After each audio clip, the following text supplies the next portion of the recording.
Mr. Rumpole, what has caused you to temporarily cease your creative endeavors? Rita Skeeter's shorthand Quill paused, as if awaiting further elaboration. Edward revealed a faint smile. Because I have acquiesced to a small request from Albus. The shorthand Quill inscribed this.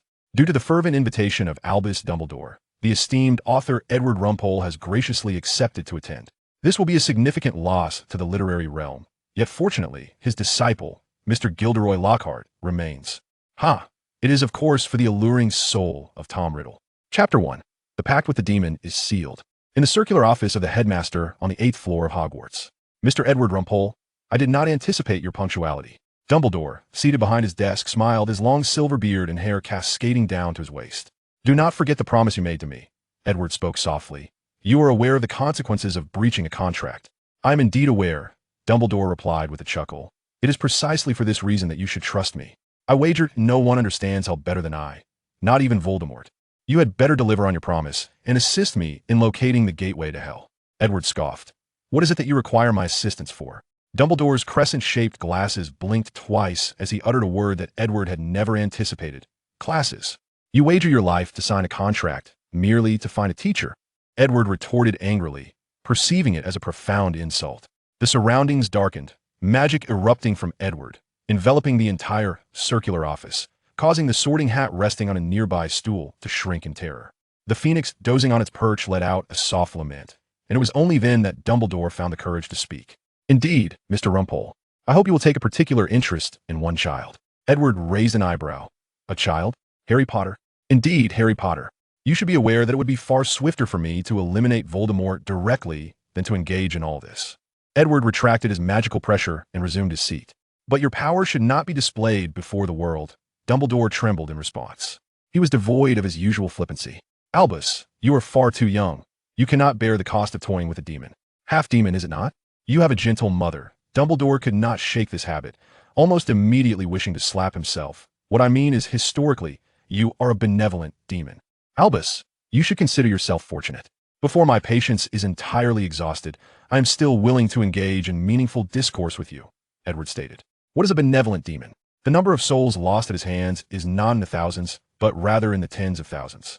Very well. Edward rapped his fingers on the tabletop, speaking softly. Having exchanged pleasantries, let us address the matter at hand. No problem, sir. Dumbledore rose, extracting a thick dossier from a nearby bookshelf. This contains the final examination papers for first-year students at Hogwarts. I would like you to review them. Edward, perplexed, accepted the papers and casually flipped through a few pages, his eyelids twitching. Albus, what are you showing me this rubbish for? Is it to offend my eyes?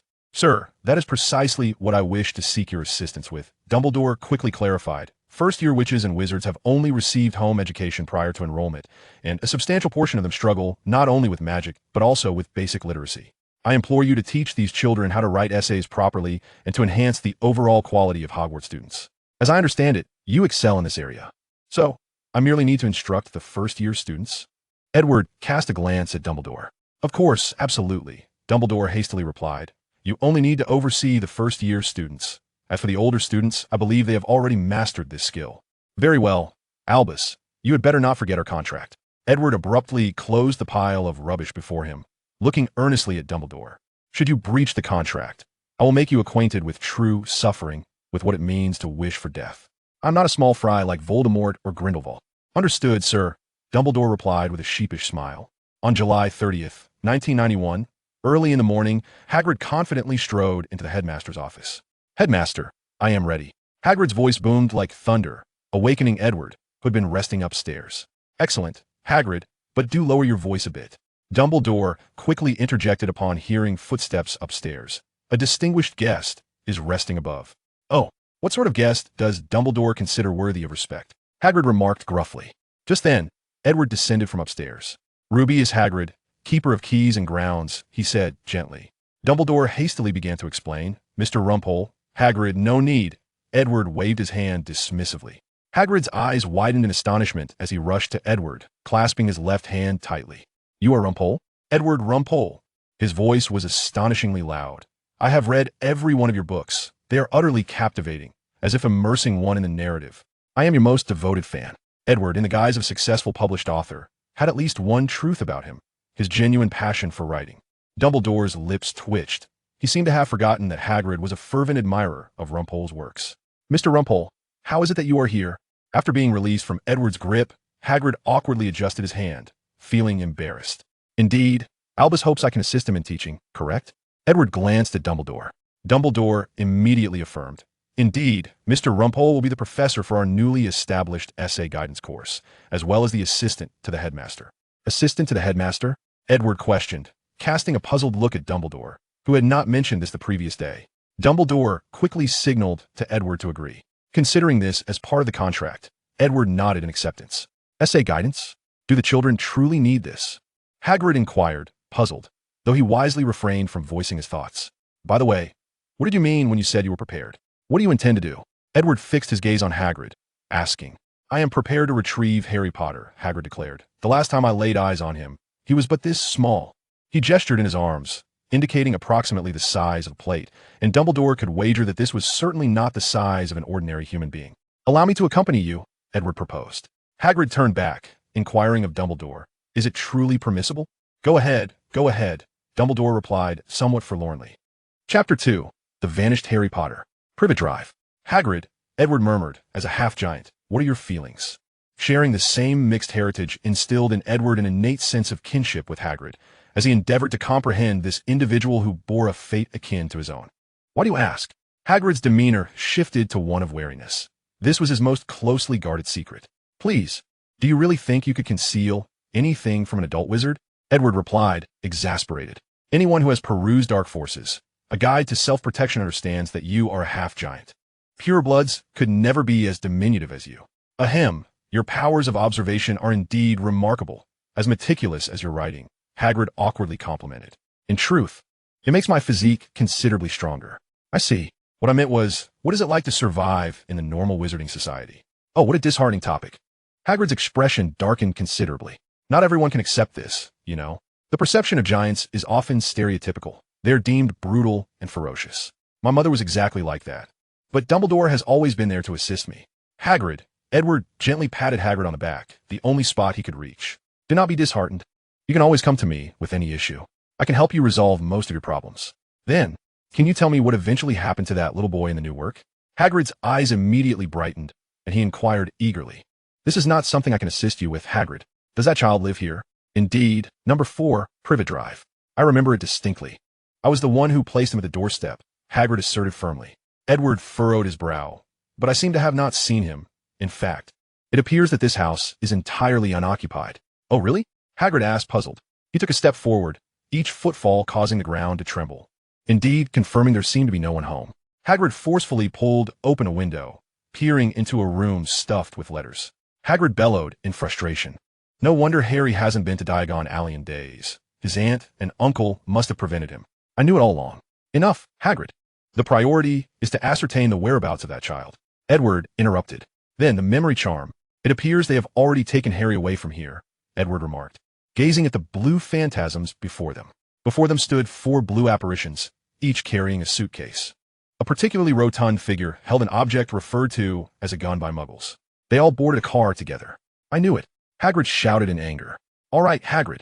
Let us not disturb the nearby Muggles.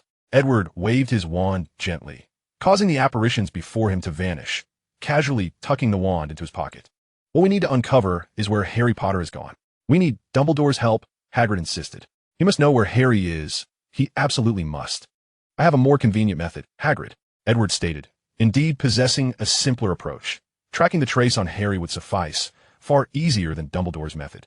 This is against the rules, Hagrid replied stiffly, as when it comes to principles, even the most revered Edward could not sway his decision. Hagrid stubbornly insisted on writing to Dumbledore, to which Edward could only feel exasperated. He reluctantly chose a cafe in the leaky cauldron to wait. Edward could not allow himself to simply loiter on the streets. I must admit, the chocolate sundae at this establishment is rather delightful. Edward savored the spoon, thoroughly pleased. It offered a unique flavor compared to that made by house elves. Sir, your hot cocoa. I hope you enjoy it.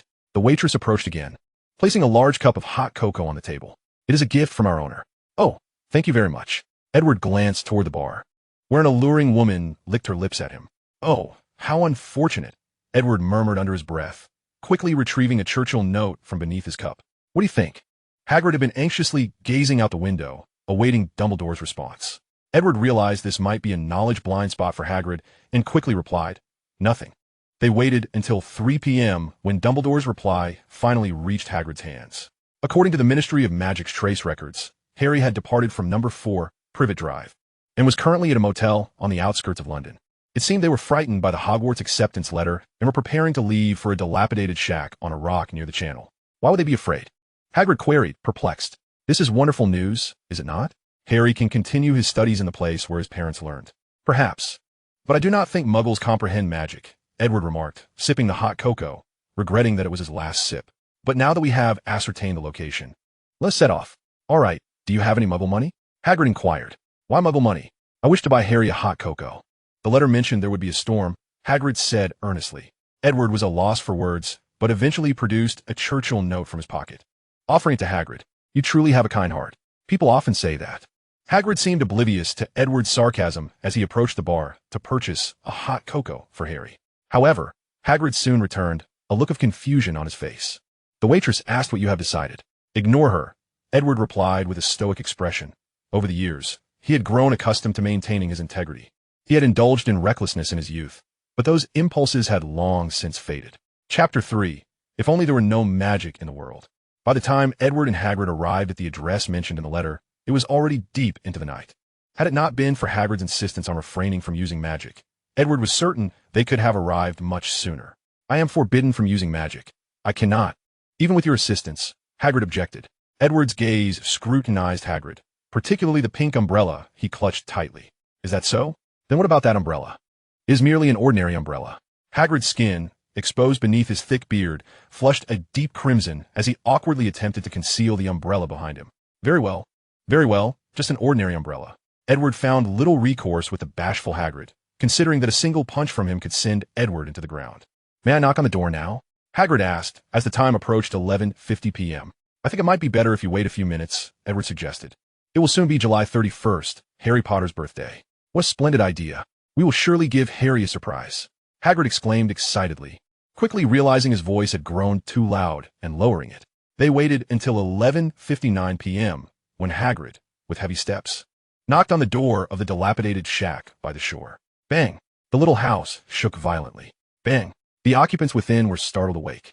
Hagrid, I think it would be better if you just tore the door down, Edward thoughtfully advised, as the rain intensified. He was protected by spells, but Hagrid was getting drenched. You make a valid point. The room inside was stunned. It had hardly quieted before a loud crack echoed outside. The door detached from its hinges with a thunderous crash, thudding heavily onto the floor. At the entrance stood a burly giant, his visage nearly obscured by a tangle of unruly hair and a thick, matted beard. Yet his beetle-like eyes glimmered with an uncanny brightness beneath the wild mane. Hagrid squeezed himself inside with great effort, stooping just enough for his head to barely graze the ceiling. He bent down to lift the door panel, effortlessly reinstating it within the doorframe. As the cacophony of the storm outside subsided, he turned aside to make room. It was then that everyone noticed a handsome man of aristocratic bearing, clad in a medieval noble-esque robe, following closely behind Hagrid. Can I trouble you for a cup of hot tea? Hagrid bellowed, his voice gruff. I suppose it no longer matters if I use magic outside of school? He muttered, it's just a house elf, not us. Edward snapped his fingers, and 5 cups of hot tea, along with a cup of hot cocoa, materialized on the coffee table. Hagrid trudged over to the sofa where a plump boy sat, seemingly paralyzed with fear. Hagrid, are you certain Harry possesses such a physique? Edward inquired, his gaze intricate as he scrutinized the chubby lad. He's shooting tea.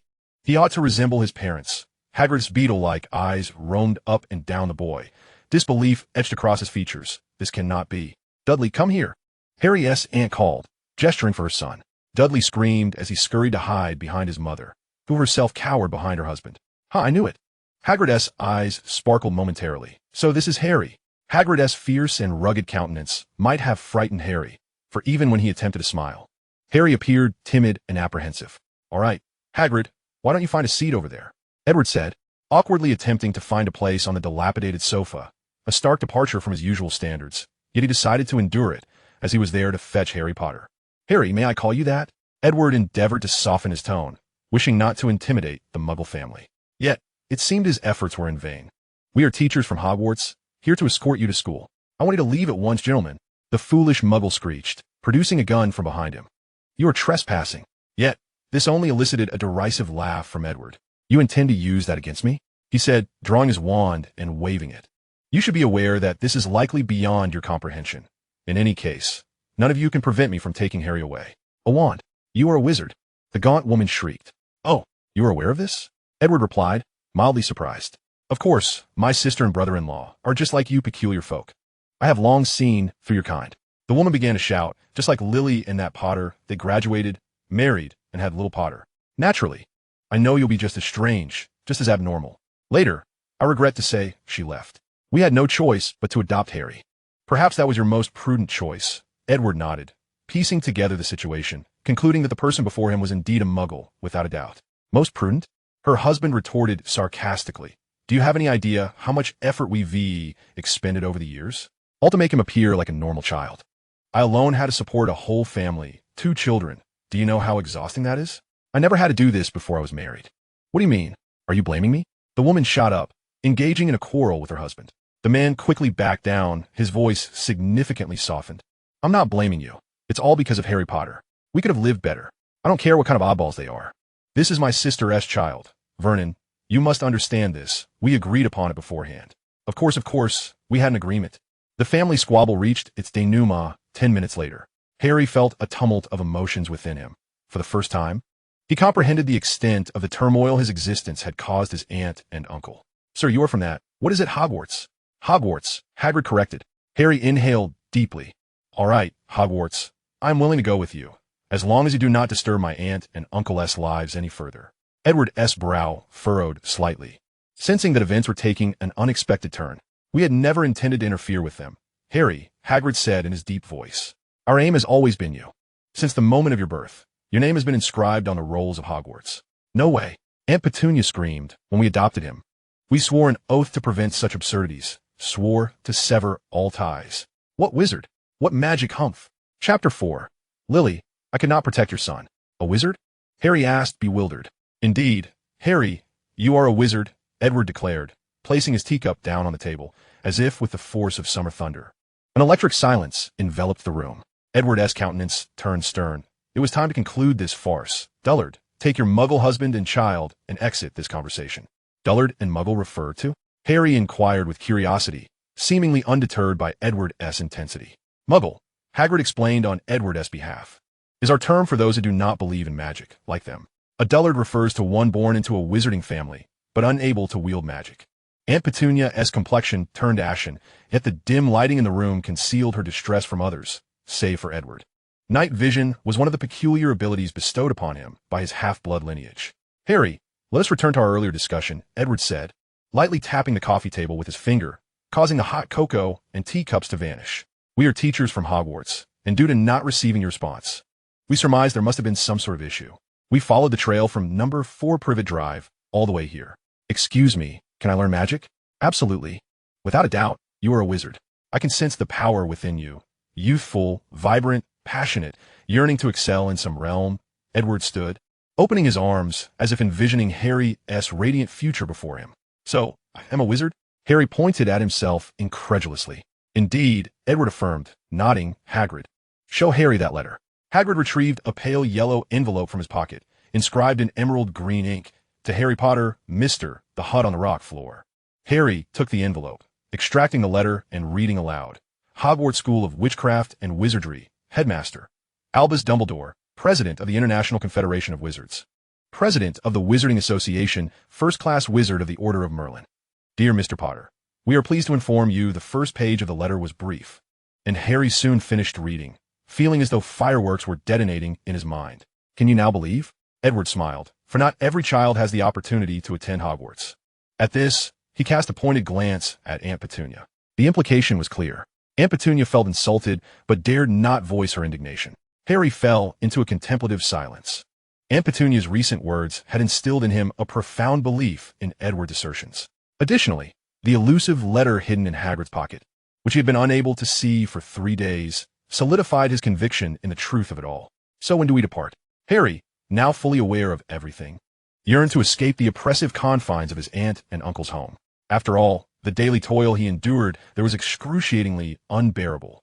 You shall soon make a name for yourself at Hogwarts, Hagrid proclaimed, gazing earnestly into Harry's eyes. Just wait and see, Harry Potter. All right, Hagrid. Cease with the grand proclamations of things yet to transpire, Edward interjected, giving Hagrid a gentle pat on the belly. We should first take a moment to rest until the storm subsides. However, if you wish to leave immediately, I could take you away. Edward bestowed the choice upon Harry. Venturing out now would drench us in rain. Perhaps, Edward quickly suggested, I could whisk you away from here directly. You need not fret. In the blink of an eye, you could find yourself in London. Oh, that would be simply splendid. Is it magic? May I witness it?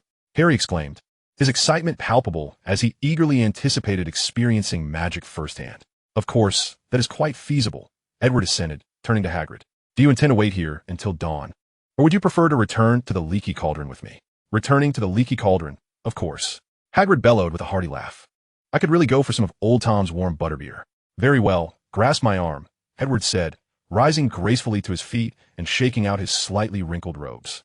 Hold on tightly, or you might find yourself lost. This remark startled Harry into clutching Edward's arm with fervor, causing his sleeve to become disheveled. Edward raised an eyebrow in mild disapproval, but chose not to comment further. The Leaky Cauldron, Hagrid chuckled. Old Tom will surely be astonished. Edward was aware of the implications. Hagrid was forbidden from using magic, his wand having been snapped, a fact Edward had learned during their journey. In an instant, Edward spun around and vanished from the gaze of Aunt Petunia's family. Mom! Mom! Dudley screamed in terror. I know, I saw it, Aunt Petunia murmured, her expression blank. Just like before, Lily, I failed to protect you. This time, I cannot protect your child either. They arrived beside a refuse bin, where Harry surveyed his surroundings with confusion, perceiving a rather ordinary backyard. All right, Harry, come along with us, Hagrid gently urged, patting Harry on the back. They followed Edward inside the pub. It was a dingy, cramped establishment, dark and filthy. Had Edward not brought them here, Harry was certain Aunt Petunia would never have allowed him to approach, let alone enter. Yet, the patrons were not few, and in a corner, a couple of elderly women sipped sherry while puffing on long cigarettes. Tom, the usual Edward said, expertly taking his place at the bar, rapping his fingers on the tabletop to rouse the slumbering bartender. Harry stifled a laugh, for from his vantage point, he could see Tom's bald head gleaming. However, he knew it would be impolite to laugh, so he restrained his amusement. Same for me, Hagrid boomed. And a butterbeer for young Harry, please. Harry? Tom's eyes brightened as if they had been polished, his entire demeanor illuminating. My heavens, is this? A hush fell over the Leaky Cauldron. Oh my, Tom exclaimed in a hushed tone. It is an honor to have Harry Potter in our midst. He hurriedly emerged from behind the bar, approached Harry, and grasped his hand, tears welling in his eyes. Welcome back, Mr. Potter, welcome home. Edward's lips twitched in amusement as he observed the patrons of the pub all vying to approach Harry. He quickly stepped aside from the bar. In a fleeting moment, Harry found himself shaking hands with everyone in the Leaky Cauldron. Before they could eagerly summon their friends and family to witness Harry's presence, Hagrid led Harry away, with Tom guiding them to an upstairs room. You may rest here for the night, Tom stated, holding up an oil lamp as he brought Harry to a door. And what of Hagrid? Harry inquired. Is he not resting here as well? I must return to Hogwarts, Harry. I need to inform Dumbledore that I have retrieved you. Hagrid replied with a hearty laugh. If you have any questions, you can consult Professor Lupin. He is a very amiable fellow. Very well, Harry nodded, though he did not perceive Edward as particularly kind. Mr. Lupin is exceedingly generous. He has just paid for a year's lodging, Tom remarked with genuine admiration. It is rare to encounter such a magnanimous guest. Well, I doubt I will encounter any issues, Harry candidly replied, confident in his self-sufficiency. Once Hagrid and Tom departed, Harry gazed out the window to see Hagrid mount a large motorcycle parked outside the pub, which soared into the sky and vanished in an instant. What a magical day, Harry mused as he lay on the bed. As he drifted into a hazy slumber, he was nearly engulfed by dreams. Harry Potter cannot be here, a small creature screeched, its large ears resembling those of a bat, and its bulging green eyes as large as tennis balls. Where are you? Harry instinctively prepared to flee, neglecting to put on slippers, wearing only his undergarments, and rushed toward the door. The creature slid off the bed, bowing deeply until its elongated nose touched the carpet. Forgive me, but Dobby must seal this room, the creature squeaked, revealing its name as Dobby. What a ridiculous name. Dobby has long awaited your arrival, sir. It is a great honor, it continued. Thank you, Harry replied, pressing against the door and tugging at the handle with all his might, but it would not budge. Apologies, Harry Potter, Dobby said. You should keep your distance from the fellow next door. He is exceedingly dangerous, very, very dangerous. Renowned in the realm of house elves for being a most unsavory character. Are you referring to Professor Edward Lupin? Harry was taken aback, though Edward appeared somewhat imposing. Hagrid had indicated he was a good person. Indeed, he is not a good person. Oh, really? Harry replied, but Hagrid said he is. Do not believe him. He is deceiving you, Dobby insisted fervently. Only I know the truth. All house elves are aware of what a monster Edward Lupin truly is. Harry tightened his grip on the doorknob. Open up! Open up! Suddenly, the door felt significantly lighter. The handle was pushed open with tremendous force, and Harry stumbled forward, nearly falling to the ground as a cold hand grasped him. Hiss! Harry gasped, steadying himself against the wall to prevent a fall. For a brief moment, he felt as though his very soul had been frozen. But that sensation arrived swiftly and departed just as quickly. Before Harry could fully comprehend, warmth enveloped him once more. What kind of audacious individual dares to speak ill of me? Edward raised an eyebrow, scrutinizing the house elf in the room. Vile creature, Dobby screamed, vanishing with a soft pop from the floor. Are you all right? Edward inquired softly, turning around. It didn't harm you, did it? No, sir, Harry replied, his mind awash with questions. Yet his long-standing experience urged him to refrain from sharing Dobby's words with Mr. Lupin, knowing it would yield no benefit. Very well, Edward nodded. Should any issues arise, feel free to seek me next door. Harry nodded in acknowledgement. Throughout the ensuing hours, Harry remained apprehensive, fretting over Dobby's potential reappearance or the sudden intrusion of Mr. Lupin. However, that night, nothing transpired. It was not until 5 in the morning that Harry finally succumbed to a drowsy slumber. When he next opened his eyes, it was midday, and his stomach growled with hunger. Today is my birthday, Harry thought to himself. Yet, like every birthday spent at the Dursleys, there was not a cake in sight, nor a single gift. This inevitably left him feeling somewhat disheartened. Indeed, Hagrid had merely been deceiving him. Harry rose from his bed, intending to venture downstairs to procure some food. Although he had no money, surely Mr. Lupin and Hagrid must possess some, right? He could simply owe them for now and repay them later through work. Such were his thoughts as he resolved to treat himself to a slice of cake. The very notion of a fluffy cake made his mouth water. Good afternoon, Mr. Potter. As soon as he descended the stairs, Tom, the innkeeper, called out loudly, drawing the attention of everyone in the bar to Harry. To his astonishment, Harry noticed that the leaky cauldron was bustling with patrons, most of whom were holding gifts. This left him bewildered. Were they celebrating his birthday? Happy birthday, Harry Potter! Everyone exclaimed in unison, raising their gifts and rushing toward him. Momentarily taken aback, Harry soon understood one vital truth. So many people were here to celebrate his special day. Thank you, he uttered repeatedly, unsure how many times he had expressed his gratitude. Countless individuals approached him, shaking his hand and presenting gifts, prompting Tom to fetch a small cart to assist Harry in transporting the presents back to his room. Mr. Potter, Mr. Lupin has arranged a room for you here for a month, sufficient for your stay until school begins, Tom said, wiping the sweat from his brow, having made no fewer than 5 trips solely to collect Harry's gifts from his admirers. Oh, I didn't realize I was so popular, Harry exclaimed excitedly as he sat on the bed. I thought this world would. Chapter 6. The unfortunate Professor Quirrell, and you are much more notorious than you imagine, sir. Tom gazed kindly at Harry. You will achieve great things.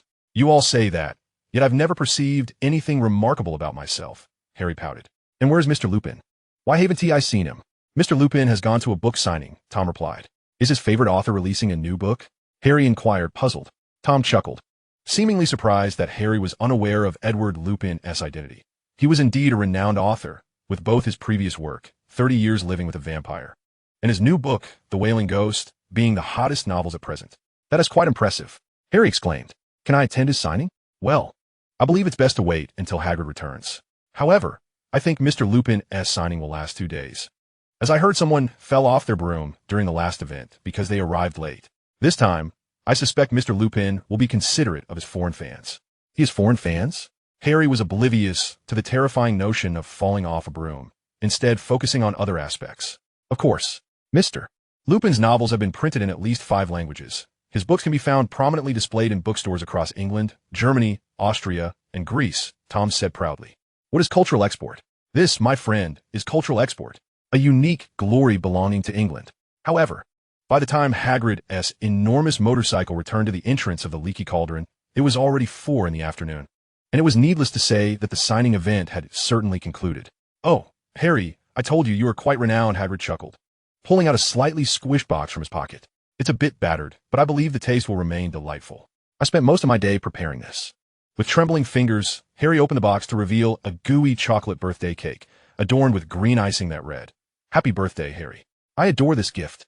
It's my favorite birthday present," Harry exclaimed joyfully. Among all the gifts, it was not the most visually appealing or the most expensive, yet it was his absolute favorite. "Rubius, you're back?" Edward leaned against the doorframe, holding a cage draped in black cloth. He extended the cage toward Harry. "Here, your birthday gift." "What is it?" "An owl." "Harry, an owl." Hagrid's eyes sparkled. "Mr. Lupin has high hopes for you. He specially gifted you a most useful pet." "An owl?" Harry gasped. Thank you, thank you." He reached out to lift the black cloth covering the owl cage, only to be halted by Edward. "It's best to think of a name before you open it. Otherwise, it may only recognize a word you don't even know, assuming that that's its name." Let me think." "No rush. There are these items as well." Edward turned around, pushing a small cart from behind him. "These are all gifts from your admirers. And I believe you won't need to purchase much for your first year at Hogwarts, as it only leaves a wand and cloak to acquire." Harry's expression was a complex tapestry of emotions, surprise, gratitude, and joy intermingled, but undoubtedly, happiness prevailed. He had been troubled by the thought of having no money and being unable to attend Hogwarts. "Harry, I've always said you are quite esteemed," Hagrid remarked, casting a meaningful glance at Harry. "Yet this certainly saves us considerable effort." "What did they say? I thought they wouldn't offer discounts just because of Harry?" "I merely hinted that I was the one bringing Harry to the leaky cauldron, and this year I'll be teaching at the castle," which delighted the bookstore owner into giving me these books. Not to mention the owner of the equipment shop and the potion ingredients shop. Edward's words were not overly direct. In truth, most gifts were given to Harry out of respect for him, yet such a revelation might be too harsh for the boy's heart. Moreover, it was known that he was a child of misfortune, having lost his parents at an early age due to Voldemort. As they conversed, a young man, pale and wrapped in a purple scarf, pushed open the door and stepped into the corridor. "Hello, you must be Mr. Edward Lupin. It is a pleasure to work with you in this new year," he stuttered. Edward nodded, but ignored the young man's outstretched hand, which left the man feeling quite awkward, forcing him to turn his attention toward Harry. "BBB Botter," he stammered, grasping Harry's hand. "It is an indescribable joy to see you." "Who are you?" Harry inquired, perplexed. "He is your defense against the dark arts professor at Hogwarts, Professor Quirinus Quirrell. Harry, he is quite an accomplished wizard," Hagrid explained. "Indeed?" Professor Quirrell mumbled. "Defense against the DDD dark arts. Perhaps it's best not to dwell on it. You won't need to learn about that, will you, Mr. Potter?" He laughed nervously. "You're all set, I presume." "All right, Professor Quirrell. I believe you need not concern yourself further. I will take good care of Harry," Edward interjected subtly, prying Quirrell's hand away from Harry's. "We still have to procure a wand, and I am certain you have other matters to attend to." "Of course. I must acquire a copy of your latest novel," Quirrell replied. Yet Edward did not reciprocate the smile. Instead, he cast a significant glance at the back of Quirrell's head before nodding solemnly. Quirrell departed swiftly, his complexion even paler than before, which caused Harry concern, for the professor appeared rather unhealthy. "Is he always this anxious?" Harry asked. "Oh, indeed. Poor fellow," Hagrid replied, somewhat wearily. "He performed admirably in his studies, exceptionally bright. But after he took a year off to gain some first-hand experience, it is said he encountered a vampire in the Forbidden Forest, and an old which caused him considerable trouble. Ever since, he has been a changed man, afraid of students, terrified of the subject he teaches. Such a pity." Chapter 7. The First Appearance of the Tasty Gentleman. "Is that so?" Edward mused, gazing at Quirrell's retreating figure as he ascended the stairs. A presence not belonging to him seemed to linger above Quirrell's head, sinister and frigid, undoubtedly a very, very foul soul. Edward wiped his mouth as if something had dribbled, then turned to Harry. A fleeting vision of something delectable crossed his mind, but Edward dismissed it as mere illusion. For a brief moment, he was astonished to discover that Harry's soul was surprisingly sweet. "I must amend this habit," Edward silently resolved. "Hagrid, where should I procure a wand?" "Here, in London?" Harry asked, confusion evident in his voice, having distinctly heard about wands. Hagrid suddenly erupted into laughter, as if to showcase his wicked sense of humor. "Of course, as long as you know the right way around. It's just Diagon Alley," Edward replied coldly, then turned and retreated to his room, intending to inventory the magical items he possessed to prevent inadvertently harming Harry or perhaps a particularly delectable soul. Hagrid set off with Harry towards Diagon Alley, while Edward meticulously examined his belongings in his room, careful not to disturb the gentleman next door. Let us refer to him as a gentleman for now, until Edward finds a more suitable title, for in his millennia of existence, encountering such a delicious soul is a rarity. He had to deactivate his scrying mirror, magical defense shield, spell rebounding cloak, and magical immunity crown. Otherwise, if that gentleman refused to visit, it would indeed be a great misfortune. However, despite waiting for the sound of Harry and Hagrid's footsteps, the delectable gentleman did not return. What a pity. Harry, it seems you have acquired your first wand, Edward said, leaning against the doorframe. How does it feel? Can you finally confirm that we have not deceived you? Thank you so much. Really, I could never have known such a world existed, or that I had such talents. Without you, Harry exclaimed, excitement brimming in his voice. Yet, his expression dimmed momentarily. But if it weren't for this, my parents would. Harry, it is not your fault.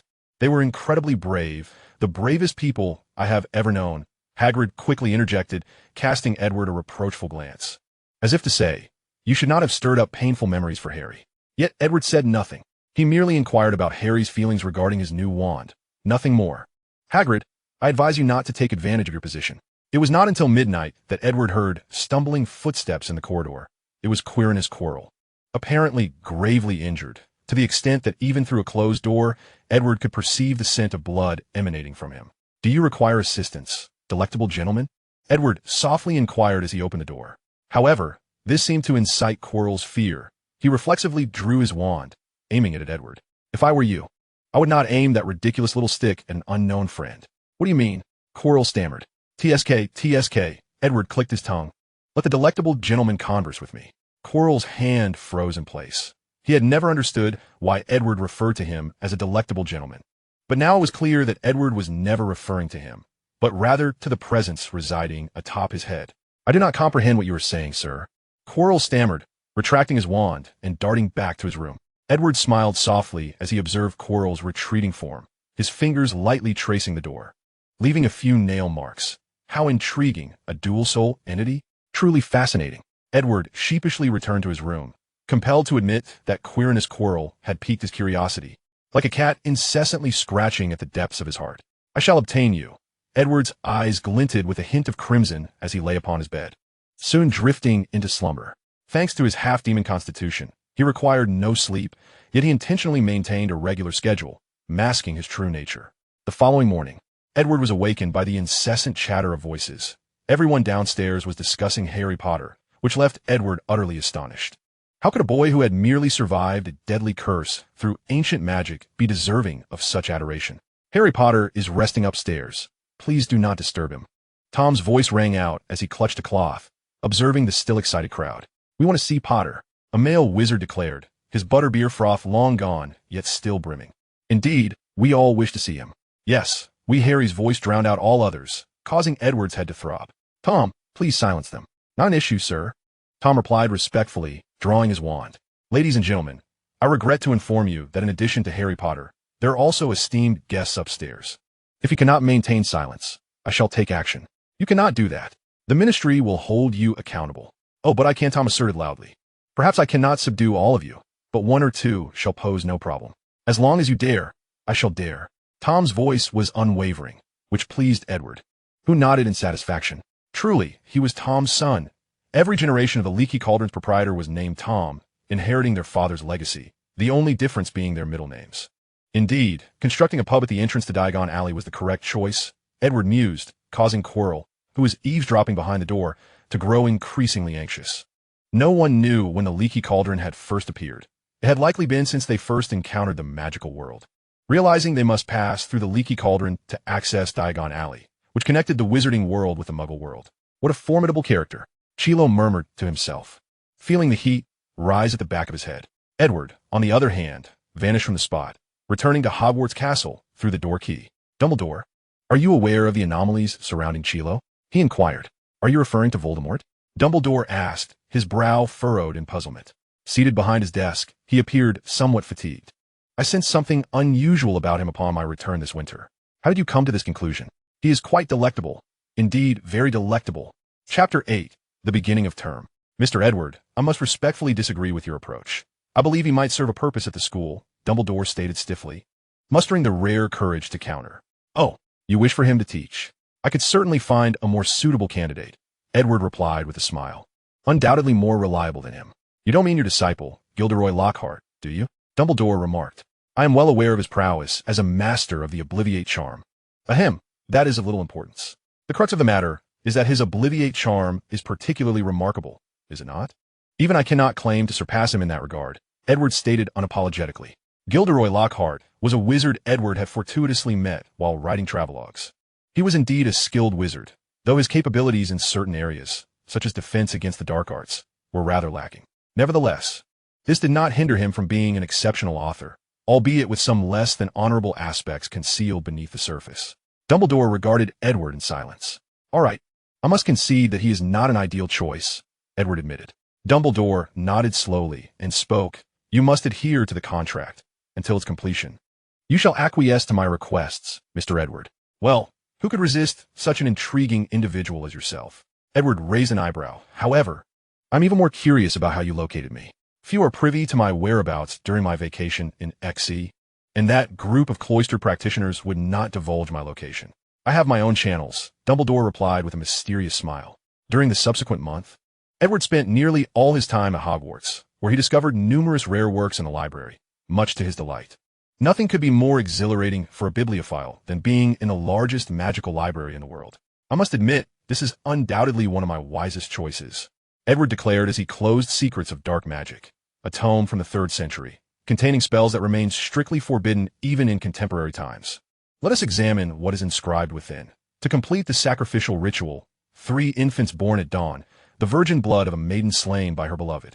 If seen by others, one might assume Edward was engaged in some nefarious magical research. Even Edward, who had lived for millennia and considered himself steadfast, could not acquiesce to the contents of this book. This is utterly repugnant. Before long, September 1st arrived, the day students returned to school, and the professors gathered in the headmaster's office on the 8th floor. "Headmaster Dumbledore, I hear from Hagrid that we have a new professor this year?" Professor McGonagall said with a faint smile. "Indeed, a remarkable wizard, far surpassing your imaginations," Dumbledore replied with a nod. Professor Flitwick's brow furrowed slightly. "Are you suggesting he is more formidable than all of us? After all, I was a champion of the dueling club. No one cares about your youthful accolades. Phileas." Professor Sprout yawned, her attire dusty from her recent return from the greenhouse, having left her beloved plants unattended for a holiday. "Who is it?" Snape inquired coldly. "Ah, I presumed you wouldn't be concerned." Dumbledore chuckled like a mischievous child. "Edward Longbottom, renowned author and master of charms. I find him to be akin to the fraud Gilderoy Lockhart." Snape raised an eyebrow dismissively. "Lockhart had no talent in school, his splendid travels." "You're simply jealous," Professor Sprout retorted, poking Snape in the back. Having spent her days in the greenhouse, her social skills were somewhat lacking. She was unaware that her words struck a nerve with Snape. "Oomph." Snape snorted, turning away in silence. Dumbledore raised his hand, signaling for quiet. "Very well. Today marks the students' return to school. I do not wish for them to witness the 2 heads of houses in a cold war on their first day. That would not set a pleasant tone. But we have yet to meet Professor Longbottom," Professor McGonagall said sternly. "Shall we go to his office to summon him?" Before Dumbledore could respond, footsteps echoed from the floor above. "No need. I have actually been here all along, my dear Minerva McGonagall." Edward appeared, dressed in a tailcoat, his hair meticulously groomed by a house elf, a stark contrast to the other individuals in the office. Professor McGonagall was always serious, clad in a deep green robe. Snape donned a drab black robe, his hair gleaming with oil, and Professor Sprout was in a long robe that bore no discernible color. As if she had just rolled in the dirt, though one could trust she would change into a fresh robe before the feast began. As for Professor Flitwick, no one cared what he wore. Everyone was simply accustomed to observing his height. "I shall warmly introduce our new colleague, Professor Edward Longbottom, who will teach the thesis guidance course and also serve as the assistant headmaster," Dumbledore announced, rising and raising his voice, hoping that everyone could coexist amicably. After all, he was crucial to whether the first-year students could submit comprehensible theses. Dumbledore's jest fell flat, so cold that scarcely anyone laughed. "So, what is the purpose of this course?" Professor Flitwick pondered desperately for a reasonable justification, but he faltered. To enhance the students' comprehensive abilities, Edward stepped beside Dumbledore and the professors, forming a subtle triangle. "Indeed, that is precisely the reason," Dumbledore affirmed. The professors exchanged glances, silently seeking answers from one another.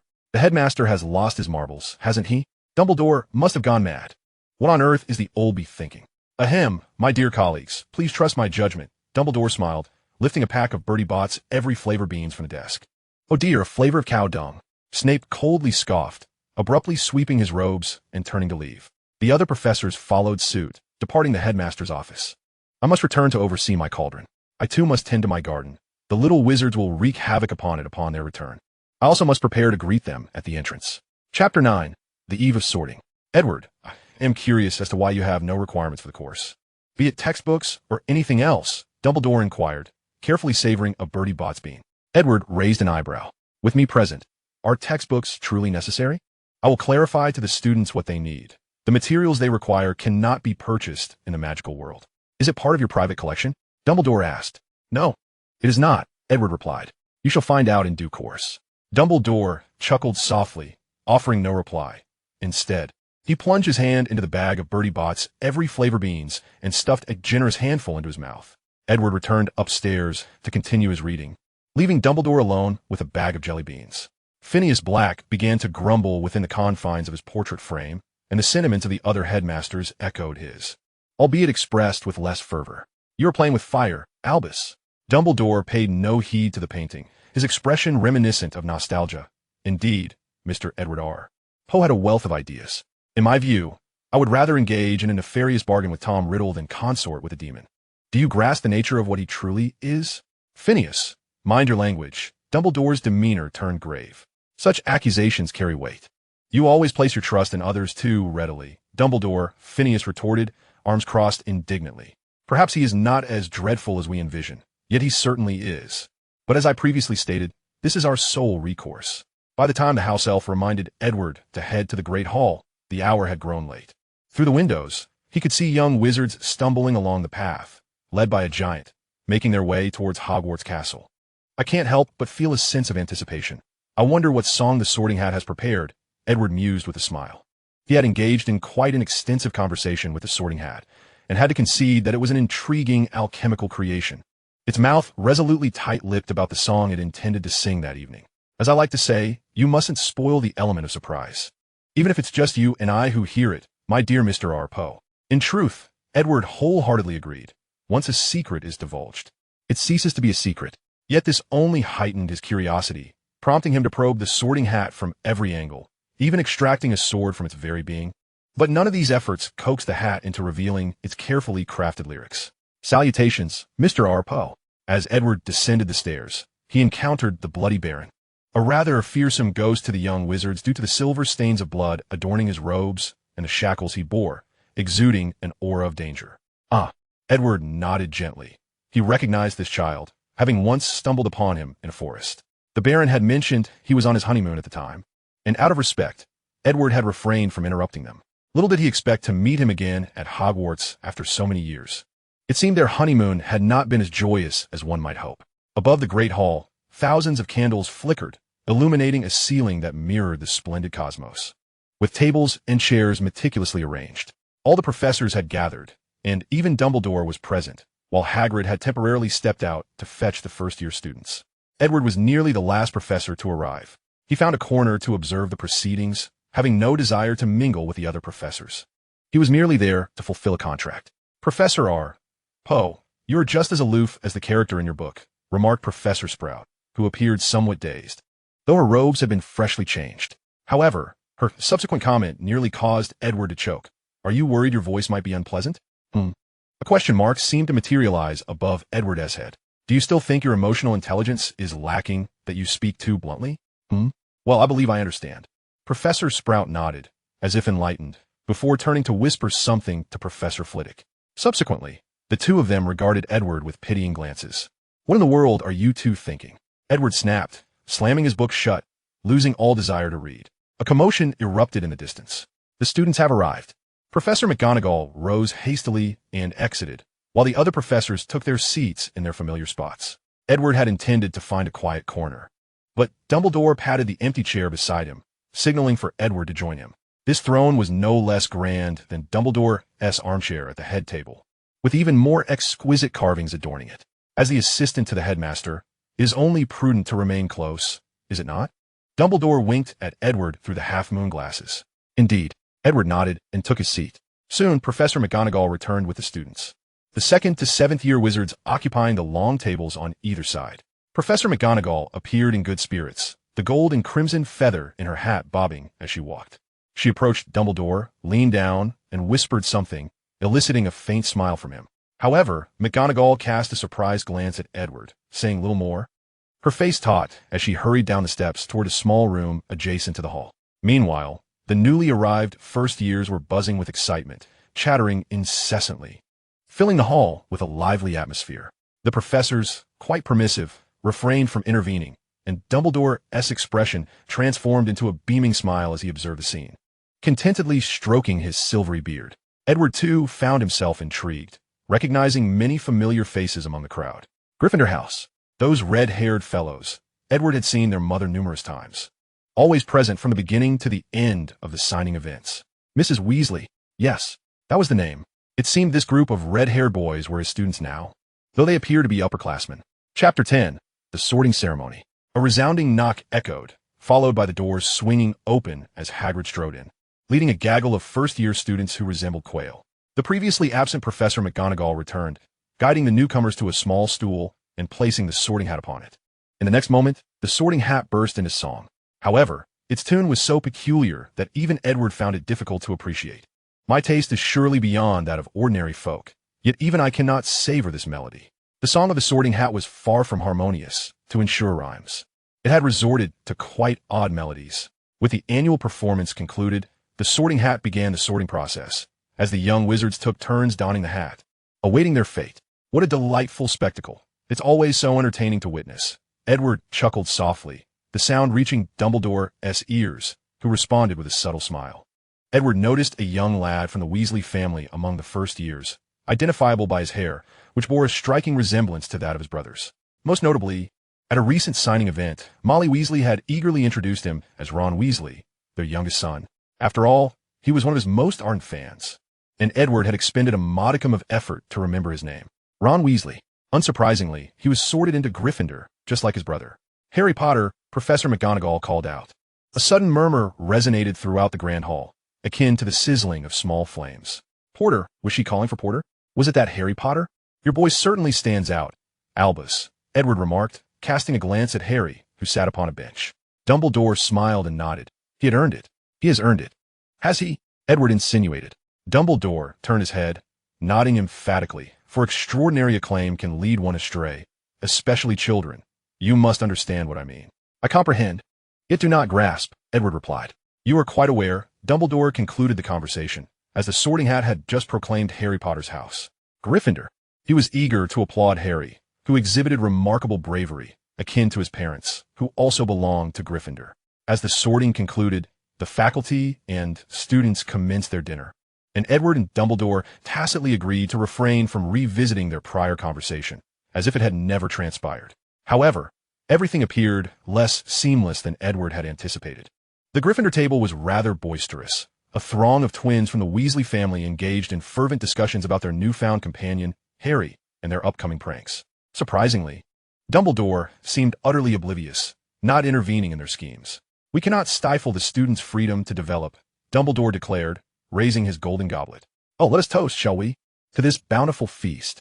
Edward merely arched an eyebrow, saying nothing, and raised his goblet to clink with Dumbledore's.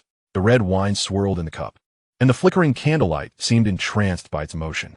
At last, the moment everyone had been awaiting arrived. Before you retire for the night, Dumbledore announced loudly, causing a slight unease in Edward, let us sing the school song. In fact, the smiles upon the faculty's faces appeared almost frozen. Dumbledore flicked his wand lightly, and a long golden ribbon spiraled above the dining table, forming lines of text. Each of you may choose your preferred tune, Dumbledore instructed. Ready, sing. Almost the instant the chorus began, Edward cast a silencing charm upon himself. He could envision the calamity of that song merely by observing the expressions of the other professors. Even Professor Sprout was scrunching her features in dismay. Fortunately, it concluded rather swiftly, as Dumbledore announced the end of the feast, permitting everyone to return to their respective dormitories. However, just before their departure, Dumbledore seemed to recall something and introduced Edward to the assembly, at which point Edward had already vacated the hall. This did not diminish the students' curiosity regarding Edward. After all, from the moment they laid eyes on him, they speculated whether he might be their new defense against the dark arts professor. With Fred and George's promotion of Edward's literary prowess, They soon learned of his identity as a renowned author. Upon hearing from Dumbledore that Professor Quirrell would be taking over the defense against the dark arts course, they felt a tinge of disappointment, for Quirrell's classes were notoriously disastrous, particularly following last year's winter break, when he seemed even more pitiable, appearing to fear the very content he was meant to teach. This elicited sympathy from all, as nearly everyone ruthlessly bullied him, with the Weasley twins being the most egregious, treating him less like a professor and more like a target. Ahem. Returning to the matter at hand, when the students learned of the subject Edward would be teaching, the older students exhaled in relief, while the younger pupils turned pale with anxiety. Thesis guidance class? That sounds utterly devoid of magic, they lamented, fearing it would be a course devoid of wand-waving, and thus dreadfully dull. Yet for young Harry, he was practically beside himself with excitement.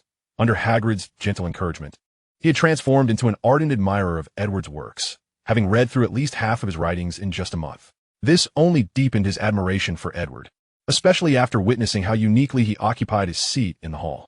"I know Edward Elrond. We are friends," Harry proudly proclaimed to everyone, recounting how he had been fetched by Edward and Hagrid from the Dursleys. "You are incredibly fortunate, Harry," Ron exclaimed, stabbing at his steak with frustration. "If Mum knew, she'd faint from excitement." "In truth, when I learned everything, I too was quite exhilarated," Harry replied. "You cannot fathom his prowess. He once faced a 15-meter-tall fire demon armed with only a sword and a wand." "That's fiction, Harry," Ron retorted, pushing aside his shredded steak. "The magical world has never encountered a fire demon. The most dangerous creature is a dragon. The fire demon is a mere myth." Chapter 11. Of course, leave the teaching to Lockhart. In the week following the opening feast, Edward needed only to conduct one class, and he resolved to gather the young witches and wizards from all 4 houses together. This would save a considerable amount of time, and he received Dumbledore's approval. Despite Professor McGonagall's reservations, "There has never been a precedent for this," she stated. "Therefore, we shall create one," Dumbledore replied. McGonagall's expression was taut, but she could not cater to every young witch and wizard. This was a conclusion drawn from years of classroom experience. Numbers should ideally not exceed 2 houses, or else the instructor cannot adequately attend to them. "Minerva, do not fret.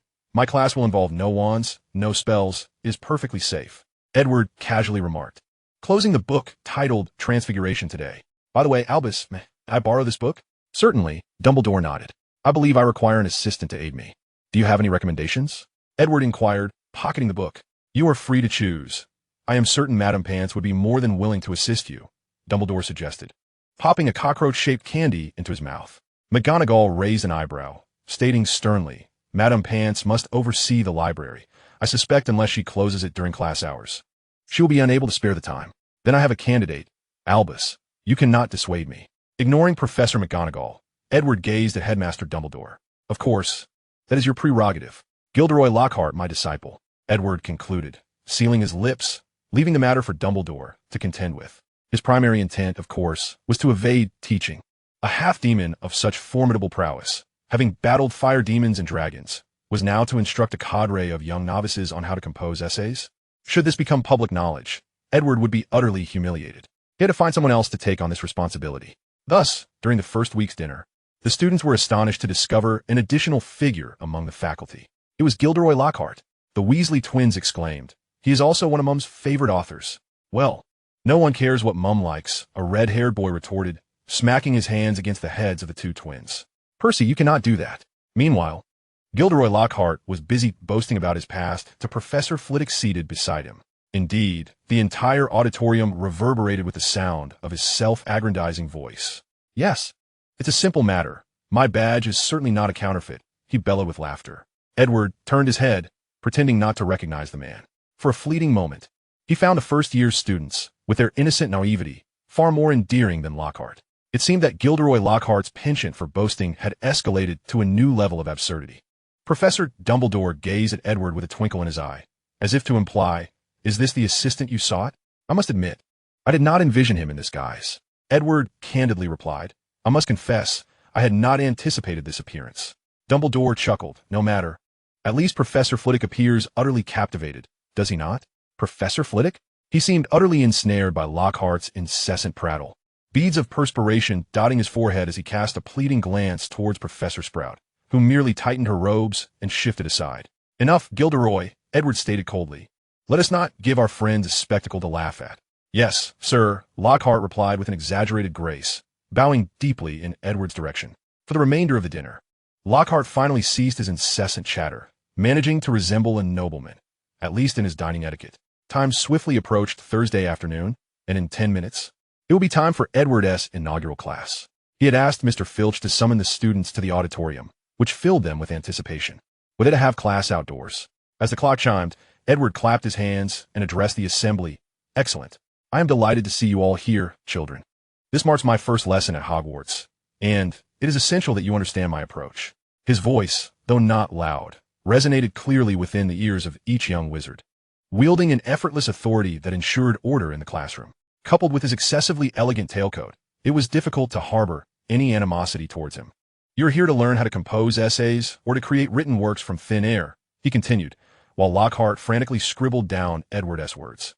Since there is no foolish wand-waving involved, many of you may not believe this to be magic. It is indeed not magic. At this juncture, audible sighs emanated from the audience. I cannot expect you to grasp the cultural nuances and secular humanism embedded within the text. You may never truly appreciate the allure of creation. What I can teach you is merely how to write an essay that will not induce migraines in your teachers, allowing you to avoid the tedious task of filling 1 or 2 feet of parchment. But one stipulation remains. You must not be the kind of fools I often encounter. Upon concluding his succinct introduction, the class fell into a stunned silence, many students exchanging bewildered glances with their companions. If they were not here to learn magic, then why were they enrolled in this course at Hogwarts? First, we must change locations. To engage in graceful creation, an appropriate environment is essential. We shall traverse the grass to the lakeside, Edward softly stated, interrupting the students' thoughts. This announcement delighted the students, as a class period is fleeting, and by the time they reached the Black Lake, the end of the lesson would surely be near. One more thing. Your course will temporarily be overseen by Professor Lockhart, who will faithfully report your progress to me. Should anyone dare to disrupt his class, he will certainly understand the consequences. Edward clapped his hands and turned to exit the auditorium, with Lockhart leading the first-year wizards toward the Black Lake. Everything seemed to unfold seamlessly, at least from Edward's perspective, until he received an invitation from Professors McGonagall and Snape regarding a deplorable incident where students from 2 houses had engaged in a brawl during his class. Chapter 12. Edward Longbottom is compelled to take matters into his own hands. Gilderoy, this was merely an introductory class, was it not? Edward reclined in his chair, languidly remarking. Lockhart wiped the perspiration from his brow. Yes, sir, I initially thought so as well. Silence. Did I permit you to speak? Edward's fingers tapped against the table, producing a rhythmic sound. Now, enlighten me. What exactly did you do to incite a brawl between students from 2 houses? How long was I absent? Sir, speak. Why? Sir, you know my expertise lies in the forgetfulness charm, but I cannot cast it on children. I would not want to explain that to Dumbledore. What about other spells? Don't tell me you've forgotten them all. I cannot even begin to articulate my disappointment in your execution of spells. Yes, sir, you are correct. Lockhart nodded awkwardly. You see, Edward glared at Lockhart, then sighed in resignation. My pupil excels in many areas, but magical spells are not among them. Aside from his unparalleled mastery of the forgetfulness charm, he is rather inept. When the 2 best-selling authors first crossed paths, everyone anticipated an exhilarating confrontation. However, Lockhart could attest that upon their initial meeting, he almost immediately knelt before Edward, overwhelmed by the magical aura emanating from Edward's displeasure at being compared to Lockhart. Subsequently, everything fell into place. Practice your spells more diligently. Hogwarts possesses numerous books that can assist you. Should you have questions, do not hesitate to seek Dumbledore's counsel. Edward sighed. I will need your assistance in future lessons. Yes, sir. As for Professors McGonagall and Snape, dealing with them was even simpler. As long as Dumbledore's name was mentioned, they fell silent. However, their curiosity only intensified. Why did Dumbledore grant Edward such extraordinary privileges? Thus, for the following week's lesson, Edward would personally conduct the class, for should any further incidents arise, even he would find it difficult to justify. To prevent any mishaps, Edward resolved to hold this lesson in the auditorium, primarily due to the lack of adequately sized classrooms within Hogwarts. At this moment, the auditorium had transformed entirely, for long tables were pushed aside, and in the center stood a circular platform, approximately 20 feet in diameter and 3 feet high. What is that? Harry inquired. Perhaps it is where the professor will stand? There were quite a few of us during the last class, Hermione remarked, closing her textbook. She was a girl with brown hair. Ron mumbled, this time, I'm going to give Goyle a good thrashing. He nearly knocked out my tooth. Harry, you can stand aside. I'll help you. Harry hesitated, seriously doubting whether his small arms and legs could withstand a blow from Goyle or Crabbe, both of whom were Draco Malfoy's henchmen. Professor Longbottom 1T let our class descend into chaos like Professor Lockhart, Hermione stammered. Certainly not, Harry countered. I met him before the school year started. I told you. He is formidable and can conjure things without a wand. Nonverbal magic. Hermione gasped in a hushed tone. What kind of magic? Nonverbal magic is an advanced magical technique. For wizards with exceptional skill, proficient nonverbal casting allows them to invoke the spells they need more swiftly and efficiently. Hermione's response was as precise as a textbook, which caused Harry and Ron to clutch their heads in dismay.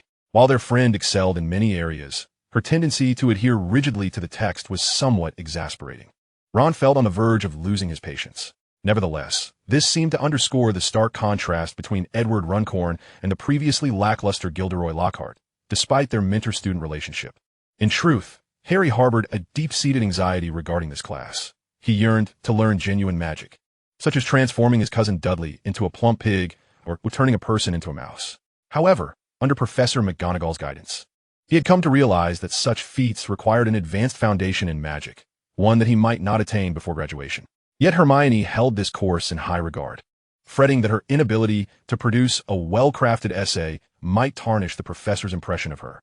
Her concerns were unwarranted, as among the many young witches and wizards who had received only homeschooling, few could articulate their thoughts in writing, and Hermione, being of Muggle descent, was among the most distinguished. However, one must admit that Lockhart's prior dismal performance had left them with little expectation for Edward Runcorn's content. Approximately 10 minutes later, some students arrived, and a few professors joined in, seemingly anxious about potential disruptions in the classroom. Lockhart spotted Ron Weasley and Draco Malfoy in the crowd and hastily lowered his head in embarrassment. This controversial professor was ill-equipped to face the students after his failed attempt to separate the fighting pupils, which had backfired spectacularly on himself.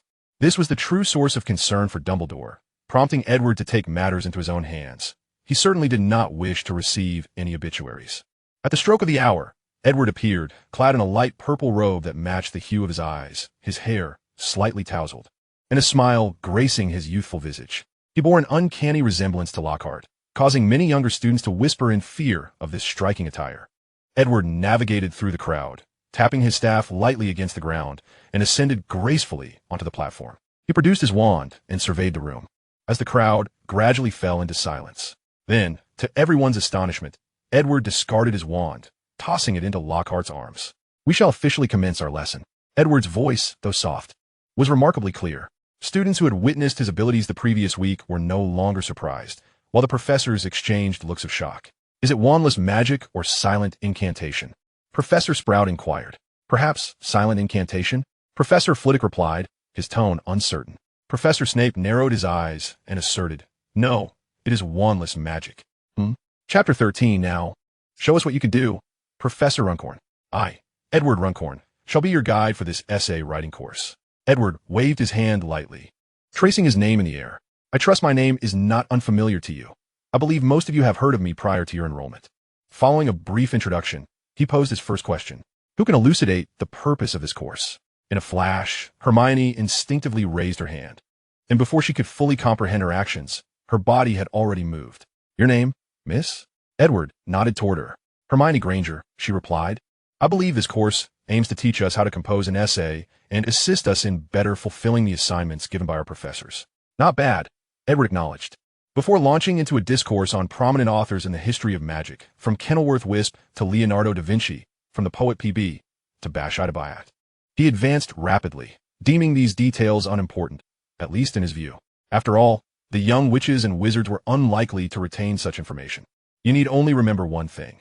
This course will assist you in far more than merely completing your professor's assignments. It will cultivate your logical reasoning abilities.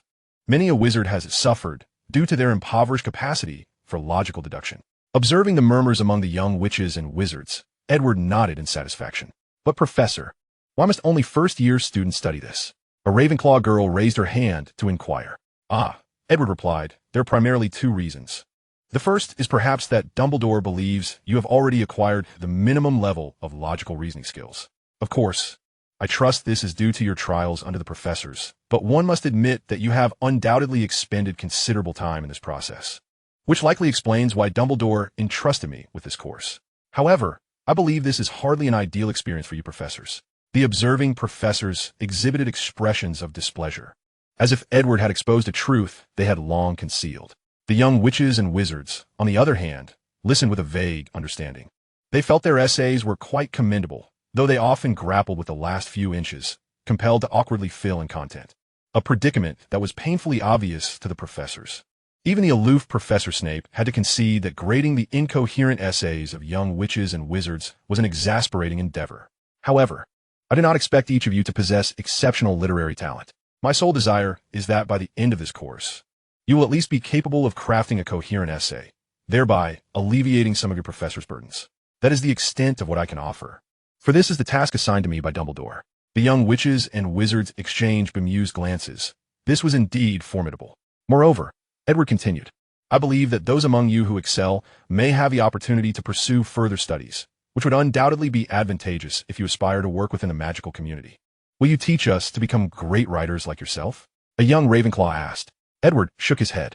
No, I will merely instruct you on the craft of writing. As for how to become a successful author, that largely depends on your own experiences. One must remember that not everyone can attain the heights of Gilderoy Lockhart. Lockhart flashed his dazzling smile, displaying his trademark grin, seemingly in agreement with Edward's remarks. Ironically, the middle-aged Lockhart regarded the youthful Edward Runcorn with a sense of reverence. Now, let us conclude the theoretical portion. As this is our first class, Edward cast a sidelong glance at Lockhart. I shall not elaborate excessively. I need time to gauge your levels. Therefore, let us commence writing. The topic is self-selected, with a length of 3 feet, to be submitted before the end of class. Not a nightmare. However, aside from the students, the professors were, in fact, quite satisfied with Edward's approach to the course content. By the halfway point, they felt assured enough to depart, confident that the students would not descend into chaos. All except Professor Flitwick, who found Edward's course rather intriguing. To produce an exemplary essay, one must first select the main topic. Choosing a subject is crucial to determining one's area of expertise and identifying the primary issues to address. The selection should ideally align personal interests with practical considerations, focusing on pressing issues, cutting-edge topics, anticipated outcomes, feasibility, appropriate scope, identifying gaps and weaknesses, and leveraging well-researched material to showcase one's strengths. Edward's voice resonated in the ears of the students, as he observed that most of them were scratching their heads in confusion, unsure of what to write. Only a handful had begun to put pen to paper, prompting Edward to interject. To complete an essay, several steps are required. After selecting a topic, you must initially conceive your ideas, draft an outline, prepare adequately, and gather materials. However, due to the limited time we have in class, this portion may be omitted. I encourage you all to freely express your thoughts on your experiences studying at Hogwarts. I believe that a length of 3 feet is not overly burdensome. At least, that is Edward's perspective. Yet, when the bell rang, signaling the end of class, only 2 students had managed to fulfill the 3-foot requirement. Miss Hermione Granger and Mr. Harry Potter. Splendid work, Edward remarked as he collected their essays. Regrettably, these are the only 2 submissions I have received this lesson. For those who have not completed their work, consider it your weekend assignment. I hope to see your essays on my desk by next Monday. Each house should appoint a representative to deliver them to my office. Excuse me, Professor. Where's your office?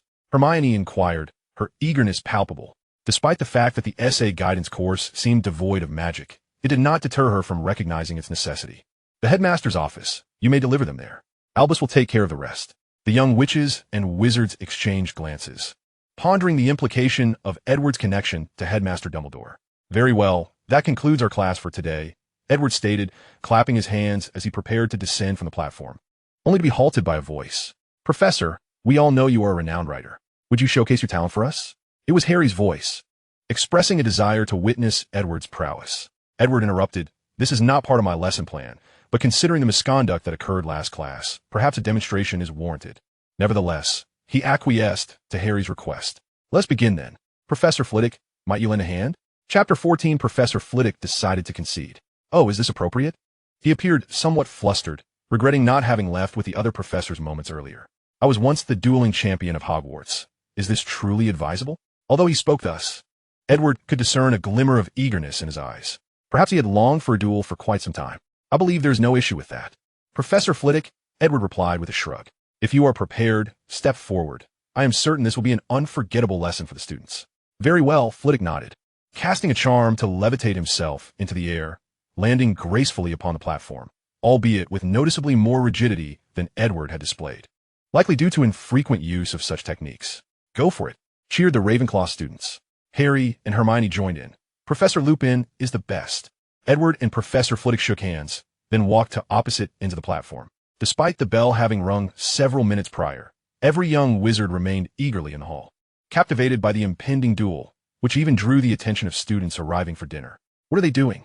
A wizard duel, a showcase between the two professors. Flitwick drew his wand, aiming its tip at the ground. His wand, seemingly excessive for his stature, resembled a long sword, yet this did not diminish his prowess. "We shall keep it light, correct, Professor Lupin?" "Indeed. No lethal spells. We cannot display too much to the students." Edward nodded, gesturing for Lockhart to move aside. "Do not get hurt." "Right, as you can see, we hold our wands in the traditional dueling stance," Flitwick reminisced, noting a detail. "Professor Lupin, you seem to have forgotten your wand." "Oh, is that so?" Edward suddenly realized. His reliance on the wand was not as pronounced as that of human wizards, which often led him to neglect it. On one occasion, it had remained lost behind the sofa for a fortnight. Had it not been for the need to maintain his disguise, he might not have retrieved it at all. "Professor, your wand." Lockhart tossed it to him. "Thank you, Gilderoy." Edward finally grasped the wand, bowing slightly to Flitwick, who hastily returned the gesture. "On the count of 3, we shall commence. Lockhart, you may initiate." "Of course, Professor." Lockhart replied with a bright smile, retreating several paces, having witnessed his teacher's formidable capabilities. Despite Edward's insistence on a light-hearted duel, Lockhart harbored doubts about whether he would see Flitwick in one piece the following day. 1, 2, 3. Both raised their wands above their shoulders simultaneously. "Disarm," Flitwick cried, and a brilliant red light shot forth. Edward casually waved his wand, redirecting the spell as if it had encountered an invisible barrier, causing it to ricochet and strike a nearby long table, creating a significant dent. With a flick of his right hand, a soft blue spell emanated from the tip of his wand. Simultaneously, his left hand twisted as if forming a seal, conjuring a black-red flame that erupted from thin air, hurtling toward Professor Flitwick. In midair, it transformed and surged, swiftly morphing into the shape of a fire dragon that barreled toward Flitwick's position. "Well, that is impressive," Flitwick exclaimed, showing no intention of countering. Almost immediately, he bent low and rolled several times to the side, evading the fiery onslaught. Edward observed Flitwick from a distance, contemplating whether to command the fire dragon and spell to pursue him. "Quite remarkable, Edward. Your spell work is formidable," Flitwick exclaimed, rising once more. Edward, ever the gentleman, refrained from exploiting the opportunity to attack. "Is that ancient runes?" Flitwick's brow furrowed. Edward's capabilities were not to be underestimated. "Indeed, it is runic," Edward affirmed with a nod. Flitwick waved his hands. "Enough, enough. I cannot match your skill." With that, he leaped down from the platform, having shed any notions of underestimating Edward. "Professor Flitwick is truly humble. Let us give him a round of applause," Edward declared, leading the applause as Flitwick blushed and nodded appreciatively before hastily exiting the hall. With the duel concluded, so too was the class. Undoubtedly, it had been a resounding success, and Edward had achieved a new level of fame, despite already being quite renowned. He had bested the master of spells, Professor Flitwick. What could be more audacious than that? On Friday evening, at the Three Broomsticks in Hogsmeade, Flitwick exclaimed, "You cannot fathom how extraordinary that fellow is. He can cast dual spells, and with ancient runes no less. I believe such techniques had long vanished from history. Yet here I am, witnessing it firsthand." Professor Sprout took a hearty sip of her butterbeer. "I recall that mastering ancient runes requires an abundance of theoretical knowledge. Does it not? Much like our Professor Babbage, you know, the one you all understand." The group nodded in silent agreement. After a brief moment, Professor McGonagall slowly began to speak. "It seems we have all underestimated this fellow. He has certainly given us a formidable introduction. But I suppose that is of little consequence. Is it not?" Flitwick chuckled softly, noting that it is quite normal for the young to be spirited and brimming with zeal. "He may very well be older than any of us." Professor Sprout interjected. "Have you not perused his writings? I encountered several archaic words of Old English therein, which are seldom employed in contemporary discourse. You still read his works? They are quite splendid," Sprout continued, retrieving Edward's latest piece, The Cursed Child, and placing it upon the table. "I recommend you take a gander when you find a moment of respite. When did you become an aficionado of Lop?" "This past summer. When I was unable to tend to the greenhouse plants, I fortuitously came across Rita Skeeter's article in the newspaper." Flitwick dismissed Sprout's comments, stroking his chin thoughtfully. "So, You suggest he might be an ancient creature sustaining his appearance through magic? It is not entirely implausible, McGonagall replied. Do you truly believe a child could possess such formidable power? I do not, he retorted. Then that settles it. Meanwhile, the young wizards animatedly discussed the previous day's essay guidance session, their enthusiasm crashing over them like a tidal wave, conjuring painful memories of their otherwise mundane and novel school life. What had been the topic of their discussion a few days prior? Professor Lockhart's spell had backfired spectacularly, a tremendous farce. Yet that news had been swept away by the winds of time. Not solely because Edward had assigned an utterly daunting 3-foot essay, but more significantly, Edward had emerged as the idolized professor of a new generation, especially after witnessing his duel with Professor Flitwick. This left Gilderoy Lockhart seething with silent frustration. After all, he was the man's mentor. Nevertheless, Lockhart could not help but pace incessantly in his office, assigned to a vacant room on the 3rd floor adjacent to the defense against the dark arts professor, Quirrell. His once supple, golden locks appeared somewhat unkempt, and the portraits adorning the walls mirrored his own agitation. I must devise a strategy to salvage my reputation. Otherwise, everyone will discover that I am merely an unlearned charlatan. I must find a way, he lamented. But how could I possibly outshine Edward? He is an absolute enigma. Before arriving at Hogwarts, Lockhart had never envisioned that his tenure here would prove so arduous. Now, every gaze directed his way sent a chill coursing through him, as if they silently mocked his disastrous performance. He was reluctantly compelled to acknowledge that he faced the greatest challenge since graduating from Hogwarts, preserving his reputation and safeguarding his dignity. This brought to mind Rita's Skeeter. Perhaps he could preemptively alter public perception through newspaper columns before the young wizards divulged their tales to their parents. At least that way, they might not all regard him as a fool. However, as he plotted his correspondence with Rita Skeeter, a sudden knock echoed at the door. Knock, knock. Professor Lockhart. Good evening. This small interlude went unnoticed by others. Within the vast community of young wizards, opinions on Edward were decidedly mixed. On one hand, they reveled in having such a formidable professor. On the other, they fretted over the daunting 3-foot assignment. Perhaps if we simply jot down a few thoughts, it will suffice. Right? How did you all manage it? Ron queried, grasping a meat pie in one hand and spearing a potato with a fork in the other, his mouth never ceasing its chatter, though his assignment remained untouched. I chronicled everything I witnessed in the magical realm, Hermione replied pragmatically, shifting away in disdain at Ron's eating habits. I, too, Harry admitted candidly, cannot conceive of anything more fitting, especially for us first-year students. Ron's eyes widened. Harry, but that is my life. I cannot express astonishment at the mundane as you both do. He nudged Harry with his elbow. You understand my point? I am not boasting. Merely, I comprehend. Hermione interjected, her expression overly serious, leading Ron to believe she had misunderstood. Just as he was about to clarify, Hermione clutched her book to her chest and departed. On the 8th floor of the castle, Hermione hesitated before a gargoyle with a dripping nose. Professor Lomp had mentioned that one could seek him here if issues arose, yet he seemed never to have disclosed the password. Edward, I never anticipated anyone would genuinely seek me out of my office. Just as Hermione was about to abandon her quest, the gargoyle unexpectedly leapt aside, granting her passage. The wall behind it split apart, revealing a spiraling staircase that ascended slowly. Taking a moment to gather her resolve, Hermione clutched her book tightly and dashed upward. The staircase gradually elevated her to a resplendent oak door adorned with a brass knocker.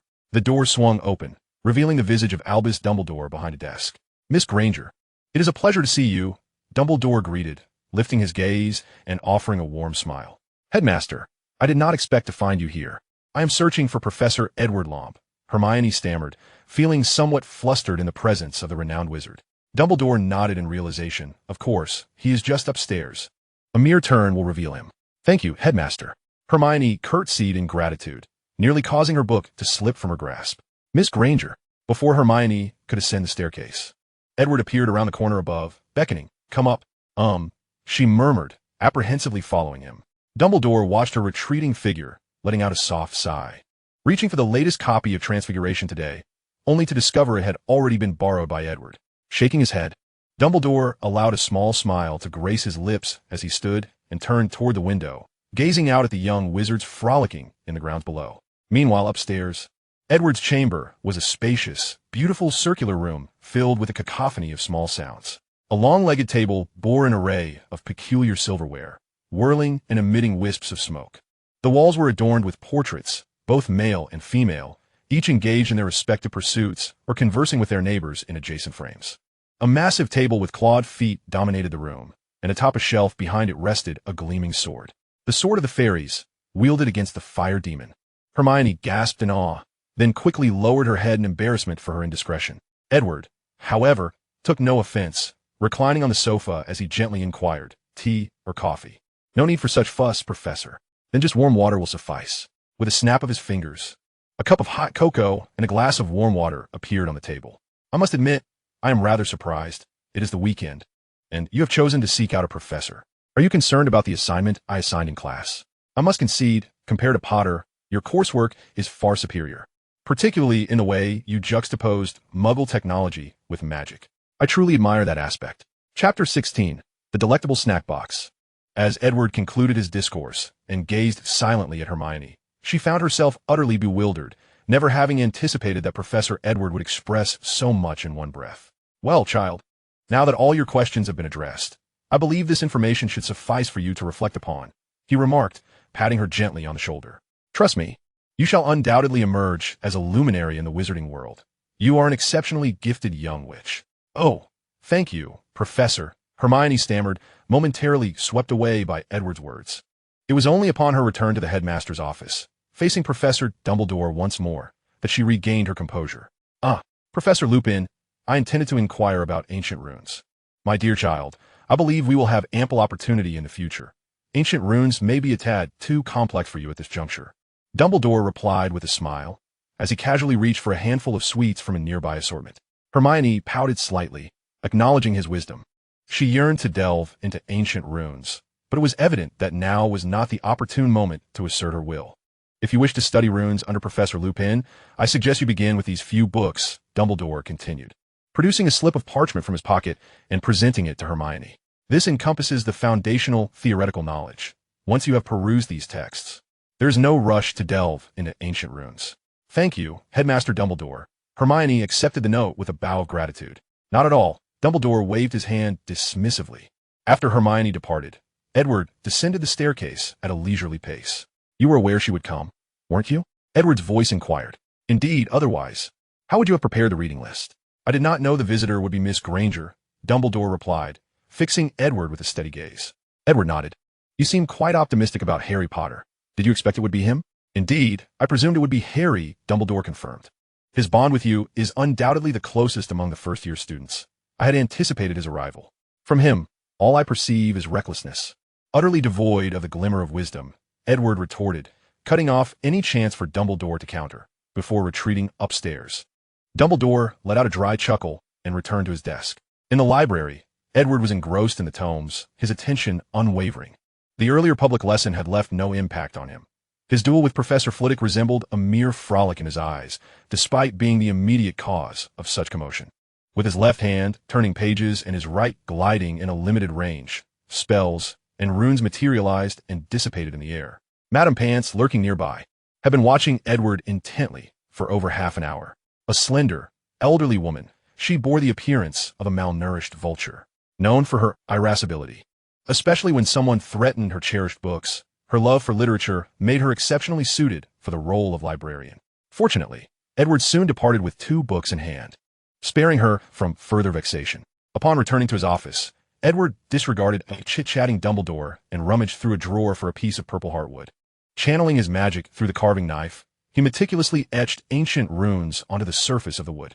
Purple heart, a somewhat rare wand material, could withstand formidable power. Edward intended to craft a container for his delectable companion, ensuring he would not escape. As the enchanted knife engraved the surface, each complete rune emitted a brief, scorching red light before fading, leaving behind a black imprint. Edward worked swiftly, causing the purple heart surface to shimmer continuously. The knife danced deftly, illuminating Edward's serious visage. One might assume he was engaged in a task of monumental significance, when in fact, he was merely crafting a food box. Minutes later, having filled the surface of the purple heart, he found his wand on the desk and gently waved it over the wood. A thin layer of wood instantly detached and floated to the opposite side of the table.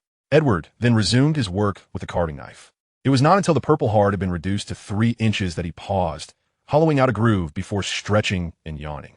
The desk was now cluttered with dozens of thin wooden sheets, resembling pages filled with black, ancient runes. Splendid. Protective charm, isolation perception charm, muggle banishing charm. Edward murmured to himself. He had fashioned a convenient food box, with a protective spell transmuted into cards. One merely needed to affix the corresponding card to the box as required. Now, all that remains is to wait. I shall surely savor your essence, my dear delectable companion. Edward chuckled softly, salivating at the thought of the tempting aroma his companion emitted. Such a lure could only stem from a profound darkness within the soul, one that must have undergone some form of enhancement. Otherwise, it could not possibly be so exquisite. Once Dumbledore no longer required Quirrell, Edward would relish the taste of his delightful soul. Suddenly, an owl flew through the window, dropping a letter onto the desk. Edward opened the envelope, and upon reading its contents, he could not help but furrow his brow. It was merely a letter from an old acquaintance. Having traversed both the Muggle and Wizarding worlds for many years, Edward had amassed considerable experience, giving him a broad perspective devoid of the typical wizard's disdain for Muggles. He had friends scattered across the globe, capable of naming the nearest magical black market or Muggle metropolis with his eyes closed. The letter was from a friend he had met in the black market. Edward extracted the parchment and hastily scribbled a note, arranging to meet him on Sunday at the Hog's Head Inn. As the owl took flight, Edward pondered the intentions of this individual. The man was named Mundungus, a scruffy, stout wizard with short, crooked legs. His eyes were perpetually swollen and bloodshot, and he smoked a foul tobacco, reeking of a potent mix of smoke and alcohol, making him easily mistaken for a pile of rags. Yet, one could not deny that Mundungus had helped Edward procure many delectable souls over the years, despite the unfortunate fact that he had claimed the bodies for bounties. Let us hope you bring me good news, Dom. Chapter 17. The deal with Mundungus. On Sunday morning at 10 o'clock, Edward arrived at the Hog's Head Inn. The hour was early, with only one patron present, who scanned the room as if evading an unseen pursuer. The Hog's Head was typically bustling in the afternoon and evening, with most dark wizards still fast asleep. Edward approached the solitary patron, catching a whiff of the nauseating odor, and pinched his nose as he took a seat beside him.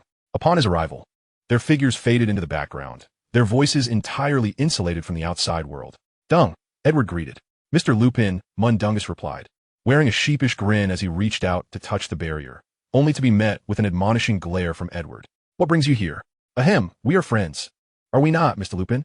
Before you impose any excessive conditions, I must ensure that you can provide me with sufficient dark wizards." Mundungus fell silent for several seconds, his gaze darting about. "Indeed, that is precisely why I have come." Edward's fingers drummed upon the table, seemingly deliberating, but he soon nodded. "When will it be delivered?" "It's in my possession, carried with me at all times." A look of delight spread across Montague's face as he hastily retrieved a considerable stack of books from his pocket. "That is acceptable, but you must first disclose the source." Montague's expression grew troubled, as if weighing his options, yet he quickly uttered a single word: "Uganda. A barren land that has only utilized wands for less than a century. How did you come across it?" Montague hesitated for a moment before slowly revealing a few words: "The Mad Seer." Edward paused, then nodded in understanding. The Mad Seers are wizards who have inherited a linguistic magic from Uganda. They refer to themselves as seers, while outsiders call them Mad Seers. This prophetic magic is, in fact, a form of dark magic, with each prophecy requiring a price, often a part of one's own body. It could be a fingernail, a lock of hair, or even an ornament from one's neck. Most critically, the prophecies are not always accurate. Upon hearing Uganda, Edward immediately thought of the Mad Seers. Yet he could not be certain, as there was little to no interaction between Africa and England. How had Montague found the Mad Seers? Even after years of exploration, Edward had never encountered a true Mad Seer. "Please, continue," Edward urged, intrigued. He knew Montague would not deceive him regarding such matters. There was a particularly adept seer who made a successful prophecy at the cost of his entirety. He contacted me beforehand, aware of my occasional connections. Montague fidgeted with his hands. He purchased an alchemical product that could preserve souls for me. "So, after he made the prophecy, you took his soul?" Edward inquired, a hint of disdain in his tone. "You truly are a devil." "Thank you," Montague chuckled. "So, is such a soul satisfactory to you?" Edward nodded in approval. "Of course. When can I expect it to be in my hands? And these books?" Montague rubbed his fingers together, the implication unmistakable. "No problem." Thus, throughout the remainder of the morning, Edward diligently signed his name in Montague's latest book, The Cursed Child, until noon, completing hundreds of signatures. "I knew you would be a straightforward customer," Montague said, content as he gathered the signed copies. They could fetch at least 10 gold galleons each on the black market, while unsigned copies would only sell for 3. This exchange netted a total of 700 gold galleons, far more profitable and considerably safer than dealing in dark magical alchemical products. "Then he is yours." Montague produced an oil lamp from his pocket, within which a silvery flame flickered, revealing a shadowy figure that seemed to curse Montague as it mouthed silent words.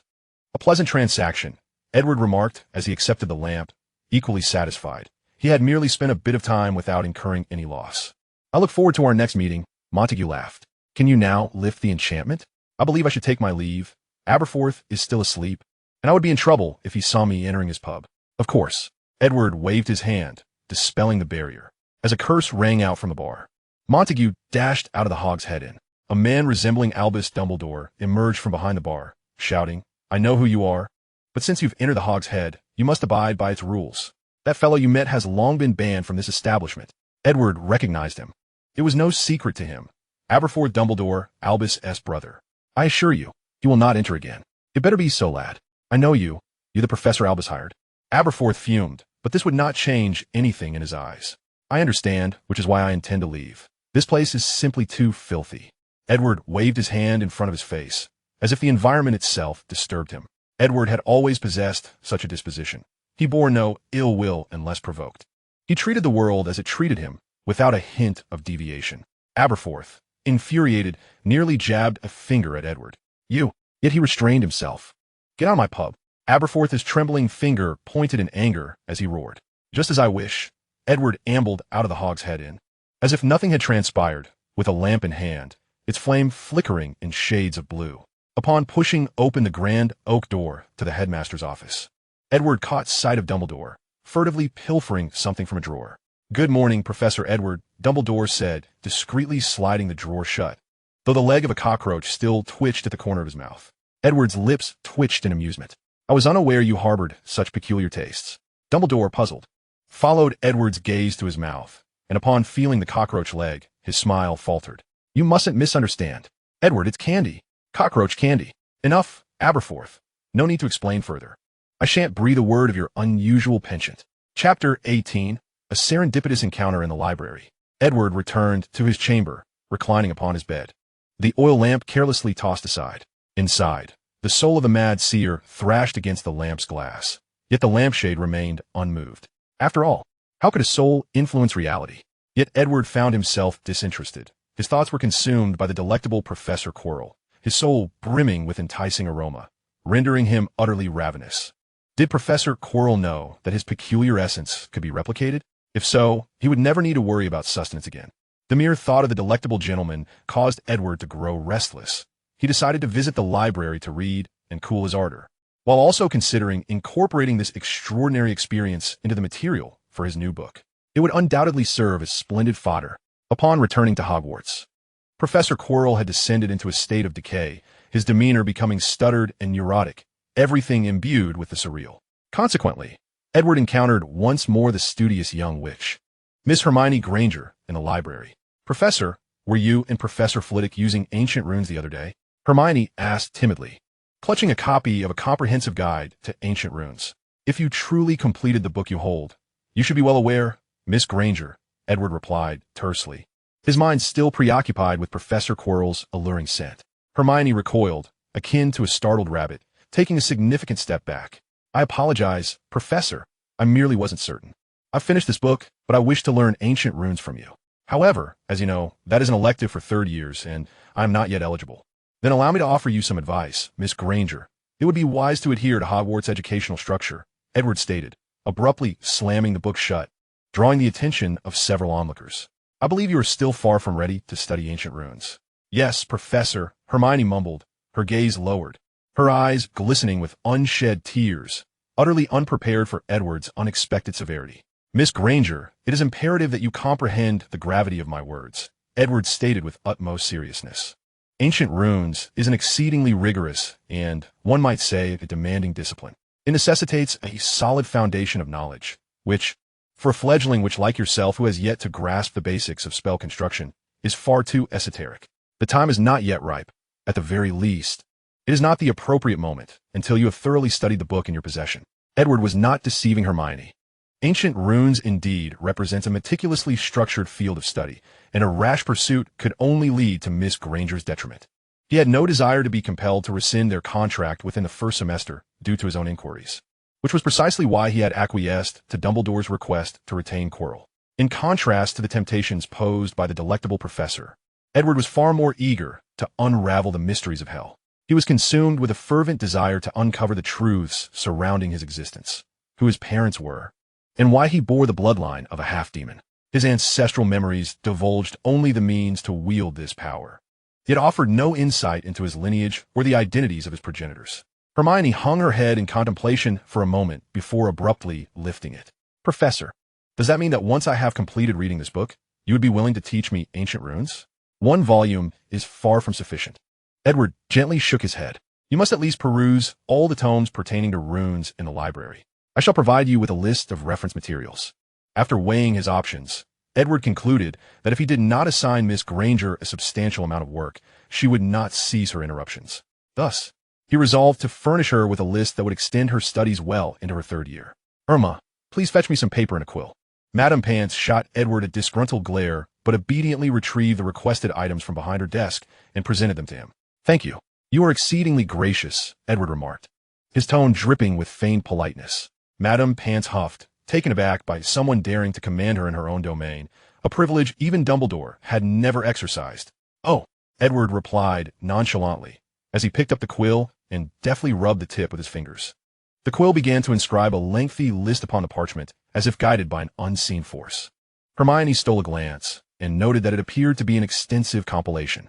Her expression soured momentarily, but she quickly rallied her spirits.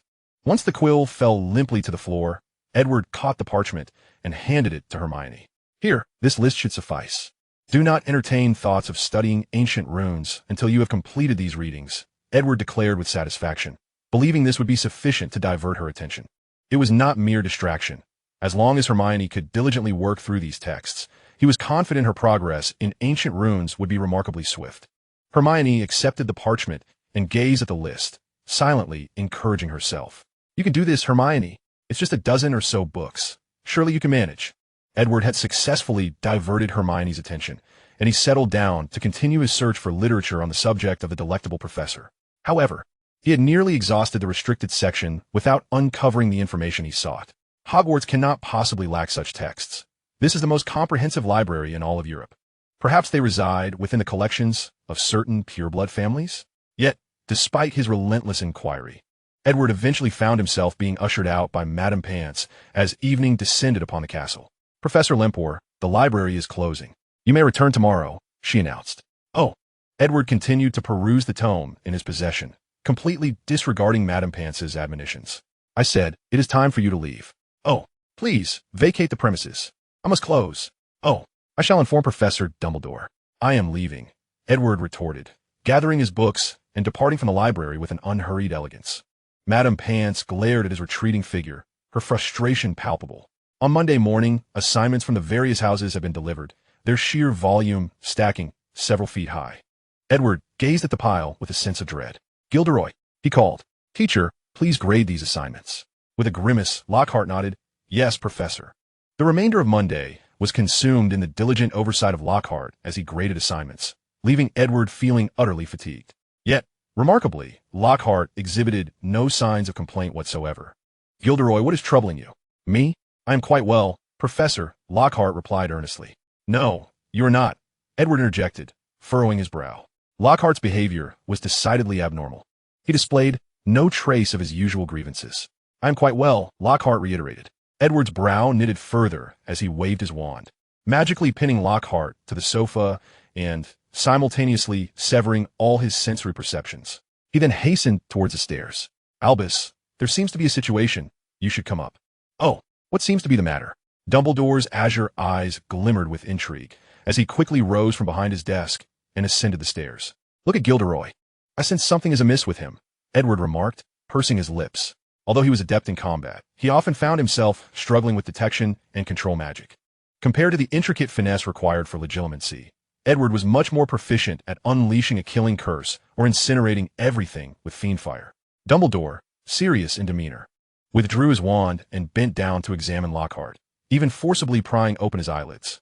A strong soul curse. Break it. Edward's expression remained impassive. I must know who is responsible. Albus.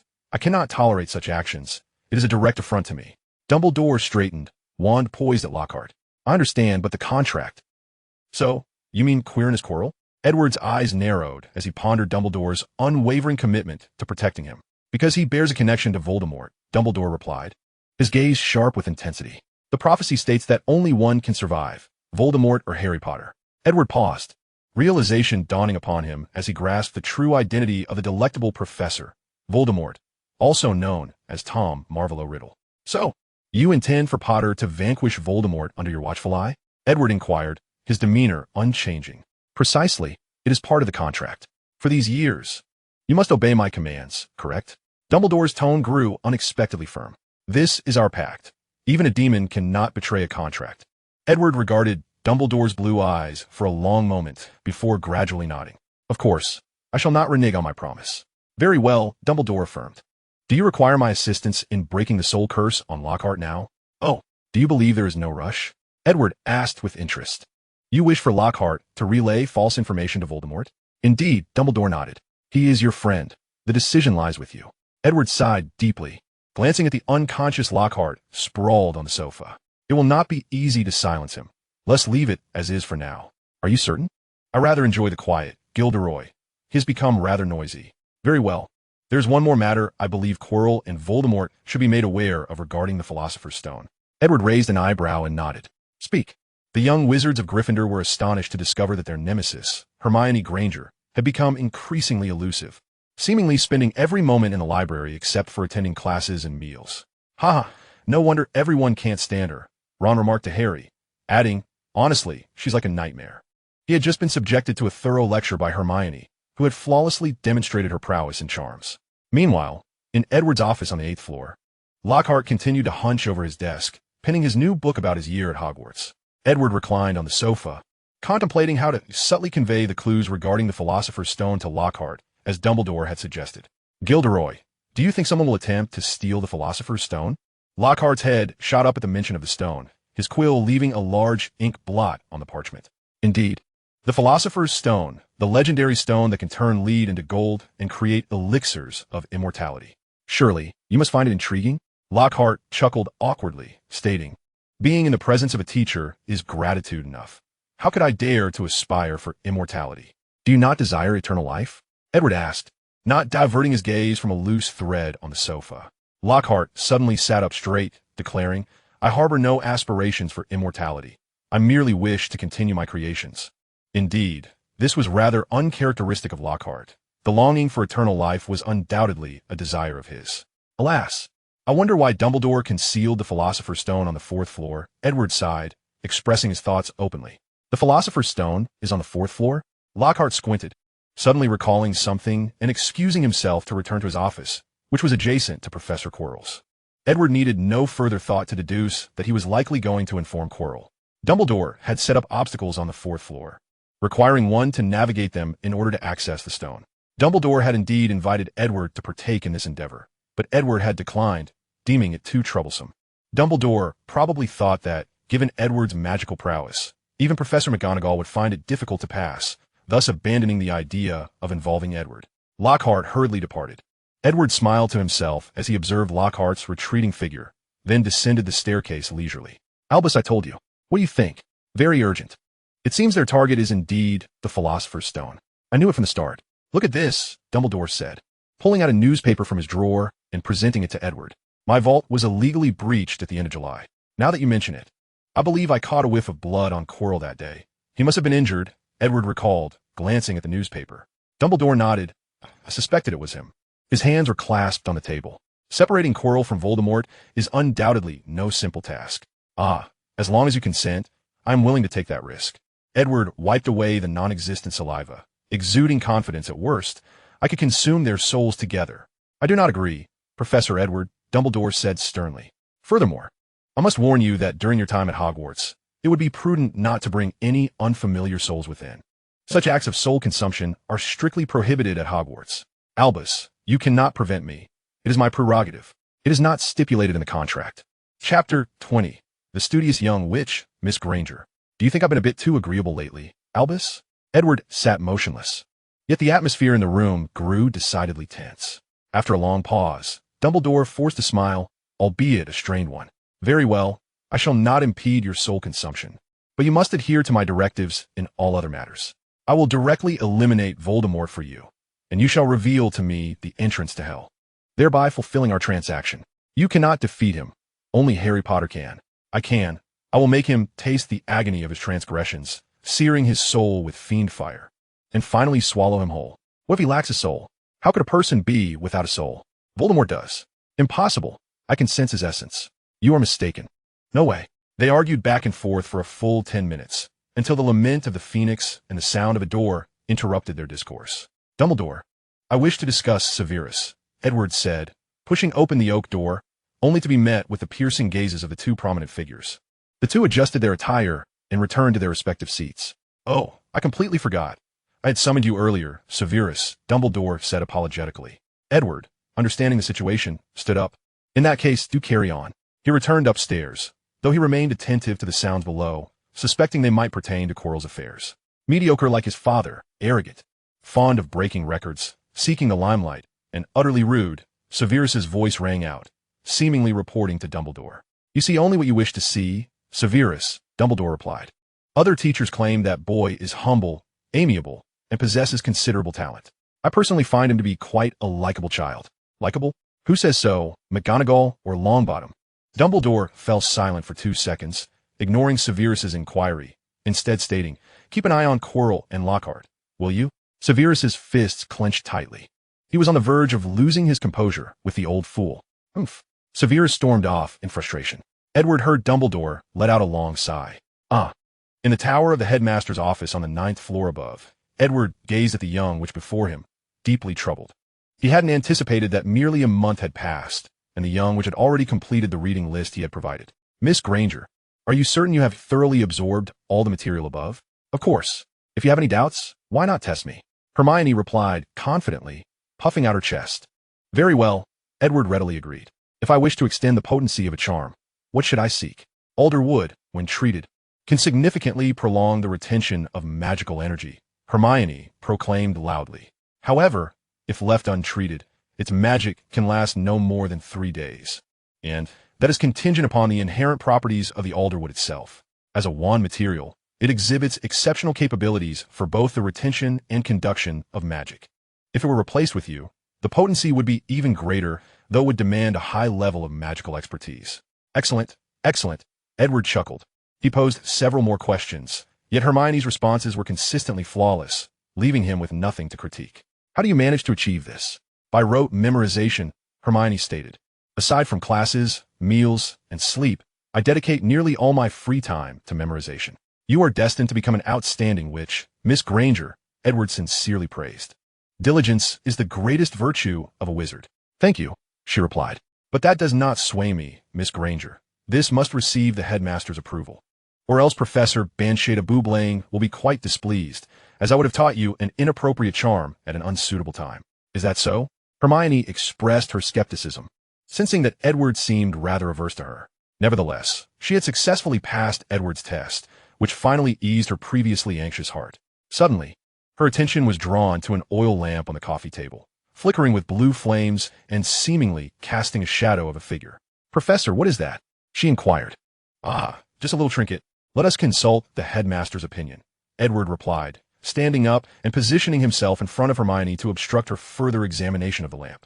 He then guided her downstairs. Albus, Miss Granger wishes to study ancient runes. You must be aware that this is against the rules, correct? Edward gestured discreetly towards Dumbledore, hoping he would understand. To his surprise, Dumbledore chuckled heartily. Of course, it's no problem. I trust you two will get along splendidly. Thank you, Headmaster. Hermione beamed with a sweet smile. Yet, Edward's expression turned sour, as he had to accept the reality before him. Dumbledore, with a twinkle in his eye, mouthed a single word, contract. Curse that contract. I should never have trusted a wizard. Edward seethed inwardly. Thus, a delicate figure materialized within Edward's office. Gilderoy, please grade the students' assignments, Edward instructed as he settled onto the sofa, savoring a cup of hot cocoa while assigning tasks to the two in the room. Hermione, Transcribe the basic runes 20 times and then recite them 5 times to ensure there are no mistakes. Understood, she replied. Hermione, true to her scholarly nature, quickly immersed herself in the task, almost faster than a stunned Lockhart could react. She appeared particularly adept at memorization. Meanwhile, Edward perused Hermione's paper, which he intended to showcase as an exemplary piece for his students before the holidays, planning to award Gryffindor a substantial 50 points. Given Hermione's considerable assistance during Lockhart's incapacitation. Of course, Edward did not merely regard Hermione as a laborer. He had nearly fulfilled all her requests, imparting every piece of knowledge she sought to learn, albeit limited to runes. Approximately half an hour later, Hermione completed her transcription and recitation while Lockhart continued grading assignments. All right, let us delve into the main topic. Do not mind Gilderoy. Let him continue his grading. Edward gestured for Hermione to approach him. From your paper, it is evident that you have acquired a sufficient understanding of ancient runes, even if you have only studied the basics. Your progress will be swift with just a little time. Professor, I am currently reading the Introduction to Ancient Runes and have also learned how to consult the Rune Dictionary and the Magical Symbol Compendium, revisiting the book list you provided earlier. However, I have not fully grasped most of it and have relied on rote memorization. Hermione sat up straight, promptly detailing her study progress. Edward paused, impressed. Very well. But I want to spend too much time discussing translation issues with you. I will merely advise you on how to study ancient runes. You could begin around the year 900 AD, the time of Hogwarts founding, when the 4 founders were the most remarkable talents of their era, leaving an indelible mark on the history of the magical world. A fact I must concede. Edward skillfully shifted the topic, noting that some materials are housed in the restricted section. Once you complete the books outside, I will grant you permission to enter the restricted section for further study. However, a significant portion of the texts vanished from the library following Salazar's departure, as he took his research with him in a fit of rage after the fallout with the other 3 founders. Edward narrated this piece of history captivatingly, drawing Hermione's rapt attention, as if he had witnessed it firsthand. Moments later, Edward rose and beckoned Hermione to follow him to a nearby desk, where Lockhart had astutely cleared a substantial space. How can you expedite your learning of runes? Edward inquired, picking up a palm-sized piece of purple wood. Gathering magic at his fingertips, he seemed to recall something, dissipating the energy and taking up a carving knife to inscribe runes onto the wood surface. As the runes were etched, they erupted into a brilliant red light before quickly dimming to form dark patterns upon the surface. This was Hermione's first experience witnessing such a phenomenon. She gazed in fascination, attempting to decipher Edward's actions, yet to no avail. Once he completed the carving, Edward casually handed the wood to Hermione. You may take a moment to feel it. As she grasped the piece, she could sense the flow of magic beneath her palm without even needing to rub it, her fingertips gliding over the dark runes, evoking a gentle warmth. The purple wood can temporarily store magic, as you just mentioned, but if not treated properly, the magic it holds can last only about 3 days, Hermione nodded, already familiar with this knowledge. What I am about to explain now is how to rectify this limitation. For instance, you can create a circuit to significantly extend the duration of the magic's retention. Of course, you could also apply special protective spells or add storage and conversion circuits. Hermione's mind worked diligently to retain this information, eager to transcribe every word Edward uttered onto parchment, reminiscent of Lockhart's usual practices. Yet, Edward remained attentive in his explanations, ensuring Hermione's safety during his instruction, which was his sole commitment to Dumbledore. Professor, regarding the figure within that oil lamp, it is not a dark magic alchemical object, is it? As they were about to leave the office, Hermione hesitated, voicing her lingering concern that had troubled her for several days. Certainly not. Albus would never permit such a thing. It is merely a vessel for a soul, Edward replied nonchalantly. Oh. As October approached, 1 month into his position, Edward had fully acclimatized to the rigorous demands of teaching, allowing him to feel relaxed once more. First-year students were quite manageable. What they needed was targeted practice rather than Edward's lengthy discourses on writing techniques. He merely assigned tasks in class and let them explore freely, believing that practice is the best teacher. After all, there were unlikely to be any surprises during the paper guidance sessions, were there? Except for Ron Weasley and Draco Malfoy, whom Edward had discovered were akin to ticking time bombs in the classroom, always erupting into verbal spats or even scuffles when he least expected it. Edward ought to count himself fortunate that they were merely first-year students, limited to fisticuffs rather than curses. Thanks to Mrs. Weasley's profound impression, Edward had always been amiable towards Ron. Yet today, everything was evidently not proceeding smoothly. I am willing to duel you at any time, Ron declared, After you finish your last bite of food, Malfoy spoke with a venomous tone, suggesting that if there were no objections, a duel among wizards would take place tonight, wielding only wands and forbidding any physical contact. What do you say? I trust you haven't yet mastered the incantations? He was undoubtedly aware of the implications. As Ron interjected, he squeezed through, realizing that Malfoy was indeed looking to provoke Harry. I am his assistant. Who is yours? Malfoy scrutinized Crabbe and Goyle, weighing their worth. Crabbe, he declared. Let's meet at midnight, shall we? In the trophy room. Children, I hope I haven't overheard you discussing a duel. Edward approached, keen to prevent any further disturbances in his classroom, aware that Dumbledore would be exceedingly displeased with such behavior, even threatening to revoke his contract. He certainly had the authority to do so. Should Edward's performance fail to meet the standards of qualified professor, the contract would automatically dissolve, accompanied by penalties for him. If Dumbledore were to breach the contract, the price would be his life, a precarious disadvantage for a wizard.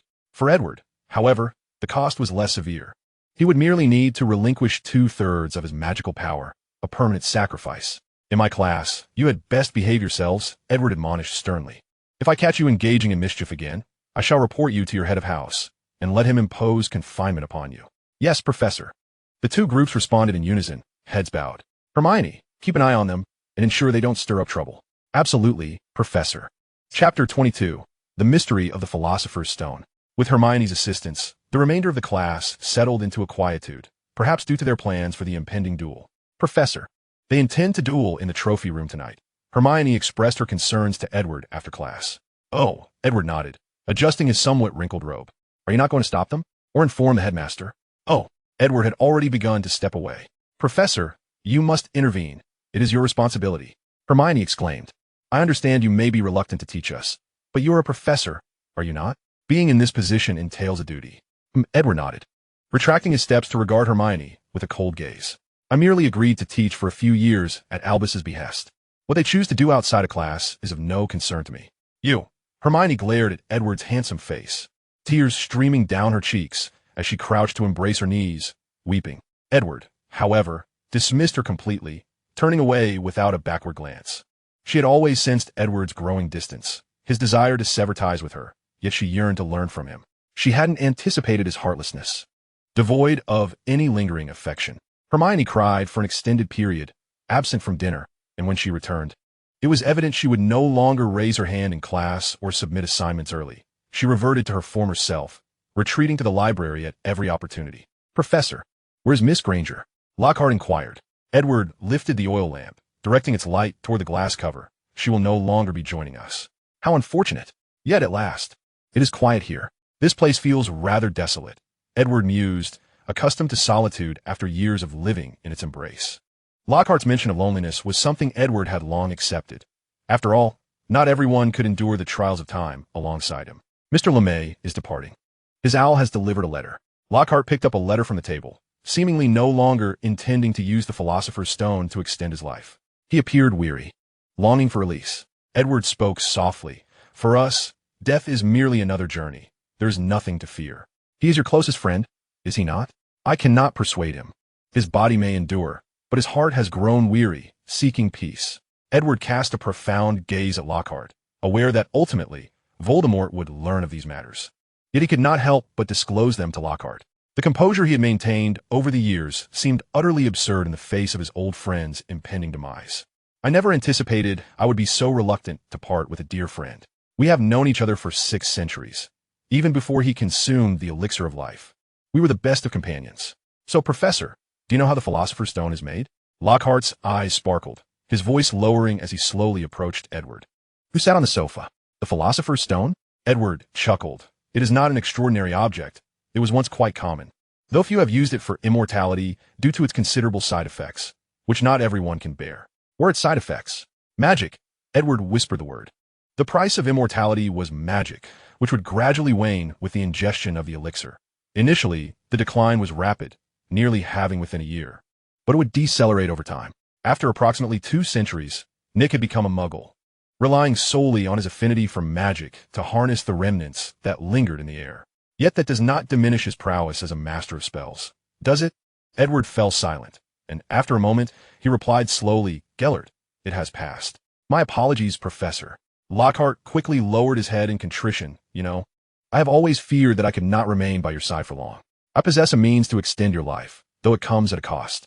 It is yours to decide, Edward stated nonchalantly, though he did not recommend such a course, for nearly all longevity spells involve dark magic that tampered with the soul. On the eve of Halloween, Edward relished the rare tranquility. Lockhart had not come to disturb him, perhaps assigned a task by Voldemort or directed by Dumbledore. Regardless, it was a peaceful day. The hallways and rooms were filled with the sweet, enticing aroma of roasted pumpkin. On this day, Edward completely consumed the last vestiges of the Mad Witch's spirit, which naturally earned him a displeased glare from Dumbledore. Nevertheless, Edward chose to feign ignorance. Albus, your phoenix must be nearing its rebirth, Edward teased, observing Fawkes resting on its perch, its golden red feathers somewhat dimmed, as if at the end of its life. Indeed, it should be within these 2 years. Dumbledore squinted, watching as Fawkes pecked Edward's hand, leaving wounds that healed almost instantaneously. A remarkable ability. He murmured, but this is also a curse, Albus. Edward rubbed his temples, feeling somewhat off since his rejection of Hermione, as if something vital was missing from within him. Yet for most, this was an irresistible temptation. And you? Me? I too would yearn, Dumbledore candidly replied, but I am more aware of what I truly desire. With that, he burst into hearty laughter. That is what sets you apart from them. You're a wise man, Albus. Edward spoke, a look of approval gracing his countenance. I have always kept an eye on Hogwarts, though I have never made an appearance. You are undoubtedly one of the finest headmasters. He seated himself opposite Dumbledore.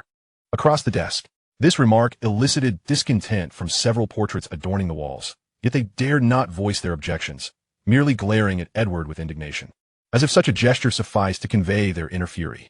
Chapter 23. The Troll Before Halloween. I never boast about it, Dumbledore replied, a glimmer of light dancing in his blue eyes. But you cannot deny it, particularly when considering a certain headmaster from the Black family, who is nothing short of farce, Edward retorted coldly, the most exaggerated among the portraits glaring at him with bulging eyes and puffed cheeks. Phineas is a decent fellow. Dumbledore mused, as if recalling something. Edward disregarded him. Tonight, Quirrell may have some mischief planned. I haven't seen Gilderoy all day. He intends to do something. I know he has acquired a troll. Dumbledore stated. Aren't you going to intervene? We must await his blunder. A troll is hardly a cause for alarm. Indeed, Edward nodded. I trust one need not intervene.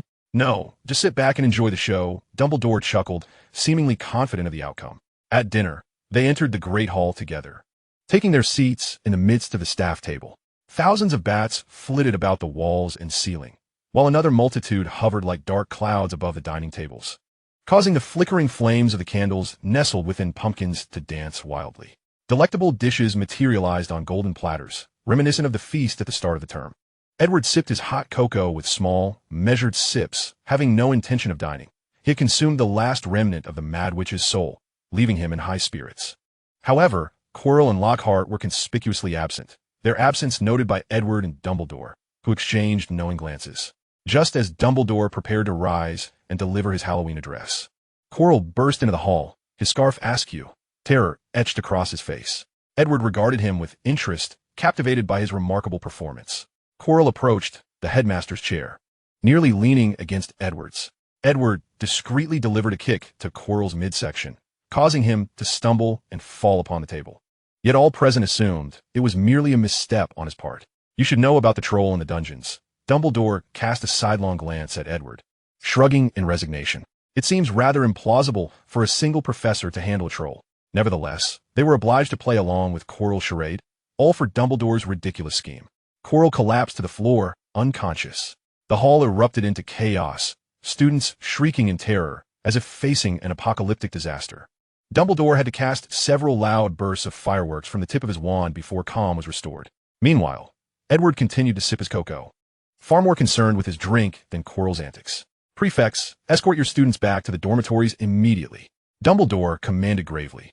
Edward, would you mind checking downstairs? Well, aren't there other professors? Edward inquired. They are responsible for evacuating the students.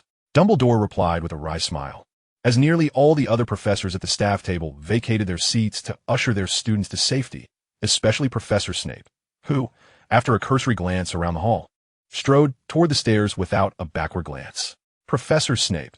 He is attending to his potions, Dumbledore said with resignation. Keep an eye on the troll. You needn't engage. Just ensure it does not cause any trouble. Very well. Edward placed his cup on the table, adjusted his robes, and leisurely made his way toward the entrance of the hall. Traversing the empty side corridor, following the sounds, Edward located the troll's trail. It had left the dungeon classroom and turned toward the girls' restroom. A nauseating stench assaulted his nostrils, a foul combination of unwashed socks and a neglected public toilet. His heightened senses sharpened Edward's awareness. He kicked the door of the restroom, then positioned himself near the stairs to keep watch over the troll. Just then, two young wizards stealthily crept into the corridor. "Harry Potter, Ron Weasley, what are you two doing here?" Edward scrutinized the young wizards, suspicion evident in his gaze. Could they be in league with Quirrell? Suddenly, Edward recalled having detected a scent on Harry reminiscent of Voldemort. His eyes narrowed. If Harry and Voldemort were allied, no, that was inconceivable. Professor Lupin, we were just, Harry stammered, but it was Ron who took over. It's Hermione. We heard she was in the girls' restroom, and she isn't aware of the troll. Miss Granger? Edward's brow furrowed slightly, puzzled as to why she would be absent from the feast, spending time in the restroom. Before Edward could ponder further, a piercing, terrified scream shattered the corridor's silence. Edward drew his wand and hastened toward the restroom door, grasping the handle, only to find it had been smashed by the troll. It was impossible to open it by brute force, especially since Edward wished to avoid exposing himself to the two young wizards. He waved his wand over his shoulder, and a brilliant red light erupted from its tip, crashing against the restroom door. Boom! The door splintered apart. Hermione. Ron's face turned pale as he and Harry desperately searched for Hermione within the restroom. Get back! Edward brusquely shoved them aside, stupefied. Another brilliant red beam struck the troll's head. It stood 12 feet tall, yet its brain was no larger than a cocoa bean. With legs as thick and sturdy as tree stumps, the troll halted beside a doorway, seemingly unaffected by the stunning spell, swinging its large ears. But the incantation appeared to enrage it as it turned and swung the hefty club it held toward Edward. Run! Harry and Ron shouted at Edward, attempting to pull him toward the door, convinced the club would turn him to pulp. Don't touch me. Edward waved his hand, magically propelling Ron and Harry out of the restroom while he slammed the door shut. The club descended toward Edward's head, and just inches from impact, a fair arm seized the club. How filthy! Do you not know the concept of bathing? Edward muttered, wrinkling his nose in disdain. Get aside. He exerted force, the strength coursing through the club and slamming the troll against the wall. Chapter 24. Understanding the essence of magical power. The troll was momentarily stunned. It likely never anticipated encountering a human wizard stronger than itself. Confusion filled its small eyes, but it quickly grasped the situation. It had been hurled against the wall by a human wizard. It emitted an enraged roar, twisting its body and vigorously swinging the club in its hand. Edward completely disregarded him. It was merely a troll. Had he not considered Hermione's presence within, he would have reduced everything to ashes with a flicker of his wand. He strode towards the innermost stall of the restroom, where Hermione was huddled in fear, utterly paralyzed and collapsed on the floor. Professor! Professor! Hermione's tears flowed freely, and she threw herself into Edward's embrace. Everything is all right. It's all over now, Edward softly reassured her as he gently patted her back. He carried Hermione out of the stall, where the troll had managed to rise again, wielding a wooden club and smashing the sinks to pieces. However, upon spotting Edward, it hesitated, retreating in trepidation, clearly intimidated by him. With one arm holding Hermione, he extended his other hand, forming a circle in the air. Golden red runes materialized from the atmosphere, hovering before Edward. Fiendfire! Edward uttered the incantation softly, and terrifying black flames erupted from the runes, crashing into the troll. It didn't even have time to emit a sound before being silenced the moment the flames enveloped it. The fiendfire devoured its very essence. All right, it's over now. Edward continued to comfort Hermione, gently patting her back. He withdrew his wand and cast several cleaning charms around the restroom, which alleviated the unpleasant odor somewhat. Suddenly, a loud banging and the sound of hurried footsteps echoed, prompting Hermione to lift her head, her cheeks still glistening with tears and her eyes red. Edward dispelled the magic he had placed on the door just as Professor McGonagall burst into the room, closely followed by Snape and Quirrell, all looking bewildered at the empty restroom. Professor Longbottom, where is the troll? McGonagall inquired, her hand trembling slightly around her wand, having distinctly heard the troll's roar moments before rushing over. Do you see the ashes? Edward pointed to the pile of gray in the center of the room, which was all that remained of the troll. Quirrell gasped softly, clutching his chest. You've eliminated it? McGonagall's lips turned pale. She could think of no other spell capable of incinerating a troll so thoroughly in such a short time, but fiendfire. The precision with which Edward wielded the spell was astonishing, leaving even the floor unscathed. His power had surpassed McGonagall's expectations. If there are no further issues, I shall take my leave, Edward said, setting Hermione down as he prepared to depart. Please wait, McGonagall called after him. I need you to explain what you were doing. What on earth were you three up to? The latter part of her sentence was directed at the three young wizards, who had just spotted Harry and Ron waiting at the corridor S entrance. Why weren't you two staying in the dormitory? McGonagall's lips were ashen, her voice laced with cold fury. Snape shot them a piercing glance. Please don't be harsh, Professor. They were looking for me, Hermione interjected, struggling to stand. I came to find the troll because I thought I could handle it alone. You see, I've read about them, and I've studied the runes with Professor Longbottom for some time. I thought I understood them well. This was undoubtedly a grand deception. At least Edward hadn't witnessed Hermione making any attempts at resistance. Had it not been for him, she would likely have been reduced to a mere puddle of flesh. If Harry and Ron hadn't found me, I would surely be dead by now. You ought to be thankful to Professor Longbottom, McGonagall said sternly. Miss Granger, for this transgression, Gryffindor will lose 5 points. I'm quite disappointed in you. If you're uninjured, I suggest you return to Gryffindor Tower immediately. The students are enjoying the Halloween feast in their respective houses. Hermione departed. McGonagall turned to Harry and Ron. You two must have noticed Miss Granger sneaking away from the group. Yet, you didn't inform a teacher. Instead, you followed her. Did you truly believe the three of you could contend with a troll? Harry and Ron shook their heads rapidly, attempting to explain that they hadn't had time to consider any of that. But McGonagall would not hear their excuses. For this, I shall deduct 5 points from each of you. Now, you may leave. Harry and Ron hastily exited the room. May I take my leave now, Professor McGonagall? Edward's final words were emphasized with particular intensity. McGonagall nodded, though her lips were tightly pressed, as if she wished to say something more. However, Edward had already taken his leave before she could utter a word. Fiendfire. Snape leaned down, carefully pinching a bit of ash between his fingers, examining it closely. Exquisite control. It was Longbottom, he stated. I refuse to believe that a first-year Muggle-born wizard could conjure fiendfire. Snape rose, his tone icy. Undoubtedly, it was our Professor Longbottom. McGonagall squinted. Professor Snape, could you achieve such a feat? Snape shook his head. I fear even Dumbledore could not manage it. Not even Professor Dumbledore. He is more adept at white magic. He seldom employs the dark arts. Snape replied coolly. If there is nothing further, I shall return to my office. Very well. McGonagall nodded. Meanwhile, the three young wizards returned to the tower, where the common room was bustling with students, filled with noise as everyone indulged in the feast being served. Hermione quietly thanked Harry and Ron before hurriedly heading to her plate. That evening, Hermione once again retrieved the books on runes, which she had buried beneath the lowest shelf of her bookcase, and delved into her studies with fervor. If possible, I would like to continue learning under you, Professor Longbottom. Hermione's gaze hardened with resolve. Today's experiences, albeit accidental, had profoundly impressed upon her the significance of knowledge and strength. Strength. I need enough to protect myself and my family. Chapter 25. A Visit to Hagrid. Following the events of Halloween, Hermione Granger resumed her previous course of study with Edward. After sharing a life-and-death experience with someone, it was impossible not to develop a bond, though for Edward, it was no more remarkable than enjoying a warm cup of cocoa before bed, an exceedingly simple matter. As November arrived, the weather turned bitterly cold. The mountains surrounding the school were shrouded in a gray mist, blanketed in ice and snow, while the lake lay like tempered steel, cold and unyielding. Each morning, frost covered the ground. Granger, don't you want to watch the Quidditch practice? I thought you all would be interested in it, Edward remarked, somewhat exasperated as he observed Hermione seated at his desk. He found it challenging to persuade her to leave, even though he had made it clear that he wouldn't be imparting any additional knowledge. I'll consider it once I finish grading these assignments, Hermione replied, diligently assisting Edward with the grading. Her efficiency surpassed that of Lockhart, which was precisely why Edward had refrained from insisting she depart. Of course, the more pressing matter was the old fool downstairs. Dumbledore had been persistently threatening Edward with contractual obligations.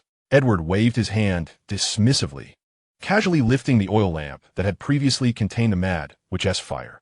Where has the blue flame gone? Hermione looked up, keenly noticing the discrepancy with the lamp. It has dissipated. Edward spoke softly, drawing forth his wand and aiming it at the oil lamp, murmuring, Mendos. The lamp quivered momentarily, emitting a peculiar blue light before gradually settling into an inky blackness. What spell is this? It's a key to a door. I have crafted a key, Edward whispered. Surely you are aware of what a key is? Hermione gently shook her head. It is a mode of transportation, akin to what Muggles term quantum teleportation, capable of swiftly transitioning a person from one space to another through magical means. It's particularly convenient in Hogwarts, as this place prohibits apparition. What is apparition? You shall discover that in your 6th year, Edward replied tersely. If you are overly eager to know now, it would be prudent to consult the library, where it is detailed extensively in the general reading section. I will go and take a look, Hermione responded. Edward nodded, stowing away the oil lamp. For the time to use it had not yet arrived. He intended to pay Hagrid a visit, having prepared a gift for him as a token of camaraderie. Not only for Hagrid, but also for Professor Flitwick. Are you heading out? Yes, I plan to see Hagrid. I haven't visited him since the start of term, Edward said. Do you know him? I've heard of him. He led us across the Black Lake to see the castle. He's a giant, is he not? Normal wizards cannot grow to such heights. Hermione hesitated, her quill pausing in her hand. Edward tilted his head and shrugged. You'd best not mention that in his presence. He is rather sensitive about it. He donned the cloak hanging on the coat rack, adding, if you wish to accompany me, you ought to take your cloak. Yes. Hermione obediently retrieved her cloak draped over the chair back, attempting to fasten it around her neck, but struggling momentarily. Edward, unable to wait any longer, strode over to her, bending down to assist in fastening her cloak. Hermione's cheeks flushed crimson as she followed Edward with her gaze cast downward. Alas, Edward was entirely oblivious to this. Otherwise, he would have realized how terribly inappropriate it was. He certainly did not wish to foster any ambiguity with a young witch. Dumbledore would undoubtedly use such situations to further threaten him, even if it was not Edward's intention. They exited the castle, crossed the grounds, and traversed the greenhouses until they reached Hagrid's small wooden hut. As they approached, a large dog began barking furiously. Edward patiently waited, and after a moment, a burly figure emerged from the hut, sporting a thick beard and feet resembling small boats. Hagrid shouted at the dog, "Shut up, Fong," and then turned to Edward, his gaze filled with confusion. "Professor Lupin, is there something you need?" In his eyes, having the honor of accompanying Edward to collect Harry from the leaky cauldron was already a tremendous privilege, and as for any further developments, Hagrid dared not even imagine, for that was a literary luminary of the magical world. Thus, even though Edward had not sought him out in the past 2 months, Hagrid considered it entirely natural. They belonged to 2 different worlds. "Rubius, I thought we were friends." "Oh, of course, we are indeed friends," Hagrid replied, appearing flustered. How could he let a friend stand at the door? "Come in and warm yourself." His expression quickly shifted to one of embarrassment. Upon entering the room, Edward instantly comprehended the chaos within Hagrid's hut.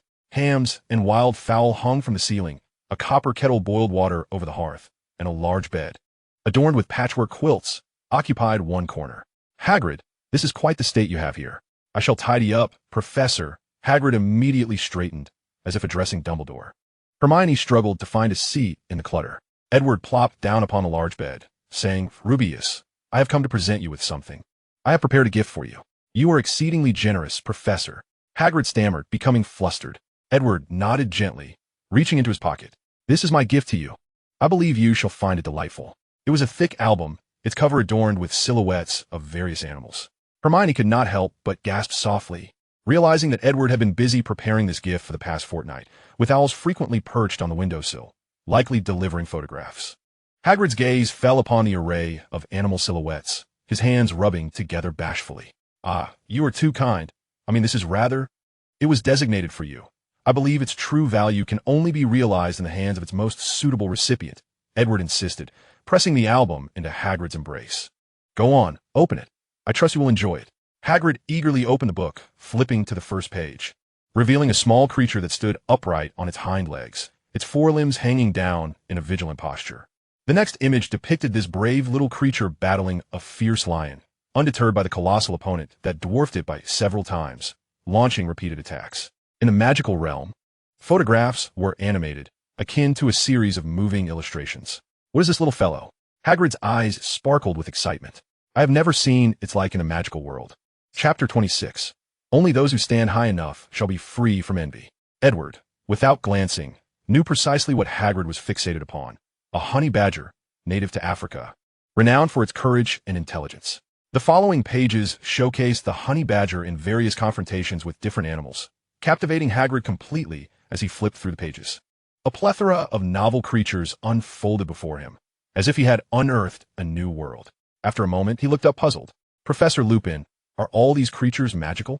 Why have I never heard of them before? Certainly not. I surmise you are well acquainted with magical creatures. So I enlisted the help of some friends to gather animals from the Muggle world that you might not be familiar with.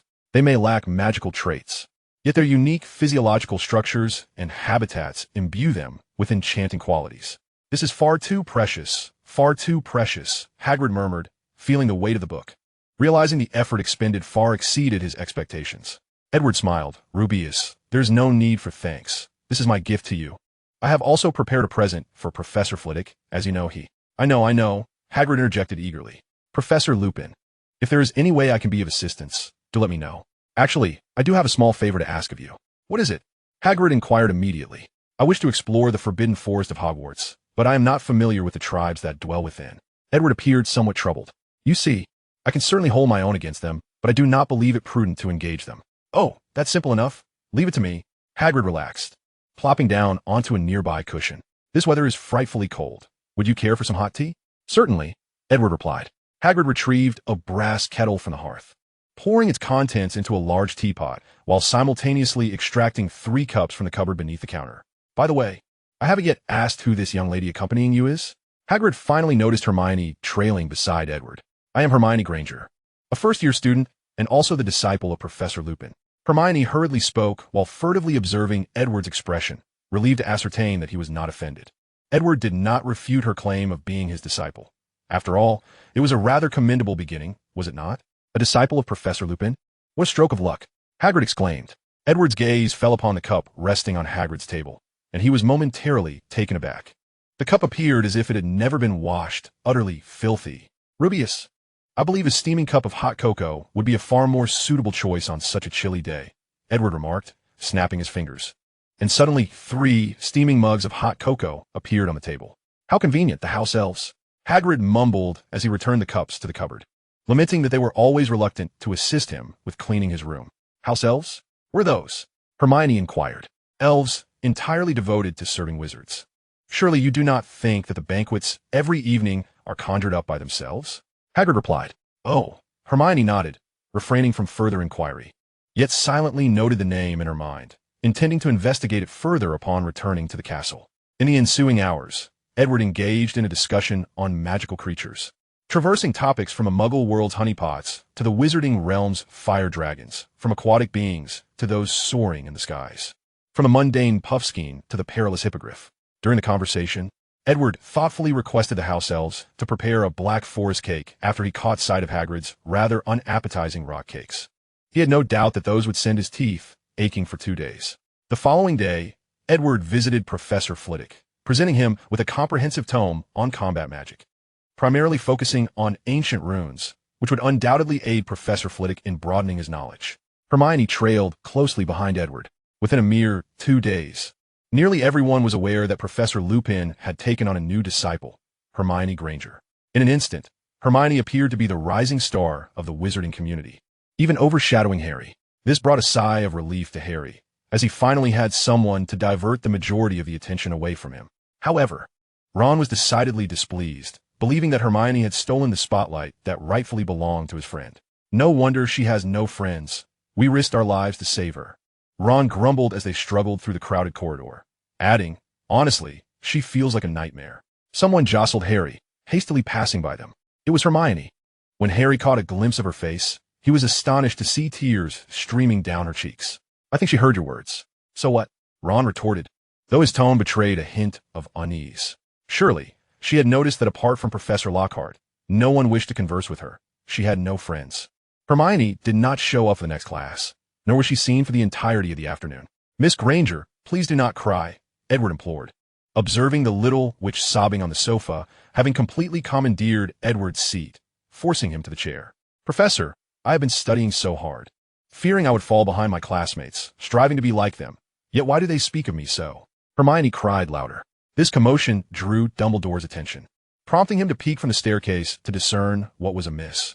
Was Professor Lupin bullying a girl?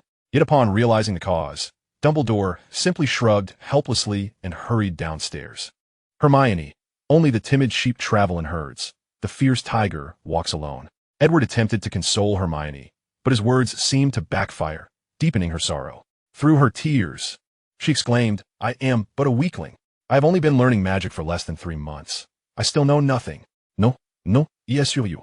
You have surpassed the majority of first-year witches and wizards, and you stand among the elite of second and even third-year students, Edward said, rubbing his temples. Friends may deceive you. Teachers may deceive you. Everyone may deceive you, but knowledge will not. What you learn is yours alone. You are well aware of what I mean. What you need to do is instill fear in them, inspire them to follow you, rather than envy you. You must become strong enough that no one dares perceive you in such a manner. You must grow powerful. Chapter 27. The first Quidditch match is imminent. After much persuasion, Edward finally managed to soothe Hermione, yet it came at a considerable cost. He promised to formally take Hermione as his disciple, intending to impart genuinely useful knowledge to her rather than merely grading assignments in his office, although she would still have to continue that as well. The situation with Gilderoy Lockhart, under the control of the Dementor's curse, had rendered Edward's circumstances rather complicated.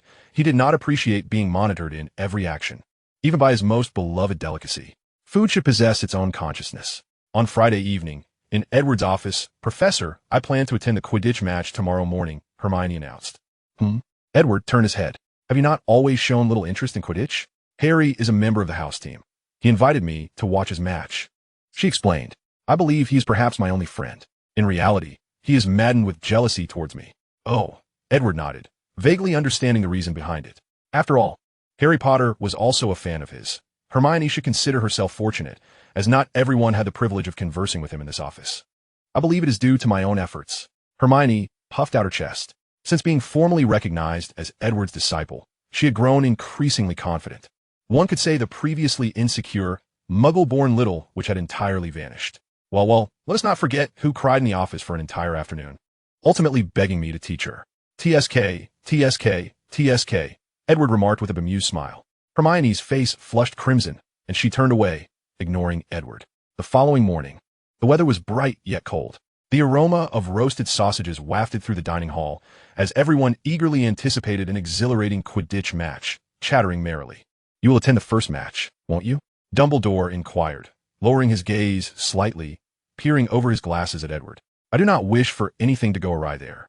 I cannot conceive of any possible mishap. No one would be foolish enough to act out in front of everyone, Edward replied nonchalantly. As the only entity at Hogwarts that truly stirred his heart was under Dumbledore's protective watch, reserved for Harry Potter. This rendered Edward's days exceptionally dull. That is difficult to predict. After all, it is Voldemort, Dumbledore whispered, cautious of being overheard, for Voldemort was widely believed to have perished many years ago, and invoking his name would undoubtedly provoke speculation. With so many professors watching, nothing will go wrong, Edward said dismissively. Dumbledore regarded Edward with a deep gaze, hoping that would indeed be the case. Shortly after they finished breakfast, they set off for the pitch. Hermione walked beside Edward, carrying a dark oil lamp, which Edward had magically enhanced into a small heating stove. Although he was unfazed by the cold, it was evident that Hermione had yet to develop such resilience. It served the dual purpose of a portkey and a compact heating apparatus. The warmth was merely an incidental feature that Edward had whimsically added to the oil lamp. As for the warming charm, Edward had cast it upon Hermione at her earnest request for a small hand warmer, which provided her with additional reassurance. By 11 o'clock, it seemed that the entire faculty and student body had gathered around the stands of the Quidditch pitch, with Hermione seated alongside Edward in the staff area. Ah, Edward, your fondness for your pupil is quite evident. Professor Flitwick greeted Edward enthusiastically, clearly delighted with the gift Edward had bestowed upon him, which revealed a combat route he had never before encountered. Phileas, who wouldn't admire a diligent student? Edward replied nonchalantly, especially one as exceptional as this young witch. I truly envy you. Had she been a Ravenclaw, I would have never relinquished her to you, Professor Flitwick remarked enviously, straining to tiptoe and pat Hermione on the shoulder. Study well. Your teacher is a remarkably powerful wizard. I will, Hermione replied earnestly, nodding vigorously. I have never doubted that. Edward cast a sidelong glance at Hermione, but said nothing, for Professor McGonagall approached, her expression stern, exuding an air of palpable tension as she tightly clasped her arms around herself. I hear you have found the youngest seeker in a century? Professor Flitwick greeted her. Indeed, the youngest player the house has seen in 100 years. Though I must concede, he flies with the prowess of James. Professor McGonagall's lips curled slightly, brimming with confidence. Oh, splendid. I recall the days when Ravenclaw suffered dire defeats year after year. Professor Flitwick quipped mercilessly. I can almost foresee that scenario repeating itself. Do not despair. The era of Gryffindor is upon us. Professor McGonagall raised an eyebrow as she took her seat. Edward and Hermione exchanged glances before settling down beside Professor Flitwick. The seats elevated into the air, allowing the audience a clearer view, though it remained challenging to discern the action. Many students had brought binoculars. In the Gryffindor stands, students unfurled a gigantic banner that proclaimed Potter for victory, adorned with a grand Gryffindor lion. "I cast that charm," Hermione declared proudly. "I made the paint shimmer with different colors, giving it an animated appearance. Such clever magic, particularly for a first-year witch," Professor Flitwick applauded in admiration. "Do not let it go to your head. It is merely a simple trick." Edward dampened Hermione's enthusiasm, noting her recent overconfidence had reached an excessive level. Perhaps it was time for a gentle reprimand. "Oh," Hermione pouted. "Do not be so harsh, Edward. Miss Granger is indeed an exceptional young witch," Professor Flitwick interjected. "Just do not spoil her, Phileas. Hermione is undeniably clever, but individuals of her caliber are hardly rare throughout history," Edward replied sternly. "If you choose to be my pupil, you must be prepared to excel in a specific field. Otherwise, you cannot claim to be my disciple." Ahem, Professor Flitwick's face flushed as he regarded Edward with incredulity. "I did not realize you cared so deeply about this matter. Are you not concerned that your students might tarnish your reputation?" Edward inquired, frowning. Professor Flitwick shrugged helplessly, stating, "As professors, all young witches and wizards are our students. Even if Mr. Finnegan turns every levitation charm into a blasting curse, I must still guide him on how to cast it correctly." Chapter 28. The farce concludes. The match commenced as the student team members emerged from the changing room, stepping into the raucous arena. Harry felt his knees weaken. It was his first time flying before such a crowd. Madam Hooch, the referee and also the flying instructor at Hogwarts, was a no-nonsense witch with a sharply cropped hairstyle. At that moment, she stood at the center of the pitch, broomstick in hand, awaiting the players. She appeared to say something, but the students and teachers in the stands could not make it out. They only heard Madam Hooch blow her silver whistle with great fervor. The two teams, along with Madam Hooch, soared into the sky on 15 broomsticks. The match had begun. Edward closed his eyes. To him, Quidditch was a rather undignified endeavor, whether it involved soaring on broomsticks or several individuals engaging in a merry chase after a few balls. However, Professor McGonagall seemed to hold a different perspective, her hands gripping the railing of the stands tightly, her knuckles turning pale, and her jaw clenched as if she were immensely anxious.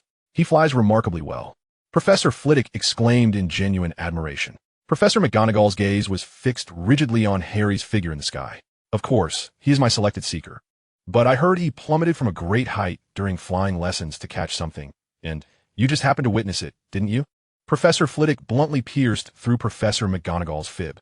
Professor McGonagall appeared somewhat flustered. Her fingers gripped tighter, yet this did not undermine my judgment. "I knew from the outset that he would be an outstanding seeker. Let us hope so. Slytherin has been champions for 7 consecutive years. At the end of year feast, we ought to change our colors," Professor Flitwick lamented. "If only Snape would. We all know what kind of person he is, do we not?" Professor McGonagall shot a glare at Professor Flitwick. "Mind your words, Phileas. There are students present." She cast a glance at Hermione. "Oh dear." Professor Flitwick hastily ceased his commentary, apologizing to Edward with a nod, only to find him already with his eyes closed. Fortunately, Professor Flitwick also fell silent, focusing intently on the match. Lee Jordan's spirited commentary added a thrilling flair to the Quidditch match, despite his apparent bias, which compelled Professor McGonagall to intervene repeatedly. "The golden snitch. It has appeared." Harry and Slytherin's seeker, Terence Higgs, both spotted the shimmering snitch. They raced side by side after the golden glimmer, seemingly forgetting their respective roles, hovering in the air, captivated. Harry's speed was superior, as he rode the newest Firebolt 2000, courtesy of Professor McGonagall's personal sponsorship. He could see the golden snitch, the small, round ball flitting about with its fluttering wings ahead of him, and he suddenly surged forward, bang! Slytherin's captain, Flint, deliberately collided with Harry, causing Harry's broom to veer sharply off course, yet he clung to it resolutely. Chaos ensued.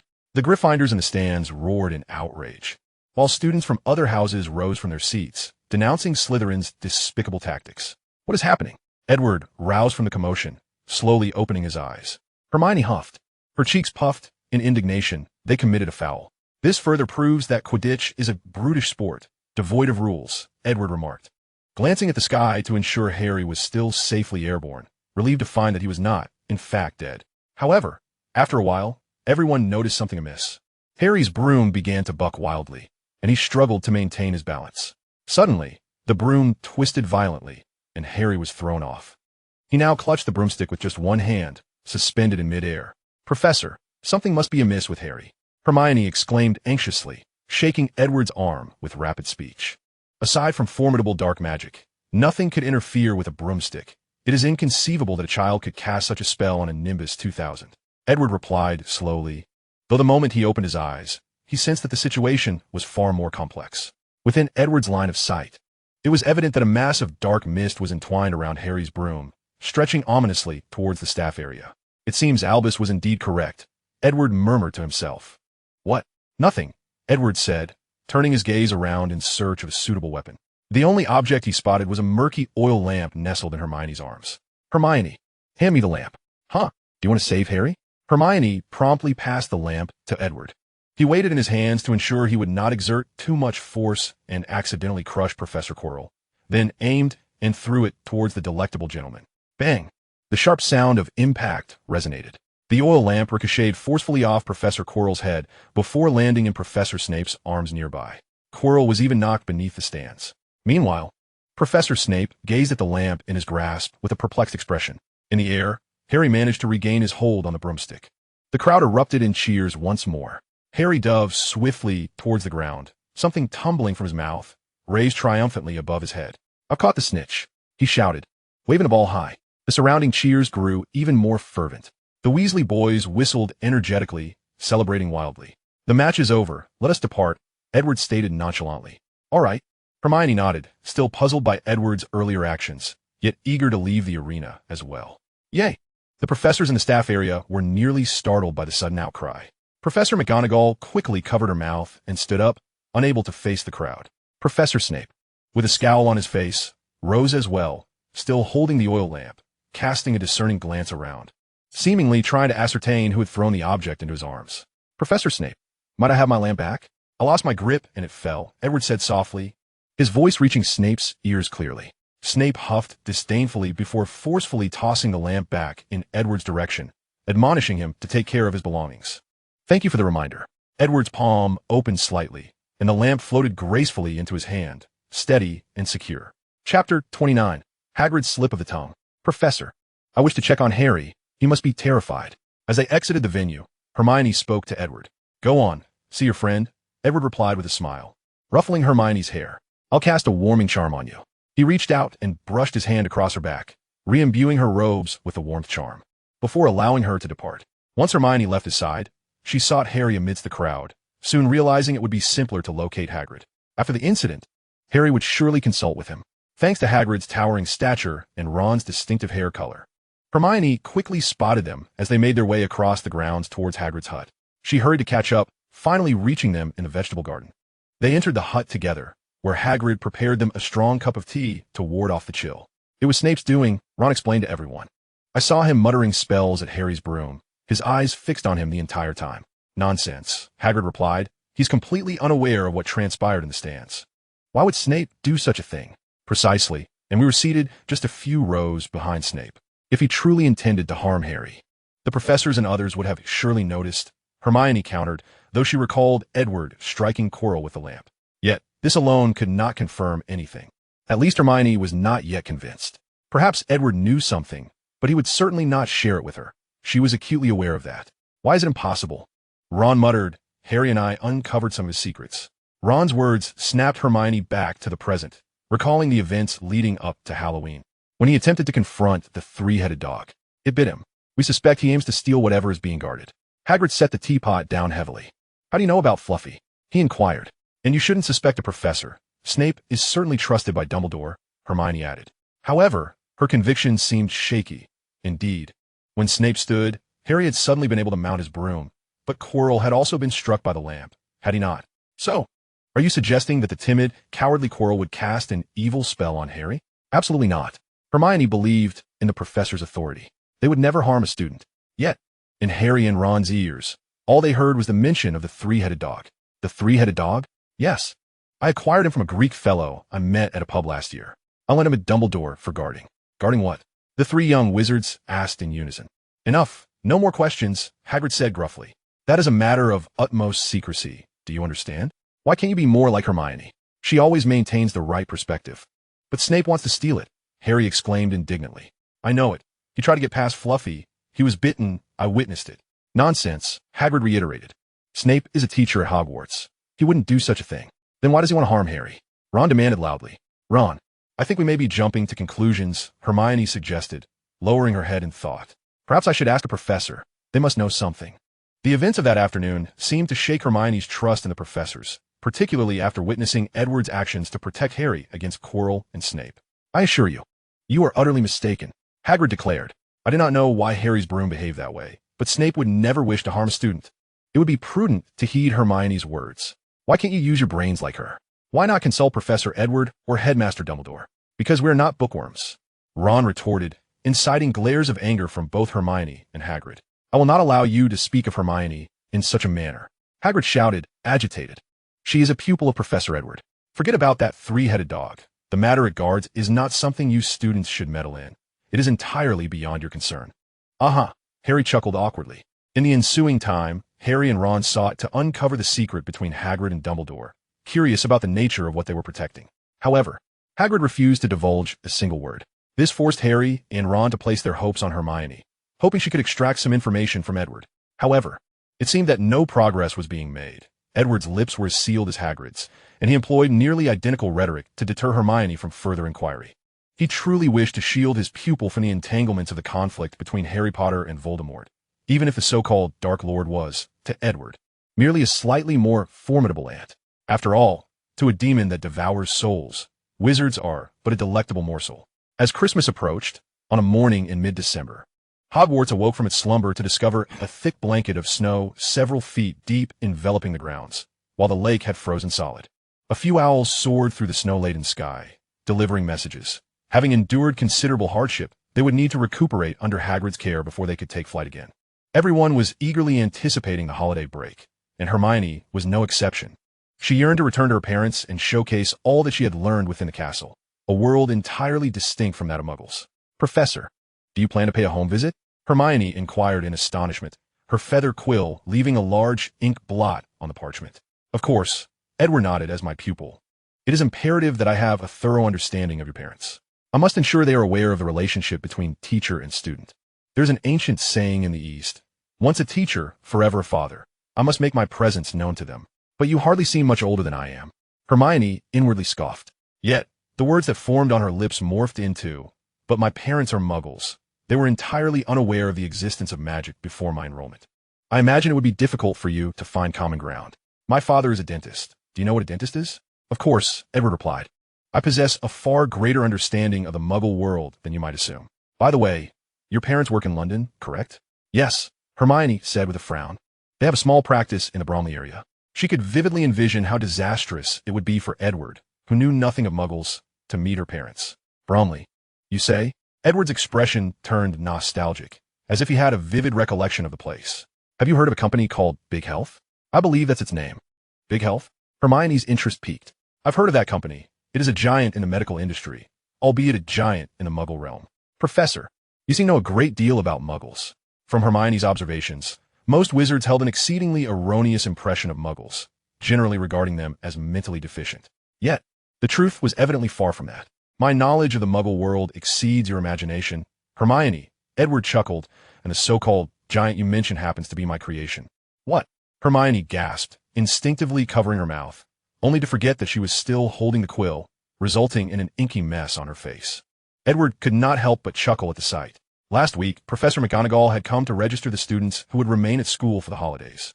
Harry had immediately signed his name, while Hermione busied herself packing to return home, having not seen her parents in 3 months, which made her long for them acutely. After all, she was merely an 11-year-old girl, and such feelings were to be expected. Today marked the day when students would depart from Hogwarts, setting off for Hogsmeade to board the train back to King's Cross Station, where their parents awaited their return. Professor, will you accompany me on the train back? Hermione asked the day before their departure. Not quite. I shall likely remain in the castle for a while. I will call you in advance, Edward replied. I certainly do not wish to make a poor impression on your parents during our first meeting. You know about phones? Do not regard me as an antiquated relic like Dumbledore. Well, if you were to tell me you could construct a spaceship, I would not be surprised.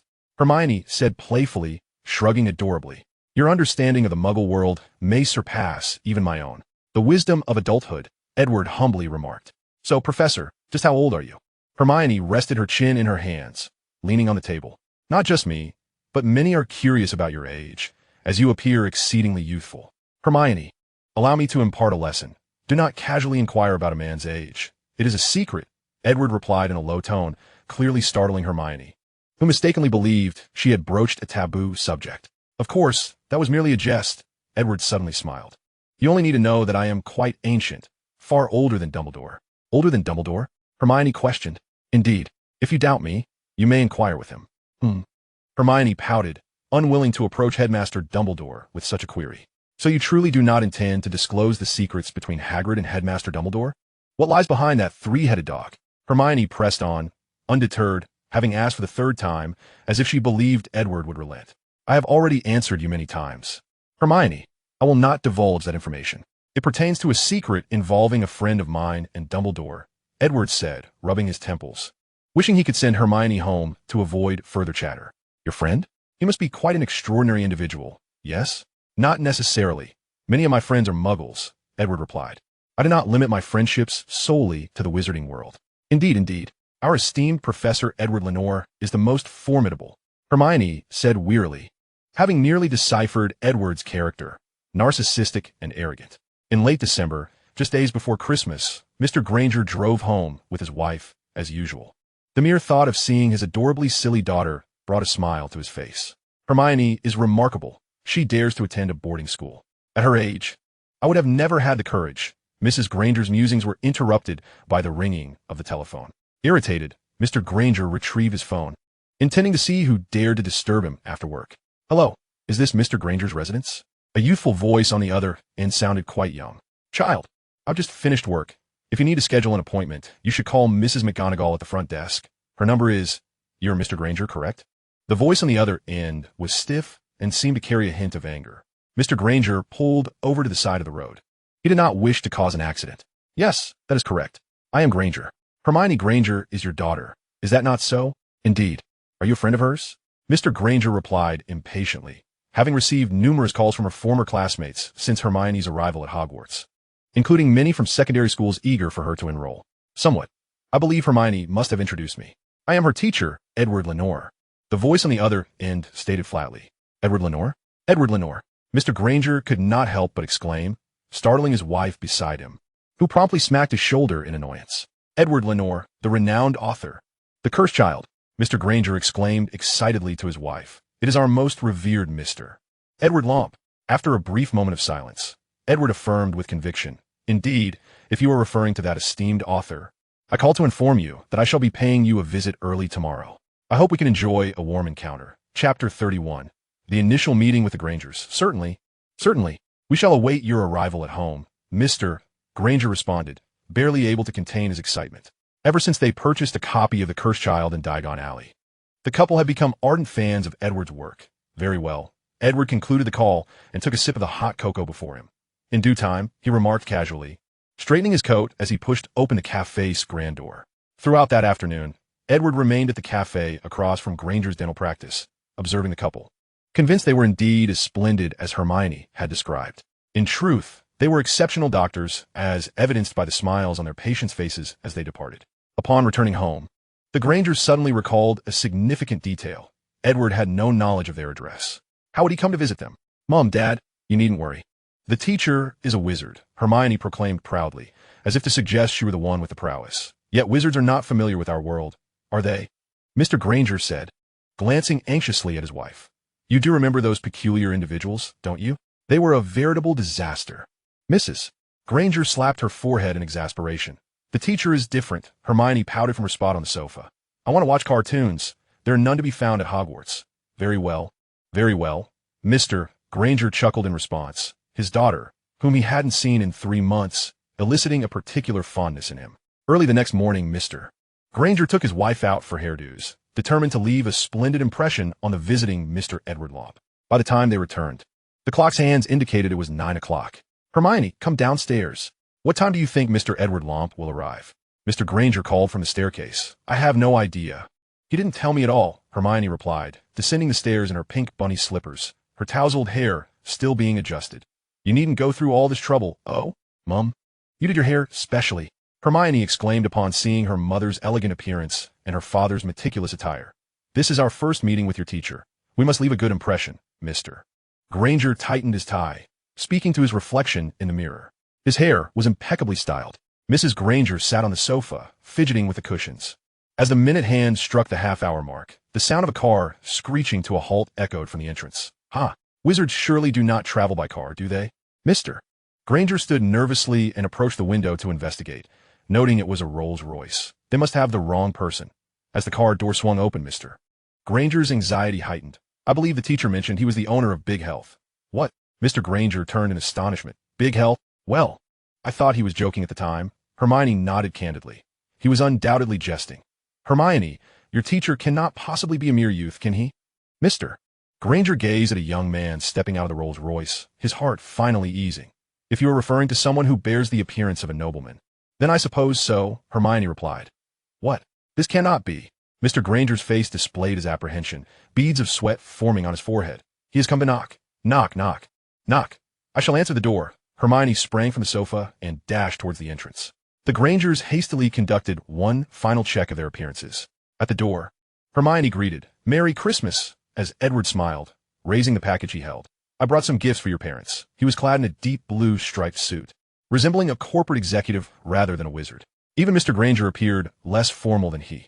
Thank you, teacher. They will surely appreciate it. They are your fans, Hermione whispered. Turning back to announce to the living room, Professor Lomp has arrived. Very well. The Grangers supported each other as they stepped forward, resembling attendees at a grand soiree. Hello, we are Hermione's parents. Wendell Granger and Monica Granger. They extended their hands towards Edward, only to realize that this gesture was not customary among wizards. As they hesitated awkwardly, Edward took their hands warmly. Greetings. I am Edward Lomp, the one who spoke with you yesterday, and also Hermione Granger's teacher. Edward smiled as he shook their hands. Hello, hello. Please come in, Mrs. Granger warmly welcomed Edward inside. Ah, Edward nodded, following the Grangers to the sofa in the living room. Once seated, the Grangers could not help but examine Edward from head to toe, growing increasingly astonished. You are indeed much younger than we had imagined. Wizards possess many ways to maintain their appearance. It is not such a difficult feat, Edward replied with a faint smile. What would you like to drink? I know it isn't polite, but clearly it is more convenient for me as a wizard to handle such matters. Anything is fine, the Grangers exclaimed, wide-eyed, eager to see how Edward would conjure their beverages. Then let it be hot cocoa. Nothing suits this weather better than a cup of hot cocoa. Edward tapped his fingers on the coffee table, and suddenly, 4 steaming cups of cocoa appeared before them. Magic is truly marvelous, Mr. Granger exclaimed, unable to contain his admiration. Magic is indeed quite convenient in certain respects, Edward agreed. I have many Muggle friends who share the same sentiment. Oh, by the way, Muggles refer to those who cannot perform magic. We are aware. We have some understanding of the wizarding world. All for Hermione's sake, the Grangers exchanged knowing glances and smiled. I mentioned it. Mum and Dad are your fans, Hermione whispered beside Edward. Edward smiled faintly, choosing not to respond. It is such an exhilarating experience to meet you. We previously thought Hermione was jesting, as this is truly incredible. Mr. Granger's hands gripped his knees tightly, his knuckles turning white from excitement. Nothing is impossible.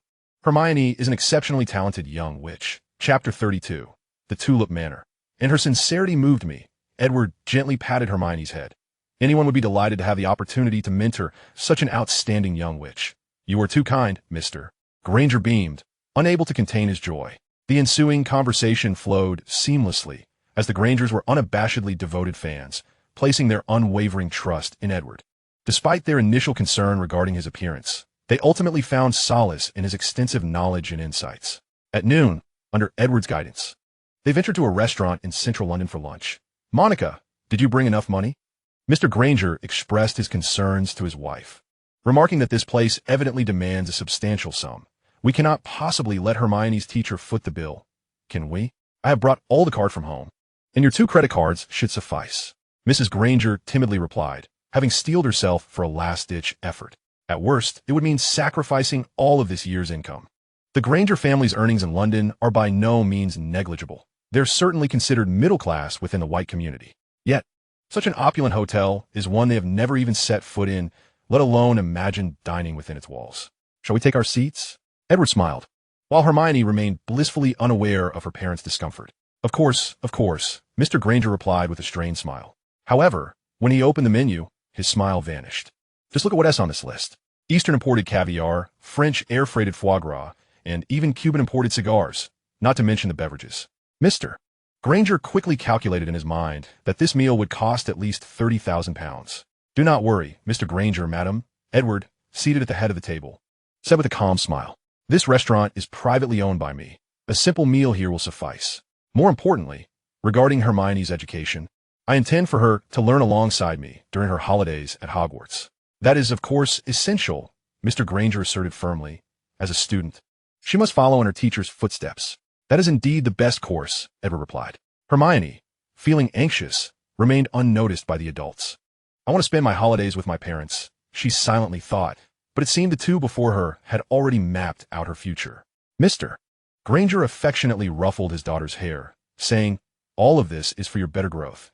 You have chosen a path where we can offer no assistance, and as parents, all we can do is support you in thriving within this new world. Father, Hermione tugged at Mr. Granger's sleeve, her eyes glistening. Enough of this sentimentality. It's not as though we'll never see each other again.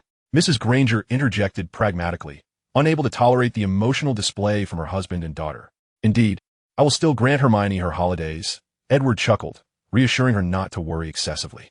Moreover, once Hermione graduates, I believe she will be a fully capable witch. By then, she will have ample time to spend with you. Edward added, oh, and let us proceed with the usual menu items. He addressed the attendant beside him. As you wish. Sir. By the time Edward departed from the Granger household, evening had fallen. He chose not to intrude upon Hermione and her parents' Christmas holiday, but instead produced a dark oil lamp. A swift stroke of his hand caused the lamp to emit a brilliant blue light. In an instant, as though an invisible hook had yanked him forward from behind, Edward was lifted off the ground and soared into the void. Shortly thereafter, his feet touched solid ground again. Adjusting his cloak, he made his way toward the Tulip Manor. Nestled between the Louvre and Notre Dame, the Tulip Manor was fiercely protected by Muggle-repelling charms and the unbreakable vow, accessible only to a select few whom Nicholas trusted implicitly. It was an extraordinarily vast estate, rivaled by few in Edward's possessions. At this moment, he stood before an oval lake shrouded by green trees. The island adorned with Renaissance-style architecture, imbued with romantic allure. A 2-meter-tall statue, representing Nicholas, stood with arms crossed, gazing into the distance, surveying the entirety of the estate. The white columned pedestal was intricately carved with budding tulip motifs, clearly symbolizing the Tulip Manor itself. With a light-hearted step, Edward, having left the Granger residence, was in high spirits, even humming a cheerful tune. Nick, your old friend has arrived. Won't you come out to see me? Edward whispered, aware that Nicholas would have sensed his presence the moment he entered the manor. Of course not. A figure suddenly appeared a short distance in front of Edward. Grinning as he said, you still look quite youthful. Haven't you known that since we first met? Edward laughed and embraced Nicholas. Whereas Perenelle, is she busy packing? The moment I received your letter, I wanted to rush over, but let us not start with those dreary topics right when we meet, Nicholas chided, playfully thumping Edward's chest. Come inside. Perenelle has been mentioning you quite a bit these past few days. She's worried she might not see you for this last Christmas. And you told her not to mention it? You went ahead and did? Edward chuckled, adding, Perenelle ought to give you a proper reprimand. You better not speak carelessly in front of Perenelle. She has been particularly anxious lately. Nicholas leaned closer to Edward, whispering. She remains concerned about her great-great-great-grandson. He is only 10, still just a child. He is about to attend Busbaden. What more is there to worry about? In the blink of an eye, he will become a savvy wizard, continuing the legacy of your family. Edward retorted, somewhat exasperated, contrasting his solitary existence with Nicholas, who had managed to sustain a rather large family in France. But Perenelle is apprehensive. You know how it is with age. The older we get, the more we worry about the younger generation, especially since we plan to depart. Chapter 33, Nicholas and Perenelle. But you didn't even inform me beforehand. Edward exclaimed indignantly.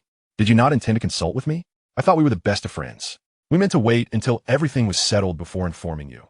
Nicholas shrugged helplessly, as he took small steps toward the manor. You should have told me sooner.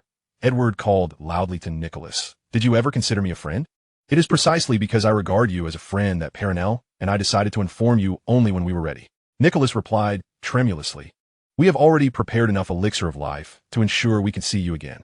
See me again? Edward retorted. Are you suggesting I attend your funeral?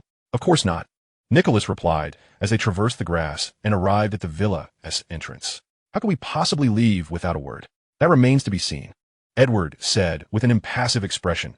You could have easily informed me of your intentions in advance. But Perenelle knows you would never agree, Nicholas countered. Why not give it a try? Your current reaction is the best proof of that. Nicholas gazed deeply at Edward. We are indeed the best of friends. Yet the more so, the more Perenelle and I worry. Worry? Worry about what? That I would prevent you from leaving? Edward asked, his anger flaring. In the presence of his oldest friend of centuries, Edward entirely lost his usual composure and maturity. That is precisely what we care least about, Nicholas sighed. You know what we're truly concerned about? Edward let out a hollow laugh, remaining silent. Perenelle, come down quickly and see who has arrived. Nicholas pushed open the door and stepped into the living room, calling toward the staircase. Who is it? An elderly woman's voice echoed from upstairs. Could it be Edward? Good evening, Perenelle. Edward deftly removed his hat and tossed it onto the coat rack, promptly taking a seat on the sofa. What are we planning to have for dinner? He mused. Oh, our stomachs may not be able to handle it. Nick's complexion paled slightly, and he chuckled awkwardly. Not everyone is as robust as you. This is no challenge for you and me, Nick, Edward retorted, casting an irritable glance in Nick's direction. If you so desire, you could simply find a vampire to bite you, and that would restore your youth. I fail to understand your reluctance.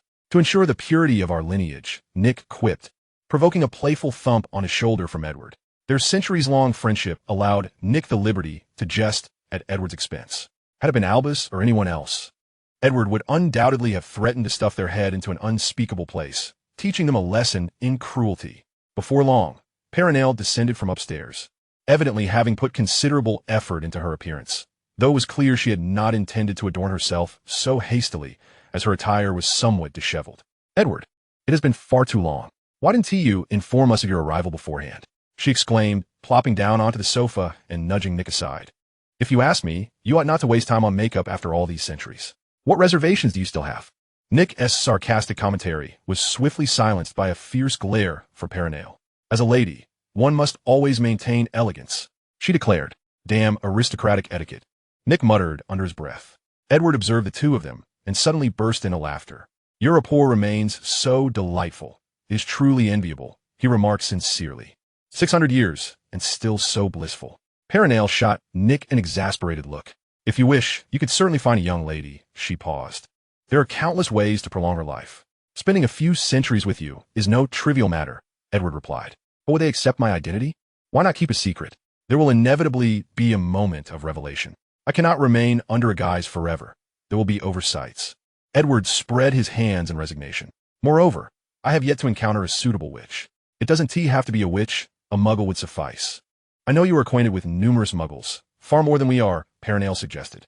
Edward sighed. If witches cannot accept me, what hope do I have with muggles? His gaze swept over Nick and Perenelle. Are you both losing your wits with age? At least I am not the only one succumbing to senility. Nick retorted. We are quite clever, thank you very much. Indeed, Perenelle chimed in. Now, let us hasten to dinner. I know you have prepared a feast. I am positively starving. Edward rolled up his sleeves, ready to indulge. Of course, from the moment you stepped out of the manor, the kitchen has been preparing your favorite dishes. Nick laughed heartily. After all these years, you remain unchanged. Is that so? Edward mused.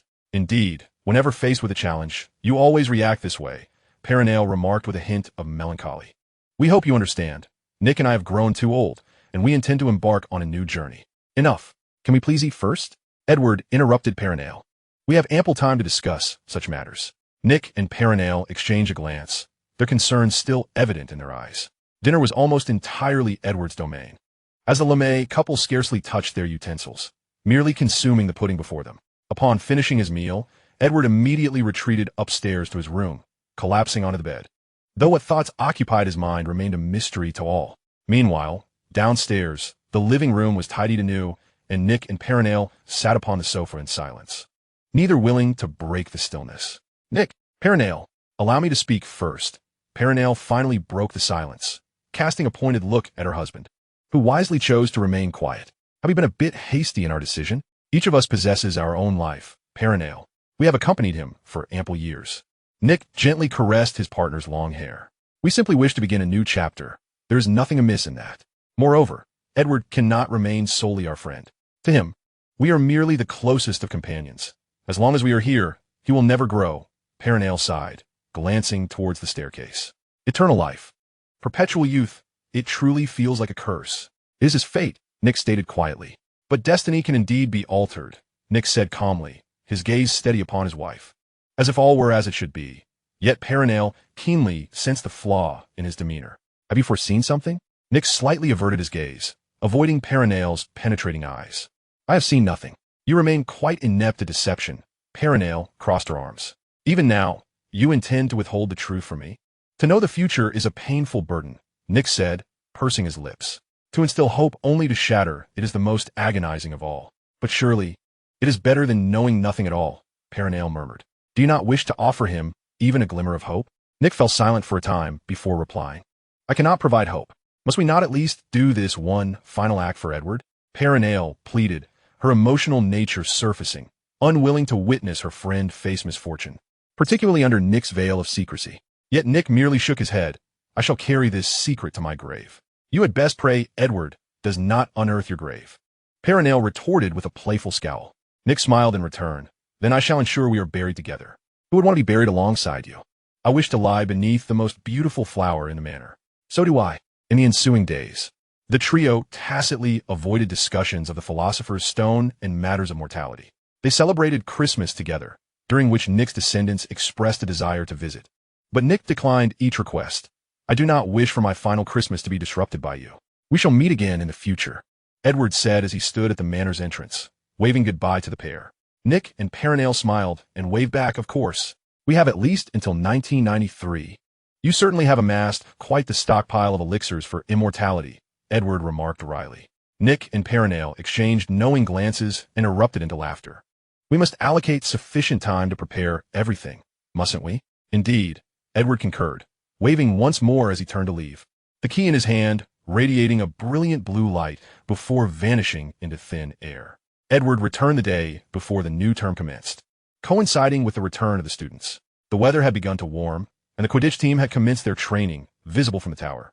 Professor, do you know Nick LeMay? Hermione inquired on her first day back, rushing into Edward's office.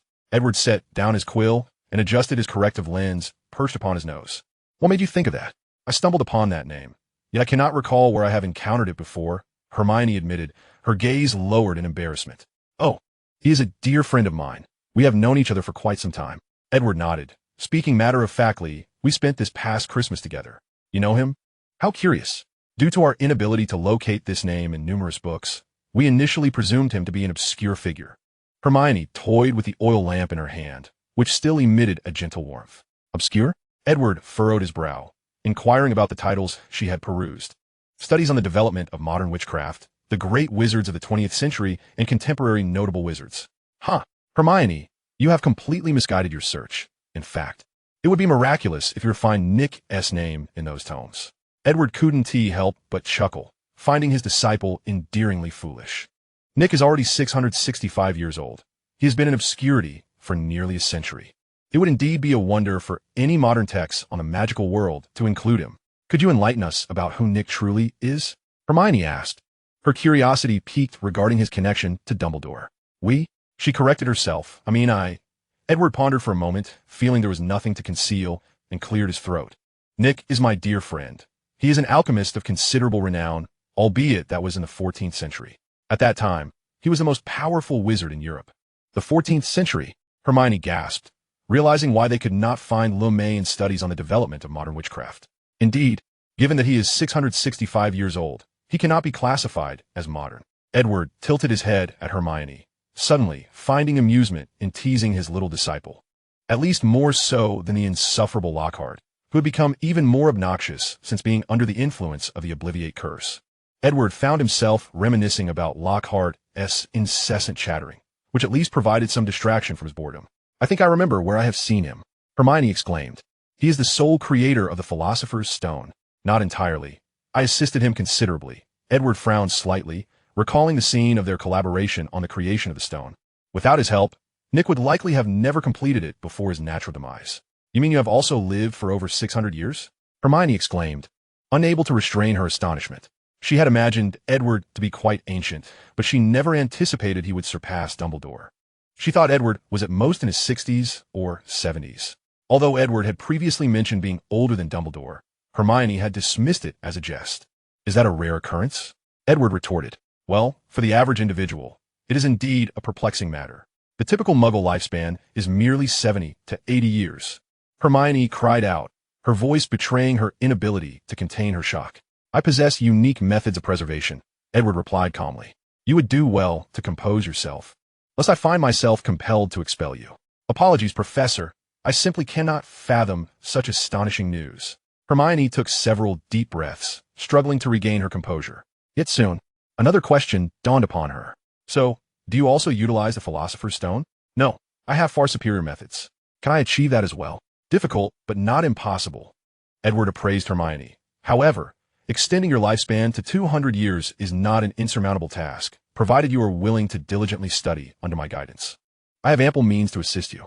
I am eager to, Hermione exclaimed, her youthful ignorance regarding death rendering the concept of immortality an ever-desirable pursuit for humankind. Chapter 35, The Fish Finally Bites. The ensuing days proved to be some of Edward's most vexatious, as Hermione incessantly pestered him with inquiries regarding longevity. Hermione, why not focus your attention on Quidditch? As far as I am aware, the upcoming match is approaching, and your dear friend Harry likely needs your support. Edward found himself exasperated by her persistence. I am far more interested in uncovering methods to extend a wizard's lifespan. This would undoubtedly constitute a groundbreaking advancement for the magical community.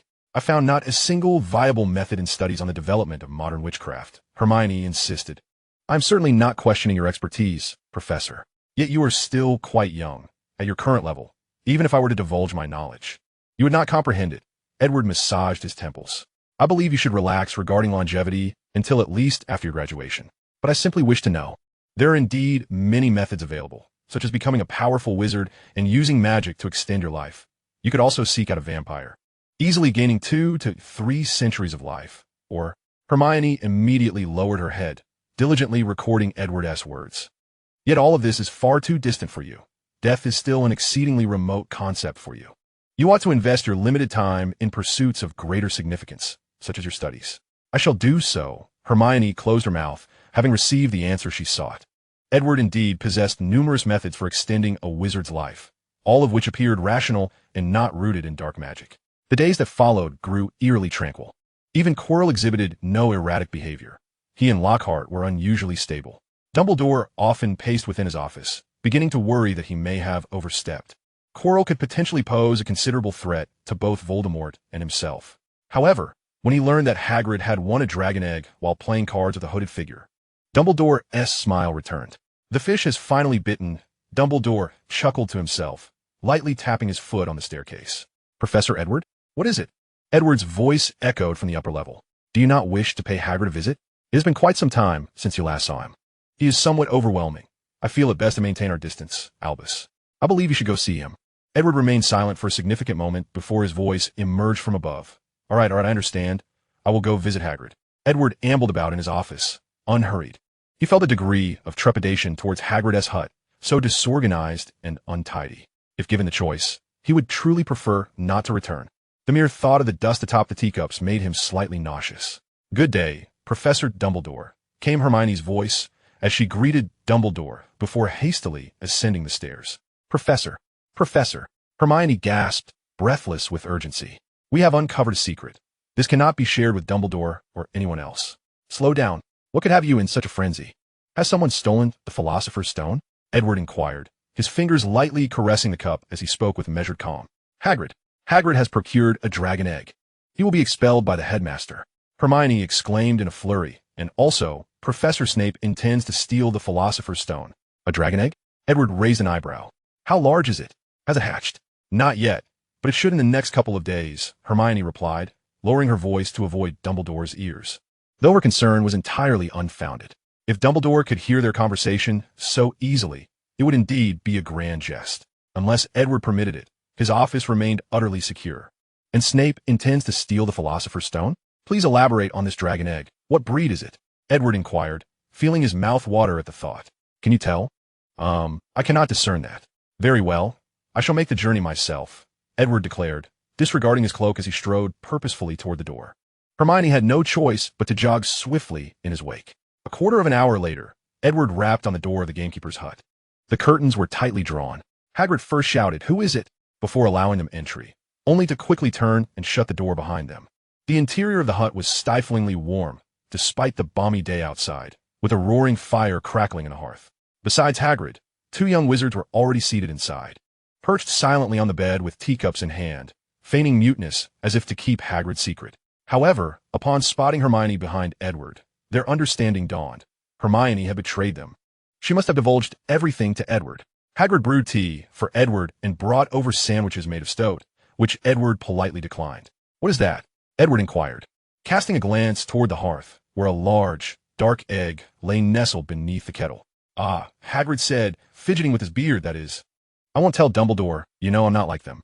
Edward crouched closer to the fire for a better look at the egg. "Where did you procure this?" "A Norwegian ridgeback. This creature is not easy to acquire.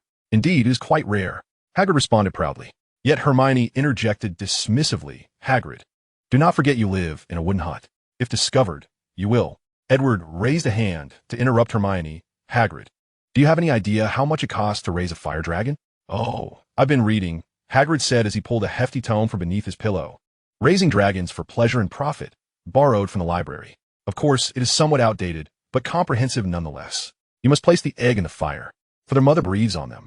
"Hagrid, do you truly comprehend the implications of your actions?" Edward stood, his tone grave. "If discovered, you will be expelled from Hogwarts. In 3 weeks' time, it will grow larger than your hut." Chapter 36. Inform the kitchen that I desire dragon meat. Hagrid's face flushed crimson, his fists clenched and unclenched. "I know, but I cannot help it." Tears welled in Hagrid's eyes. "My greatest wish is to raise a fire dragon. Edward, it is my utmost desire. But you cannot keep it forever." Edward raised his voice. "It could land you in Azkaban." Hagrid bit his lip. "I know I cannot keep it forever. But what am I to do now? Just abandon it?" "I cannot." Edward paced the small confines of Hagrid's hut, and after a few moments, he raised his gaze. "Hagrid, you must understand what you are doing." His voice was soft yet commanding, and everyone held their breath, listening intently. "I can allow you to keep it for 1 week. Just 1 week after hatches. But afterward, you must hand it over to me. I will take it to XC or Uganda, and you may never see it again. But it will grow up healthier." "I agree," Hagrid exclaimed immediately. "Do not be hasty. I have not finished speaking." Edward raised a hand to silence Hagrid. "I am doing this out of our friendship, but next time, I may not be so accommodating. You would do well to behave and refrain from such antics." "I promise it will not happen again," Hagrid replied earnestly. "Next time?" Edward pressed. "There will be no next time." After briefly outlining the details concerning the dragon egg, Edward turned contentedly toward the castle. "Inform the kitchen at Tulip Manor to prepare. For next weekend, I shall deliver a gift." Edward spoke softly to the air, which echoed back a barely perceptible response. "Professor, what do you intend to do?" Hermione bit her lip, her expression a tumult of emotions as she gazed at Edward. Edward halted, leaned closer to whisper in her ear, "You trust me, do you not?" He then turned and departed, leaving Hermione standing alone. Her expression fluctuated between hope and despair as she glanced back at Hagrid's hut before casting her gaze upon Edward's retreating figure, her emotions a tempest within her. The professor had promised Hagrid he would see the fire dragon safely relocated. But why then was he notifying the kitchen? Was he planning to consume the hatchling? Would he not be deceiving Hagrid? That night, Hermione found herself sleepless, the first time since arriving at the castle. As soon as she closed her eyes, Edward's cruel smile haunted her, his cold gaze fixed upon her, as if she were the one to be devoured. Meanwhile, Edward hummed a cheerful tune, reveling in the moonlight from the tower rooftop. "Are you planning to eat the dragon egg?" Dumbledore approached Edward on the terrace, having appeared unbeknownst to him. "How could I?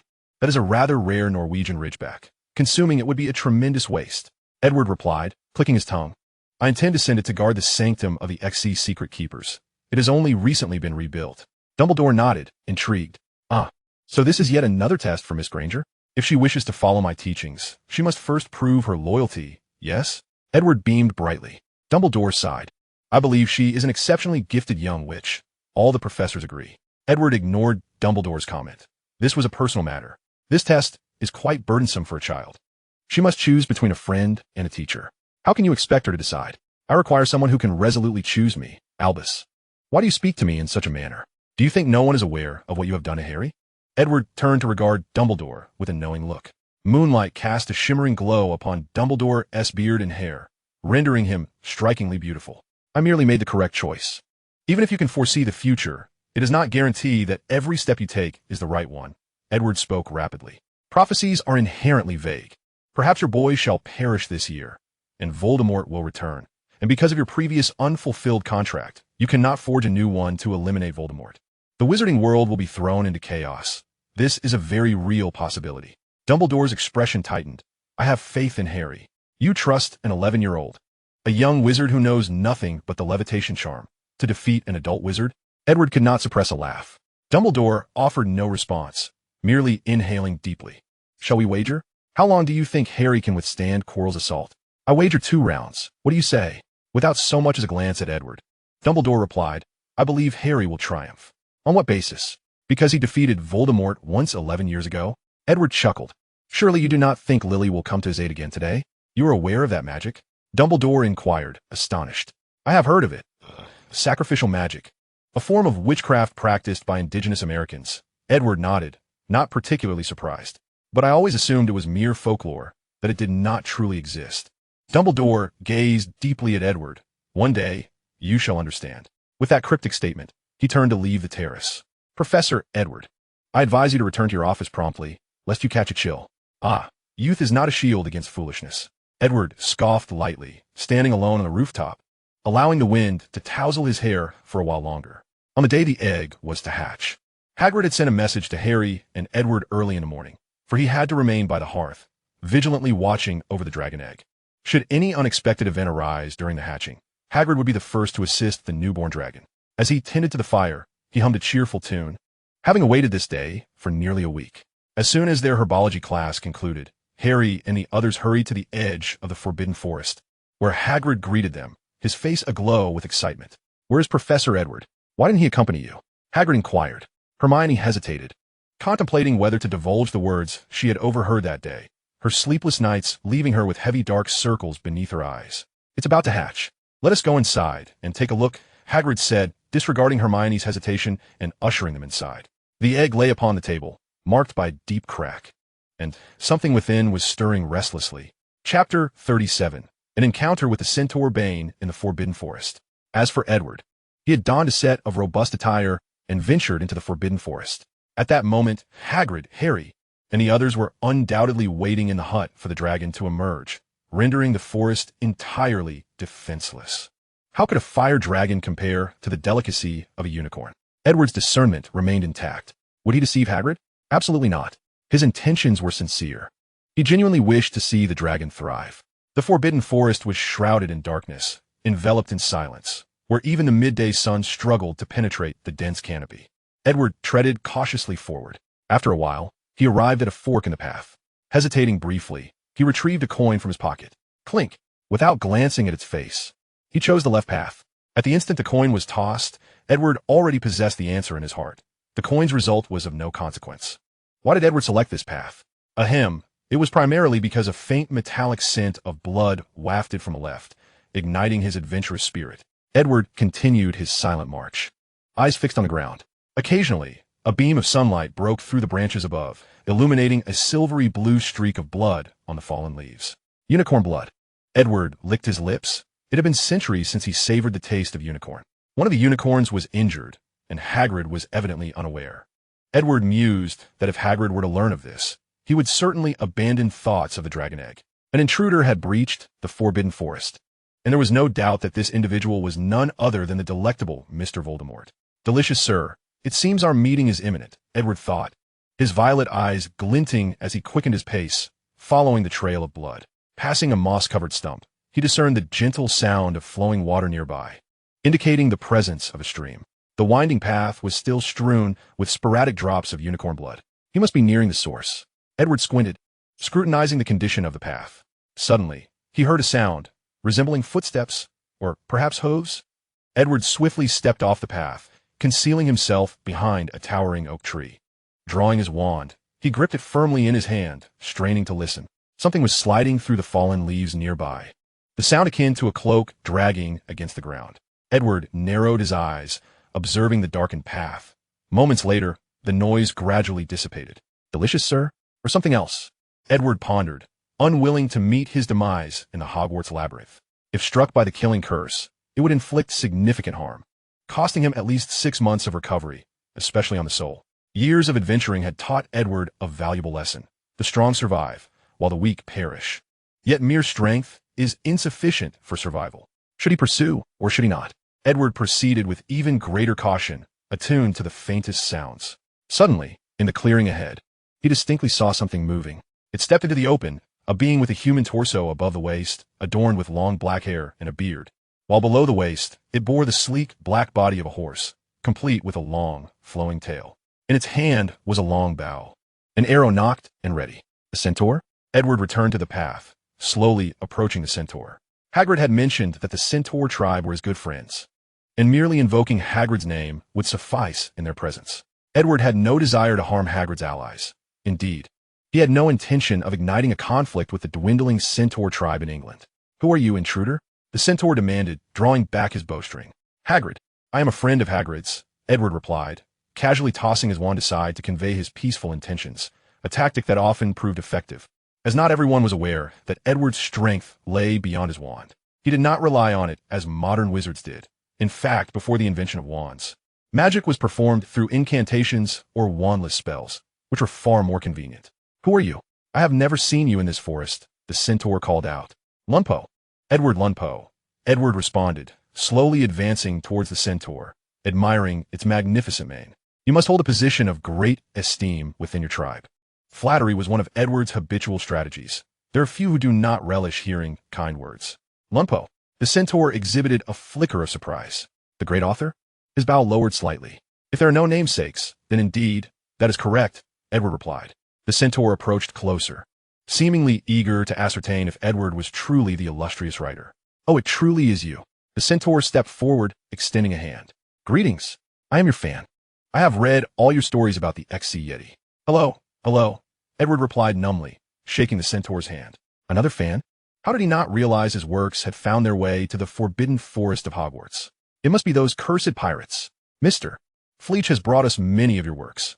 Most in our tribe have read your masterpieces," the centaur explained. Upon hearing Fleech's name, Edward paused momentarily, but quickly regained his composure. "Fleech Montague's Fleech," Edward muttered through gritted teeth. "I should have anticipated it. Who else could it be? I am Bane, of the Forest Centaur tribe." The centaur introduced himself. "I believe I need not introduce myself. Edward Lunpo, the author, now a professor at Hogwarts." Edward replied with a smile. "I'm quite curious about the Forbidden Forest. I wonder if you could guide me? I would like to explore the woods." "Of course, no problem. Leave it to me." Bane patted his chest confidently. "The forest is my home." The two proceeded along the path. "Have you seen anything peculiar around here lately?" Edward inquired. "Perhaps an intruder?" Bane ruminated for a moment, then regretfully shook his head. "There have been no disturbances of late. The forest has been quite tranquil. However, today I did hear." "Then you must have noticed the bloodstains here," Edward interjected. Edward pointed to the silver-blue bloodstains on the ground and remarked, "This is the blood of a unicorn, which indicates that one has been attacked." Bane, with a taut expression, nodded in acknowledgement. Chapter 38. The Uninvited Guest, Voldemort. "I cannot fathom who would dare to assault such a pure soul. It is exceedingly difficult to harm a unicorn," Bane stated. "These creatures possess formidable magic. I have never heard of a unicorn being injured before." Edward gently shook his head and gestured toward the blood on the path, saying, "What do you suppose has transpired? Perhaps it accidentally injured itself? You just mentioned that they wield great magic. Simultaneously, their bodies are remarkably strong. A mere collision would not inflict such severe damage upon them." Edward crouched down, delicately touching the silver-blue blood with his fingertip. "Be cautious, for their blood carries a curse." "I am aware," Edward nodded, "but merely touching it poses no danger. To slay a unicorn is an act of extreme brutality. Only one who possesses nothing and desires everything would commit such a heinous crime. A unicorn can extend life, even when on the brink of death. Yet, it demands a grave price. To save oneself, one must slaughter an innocent, vulnerable life. Thus, from the moment its blood touches the lips, what one possesses is a half-alive existence, a cursed life." Bane swallowed hard, cautiously surveying their surroundings to prevent any sudden ambush. If everything is indeed as Edward described, then they were evidently not far from the assailant. "Have you discerned anything from the stars?" Edward suddenly inquired, leaving Bane momentarily taken aback. "The stars? Indeed. As far as I know, centaurs have such abilities, do they not?" "Each centaur is a natural master of astrology." Edward nodded, rubbing the unicorn's blood on the leaves before casually slipping his hand into his pocket. Mars is particularly bright these days. What does that signify? Edward, lacking extensive knowledge of astrology, felt a sense of intrigue, especially since his best friend, Nickelme, was a seer. However, this did not ignite a profound interest in divination within him.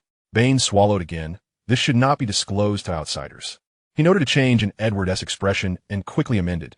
But if it is you, I suppose there is no harm. Mars symbolizes struggle, explosive energy, desire, and disaster.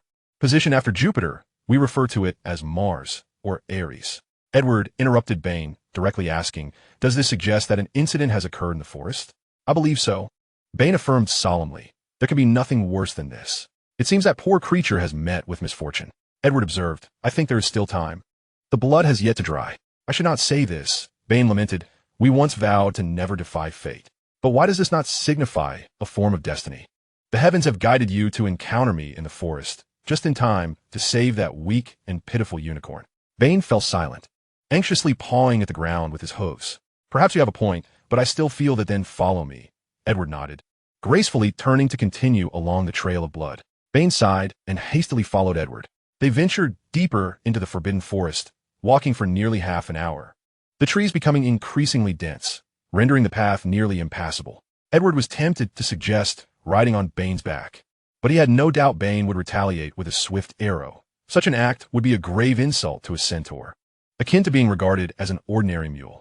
The bloodstains became more frequent, with splatters pooling at the roots of a tree, suggesting that the unfortunate creature had struggled in agony nearby. There's something ahead, Bane announced, towering over Edward and easily spotting the situation beyond the thicket. Indeed, Edward nodded, peering through the gnarled branches of an ancient oak to glimpse an open clearing ahead. A pristine object shimmered on the ground, and Bane cautiously approached it. Indeed, it is a unicorn. It has perished. It seems we have arrived too late, Edward murmured, retrieving his wand to prepare to magically stow the unicorn's body into his pocket using a spell for expanding spaces. Just as Edward took a step closer, a rustling sound suddenly echoed. Danger, Bane shouted, immediately drawing his bow and aiming at a clump of bushes at the clearing's edge. The foliage trembled ominously. Nothing is more important than the unicorn. It should not lie here. Edward wiped the drool from the corner of his mouth, his eyes gleaming as he stored the unicorn's body in his pocket. What is that? Bane yelled, directing his aim toward the bushes. A shadowy figure cloaked in a hood slithered from the shadows, crawling on the ground like a predator drawing near. However, upon Edward securing the unicorn's body, the figure abruptly rose, emitting a furious roar. Do not touch it, came a hoarse voice. Why not? Edward asked calmly, his demeanor unruffled. At that moment, he had already concealed the unicorn's body within his pocket. It belongs to me. It is mine, the hooded figure's voice rasped repeatedly. Delicious, my dear sir. I believe we finally meet. Edward slowly turned to face the hooded figure, offering a smile as he softly stated, All right, Bane, this is an old friend of mine. You need not worry. An old friend? Indeed, we have crossed paths many times in the past. Fainting, a blinding red light erupted from the tip of the hooded figure's wand, striking Bane, who stood beside Edward. Now we are both much more at ease, are we not? Mr. Voldemort? Edward remarked nonchalantly. It feels rather uncomfortable with an outsider present. When did you discover this? Perhaps it was the very first time we met. Your soul, so profoundly tainted, captured my complete attention, Mr. Voldemort. Edward spoke with remarkable composure, exhibiting a fundamental respect for the delicacy before him. Although Voldemort's soul was already delectable, Edward had no qualms about enhancing its flavor with a hint of despair. Who are you exactly? Voldemort responded coldly. A writer should not possess such knowledge. The world believes I have long since perished. I am merely a best-selling author. Let us not dwell on me. I find you quite intriguing. Me? Are you also my admirer? Voldemort expressed mild astonishment, but soon broke into laughter. I should have realized this from our first encounter. No. You're utterly mistaken.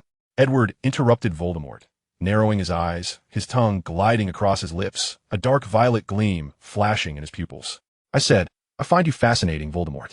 Your soul is akin to a fragrant dessert, perpetually tempting me. You. Voldemort seethed with rage, no longer holding back, unleashing a green light that surged from his wand toward Edward.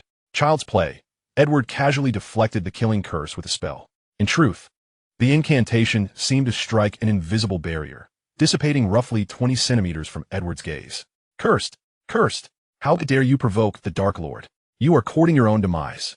Voldemort bellowed, casting yet another killing curse. How long will it take for you to comprehend the chasm that lies between us? Voldemort, or rather, Tom Riddle. Edward yawned nonchalantly as he effortlessly deflected the spell unleashed by Voldemort, relying almost entirely on instinct to confront this overt adversary. Only Voldemort, lurking in the shadows, warranted his earnest attention. The weakened form of Voldemort failed to ignite any interest within him. After nearly a minute of incessant incantations, Voldemort finally grew weary. Gasping for breath, he stood in the open space, his wand trembling as it pointed towards Edward. Avada, why do you persist in refusing to accept reality? Edward declared, chest held high. Voldemort was surely devoid of any capacity for retaliation. Why must you always resort to these petty tricks? Do you truly believe the killing curse could affect me? That is impossible.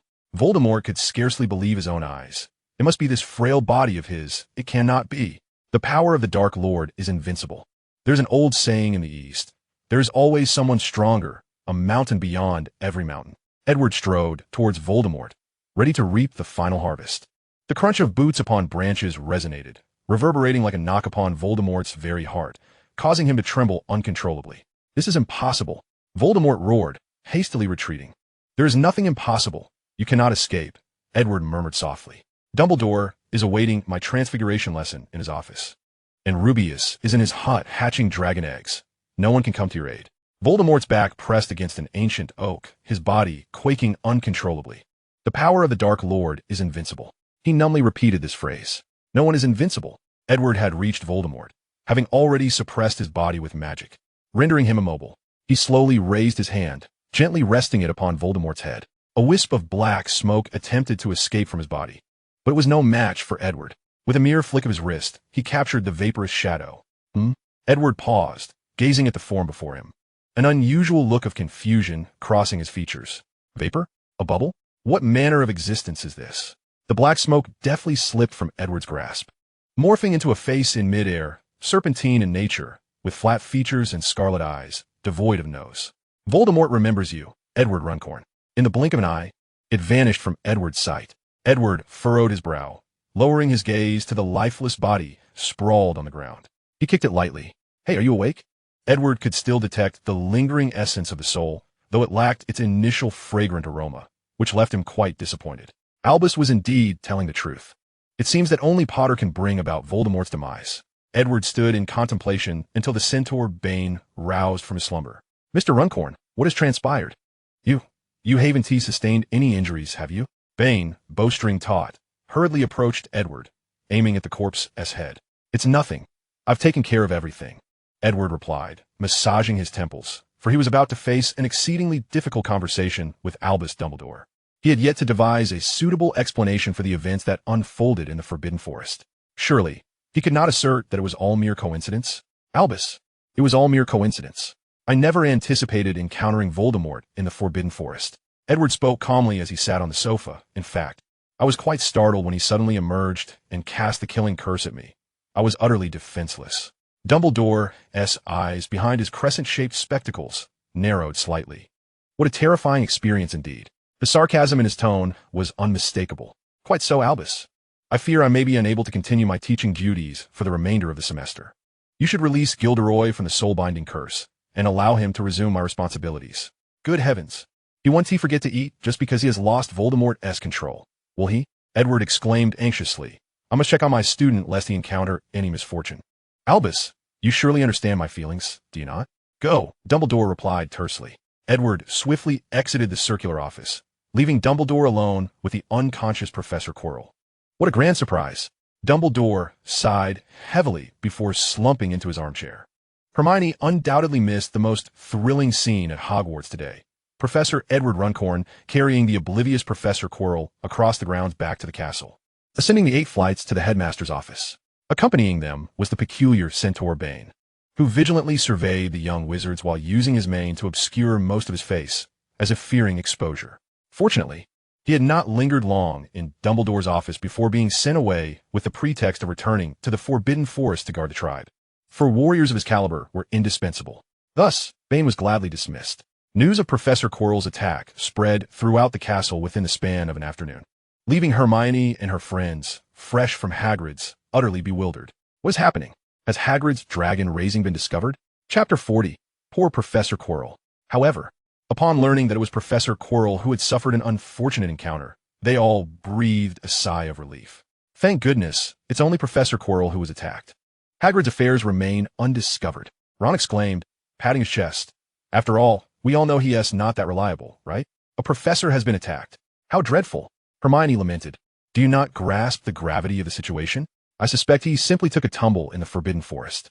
Ron responded with extreme excitement, likening it to the first snowfall when Fred and George pelted Quirrell with snowballs, causing him considerable distress. But this is different, Hermione insisted seriously. I should inquire with Professor Edward, for he must know something, seeing as he brought Professor Quirrell back. And please, do not let me hear you mocking poor Professor Quirrell again. Ron shrank back, appearing quite intimidated, just as Hermione had taken only 2 or 3 steps away. He sarcastically remarked, yes, why don't we ask Professor Edward? He'll surely have the answers. He spat quietly to himself. Clearly, he was standing up for his good friend Harry. Ron had always believed that Hermione had stolen Harry's spotlight, which must have left Harry feeling quite put out. Yet, Harry had never perceived it that way. In fact, he was immensely grateful to both Edward and Hermione. He was finally free from the incessant whispers that followed him wherever he went, and no longer did anyone point at his scar and scream, as most had shifted their attention to Hermione. You shouldn't say that, Ron. Harry interrupted Ron's mumbling. I'm merely stating the truth, Ron muttered. In the office located above the 8th floor, Hermione discovered Edward, her eyes brimming with curiosity as she gazed at him. Professor, you must know something, don't you? She inquired eagerly. Are you referring to the incident involving Professor Quirrell? Edward paused his writing with a quill, raising his gaze to address her. I was the one who brought him back from the Forbidden Forest. I am undoubtedly the most informed on the matter. Could you possibly enlighten me about what truly transpired? Hermione pressed on, her urgency palpable. I assure you, I will not divulge anything to anyone. Do I appear to be the sort who indiscriminately divulges secrets? Edward shot her a pointed glare. Do not presume I am unaware of your schemes. It is best to let this matter rest. Indeed, it has come to an end. Voldemort has been vanquished, and the castle is safer than ever. The reason for Edward's irritable demeanor became clearer. Dumbledore had remarked, Edward, you have resolved the predicament with my esteemed defense against the dark arts instructor, leaving the students facing a grave dilemma. They are without a teacher. A catastrophe for those in their final years preparing for exams. You had better make this situation presentable. The outcome was inevitable. Edward was compelled to assume Quirrell's responsibilities, facing the considerable burden of at least 14 classes each week. Furthermore, I shall be replacing Professor Quirrell in defense against the dark arts, as that poor soul must take a leave of absence to recover. Edward displayed a look of discontent. I suspect that absence may very well be indefinite. We ought to hope that Albus can find a suitable professor for you, lest you be confronted with an irresponsible instructor. You were to take Quirrell's place? Hermione exclaimed, her delight evident. That is splendid news. I wager the students will be absolutely thrilled. Yes, thrilled to the point of agitation. Edward sighed deeply. Are you still investigating Nicholas Flamel? We have thoroughly discerned his identity. Hermione replied with evident joy. The Philosopher's Stone is hidden on the 4th floor, correct? I cannot disclose that information, Edward replied, lowering his head to continue writing, the quill scratching against the parchment. However, I must admit, you are indeed a remarkably talented witch. He added, a slight smile gracing his lips. Thank you, Hermione said, leaving the office with satisfaction. Ah, Edward sighed, continuing to document the events of the day. This was a prudent habit. Edward often found his memories muddled after so many years of existence. A good memory is no match for a poor pen, he mused, blowing on the wet ink and forcing a smile. Meanwhile, Harry and his friends remained preoccupied with concerns about the Philosopher's Stone hidden beneath the trapdoor in the 4th floor corridor, undeterred even by Hagrid's dragon egg. A week later, the dragon-taming team Edward had commissioned arrived to take Hagrid's little dragon away, and the process encountered no hindrances. Though Hagrid was reluctant, he understood what was best for the dragon. That evening, tears welled in Hagrid's eyes, though it was also possible the little dragon had just bitten his leg. It's all right, Hagrid. The dragon-taming team will escort the little one to XC, where we'll thrive, Edward assured him. I know, but I just can't bear to part with it. After all, it's just a little bundle of fur. Chapter 41. Let's find a new place to save her life. Ultimately, the little dragon was sent away, hoisted by the dragon-taming team amidst Hagrid's sorrowful farewells. They had prepared numerous mice and a bottle of brandy for its journey. I even packed its toy bear, so it won't feel lonely, Hagrid said in a dull tone. Trust me, Hagrid, a Norwegian Ridgeback will not appreciate a toy bear, Edward replied. already turning to leave. The only lingering concern for Edward now was the pressure of the defense against the dark arts classes. However, this did not pose a significant challenge for him. Reciting the textbook content would suffice, as had been the practice of previous instructors. This left the students, who had anticipated a demonstration of Edward's prowess in class, rather disappointed. And Edward's reputation within the castle suffered considerably. Most, however, were understanding, recognizing that he had stepped into this chaotic role on short notice. Their primary concern was whether Edward would continue as their defense against the dark arts teacher the following year. That is certainly not feasible. I cannot take on such a troublesome endeavor, Edward declared firmly. Do I appear foolish to you? Certainly not. Hermione swallowed hard. But I thought you would provide us with a distinctly different defense against the dark arts course. You thought amiss, Edward replied nonchalantly. As time passed, a sense of tranquility seemed to settle over everything. Hermione, burdened with worries, navigated through one examination after another, fretting over the possibility of achieving inadequate results and being forced to repeat a year, a concept that was non-existent at Hogwarts. Despite Edward's repeated reassurances, her anxiety persisted. Harry, too, immersed himself in his studies, motivated by Hermione's diligence, though he found himself struggling to keep pace with her. The final exam was History of Magic. They merely had to endure one more hour to identify the peculiar old wizards responsible for inventing the self-stirring cauldron before they would be free, able to revel in an entire week of leisure until exam results were announced. Of course, Edward had no papers to grade, as there were no final assessment for the thesis supervision course, and the defense against the dark arts papers were to be graded by Dumbledore. Edward merely needed to enjoy a quiet afternoon cocoa in his office. Harry, Ron, and Hermione made their way to the lakeside, settling beneath a tree to enjoy a rare moment of serenity. Suddenly, Harry's complexion drained of color. I just remembered something. We must find Hagrid immediately. Why? Hermione gasped, striving to keep pace with Harry, who had already sprung to his feet and was racing toward Hagrid's hut. Don't you find it a bit odd? Harry exclaimed as he hurried down the lawn. Hagrid's greatest desire is to have a dragon, and coincidentally, a stranger possesses a dragon egg? How many people walk around with dragon eggs? That's against wizarding law. Don't you think it's rather fortunate that they found Hagrid? Why didn't I think of this before? What are you planning to do? Ron asked, but Harry was too preoccupied with sprinting across the grounds toward the forest to respond. Hagrid sat outside his hut, perched on a chair with his pant legs rolled up, busy shelling peas into a large bowl. Hello. He smiled. Exams are over? Care for a cup of tea? The fish have bitten. Time to reel them in. Dumbledore stood in the 8th floor office, quietly observing the three as they crossed the grounds. As headmaster, he enjoyed certain privileges, such as eavesdropping on students' conversations, did he not? While Dumbledore seldom utilized such powers, he was undoubtedly capable of doing so. Professor Edward, would you care to join me for a stroll? Not in the least, Dumbledore, Edward's voice echoed down from above. I would much prefer to enjoy afternoon tea in my office than venture out on such a sweltering day. Let's take a walk together. Dumbledore ascended the staircase without so much as a word, barging into Edward's office and forcibly dragging him away. Fawkes, should anyone inquire about my whereabouts, kindly inform them that Professor Edward and I have ventured to the Ministry of Magic. Dumbledore instructed the Phoenix before departing. Fawkes emitted a chirp in acknowledgement. Damn it, what on earth are you dragging me to the Ministry for? I have no desire to squander my delightful holiday there. Edward protested vehemently. Release me. Allow me to relish life in peace. Trust me, you are merely relocating your enjoyment of life. Dumbledore insisted, firmly grasping Edward's arm before they disapparated away from Hogwarts Castle. I believe it won't be long, he murmured. Once they had departed Hogwarts, Dumbledore brought Edward to XC. I had promised you a change of scenery for your enjoyment, he said with a smile. What do you think? I chose a splendid place, didn't I? This is undoubtedly a summer retreat. But this is my territory, Edward retorted indignantly. Yet he waved his wand to alert his followers. Their leader had returned. A group of hooded figures suddenly appeared, immediately bowing upon sighting Edward. Sir, you have returned. Indeed. I shall likely be here for a while. Prepare accordingly. Of course, the acolytes responded, bowing their heads. Very well, let us proceed. Edward nodded, though uncertain of the circumstances. He resolved to host Dumbledore well now that they were in his domain. It is my honor, Dumbledore smiled. At the pinnacle of Yongbulacong, Edward occupied the seat of honor while Dumbledore sat at his right.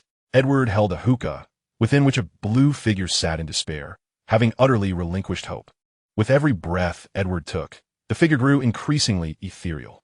Professor Edward, I never envisioned that a Hogwarts professor would engage in such behavior, Dumbledore remarked sternly. This is a complete distortion of humanity. This is my domain, Dumbledore, not Hogwarts, Edward replied softly, tapping the table with his pipe. Your rules do not apply here. I am the king of Yombulacon. You have always known this, have you not? Chapter 42. The vacation ends swiftly. If you insist on framing it that way. I have no retort, Dumbledore sighed, struggling to ignore the wretched soul contained within the hookah. Fear not. He is a traitor who violated the rules of the Acolytes. Edward murmured. He revealed Yombulacon's secrets to mortals, nearly exposing us to the gaze of the mundane government. This is the punishment he deserves. But we typically employ the obliviate charm, Dumbledore countered. Do not tell me that there are prisoners in Azkaban who have not transgressed the laws of wizards. Edward gently inhaled from his pipe, reclining comfortably. Let us dine.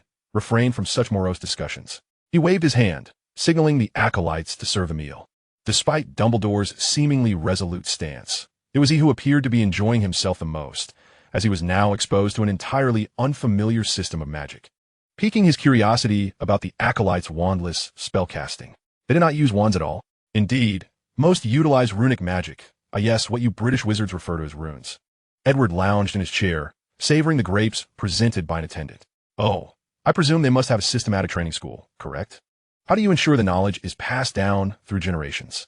Dumbledore inquired with interest. There are no schools. It relies solely on oral tradition, Edward replied softly. As long as I remain, the continuity of knowledge is assured. Could such a thing be otherwise? Indeed, Dumbledore nodded thoughtfully. Suddenly, Dumbledore raised his head sharply.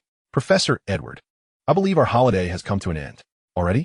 Plans cannot always withstand the tides of change. Dumbledore seemed remarkably unfazed, asserting, we must depart immediately for Hogwarts. Stop. Do not take me away via apparition. Edward quickly pulled Dumbledore's hand away. Let us use the portkey. It is far more comfortable. Very well, this is your decision. Dumbledore shrugged, indicating his indifference. Night enveloped the ancient castle, shrouding it in silence, as if it had succumbed to slumber. Indeed, curfew had long since passed. Xe was notably behind England in time. Where do you intend to go? Edward inquired softly, mere moments before their feet once again touched the carpet of the headmaster's office. Do you not wish to see them? Oh, what do you mean? Edward grumbled, hoping it was not the matter he had previously feared. If I am not mistaken, we are evidently referring to the same issue, Dumbledore chuckled, tilting his head. I have prepared a rather unique passageway for us to observe the children's performance. You are truly cunning. Thank you for the compliment. Dumbledore graciously accepted. They proceeded to the corridor on the 4th floor. Upon their arrival, the giant troll was roaring wildly behind a trapdoor, but upon spotting Dumbledore, it noticeably shrank back. What are they searching for? Edward asked in confusion, for Voldemort had already. Perhaps they simply enjoy adventure. Dumbledore sighed heavily, reluctantly admitting that they had been rather reckless, failing to notify a professor before embarking on their escapade. I am quite certain Hermione would have informed me, Edward said impassively, but evidently, she could not locate me. Well, I suppose we can only blame Severus, you know. He does not seem like a good person, Dumbledore jested, though it was clear Edward did not grasp the humor. The ensuing silence thickened. Shall we jump down? Edward surveyed the trapdoor with disdain. Certainly not. Behind the troll lies a secret door, Dumbledore replied with a smile. Hey, little fellow, move aside. The troll curled up and rolled aside, revealing the hidden door behind it. Then, please enter Professor Edward Elric, Dumbledore said with a slight bow. Edward nodded and stepped forward toward the ajar door. The first challenge was herbology, the domain of Professor Sprout. They needed to identify the devil's snare and devise a method to overcome it. Dumbledore remarked as they descended the staircase at a leisurely pace. This will be no challenge for Hermione. She has undoubtedly memorized every book thoroughly, Edward said expressionlessly, wishing fervently that Hermione would not be embroiled in Dumbledore's plans. Yet it appeared too late. She had already become good friends with Harry. Evidently, they had succeeded in passing the first hurdle. Dumbledore observed the devil's snare with keen interest as it waved its tendrils menacingly.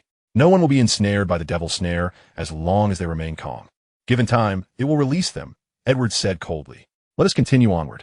They traversed entirely distinct chambers, as if glass-like walls segregated the two rooms, allowing them to observe the happenings within the challenge, while the young wizard attempting the trial remained oblivious to the outside world. They continued their descent down the staircase, having already traversed several hundred feet, yet the path ahead remained unfathomably deep. At last, they caught sight of Harry and his companions, and Edward quickened his pace. They were mounted on broomsticks, pursuing something elusive in the air. Professor Flitwick's enchantment. He had cast a spell on those keys. Dumbledore marveled at its ingenuity. A delightful puzzle that was simultaneously less perilous. I concur with your assessment. It is indeed quite fascinating and will surely consume much of Voldemort's time, Edward remarked nonchalantly. It is unfortunate, however, that Voldemort has already fled. Had you been more circumspect, I dare say we would not be the only 5 here today, Dumbledore chuckled. But you must understand Voldemort's soul. Well, though I did not fully comprehend, it certainly piques my interest in him further, Edward replied. Do you know the means by which he achieved this? Regrettably, I have yet to ascertain that, Dumbledore admitted, shaking his head in disappointment. Even in losing his corporeal form and his soul, he remains undying. I believe only Harry can bring about his end. Perhaps you're employing the wrong approach. Chapter 43, The Exquisite Challenge. Harry swiftly located the correct key among a flurry of flying keys. It stood out prominently, a large silver key corresponding with the lock. Thanks to a year of Quidditch training, Harry exhibited remarkable flying skills. They traversed to the next challenge in mere minutes, a feat that posed no difficulty for them. Edward commented lightly. Dumbledore, however, wore a contemplative expression and suggested, while this may pose no challenge for Harry, it is undoubtedly a formidable trial for some. I know to whom you are alluding, Edward replied impassively. The old fool cannot seem to forget his past missteps with Voldemort. Well, that is rather splendid, Dumbledore nodded. Shall we proceed? Edward offered no reply, simply taking a step forward. The second room was shrouded in darkness, rendering it impossible to see anything. However, as Hermione and the others stepped inside, the room was suddenly illuminated, revealing a shocking scene. Albus, how did you ensure Hermione would follow Harry into the challenge? Edward inquired abruptly. I can understand the Weasley boy's presence, but Hermione? Without her, they might have expended considerable effort in the Devil's Snare. I did not anticipate Miss Granger's involvement at all, Dumbledore replied with a serious demeanor. In fact, her presence disrupted quite a few of my plans. Such as, for instance, I would have expected Harry to seek my counsel when he could not locate information on Nicholas Flamel, or to ask a casual question during his nocturnal escapades. I never anticipated that you would inform Miss Granger, who would then relay it to Harry. Dumbledore sighed as he spoke. Edward raised an eyebrow. You do not believe this is mere child's play, do you? What difference does it make to you and me? Dumbledore smiled at Edward. Edward remained silent, observing Hermione's movements through the transparent wall. They had deduced that by acting as pawns and winning the game, they could gain access to the next room. Hermione appeared somewhat disinterested in wizardess chess. Edward furrowed his brow slightly. Do not be so quick to judge, Edward, Dumbledore said, standing alongside him. I have heard that Mr. Weasley is quite adept at wizardess chess. Do you really think that the one who only knows how to eat and brawl would triumph in this game? Do not underestimate him, Dumbledore replied mildly. Why not allow us to observe? Approximately 10 minutes later, Ron emerged victorious from the match, albeit at the cost of being heavily struck unconscious by the White Queen.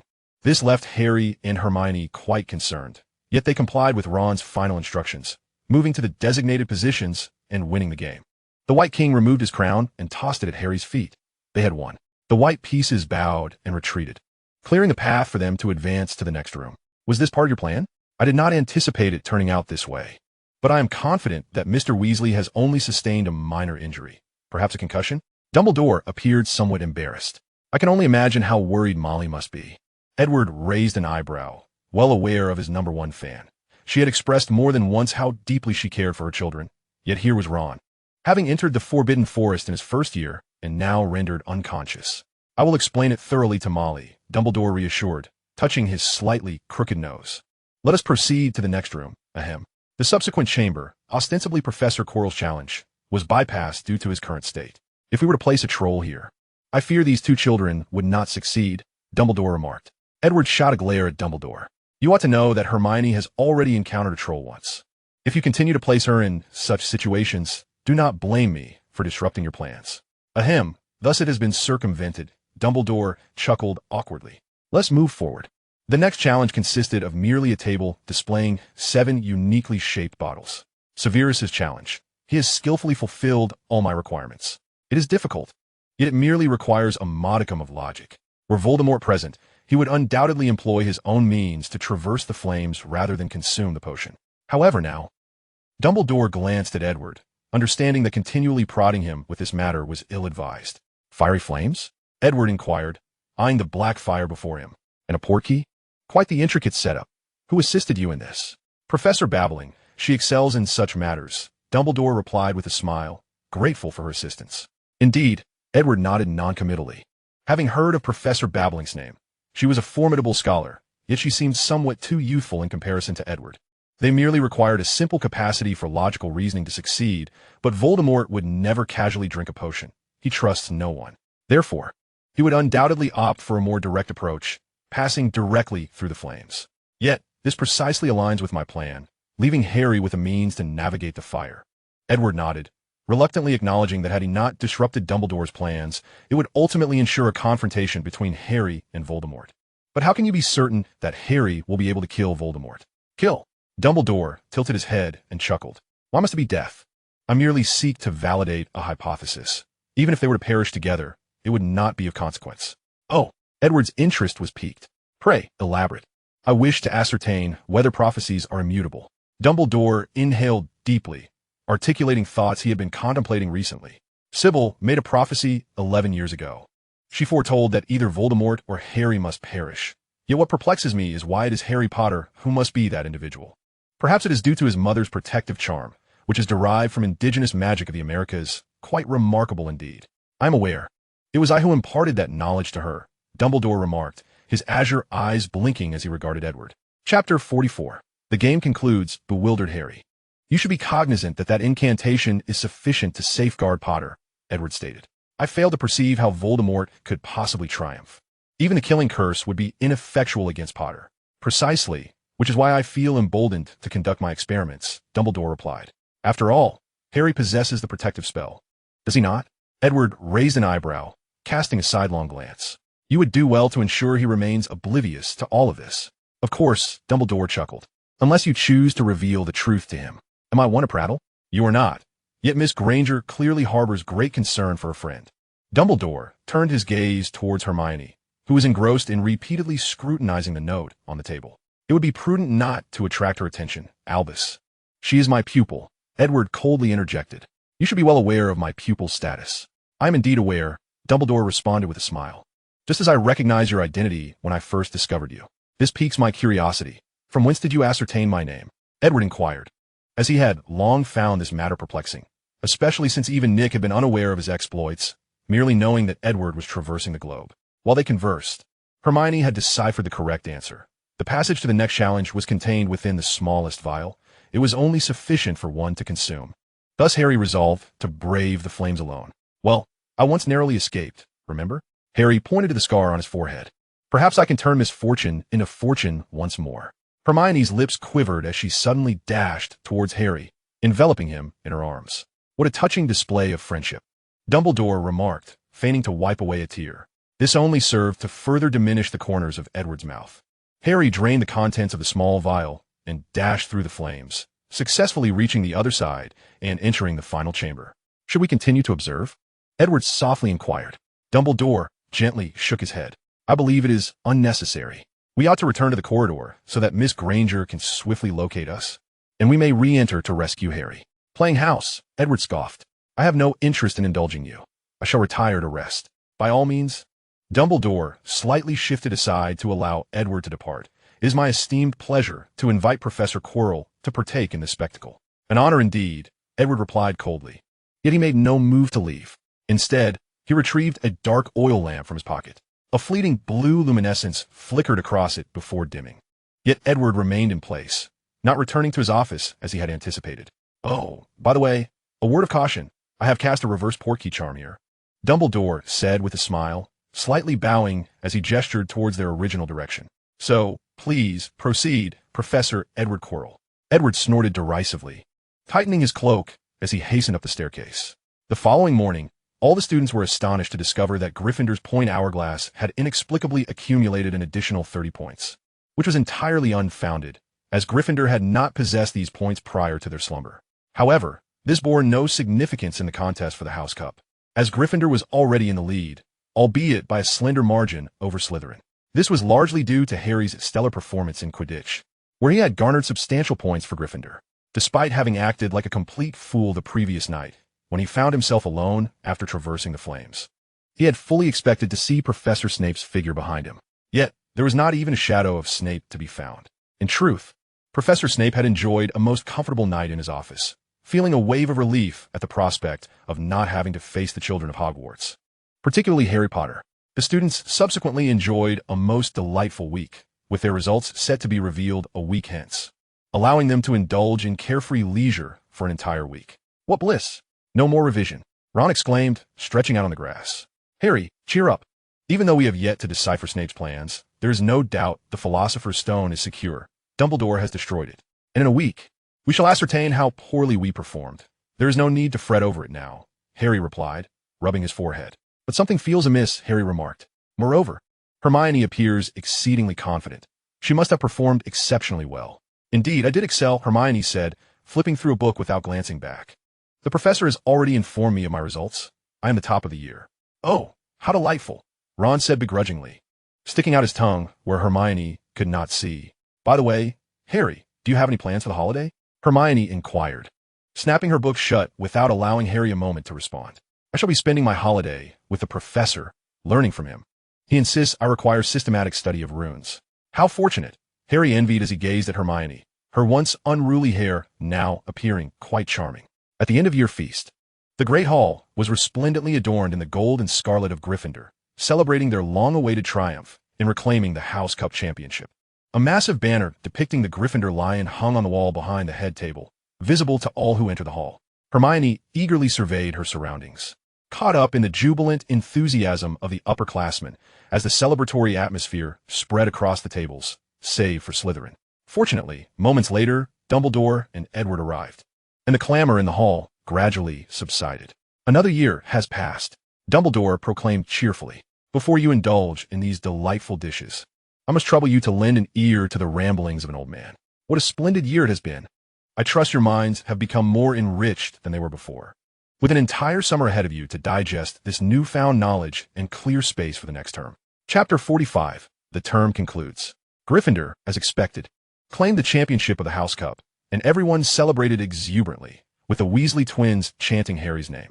Thanks to Harry. We knew it from the start. Indeed, they ought to extend their gratitude to Harry. Had it not been for his sufficient scoring in Quidditch, the outcome of the House Cup might have remained uncertain, likely falling to Slytherin, who had claimed it for 6 consecutive years. Early the next morning, the students were compelled to vacate the castle, boarding the train back to King's Cross Station. Their results had been announced, with both Harry and Ron passing their exams with commendable scores, much to their astonishment. Hermione, as anticipated, secured the top position in the year, just as Edward had predicted. I shan't be returning home for the holiday, Hermione announced, clutching a pillow in the common room. The professor has said he will take me to study for the entire summer. How splendid, Ron mumbled to himself as he indulged in a pumpkin pasty, pilfered from the Weasley twins. How enviable it was. Harry's voice resonated with longing in his gaze. If only I could learn alongside the professor, then I would not have to face Uncle Vernon and Aunt Petunia. Harry, if it were within my power, I would persuade my parents to invite you over for a visit. I believe that would pose no problem at all. Ron patted Harry's shoulder with his grimy hand, adding, and there's no need to be so glum. After all, we are still writing to each other, right? You must promise to write back. Of course, Harry nodded emphatically. And I too shall write to you, Hermione chimed in. No worries, Ron grinned widely. Suddenly, their wardrobe seemed to empty, their belongings packed into trunks, and notices were distributed to each student, cautioning them against using magic during the holiday. I had hoped they would forget to send this to us, Fred Weasley lamented. Hagrid was in charge of leading them onto the fleet of boats that traversed the lake. Hermione watched as they departed in groups, a tumult of emotions swirling within her. What's the matter? Are you reluctant to part with your friends? Edward, having appeared beside Hermione unnoticed, spoke softly. Yes, Hermione hesitated, nodding. Edward sighed, and in a gentle tone expressed, this is a crucial lesson I impart to you. Sheep are always in flocks while tigers are solitary. I remember you telling me that, Hermione recited, word for word. Indeed, you shall come to understand the meaning of this saying. It requires time, Edward replied with a nod. Now, let us return. We should discuss how to arrange your holiday. I will be waiting in my office. All right, Hermione nodded earnestly. Harry and Ron boarded the Hogwarts Express, laughing and chatting as they watched the countryside grow increasingly verdant and orderly outside the window. The train passed through numerous Muggle towns, where they munched on Bertie Bott's every flavor beans, shedding their wizarding robes in favor of jackets and short-sleeved shirts. At last, the train came to a halt at King's Cross Station. It took them quite a while to exit the station entirely. A grumpy, balding man with a head full of golden hair stood at the ticket gate, allowing only 2 or 3 people through at a time to avoid drawing attention from Muggles. You must come to my house this summer, Ron insisted. I'll send an owl to invite you. Thank you, Harry replied. I could certainly use something to look forward to. Not everyone has the privilege of studying under Edward Allan Poe. He is a formidable wizard. Ron patted Harry's shoulder, unsure how to comfort his friend. Harry forced a smile, I know. Meanwhile, hundreds of miles away, in Edward's office atop Hogwarts Castle, the conversation continued. Professor, are we going abroad? Indeed, Edward affirmed, to XZ, to be precise. But I don't have a passport.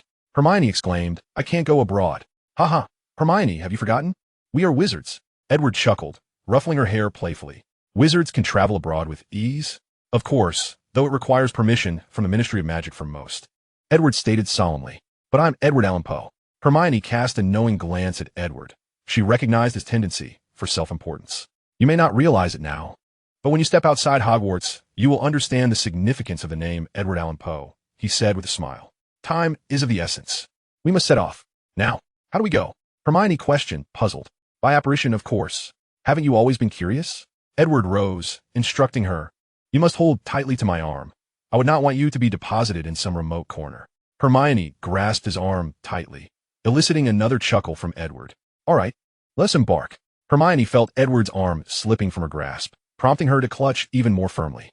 Then, darkness enveloped her, and she felt a powerful compression from all directions, rendering her breathless, as if iron bands were constricting her chest.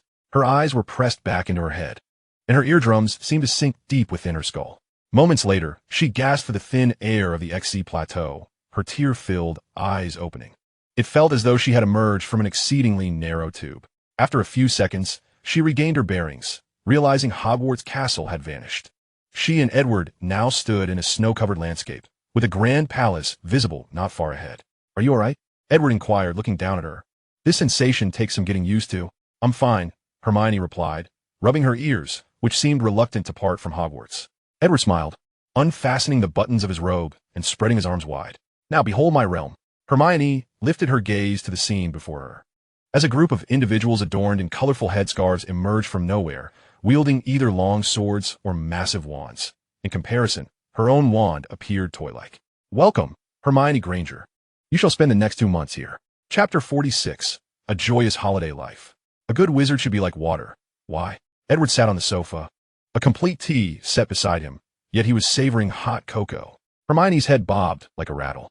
Because water is formless, Edward intoned softly, thus, it cannot be grasped or harmed. Strive to be as supple and adaptable as water. Clear your mind. Be formless and shapeless like water. Pour water into a cup, and it takes the shape of the cup. Pour it into a bottle, and it assumes the bottle's shape. Pour it into a teapot, and it molds to the teapot's form.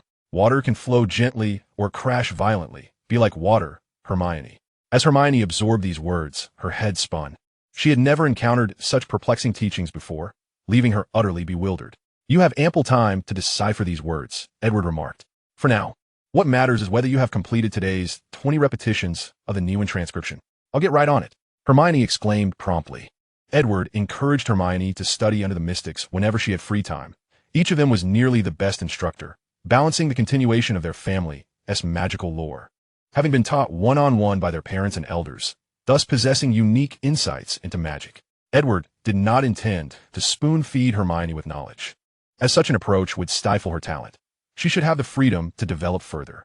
Time, indeed, would reveal the brilliance of magic blossoming within her. Edward closed his eyes softly, setting aside his hot cocoa. In stark contrast to Hermione's joyful learning experience, Harry and Ron were enduring far more distressing days. To begin with Harry, he was constantly embroiled in arguments with his Uncle Vernon. Uncle Vernon often complained about the hooting of owls emanating from Harry's room, while Harry wished to let the owl out for some fresh air. Do you think I'm a fool? Uncle Vernon bellowed. I know what happens when you let an owl out. Harry had returned to his previous state at home, and it was even worse than before. He longed for Hogwarts with an intensity that made his insides ache. He missed the castle, the secret passageways, the ghosts and creatures, and his classes. For a fleeting moment, he would have preferred attending Snape's lessons rather than continuing to face his Aunt Petunia and Uncle Vernon. Indeed, he would have willingly taken Snape's class. As Harry grumbled while frying bacon in the kitchen, a sudden sharp sound of shattering porcelain rang out behind him. It was Aunt Petunia. She had accidentally broken a plate. Yet her demeanor suggested she was entirely unconcerned. Did you say Snape? What? I didn't say anything. Harry feigned ignorance. No, you definitely said something. Aunt Petunia shrieked. It's his fault. If it weren't for him, Lily would never have become that way. It's all his doing. Veins bulged on Aunt Petunia's slender neck. What's wrong, Petunia? Petunia. Uncle Vernon rushed into the kitchen. What have you done, boy? She's your aunt. Have you cast a spell on her? Uncle Vernon embraced his wife protectively. What happened? Petunia, what is going on? Nothing, nothing, Aunt Petunia said, her voice trembling as she stepped forward, lowering her head in a menacing manner. Never, ever mention that name again. Potter. Why? Harry asked indignantly. I was merely mumbling. There is no why, unless you wish to be thrown out on the street. Harry found it hard to imagine what a 12-year-old like him could do outside. He had received no letters from his classmates. Wizarding currency was worthless in the Muggle world, and he was forbidden from using magic. Once he left the Dursleys' home, he would have to sleep under a bridge. In the ensuing days, Uncle Vernon treated Harry as though he were a ticking time bomb, for Harry was no ordinary child. In fact, he was quite extraordinary. Harry's days were exceedingly miserable. If the Dursleys were displeased with his presence during the summer, their discontent was trivial compared to Harry's own feelings. Yet a question loomed over Harry's mind. What connection did Snape have with his mother? Why did Aunt Petunia utter such words? Meanwhile, Ron was growing increasingly anxious. He had written a dozen letters to Harry, but they had seemingly vanished into thin air, receiving no response whatsoever. Something must have happened to Harry. Ron shouted in his room.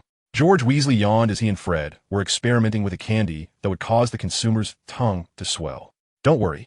We all know Harry is living like a prince in the Muggle world. Perhaps he's off on holiday and hasn't received your letters at all. Ron's expression shifted several times, unsure whether he should reveal Harry's true living conditions to Fred and George. To those in the Wizarding world, it was widely believed that Dumbledore had placed Harry in the Muggle world for his protection, allowing him to enjoy a princely existence. Yet, no one knew that Harry lived like a house elf at his aunt and uncle's home. Had it not been for the friendship between Ron and Harry, Ron might never have discovered this truth. Ron was clearly aware of the stir this revelation would cause, which is why he kept the secret. Time passed, leading to the end of July, the very day of Harry's birthday. Compared to Hermione's experience of enjoying a princess-like treatment while studying, Harry's existence had reached the brink of unbearable torment. That morning, Uncle Vernon had even gravely stated, "We all know today is a very important day." He evidently remembered Harry's birthday, causing Harry to lift his head in disbelief, but Uncle Vernon's next words shattered all his hopes. "Today, I might finalize the biggest deal of my life." Harry lowered his head to continue eating his toast. He should have known better. Uncle Vernon could never remember his birthday. Such a thought was utterly preposterous. Ever since that incident with Aunt Petunia, Uncle Vernon had been even less amiable towards Harry. Later, a wealthy builder and his wife were set to visit. Harry quietly retreated to his room, making not a sound, pretending he was not home. "That's right." Uncle Vernon insisted. "They don't even know you. Let us keep it that way." "I know," Harry replied weakly. That evening, he tiptoed to his bedroom door, quietly slipping inside, closing the door behind him, and turned to throw himself onto his bed. The problem was, someone was already sitting on it. Chapter 47. The Holiday. Exi Yombulacon. Indeed, that was the case. Edward lounged on the sofa, idly observing Hermione as she inscribed runes on a piece of wood. Currently, she could not conjure runes from thin air, only etch simple ones onto the wood. But it was certainly a commendable start, was it not? At the very least, Hermione was doing much better than she had at the end of the holiday. "I did it," Hermione exclaimed joyfully, tossing her carving knife onto the table and eagerly presenting the piece of wood to Edward. "Look, Professor, silent runes." Edward scrutinized the wooden piece carefully. "Very good. You've progressed much faster than I had anticipated. However, notice this area in the lower right corner. It is evident that your control over the runes has encountered issues, and the rune structure appears somewhat unstable. During usage, it can easily collapse due to external forces." Hermione pouted. "I know, but I can't control the carving knife yet. It's still too challenging for me. The runes must be inscribed within a very short time frame. Otherwise, the magical energy within an unconstructed rune circuit dissipates rapidly into the air," Edward patiently explained to Hermione. "So what does this mean? Do you understand?" "What?" "Strengthen your physical body. No powerful wizard possesses a frail physique. If you wish to grow stronger, you must train your body," Edward stated plainly. "A strong body is the foundation for everything." Hermione couldn't help but exclaim as images of muscular fitness enthusiasts she had seen on television flashed in her mind. "Do I have to?" She looked up at Edward with pleading eyes. He shook his head. "Of course you must. A good physique is the essential foundation for everything. If you aspire to be a formidable wizard, this is an obstacle you cannot circumvent." "All right," Hermione nodded reluctantly, but she quickly added, "But I'm still just a child." "Are you sure? It is imperative to lay a solid foundation while you are young," Edward said calmly. "You wouldn't want to end up like Gilderoy, becoming a laughingstock among the students, would you?" "I would."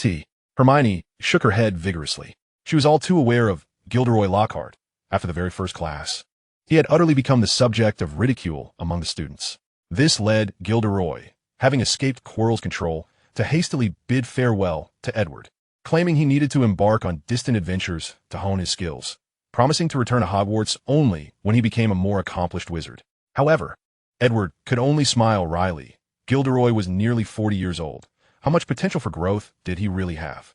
Ultimately, it was Gilderoy's decision, and Edward did not wish to pressure him. Moreover, with Hermione around, she could better assist Edward in managing the mundane aspects of life. "All right, Hermione, focus on your practice. My expectations for you are quite high." Edward gently tousled Hermione's chestnut locks and remarked, "At the very least, you should master the silent spell before the school year begins. It is a fundamental auxiliary incantation." "Yes, Professor," Hermione replied, her voice tinged with exasperation. "The level I currently possess is the result of an entire month of effort. And achieving the perfection in silent spell that you speak of is undoubtedly a monumental challenge. Have a little faith in yourself, Hermione. You are truly one in a million. The rising star of the wizarding world." With a feeble sigh, Hermione tossed a piece of chestnut wood into a nearby box, which was already piled at least 3 feet high with such fragments. "Do you think my expectations of you are too harsh?" Edward inquired, turning to glance at the box of wood, following Hermione's gesture. "Not at all." Hermione bit her lip and nodded. "I understand, Professor. Enduring hardship is the pathway to greatness." "Excellent," Edward said, patting her shoulder with satisfaction. "As expected of my student, I am very pleased with your resolve. Therefore, I must elevate my expectations. You are to fully grasp the silent spell before the term begins, and in addition, you must also master the fire spell." "What?" Hermione's face fell in dismay. "But Professor, I cannot even inscribe the silent spell proficiently. Is it too much to expect me to master 2 spells at once?" Before she could finish her sentence, Edward interjected, "I am fully aware that you have yet to master the silent spell, but do you understand where the issue lies?" Rising from his seat, he retrieved the initial pieces of chestnut wood Hermione had been practicing on from the bottom of the box. "As I previously mentioned, your physical constitution is insufficient to support the completion of all the magical circuits within a limited time frame, and that requires you to exercise your body." He placed 2 pieces of wood before Hermione. "Now, what do you observe? The magical circuits are becoming increasingly complete, and the spells I can inscribe are more complex." Hermione responded honestly, despite her confusion. "Precisely," Edward affirmed. "As the saying goes, practice makes perfect. Merely studying the written material is insufficient for true comprehension. There is an old adage in the East: knowledge gained from books is ultimately shallow. True understanding requires hands-on experience." Before he could elaborate further, he noticed Hermione's small head shaking in disbelief. This statement implies that knowledge acquired from books is inherently incomplete. To grasp the underlying principles, one must engage in practical application. Edward gently explained, ruffling her hair, "Only through sufficient practice can you truly integrate the rune magic." Hermione nodded, albeit with skepticism, but soon voiced her concern. "But didn't you just say that I should strengthen my physical training?" "Indeed, that cannot be overlooked," Edward smiled. "You may seek out the practitioners to learn how to enhance your physical capabilities with magic. My minimum requirement is that you attain the physical condition of a typical adult muggle." "But I'm only 12. Hermione protested, yet her complaint was ignored by Edward, who simply took a large sip of hot cocoa. "This is non-negotiable," Edward stated nonchalantly. "If you have chosen to study under me, you must possess this understanding." Chapter 48. The joyful holiday is coming to an end. In the following month, Hermione worked diligently, astonishing Edward's practitioners with her remarkable progress, as she seemed to grow at a breathtaking pace. From a young witch with only a rudimentary understanding of rune magic, she adeptly mastered various foundational spells and their combinations within the span of a single holiday. Though she still appeared somewhat inexperienced, there was no doubt that her proficiency in spells had already surpassed that of many Hogwarts graduates, considering that few among them had chosen to delve deeply into the study of magic. Rune magic, or rather, rune theory, is an extensive field of study, typically only explored in depth by long-lived races. Wizards often find their research curtailed by the limitations of their lifespans, while their apprentices may take decades to inherit the knowledge left by their mentors. This results in significant waste. Consequently, very few pure-blood wizards dedicate themselves to the study of rune magic. As far as Edward knew, apart from himself and his practitioners, the only others continuing to explore rune magic were the vampires. The practitioners, having no habit of using wands, had no intention of doing so, and Edward had no desire to disrupt their traditions. He was careful to nurture the lineage of the practitioners. Finally, the day Hermione had long awaited arrived. School was about to begin. In the week leading up to the term, she eagerly asked, "Professor, how shall we return to Hogwarts? Shall we use apparition?" Of course, she was not looking forward to apparition, as the sensation was exceedingly unpleasant, akin to being squeezed through a narrow tube. "Certainly not," Edward replied. "At the end of term, Albus lifted the school's restrictions so that we could use apparition, making it easier for professors to return home. However, before the term starts, due to the ample time available, Hogwarts' anti-apparition charm remains in effect. Do we need to go to King's Cross Station? Will you accompany me on the train?" Hermione's eyes sparkled with excitement. "Yes, that is my plan," Edward nodded. "However, considering that you Haven-T return home during this holiday, I intend to grant you a week off to visit your parents. The Grangers must be missing you dearly." "Really?" Hermione's eyes lit up. To say she did not miss her parents would be a lie. In truth, her ability to endure such rigorous training was thanks to their support. She also understood how terrifying it must be for defenseless muggles to have a wizard with immense magical power, which motivated her to persevere for their sake. "I must say, your determination exceeds my expectations," Edward remarked appreciatively. "You are far better than Gilderoy. He gave up after merely a month. Perhaps he just excels in other areas." Hermione hesitated, wanting to complain that Lockhart was likely only skilled at showing off, but she refrained from voicing the latter part of her thought, considering he was her senior. "Indeed," Edward mused, recalling Lockhart's antics during his time in Embrittsome. "But I must admit, he possesses a remarkable talent for the forgetfulness charm. I dare say even Albus has not studied it as deeply as he has." "Is he really that impressive?" Hermione asked, astonished. Edward nodded emphatically. "Never underestimate any wizard." He turned his gaze towards the distance, momentarily lost in thought. "I certainly hope you do not adopt the disdainful attitude of certain foolish individuals towards the world." "Professor, why are you drooling?"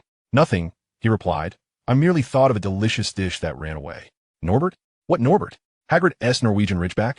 Have you not already seen it here?" Edward said innocently. "I have no intention of making a meal of it. It still serves a greater purpose." "That's good." Hermione sighed in relief. If Hagrid knew Norbert had become a dragon meat feast, he would surely be heartbroken.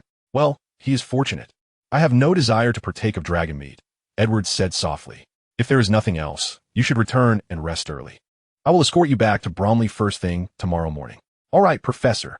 A week swiftly passed, and Edward prepared to set forth for Hogwarts. He couldn't help but once again ponder what had clouded his judgment, compelling him to agree to a contract with Dumbledore. It was as if he had unwittingly ensnared himself merely by invoking the name of hell.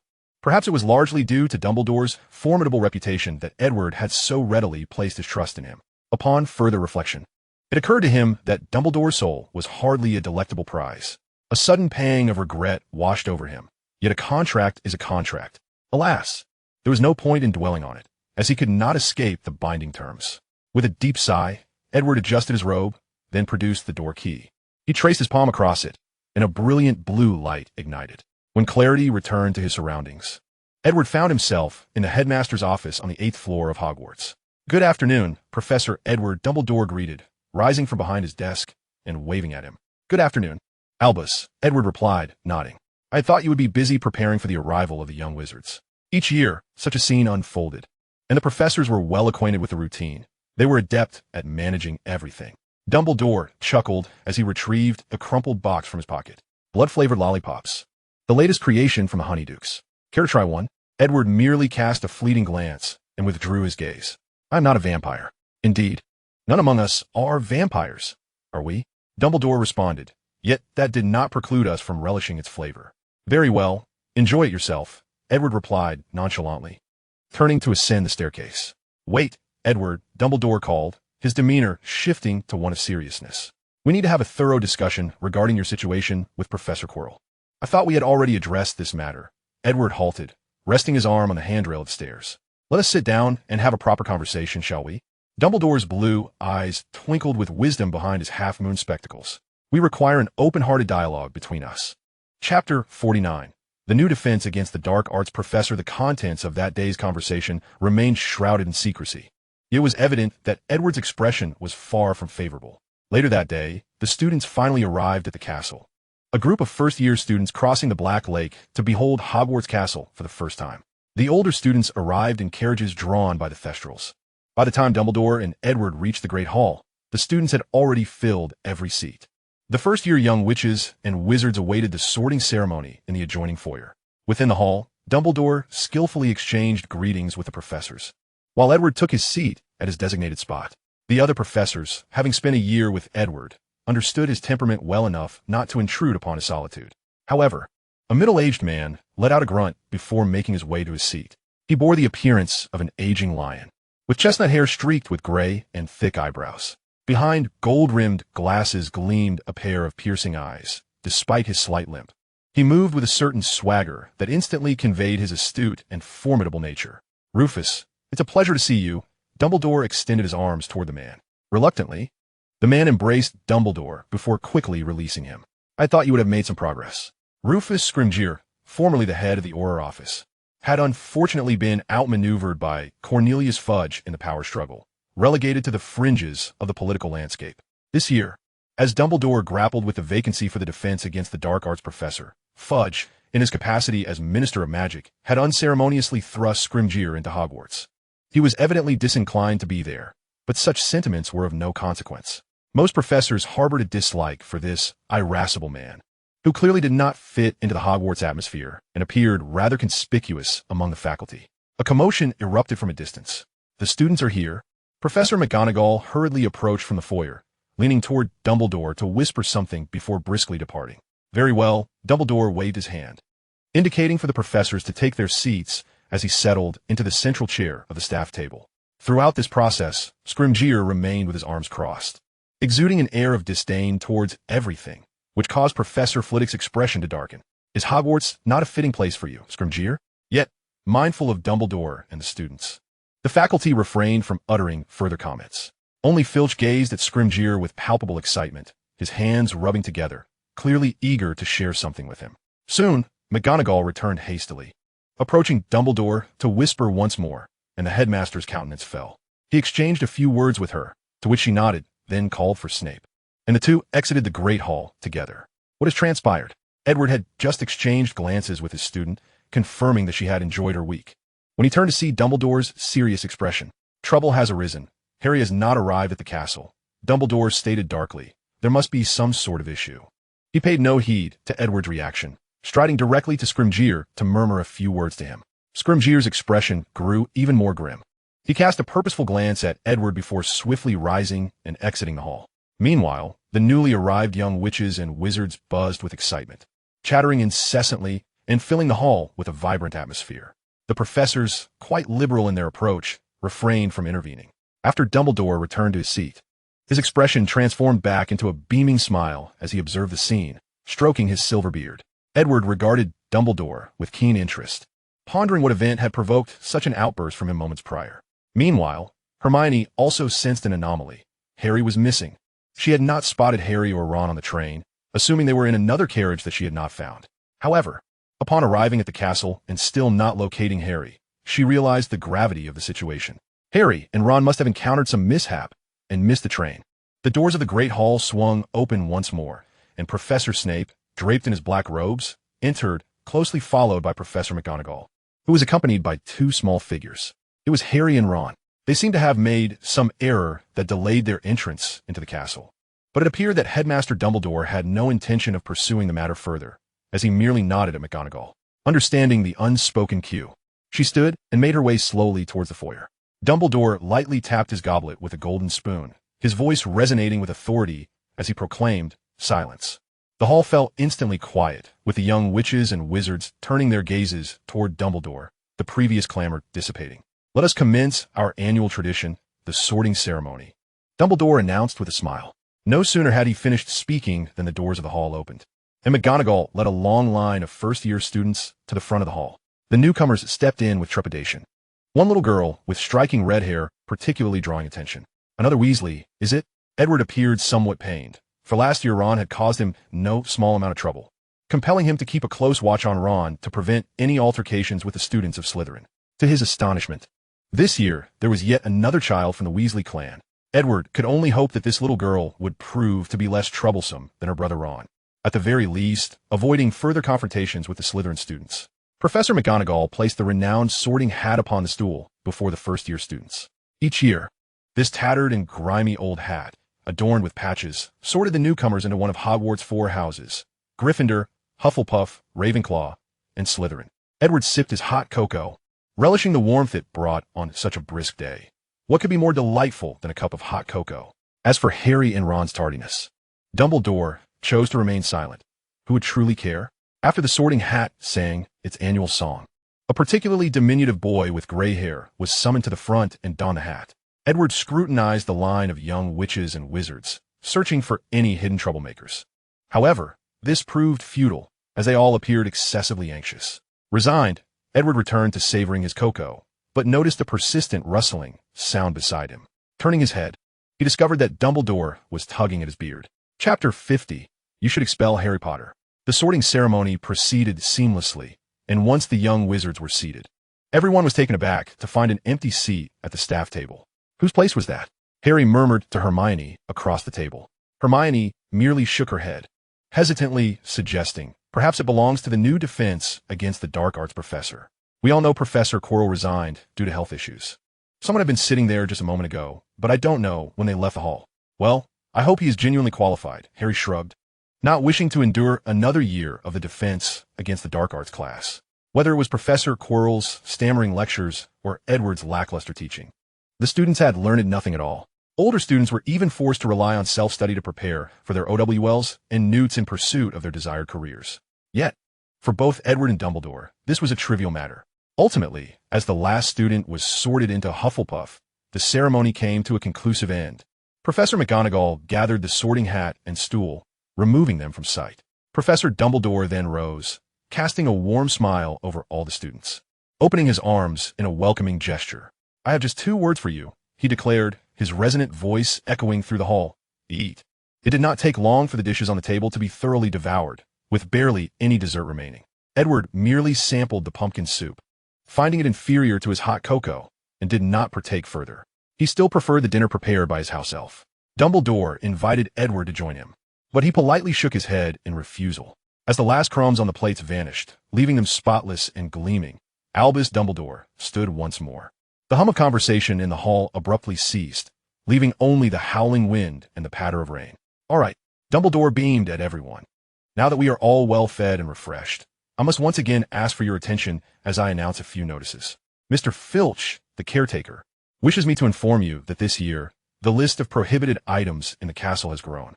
These include the Screaming Yo-Yo, the Wolf's Bane Frisbee, and the Bat Bogey Hex. The entire list contains approximately 437 items, which can be viewed in Mr. Filch's office. Interested parties may verify it there. The corners of Dumbledore's mouth twitched slightly. He continued, as always, I must remind you that the Forbidden Forest is off-limits to students, and all 3rd years and below are prohibited from visiting Hogsmeade. Boom! At that moment, a deafening clap of thunder erupted, and the doors of the hall burst open. A man stood in the doorway, his figure illuminated by flashes of lightning, rendering his face momentarily indistinguishable. His chestnut hair resembled a lion poised for attack, and he clutched a thick stack of documents and newspapers in his hands. Dumbledore, I believe you need to see these, he called out loudly. Harry and Ron exchanged glances, their expressions instantly darkening. The hall fell into an oppressive silence.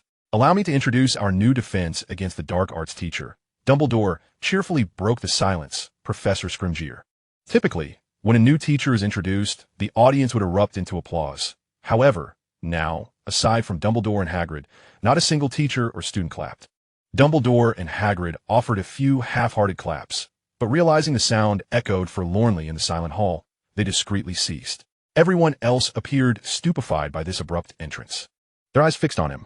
After all, no one had ever dared interrupt Dumbledore while he spoke. In Hogwarts, Dumbledore was the king of the castle. Edward scrutinized the man before him, pondering if this was the individual Dumbledore had chosen for special consideration. He seemed no different, merely possessing a slightly more ferocious demeanor. Surely, it could not be a significant issue, Edward thought to himself. Dumbledore, how could you allow this to happen? 2 children drove a car to the castle. Do you realize how dangerous that is? Scrimgeour bellowed, thrusting the newspapers down to the floor. where nearby students glimpsed the articles. Two muggles in London are convinced they saw an old car flying over the post office in Norfolk while Mrs. Hetty was hanging laundry. Mr. Angus Freed of Pibhurst reported this to the Muggle police, with a total of 6 or 7 muggles involved. One student even read aloud the article's contents, causing an uproar in the hall. The faces of the Gryffindor students turned pale as they cast furtive glances at Harry and Ron, making them feel exceedingly uncomfortable. Clearly, the report was referring to Harry and Ron. They were the only ones who had arrived late, and the students had not seen them on the train. Rufus, I believe we can discuss this matter later, Dumbledore said softly, his smile having vanished from his face. Edward narrowed his eyes, observing the scene unfold. Scrimgeour appeared to be a formidable adversary. But what did that matter to him? After all, Edward was merely an unremarkable thesis advisor. Dumbledore, do you realize what this implies? Scrimgeour roared, his hair bristling, enhancing his resemblance to a lion. This could very well undo years of our efforts, exposing the magical world to muggles entirely. Calm down, Rufus. It is not as dire as it seems, Dumbledore said coolly as he rose from his seat. Whatever the matter, we can discuss it privately. Why discuss it privately? I say you ought to expel those 2 disobedient students. Do you have any idea of the trouble they have caused for the Ministry of Magic? Ron suddenly rose to his feet, shouting at Scrimgeour, this is not our fault at all. We are victims too. Harry quickly stood alongside him, both casting furious glances at Scrimgeour. So those 2 rascals are you? Scrimgeour shot a sidelong glance at Ron. You're a Weasley, aren't you? Your father, Arthur Weasley, is one of my subordinates, and I could easily... Suddenly, a thunderous roar echoed throughout the hall. Enough, Rufus. Chapter 51. Expel Harry. Are you really going to tolerate him any longer? Scrimgeour bellowed. We all know how serious this situation is. Rufus, we can discuss this later. You should recognize the gravity of the current circumstances, Dumbledore coldly interjected, his gaze sharp as an eagle's, glaring fiercely at Scrimgeour. You. Scrimgeour pointed at Dumbledore, momentarily speechless, realizing that the hall was hardly an appropriate venue for such a discussion. Umph. He huffed loudly and strode to the staff table, sulking as he crossed his arms. Dumbledore turned to give him a piercing look before quickly averting his gaze and addressing the students. All right, children, return to your dormitories. I imagine you must be quite weary after a long day of travel. Go and rest. The students stood and formed a line, following their prefects back to the dormitory. Harry and Ron attempted to slip away with the group, but Professor McGonagall pulled them aside. Mr. Potter, Mr. Weasley, I suggest you do not wander off anywhere. Professor McGonagall said with a stern expression, her lips pressed tightly together, revealing her evident displeasure. Yes, Professor. Harry and Ron exchanged anxious glances, fully aware that they were in grave trouble. They might be expelled. Edward, observing with keen interest, was curious about the incident that had so agitated Dumbledore and Scrimgeour. Could it be that Harry and Ron had inadvertently exposed the magical world to muggles? This sentiment echoed the thoughts of someone Edward once knew, a man named Gellert Grindelwald, who had ultimately failed. Otherwise, the magical world would be entirely different today. Edward sighed, lamenting the missed opportunity to witness Grindelwald's charisma, as he had been occupied with repairing magical arrays in XE, while yonder Blaken was ravaged by World War II, nearly revealing itself to muggles. However, it seemed Harry was on the verge of fulfilling his long-standing ambition. The students quickly exited the hall, and although the professors intended to remain to discern the outcome, Dumbledore merely cast a glance, prompting them to leave promptly. Only Professors McGonagall and Snape stayed behind. Scrimgeour slammed his hand on the table, the resounding noise startling Edward. Sir, please be mindful. This is not merely a place for punishing students. This is not your Auror office, Edward stated coldly, pulling his cloak around him. Scrimgeour appeared incensed. Abruptly, standing up, Edward Runcorn, do not presume I am unaware of your little secrets. Your picture has been hanging in the Auror office. Is that so? I had no idea I had fans among the Aurors. What an honor, Edward replied with a disdainful snort, the tension between them escalating palpably. Dumbledore slowly rose to intercede, breaking their gaze. All right, Rufus, our discussion is not centered on Edward, is it? Of course not, Scrimgeour retorted angrily. I must assert that even if he is Harry Potter, he should not enjoy such privileges. He has caused a monumental disaster, and you ought to expel him. Thank you. I shall consider your suggestion, Dumbledore replied politely, then walked deliberately towards Harry and Ron. However, I must concede that you have committed a grievous offense. Do you comprehend the ramifications of your actions? Dumbledore exclaimed, causing Harry and Ron to shiver involuntarily. I suspect, Snape drawled coldly, that the renowned Harry Potter and his good friend Weasley found the train ride too mundane and sought a thrill instead. Did they? No, sir. It was the wall at King's Cross. It's silence. Snape interrupted icily, while Professor McGonagall stood beside him, her face taut with fury, evidently shocked by her student's blatant disobedience. What have you done to the car? Snape demanded. Dumbledore and Scrimgeour fell silent, listening intently to Snape's words, though Scrimgeour's clenched fists betrayed his inner turmoil. You must realize that you were seen, Snape stated flatly. Everyone is already aware of what transpired. You did not miss that, did you? So this is Arthur's good son? Scrimgeour shouted in anger. How could he possibly have such an unreliable offspring? That is quite enough, Rufus, Dumbledore interjected calmly. The Ministry is not Hogwarts. I will be writing to the department, and I will ensure Arthur is expelled. Rufus shouted, revealing the pent-up fury he had been containing for far too long. You certainly possess that authority, Dumbledore replied coolly, turning to McGonagall. Minerva, please escort them to the dungeon classroom, would you? I need to address Rufus's concerns first. Of course. Headmaster, McGonagall nodded, her expression unreadable as she walked toward the hall's exit, with Harry and Ron closely following her. They seemed to harbor a misguided belief that their head of house would grant them clemency. But that was a complete illusion. Edward watched the unfolding drama with curiosity, finding it rather entertaining, even picking up a newspaper to read more closely. TSK, nearly exposing the magical world to Muggle society isn't necessarily a bad thing. Is it? Edward murmured quietly. Dumbledore, catching wind of his remark, turned around. Edward, you should also proceed to the dungeon classroom, if you would. I shall join you shortly. Certainly. Edward nodded, intrigued by the situation. Perhaps it was time for the magical world to reveal itself to Muggles. If only so his friends would no longer be astonished by his remarkable abilities, such as traversing multiple countries without the need for a passport. You best be cautious. Do not let me catch you slipping up, Scrimgeour warned Edward menacingly. Edward nodded cheerfully, certain he would not be caught. Even if he were, it would not be by you, Director Scrimgeour. The last word was deliberately emphasized by Edward, a reminder to Scrimgeour that he was no longer the head of the Auror office. Scrimgeour seethed with frustration, shouting at Dumbledore. I possess ample evidence to prove he is a habitual smuggler. Edward Runcorn has no exit records. Yet he can describe the customs and cultures of fictional lands with such vividness. I suspect it is merely his exceptional writing talent, Dumbledore replied nonchalantly. Now, let us address our own matters. Chapter 52. The Maelstrom of Power, Striving to Avoid Expulsion.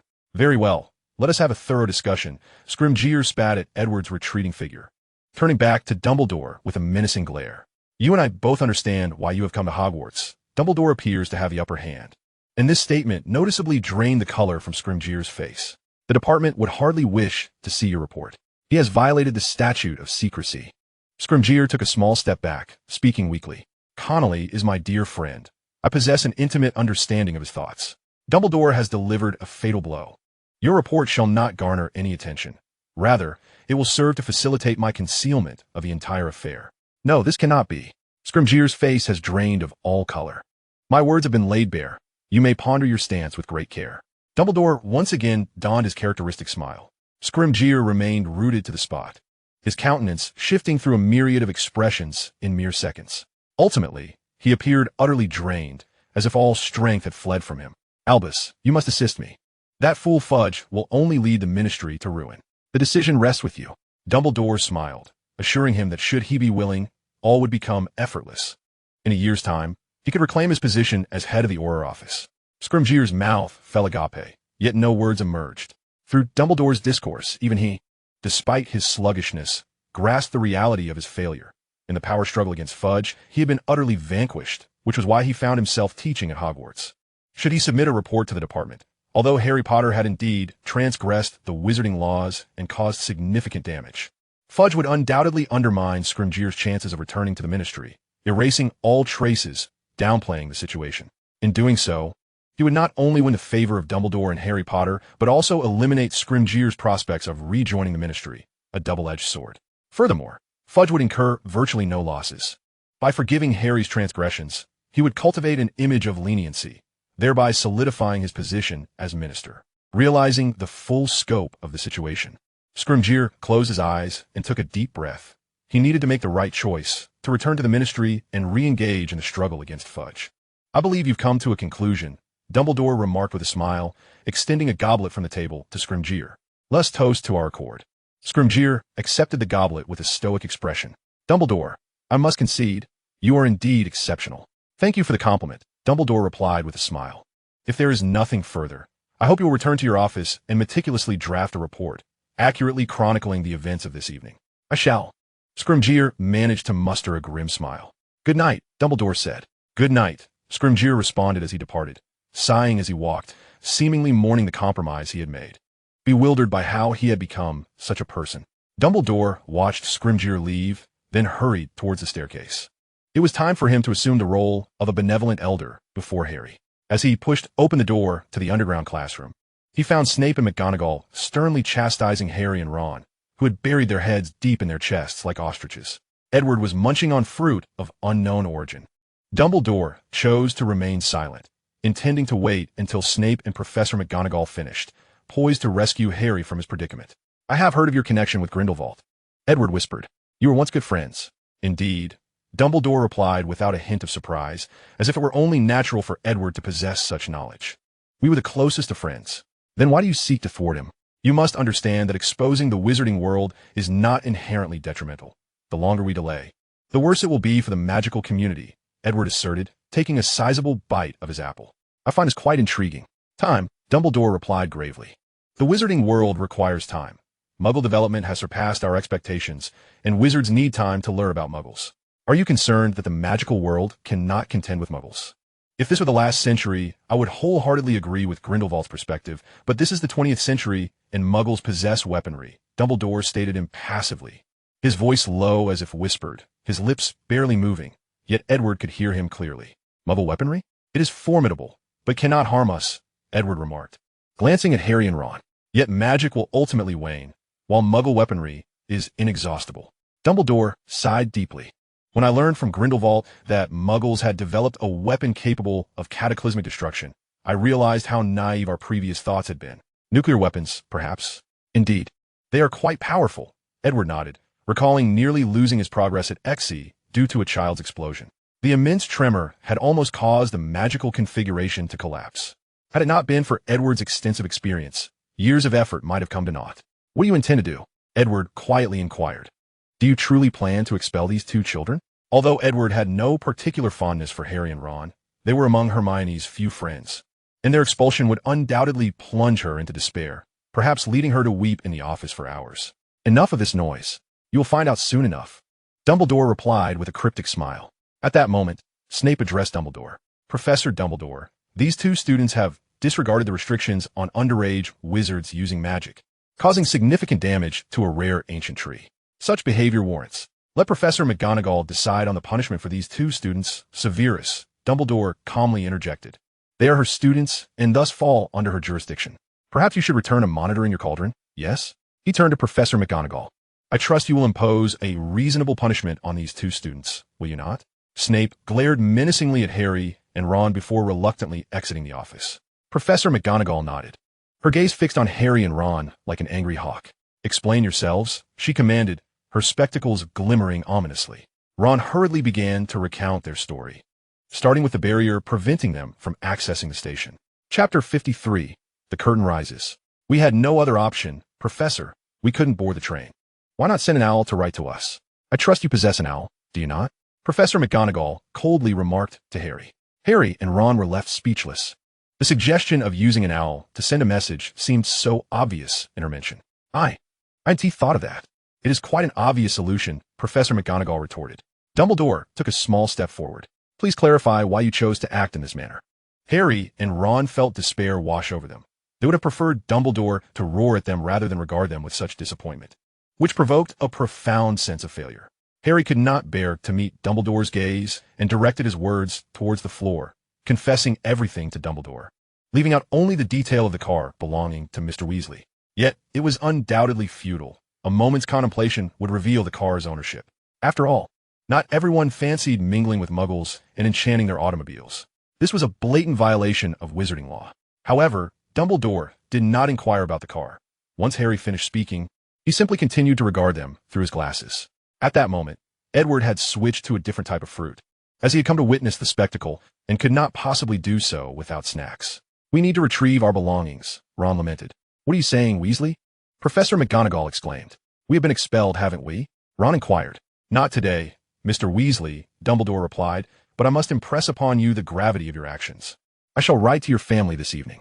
Furthermore, I must caution you, should such behavior occur again, I will have no choice but to expel you. Indeed, you should express your gratitude to Albus. Despite the enormity of your transgressions, he has refrained from expelling you, Edward interjected. Very well, Edward. Those remarks need not be shared with the children, Dumbledore sighed. You would do well to conduct yourselves with decorum within the school and refrain from causing further disturbances. Edward casually discarded the apple core, confident that a house elf would clean it up. Harry and Ron bobbed their heads in agreement, like marionettes. You ought to visit the infirmary, Weasley. You are bleeding, Professor McGonagall's tone softened. It's nothing. Ron hastily wiped the wound on his eye with his sleeve, though the blood had long since dried. May we return to the dormitory now? You may, but before you do, McGonagall's voice suddenly grew stern. I must impose a punishment upon you. Harry interjected. Professor, we weren't in school when we took the car, so it shouldn't count against Gryffindor, right? He looked at her earnestly. McGonagall shot him a sharp glare, though her lips relaxed slightly. I will not deduct points from Gryffindor. No, they must be penalized. Edward chimed in. Professor Snape just mentioned that they damaged the ancient tree of the school. How can we simply overlook that? I nearly forgot, McGonagall recalled sharply, her gaze becoming as keen as an eagle's. I must deduct points from you. 50 points each. Harry and Ron's heads drooped in dismay. Yet, this outcome was still favorable. At least they were not expelled. Harry shuddered at the thought of returning to number 4, Privet Drive. They hurriedly exited the underground classroom almost as sprint. After casting a glare at Edward, McGonagall departed as well, and thanks to his indiscretion, Gryffindor lost a total of 100 points, placing the house at a significant disadvantage in the ongoing House Cup competition. Well, Edward eyed Dumbledore with amusement, reclining in his chair. What do you mean? Dumbledore asked, perplexed, seemingly unaware of Edward's insinuation. Stop pretending. Edward attempted to pat Dumbledore's shoulder, but due to the height difference and his seated position, he ended up patting Dumbledore's belly instead. Don't assume I'm oblivious to your intentions. I have no thoughts regarding Harry. Dumbledore shrugged. Though no one has dared to pat my belly before, he added, rubbing it. Still playing the fool? Edward's impatience grew. Dumbledore was insufferably hypocritical. He had cast Harry into the care of relatives who harbored a profound disdain for the magical world and had turned a blind eye for 11 years, merely to provide Harry with his first warmth in life, just as a hatchling regards the first creature it sees as its mother. Go on, Dumbledore seemed intrigued. You desire Harry Potter's unwavering trust and adoration. Thus, you allowed him to endure mistreatment for 11 years, living like a house elf. This is your plan, is it not? Edward scrutinized Dumbledore, a slight smirk curling his lips, convinced he had unraveled the enigma of the man before him. But why would I do that? Dumbledore interlocked his fingers and sat back in his chair. To gain complete control over Harry Potter. If, as the prophecy states, only one of them can survive. You must ensure he possesses the strength to defeat Voldemort. Edward spoke without hesitation. It was an obvious conclusion. Well articulated, Dumbledore clapped lightly, a glimmer of light flashing in his blue eyes behind the crescent-shaped lenses. Then I presume you understand what I wish for you to do. I do not comprehend. Edward quickly replied, rising and striding towards the door. Keep an eye on that boy for me, will you? I have no idea what you are referring to. Edward did not look back as he quickened his pace. Dumbledore chuckled as he watched Edward's retreating figure, but soon his smile vanished as he pondered for a moment before returning to his office. Meanwhile, the Gryffindor common room erupted in a cacophony of excitement. Students buzzed with chatter, the focal point being Harry and Ron's escapade in the flying car, which had resulted in their expulsion. Yet, they were met with thunderous applause, welcoming Harry and Ron as heroes. Chapter 54. The Ordinary Howler. We haven't been expelled, Harry reassured a fretful Hermione. So you truly did fly here? Hermione's tone was nearly as severe as Professor McGonagall's. Don't lecture us, we're fine now, aren't we? Ron retorted impatiently. That's sufficient. Hermione opened her mouth to speak further, but was drowned out by the enthusiastic discussions of their classmates, leaving her to sulk alone. She could not fathom why violating school rules had earned them praise rather than scorn. It was utterly illogical. Despite her contributions to Gryffindor's success the previous year, she remained unpopular. Her achievements merely whispered among the professors, all aware that Professor Edward had taken on an exceptional pupil. Early the next morning, Edward donned a flowing purple robe and savored the delicacies prepared for him by the house elves, exquisite dishes from the East. Dumbledore silently pushed his plate towards him. Edward ignored him. Let me have another taste. I simply cannot forget the last time I had it at Beauxbatons, Dumbledore said cheerfully, nudging the platter closer to Edward. I might consider arranging for house elves to study at Beauxbatons.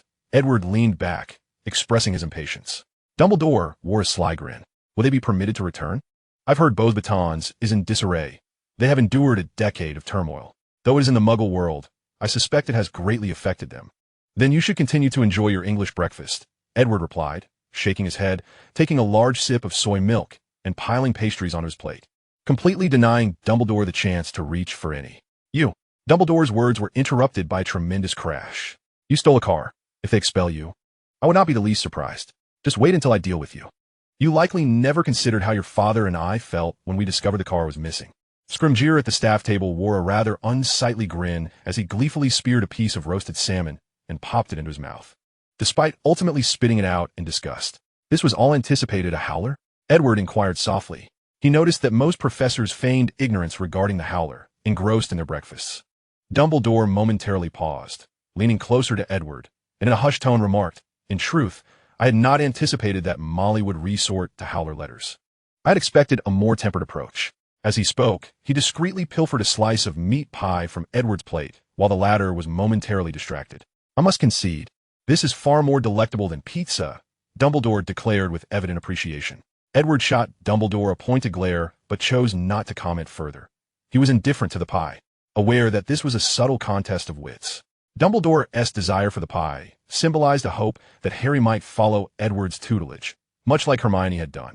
However, Edward was resolute in his refusal, visibly concerned that if Dumbledore harbored such intentions, Harry would likely slip from his grasp. Dumbledore mused that acquiring Edward's magic was worth the risk of minor chaos, reasoning that Edward would ultimately intervene. Wouldn't he? One had to admit, Dumbledore's strategy was remarkably astute, leaving Edward momentarily at a loss for how to respond. Yet, could Edward truly accept Harry as a disciple? He saw no glimmer of wisdom in Harry. He was certain that Harry epitomized a quintessential Gryffindor, or perhaps merely a reckless pawn. Comparatively, he found no merit in Harry that could rival Hermione's capabilities, a fact starkly illuminated during last year's trials. By the way, Professor Edward, I have heard that Scrimgeour intends to scrutinize the lesson plans of every professor, Dumbledore suddenly interjected, as if recollecting something vital. Edward nodded. I do not believe the head of the Auror office would find my rather mundane curriculum particularly captivating. That is difficult to ascertain. You are a most significant professor, Dumbledore countered, fixing his gaze upon Edward. This is a great honor, yet I am undeserving, Edward replied nonchalantly. Breakfast soon concluded. Professor Sprout hurried to the greenhouse for her first herbology class, needing to inspect the materials despite the house elves having prepared everything.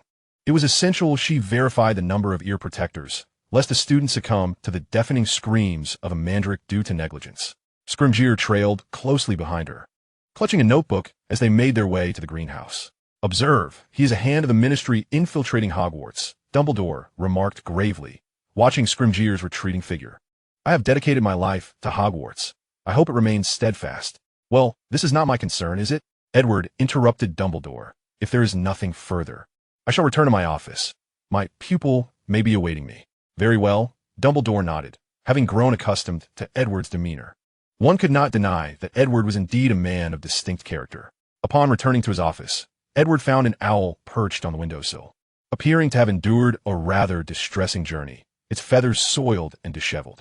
He opened the window to allow the poor creature entry, removed the envelope from its leg, and poured a glass of whiskey to present before it. Without hesitation, the owl plunged its head into the glass. Edward settled behind his desk and slowly opened the letter. It was from Gilderoy Lockhart. Dear Professor, I have arrived at Mount Margarita, a locale steeped in legends of werewolves. In the 18th and 19th centuries, there are numerous tales of werewolves here. I am certain traces of them linger. Lockhart had returned to his former pursuits of adventure, oblivion curses, and authorship, which stirred a sense of nostalgia in Edward. Despite his tumultuous year at Hogwarts, much of it spent under the influence of the Dementor's curse, Lockhart could still return to his previous lifestyle. By the way, Professor, I shall soon publish a tome titled My Time at Hogwarts. A sample copy will be sent to you for your esteemed critique. Edward chuckled softly, nodding vigorously. In the ensuing days, the castle resonated with discontent, as Scrimgeour delivered sharp critiques of nearly every professor's classes, resulting in visibly distressed expressions among the faculty. Most notably, Professor Sprout found herself in a precarious situation when, During her first class, a second-year student fainted from the Mandrake's piercing cries for failing to wear proper ear protection. The unfortunate lad, Neville Longbottom, was spared too much scrutiny by Scrimgeour, who instead directed his ire towards Professor Sprout, chastising her for not ensuring students were properly equipped. With no defense, Sprout begrudgingly accepted Scrimgeour's grade of a C, undoubtedly a dismal score, which left her fuming during breakfast for the next few days.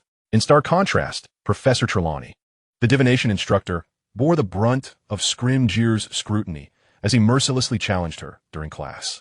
Scrimgeour's evident skepticism toward divination made it perplexing why he harbored such strong opinions against Professor Trelawney. This compelled Dumbledore to address the matter with Scrimgeour over breakfast. "Rufus, I wonder if the ministry's expectations of our professors are excessively stringent. After all, each one is an exceptionally capable educator," Dumbledore remarked with a smile.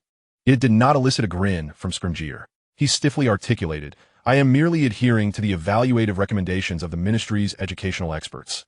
Everything is compliant with regulations." "Well, Rufus, I presume you have not forgotten our prior conversation," Dumbledore continued, his smile unwavering. Scrimgeour's expression remained unchanged. He merely nodded slightly, shifting his gaze towards Edward.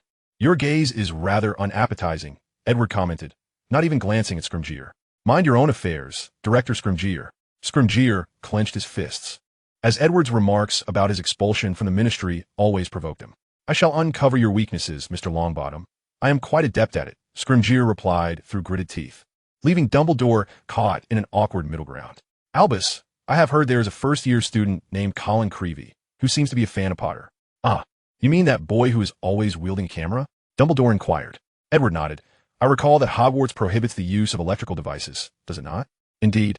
I would not wish for Hogwarts to remain within the Muggles' gaze," Dumbledore affirmed. "Thus, in the early 20th century, I, alongside Professor Bathsheba Babbling, augmented the castle's enchantments to prevent Muggle students from disclosing the castle's location." "You seem to have erred. Muggles can indeed use traditional cameras, yet they cannot reveal Hogwarts' whereabouts." "Can they?" Dumbledore replied with a chuckle. "If that is your interpretation, then I shall refrain from further inquiries." Edward and Dumbledore engaged in a lively conversation, much to Scrimgeour's ire, as he felt utterly disregarded, enduring a dialogue that he deemed utterly devoid of substance. Scringer cast a fierce glare at Edward, snorting coldly before rising in displeasure and striding toward the door. "What a delightful conversation," Dumbledore observed with a hint of meaning. Edward nodded in agreement, a rare occurrence indeed. As Wednesday arrived, the week had unfolded without incident, barring the unfortunate event on Monday, when Neville fainted during herbology and subsequently ruined a cauldron in potions, his second cauldron to meet such a fate. It seemed that Snape's vengeful spirit had reached new heights over the summer, as he unceremoniously punished Neville with detention. Thus, Neville found himself tasked with eviscerating a large barrel of horned toads, returning in a state of near collapse. Harry was simply grateful to be a Gryffindor student, spared from such excessive punishment for breaching school rules. However, he and Ron, even without expulsion, were not free from Professor McGonagall's wrath. Sentenced to laborious tasks, such as cleaning the trophy room and other aging classrooms for an entire semester, Harry and Ron felt a sense of gratitude towards Professor McGonagall. At least they had not been expelled, and that was of paramount importance. "I should thank Professor McGonagall. If my mother found out I'd been expelled, she would surely—" Ron mimicked a choking gesture at his throat. Harry swallowed hard. "Little Ron, you should call on our friends. Let us escape through the wall." George Weasley lamented. "Right, Fred. We've longed to take Dad's car. Yet here you are, getting ahead of us. Damn it. Why didn't we think of this?" "Forget it, George. I worry Mother might genuinely murder us," Fred retorted, clearly aware of how Molly would deal with the two troublemakers. "You do know why Professor Snape is in such a foul mood, don't you?" Hermione interjected. Assisting Neville in cleaning the toad, entrails lodged in his fingertips with a cleaning charm. "Indeed," Harry replied, "because we wrecked a precious Whomping Willow." "Neville is caught in the crossfire," Hermione huffed. "He shouldn't have to endure such punishment." Neville extended a hand to pat Hermione's shoulder, but upon glimpsing the toad innards again, he let out a low scream, nearly fainting. "It's all right, Neville. We understand this isn't your fault," Hermione said with empathy. Neville appeared somewhat embarrassed, stammering, "Perhaps I am just too inept, Professor Snape." "I'm sorry," Harry suddenly interjected. "Neville, I apologize. It was Ron and me who caused this trouble, and you suffered Snape as punishment unjustly. It is entirely not your fault." "It's not your fault. Had I not ruined the cauldron in class, Professor Snape would not have punished me," Neville stuttered, seemingly not holding Harry and Ron accountable at all. This brought a sigh of relief to their hearts. "You'd better remember this and avoid trouble in the future," Hermione's tone mirrored that of Professor McGonagall, evoking memories of that night in the dungeon classroom for Harry and Ron. "By the way, has Professor Lupin seemed rather out of sorts lately?" Harry attempted to shift the topic. Chapter 56, Defense Against the Dark Arts. Hermione sighed and nodded. "Yes, it appears to be due to Professor Scringer. He often seems hostile towards the teachers." Scringer exuded hostility towards nearly everyone, utterly convinced that his presence at Hogwarts was a grave mistake. Yet he lacked the means to alter this reality. "Professor Lupin is remarkable. Isn't Harry remarked. "He is quite the accomplished author. But Scringer is the head of the Auror office, my father's superior." Ron grimaced. "He nearly cost Dad his job." "Little Ron, this has nothing to do with your father working under him. The trouble you've caused is simply too great," George chimed in, taking a large bite of a pie that had seemingly appeared from nowhere. "Exactly. Look at us. Despite our constant mischief, we've never been caught. You are truly foolish," Fred quipped, snatching the pie from George while still managing to tease Ron. Yes, it's all my fault," Ron lamented in self-pity. "Let us head to class." "It's almost time," Harry suggested, mindful of Ron's feelings. The second-year Gryffindors were eagerly anticipating their first lesson with Scringer, as he was an exceptional Auror, though he did not appear particularly friendly. Nevertheless, this did not deter them from wishing to learn authentic magic from him, rather than endure the stammering lectures of Professor Quirrell. It was an utter disaster. Before the bell rang, they lined up outside Scringer's classroom, eager for the lesson to commence. The only one missing was Hermione, who rushed in just before class began. "I want to see the teacher," Harry finished her sentence. "Come on, hurry, or we'll lose the good seats." They hurriedly took their places in the front row, pulling out their copies of The Dark Forces, A Guide to Self-Protection, a book they had been using since last year and would continue to use until 4th grade, at which point they would transition to Fundamentals of Dark Arts Defense. Soon, they heard rapid footsteps approaching down the corridor. Scringer entered the classroom, his expression as stern as ever, resembling an irate lion, strange and intimidating. "Put those things away," he barked, striding briskly to the front of the class. "You 1T need those textbooks." The students stashed their books in their bags, while Hermione looked distinctly displeased. She believed in adhering strictly to the established curriculum, and this disruption rendered her earlier preparations futile. She had hoped to earn extra points in class to compensate for the 100 points lost by Harry and Ron. Scringer pulled out the roster, shaking his head to clear his long, yellow hair from his rigid, expressionless face as he began to call the roll. Each time he called a student's name, he lifted his gaze toward the responding direction, seemingly intent on committing each student's name and visage to memory. "All right," he said when the last student had responded. "I have learned from the Ministry of Magic that you have not received systematic instruction in defense against the dark arts in the past few years. This, in my view, constitutes a severe educational oversight. You have squandered a considerable amount of time on meaningless pursuits." Hermione raised her hand. "Miss Granger, what question do you have? I don't understand your point. What do you mean by saying we've wasted time on meaningless things?" Hermione stood up, her voice clear. Scringer chuckled dryly, leisurely walking over to Hermione's desk and casually flipping through her still-open copy of The Dark Forces, A Guide to Self-Protection. "In my opinion, this book holds no educational value at present, but it contains much information about werewolves, vampires, monsters, and the corresponding repelling spells. Precisely what you do not need to master."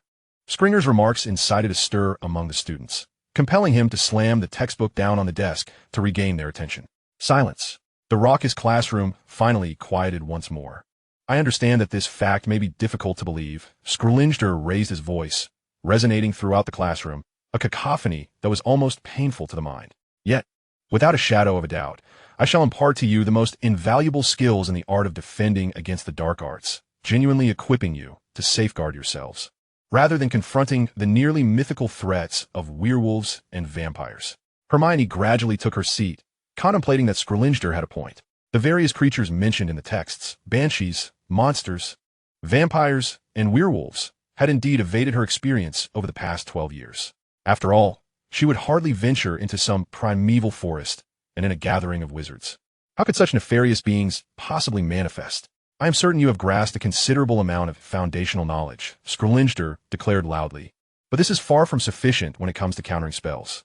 The risks you face predominantly stem from other wizards.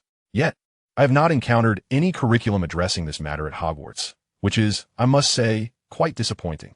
Scrolinger paused momentarily. "I am certainly not casting aspersions upon Headmaster Dumbledore." "He is indeed casting aspersions upon Dumbledore," Ron whispered to Harry. Scrooge shot a glare at Ron, clearly having overheard him. However, he disregarded Ron's comment and continued speaking. Fortunately, I have a year to instruct you on how to combat dark magic. I intend to give you a glimpse into the intricacies of spell casting among wizards, he declared with a stern visage, devoid of expression.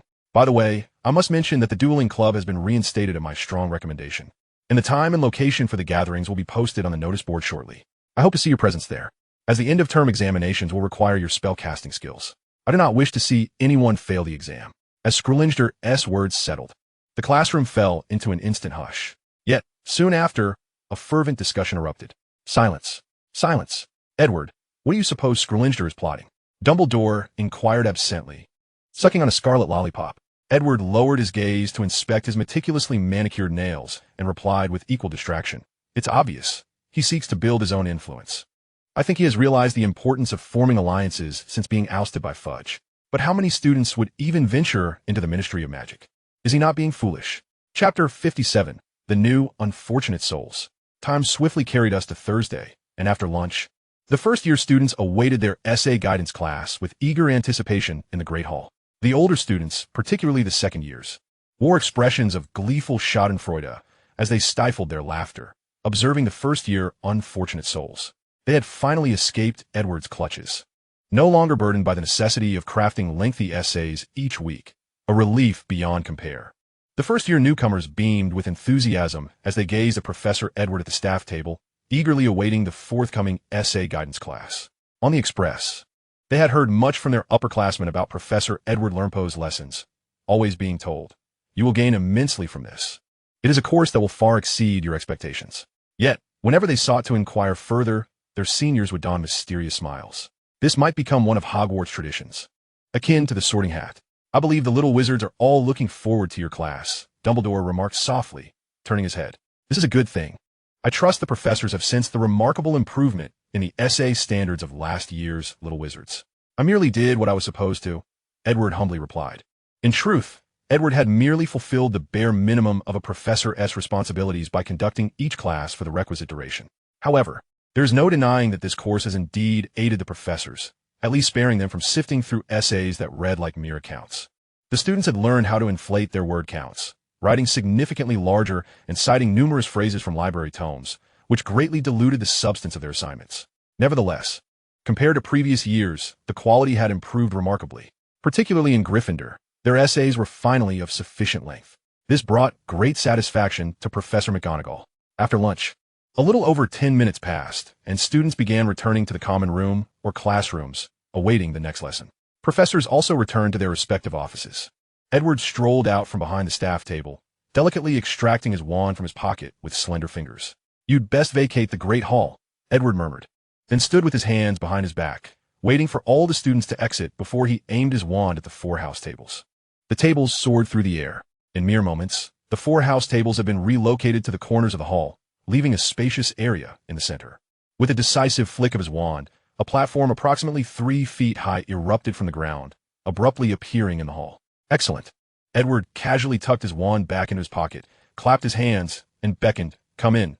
We shall commence our lesson shortly." The little wizards entered the hall with curiosity, their expressions a mixture of astonishment at the almost instantaneous transformation of the space.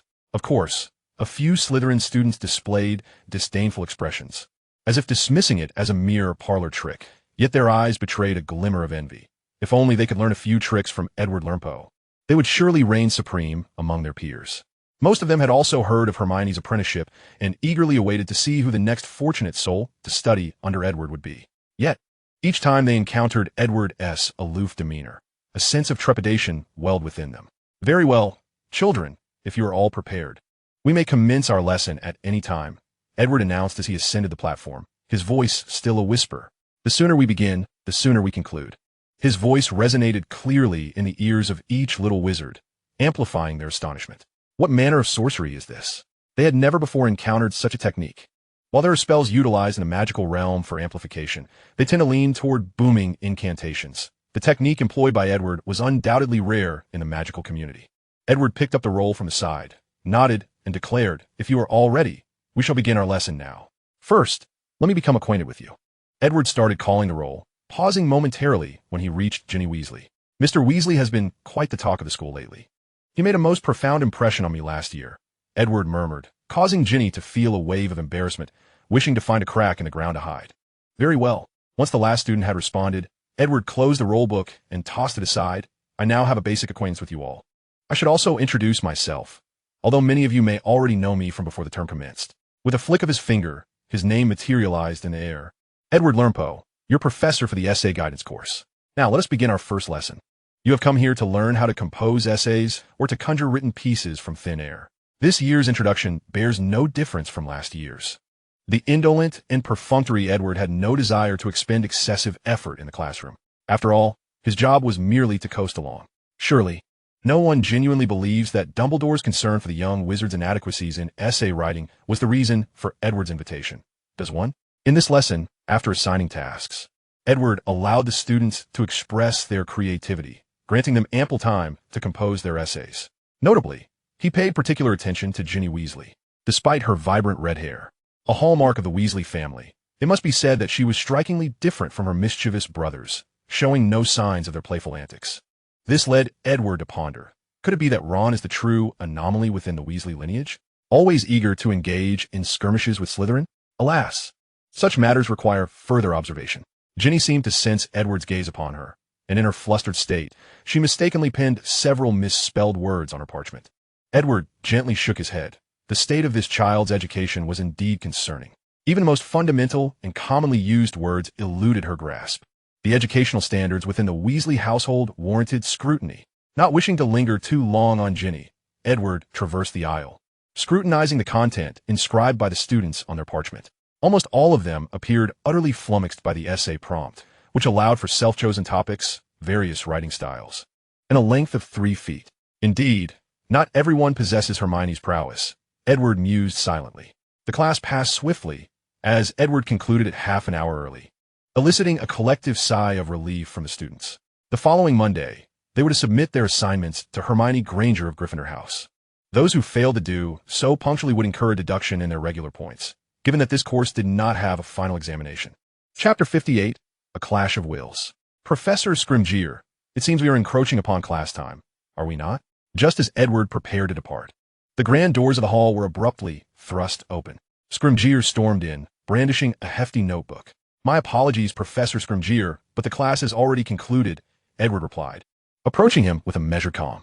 But it is still time for class, Scrimgeour retorted sternly, his expression one of disapproval. This is quite unacceptable. I commenced the lesson early. The students have not lost any instructional time, Edward countered, glancing at the young wizards beside him. We did commence early, did we not? Please, be honest with Professor Scrimgeour. Indeed, the young wizards chimed in, nodding fervently as they hastily exited the hall. It was apparent that the atmosphere between Professors Edward and Scrimgeour was charged with tension. They were not inclined to serve as mere outlets for the professor's frustrations. Scrimgeour waved his notebook with irritation, asserting, yet you cannot unilaterally alter the class schedule. This contravenes the Ministry of Magic's educational regulations. This is Hogwarts, Edward replied coolly. Then, disregarding Scrimgeour entirely, he strode purposefully towards the hall's exit. Do you truly dismiss the Ministry of Magic, Edward Longbottom? Scrimgeour bellowed, his voice startling the students who were scurrying towards the door. Edward halted, slowly turning to face Scrimgeour. I believe it is you who shows contempt for Hogwarts. The headmaster here is Albus Percival Wulfric Brian Dumbledore. Should you be unaware of this, I would be more than willing to reintroduce him to you. You, Scrimgeour pointed an accusatory finger at Edward, momentarily rendered speechless by fury. What is it? Are you intending to imprison me in Azkaban merely for adjusting the class schedule? I will expose your flaws, Scrimgeour seethed, his fingers trembling with rage. Edward carelessly dug at his ear and replied indifferently, I await your next move. He then exited the hall with a confident stride. Scrimgeour stood there, seething, his hair standing on end, resembling a furious lion. The students swiftly maneuvered around him, hastening their departure from the hall. Upon returning to the 8th floor, Edward found Dumbledore in his office. You shouldn't have clashed with Scrimgeour. You promised me you wouldn't. This was our agreement. Dumbledore spoke softly. By the way, would you care for some Bertie Bott's every flavor beans? Today, I was fortunate enough to find a plum flavor. It was he who instigated the trouble, Edward replied dismissively, rejecting the beans Dumbledore offered. But you could abide by the rules, Dumbledore remarked, tossing a bean into his mouth. This is indeed not in accordance with proper protocol. Are you suggesting I should be punished for altering the class schedule? Edward asked incredulously. If that is your inclination, I sincerely hope you act upon it swiftly. The issue isn't merely the class time, Edward Dumbledore said, rising from his seat and discarding the beans on the table. Why must you insist on clashing with Rufus?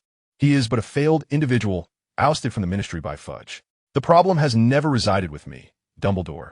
You would do well to recognize this, Edward asserted, taking a significant step forward until he was but a breath away from Dumbledore. Their gazes clashed in the air between them. After several tense seconds, Dumbledore seemed to relent, stating, I will speak with Rufus. It is best that you do. I have no desire to engage in your trivial games, Edward declared resolutely. As long as the terms of our agreement are fulfilled promptly, I have many matters to attend to. It shan't be long. 10 years is but a fleeting moment for you, is it not? Dumbledore chuckled. Edward raised an eyebrow. Indeed, but for you humans, 10 years is no trivial span. Thanks to magic, I believe I can manage to live at least another 20 years, Dumbledore jested. Edward disregarded the comment, asserting, so let us survive 10 years hence. Once I have fulfilled my vow, you must honor yours as well. Thank you for your concern. I shall thrive, for Hogwarts cannot do without me just yet. Dumbledore humorously replied, seemingly oblivious to the sarcasm in Edward's tone. As he ascended the stairs back to his office, Edward, somewhat vexed, retrieved a hookah from his luggage, imprisoning a blue spectre within the compartment designated for the tobacco. He inhaled deeply, exhaling his frustrations. How tiresome it is. Why must this simple life always be interrupted by meddlesome individuals? Scrimgeour had evidently set his sights on Edward, believing there were countless dubious clues surrounding him. Perhaps if he could uncover Edward's vulnerabilities, sending him to Azkaban would earn him enough merit to return to the ministry. Perhaps I should take preemptive action. Edward's eyes narrowed, contemplating how to discreetly eliminate a teacher without arousing Dumbledore's suspicions. Most crucially, he needed to ensure Dumbledore remained unaware that he was the orchestrator of these events. If Dumbledore discovered Edward's involvement, he could easily invoke a breach of contract, thus nullifying their agreement and rendering Edward's entire year of effort futile. He had squandered an entire year at Hogwarts instructing those young novices.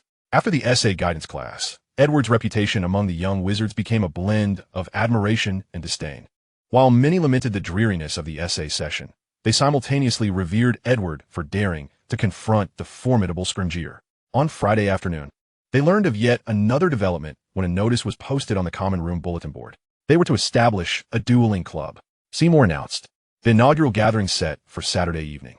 I do not oppose the idea of enrolling in some dueling courses. They may prove invaluable one day. What? Do you really believe someone would duel you fairly? Ron remarked, though he too was intrigued as he glanced at the notice. Nonetheless, it could be useful. He added to Harry and Hermione as they made their way toward the Great Hall. Shall we go? Both Harry and Hermione agreed. But Hermione expressed a desire to consult a teacher first, having already studied charms for a while. Facing off against fellow students might lead to a complete rout. No problem. I'll accompany you. In fact, nearly all the professors will be present. I believe this is a splendid opportunity for you to hone your practical skills. Chapter 59, The Dueling Club. On Saturday evening, at 8 o'clock, students hurried into the Great Hall. The long dining tables had vanished, replaced by a gilded stage along one wall, illuminated by hundreds of floating candles above.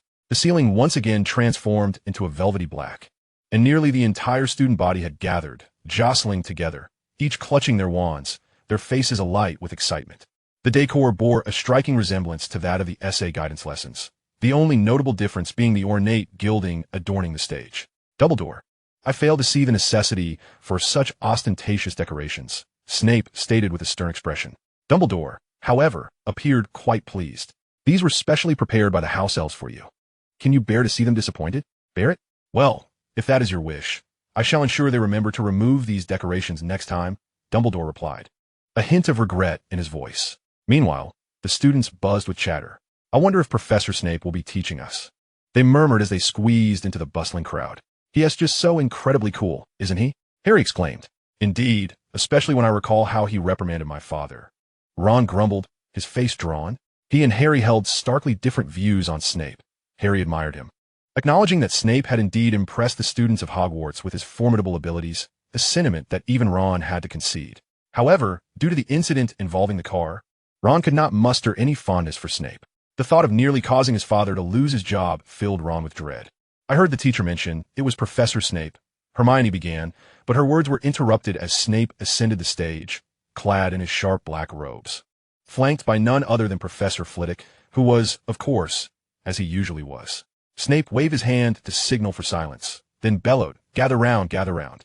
Ensure everyone can see me." The professors remained positioned against the walls, not crowding in like the students. Snape stood beside Dumbledore, while Edward occupied the opposite side. Taking a step toward him, "Professor Longbottom, whom do you favor among them?" Edward was caught off guard by the question, as he had hardly exchanged words with Snape until now. However, considering Snape's amicable inquiry, Edward pondered briefly before replying, "Certainly, it must be Filius. Snape pales in comparison to him." "Ah," Snape nodded thoughtfully. "Then, someone stronger than Professor Flitwick should have little trouble defeating Snape, I presume?" Edward hesitated slightly. "I suppose it wouldn't be too difficult." Noticing Dumbledore's gaze upon him, he quickly amended, "I believe one must engage in practical combat to ascertain that. After all, Professor Snape is a dueling master. I am merely a best-selling author." Snape nodded in acknowledgement, falling silent. In truth, Snape had long desired to converse with Edward, particularly since last year when he learned of Edward's victory over Professor Flitwick. Defeating Flitwick was no easy feat, and even Snape could not confidently claim he could best Flitwick. The goblin bloodline endowed Flitwick with remarkable magical prowess. Within Hogwarts, only Professor McGonagall and Headmaster Dumbledore could be assured of prevailing against Flitwick.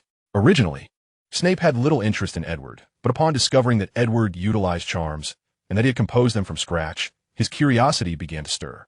Charms were undoubtedly an exceedingly profound discipline, and Edward's youthful appearance seemed utterly incongruous. He must have employed some method to extend his lifespan, maintaining a perpetual youth. Perhaps he possessed some arcane knowledge that could return Lily to the realm of the living? No, that was too far-fetched. Snape had never believed in such magic. Yet his thoughts began to wander. During the summer, upon hearing from Dumbledore about Edward's triumph over Voldemort, Snape became increasingly convinced that Edward could indeed bring Lily back. After all, Voldemort was the most powerful dark wizard in existence. Even Dumbledore approached him with the utmost caution, yet Edward had emerged unscathed, vanquishing Voldemort, albeit in a weakened form inhabiting Quirrell. Subsequently, Dumbledore had confirmed that Edward was an ancient being, having lived for at least 600 years. As he had been friends with Nicholas Flamel since the 14th century, jointly creating the Philosopher's Stone, immortality had been achieved. Was the resurrection of the dead truly impossible? Snape was thoroughly intrigued, yet his reticence rendered him unable to find an opportune moment to engage Edward in conversation. Now, however, seemed to present a perfect opportunity. The atmosphere grew tense. Snape struggled to find a topic to discuss with Edward. On stage, Snape and Flitwick prepared to commence their duel, intending to demonstrate to the students what a genuine wizarding duel entailed. The duel was spectacular, although both could only employ the disarming charm and shield charm. The arena was soon awash in red light, as spells were unleashed with abandon, devoid of any apparent technique, unless rapid incantation could be deemed a form of skill. Snape and Professor Flitwick resembled two spell-casting machine guns, exchanging spells with reckless speed, fervently chanting the disarming charm and shield charm. Ultimately, Snape emerged victorious, as Professor Flitwick feigned fatigue at the last moment, allowing his shield to falter. Snape, keenly aware of this, tempered the force of his final disarming charm, merely nudging Flitwick's wand from his grasp, which Flitwick managed to catch before it hit the ground. The observing professors exchanged knowing smiles, fully aware of Flitwick's intentions. Tonight, Snape was the star, and Flitwick had no intention of overshadowing him. "Well, I trust everyone has observed that." Snape adjusted his breathing and declared, "This is the disarming charm and the shield charm, both exceedingly convenient and commonly used spells. Professor Flitwick was more than willing to assist me in showcasing this technique. Let's extend our gratitude to Professor Flitwick." He was the first to applaud Flitwick, prompting a ripple of applause from the students. Chapter 60, The Dueling Club. Following this, Snape briefly elucidated the casting techniques for the disarming charm and shield charm, after which the students were permitted to engage in free practice. He called Harry aside, still somewhat concerned for him. "Mr. Potter, let me observe whom you'll be practicing with." "Me, Professor," Ron volunteered, fearing that Professor Scrimgeour would pair Harry with Malfoy, knowing full well that Harry stood no chance against him. "Mr. Weasley, I advise you not to utter any spells until you have replaced your wand," Scrimgeour stated with an impassive expression. "I do not wish to see Mr. Potter's obituary in the morning." "Very well," Ron replied dejectedly, his gaze fixed on his wand. He waved it absent-mindedly, causing a shower of sparks to erupt, which he hastily smothered with his robe. "Until you procure a new wand." I reserve the right to deny you entry to the defense against the dark arts classroom on the grounds of student safety, Scrimgeour continued coldly. The unicorn hair is already exposed. This is exceedingly dangerous. Yes, Professor, Ron said, utterly disheartened. He too desired a new wand, but his mother could scarcely afford to replace it. The wand he currently possessed had been left to him by Charlie, who had gone to Romania to raise dragons. I believe Miss Granger is undoubtedly deserving of Mr. Potter. Her prowess is beyond question, making her a standout among second-year students. Professor Flitwick remarked as he spotted Hermione in the crowd. Hermione appeared quite flustered, as receiving Flitwick's praise was no small feat if Miss Granger were in Ravenclaw. I would certainly take her under my wing, Flitwick generously complimented, acknowledging her as a prized pupil of Professor Lupin. A prized pupil of Professor Lupin, you say? Scrimgeour's eyes narrowed, and he nodded. Very well, you two shall be paired together. Harry sighed with relief. Battling Hermione would not leave him humiliated, as they were indeed good friends. At the edge of the hall, Dumbledore also took note of the unfolding events on stage. Miss Granger is an exceptional young witch. I doubt there has been a student of her caliber in the past century, Dumbledore remarked appreciatively.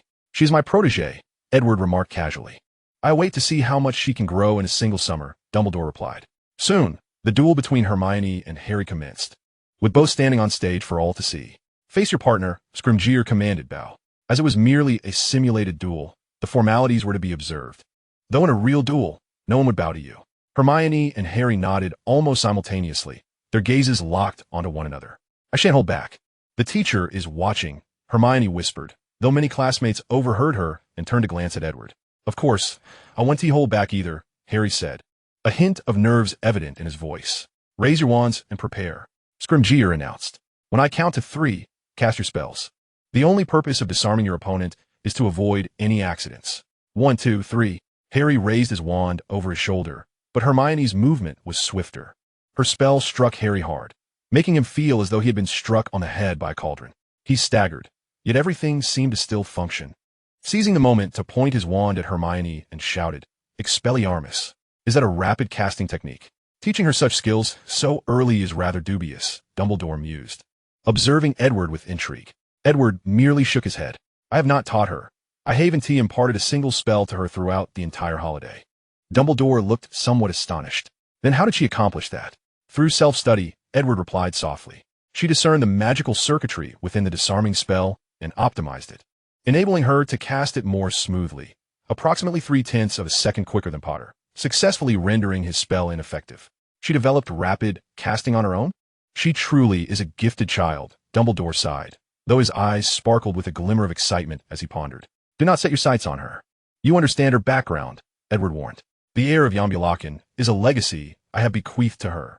You even intend to bestow Exi upon her? Dumbledore queried with apparent surprise and curiosity. Indeed, her talents can find the finest expression in runes. Should she wish, I will ensure she receives Yambulacan. That would be an immense fortune. Edward did not respond further, his gaze fixed intently on the stage. Harry clearly recognized the challenge posed by Hermione. Her spells were consistently swifter than his, albeit only slightly, but it was undeniable that this left Harry in a perpetual defensive stance, unable to counter her attacks, as her incantations consistently came forth more rapidly. Professor, I cannot defeat Hermione, Harry called out, conceding defeat. Scrimgeour nodded. Very well, Mr. Potter. It seems that reputation does not equate to capability. You have disappointed me. His sharp gaze, concealed behind golden-rimmed glasses, fixed intently upon Hermione. Miss Granger appears to have surpassed many of her peers. Is there anyone else who wishes to challenge her? His hawkish gaze swept across the young witches and wizards. Draco Malfoy raised his hand defiantly. Professor, I would like to give a try.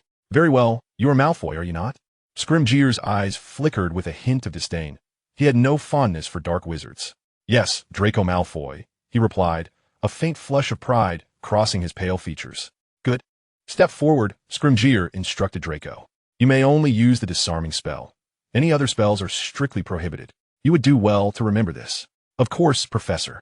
Scrimgeour harbored reservations about Draco's character, as evidenced by his father, who had caused a great deal of trouble in the ministry. Had it not been for the elder Malfoy's distortions of truth, he would not have been so rudely ejected from the Ministry of Magic. The duel commenced again, but this time it unfolded slightly differently. Draco chose to act as soon as Scrimgeour called out too, casting a spell that struck Hermione squarely on the shoulder. Scrimgeour, Crossing his arms in annoyance, exclaimed, "This is exceedingly ungentlemanly, Mr. Malfoy." Chapter 61. Hermione versus Malfoy. Draco's emergence was entirely understandable.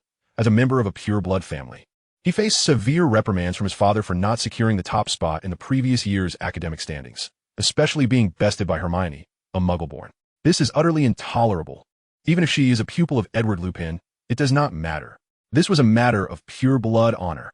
Thus, Draco felt compelled to step forward, even resorting to the despicable tactic of a sneak attack. However, this clearly infuriated Scrimgeour. "That is exceedingly ungentlemanly, Mr. Malfoy." Ignoring him, Malfoy continued casting spells, attempting to exploit the opening to launch a fierce attack against Hermione. Yet, without exception, all his attempts were thwarted by her defenses. "What do you think?" Dumbledore inquired gravely. "What do I think? I am merely standing here observing," Edward replied curtly. Dumbledore raised an eyebrow. "You know that is not what I meant. If you are referring to that boy from the Malfoy family, I can only say that his character is utterly despicable," Edward declared vehemently. "If he were to cast any dark curses, I believe the Malfoy family would cease to have any reason to exist." "I would concur." Dumbledore nodded slightly. "Yet as a professor, you cannot resort to physical confrontation with students. I shall not lay a hand on him. After all, what does he take pride in if not his family? Is it not lamentable that the illustrious Malfoy lineage cannot discipline a single child? I believe this falls squarely on Lucius Malfoy. He must have been remiss in his child's education," Dumbledore remarked, absently adjusting his crooked nose. Edward shot a disgruntled glare at Dumbledore before his gaze swiftly returned to the two combatants on the field. At this moment, Hermione had begun to assert control over the duel, gradually mustering the strength to counterattack. Seizing upon a few openings, she managed to utter the disarming spell, though Draco deftly blocked or evaded each attempt. With a shout, Draco aimed his wand at Hermione and bellowed, "Expelliarmus!"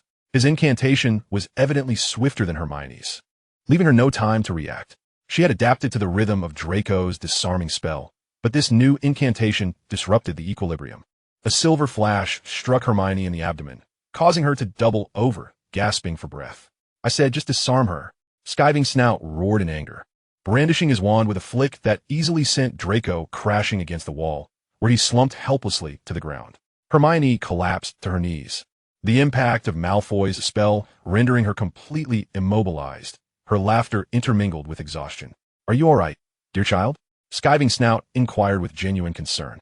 "I shall impose penalties on Malfoy for his unsportsmanlike conduct." "I'm fine. Haha, I'm perfectly fine, Professor," Hermione responded with a labored laugh. "That is a relief, young lady. I think it best you take a moment to rest," Skiving Snout murmured as he pointed his wand at Hermione and whispered, "Finite incantatem." At last, Hermione regained her footing, but the laughter had drained her strength, leaving her unsteady. Just then, a strong arm supported her. "How about a little stamina potion?" Edward suggested, shaking a small vial filled with turquoise liquid from his pocket. "Just a sip, and you'll be back to your former self." "No need, Professor. I think I can manage." Hermione declined graciously. "Do you see anything I could improve upon?" "Miss Granger, I am the instructor of the dueling club," Skiving Snout replied sternly. "If you wish to consult Professor Lupin, I believe it would be best to wait until after class." "My apologies, Professor," Hermione quickly offered. "There are no flaws. You performed admirably." "The only unexpected element." Edward paused, glancing at Draco Malfoy, who was struggling to rise from the wall, "was your failure to anticipate an underhanded attack." "I was just too nervous," Draco shouted defensively. "I slipped up momentarily." "And what of your subsequent attack? Was it also a slip?" Edward took a bold step towards Draco, causing him to press himself against the wall in fear. "We must impose a penalty upon you for your breach of sportsmanship. Slytherin shall be docked 10 points. Skiving Snout declared with a grim expression. Edward leaned closer to Hermione and whispered, "Remember your actions today, Mr. Malfoy. This was merely an accident, wasn't it, Professor Skiving Snout?" Malfoy's pallid complexion grew even more as he sensed the threat in Edward's words, fearing retribution in the future. Skiving Snout ignored him. "Very well for now. You shall observe from the sidelines. I doubt they pose any danger to you," Edward murmured to Hermione, "if you intend to engage with upperclassmen." "All right," Hermione affirmed, now rejuvenated, releasing Edward's support and stepping aside. "Excellent." Edward raised an eyebrow, striding purposefully alongside Hermione towards the far end of the Great Hall, intending to allow her a moment of respite, while also ensuring Dumbledore became acquainted with his pupil, preventing any insidious schemes from ensnaring Hermione. Skiving Snout's eyes flickered as he watched Edward escort Hermione away, sighing softly. If only such a child could enter the Auror office. Alas, she is Professor Lupin's pupil. However, opportunities abound. I have a year to draw her into the Ministry of Magic. With a nod from her, I shall find a way. With a grim expression, Skiving Snout ultimately banished Draco to the side, forbidding him from engaging in practice, casting spells, or even participating in the next dueling club meeting. Draco stood sullenly, his wand waving absent-mindedly, his other hand pressed tightly against his trousers, exuding palpable anxiety. He seemed to sense the gravity of his predicament, realizing he could not bear the weight of this alone. Suddenly, an explosion echoed throughout the great hall. A cloud of greenish smoke billowing across the venue as Ron clutched a pallid-faced Seamus, profusely apologizing for the calamity wrought by his broken wand. In the end, Skiving Snout could not avert the crisis. Ron's wand had malfunctioned. Clearly, Seamus was the unfortunate soul, a casualty of Ron's spell. "Oh dear," Skiving Snout exclaimed, cradling his head in frustration. "Did I not warn you against recklessly casting spells before you repaired your wand?" "Reparo." Skiving Snout hastily incanted towards Seamus, hoping it would suffice. "Quickly, get him to the infirmary." Chapter 62, on the Quidditch pitch. This lesson concluded without a perfect resolution, ending with Seamus being whisked away to the infirmary. Unless they wished to forfeit their membership in the dueling club, they were not permitted to cast even the slightest spell within the Great Hall. Edward and Dumbledore exchanged glances before both returned to the headmaster's office on the 8th floor. "Are you truly contemplating a confrontation with that child's family?" Dumbledore queried as Edward ascended the stairs. "Merely weaklings, their demise would be inconsequential," Edward replied nonchalantly. "Yet I shall consider leaving her in Hermione's care, as a stepping stone on her path to strength. Nothing I say will alter your perspective, will it?" Dumbledore appeared to age significantly in that instant. Edward did not respond directly, merely stating, "I have fulfilled my obligations as per the contract. I shall observe quietly." "As you wish." Edward returned to his office. Seated on the sofa, sipping hot cocoa while his thoughts drifted back to the summer of 1379. At that time, Edward had been invited to a dueling tournament held in Dartmoor, a young witch had employed the disarming spell for the first time.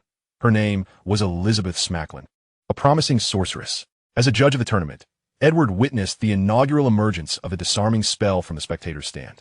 Smacklin dueled against a wizard. Upon counting to 3, the wizard began to recite a lengthy and intricate incantation. Should he complete it, the spell would lift a mountain and drop it upon Smacklin's head. However, Smacklin seized the initiative, swiftly uttering the disarming spell, sending her opponent's wand flying. Thus, she earned the title of Best Duelist.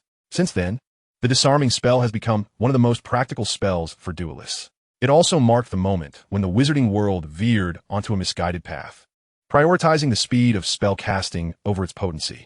"As my pupil, this is far from sufficient," Edward sighed, shaking the hot cocoa in his hand.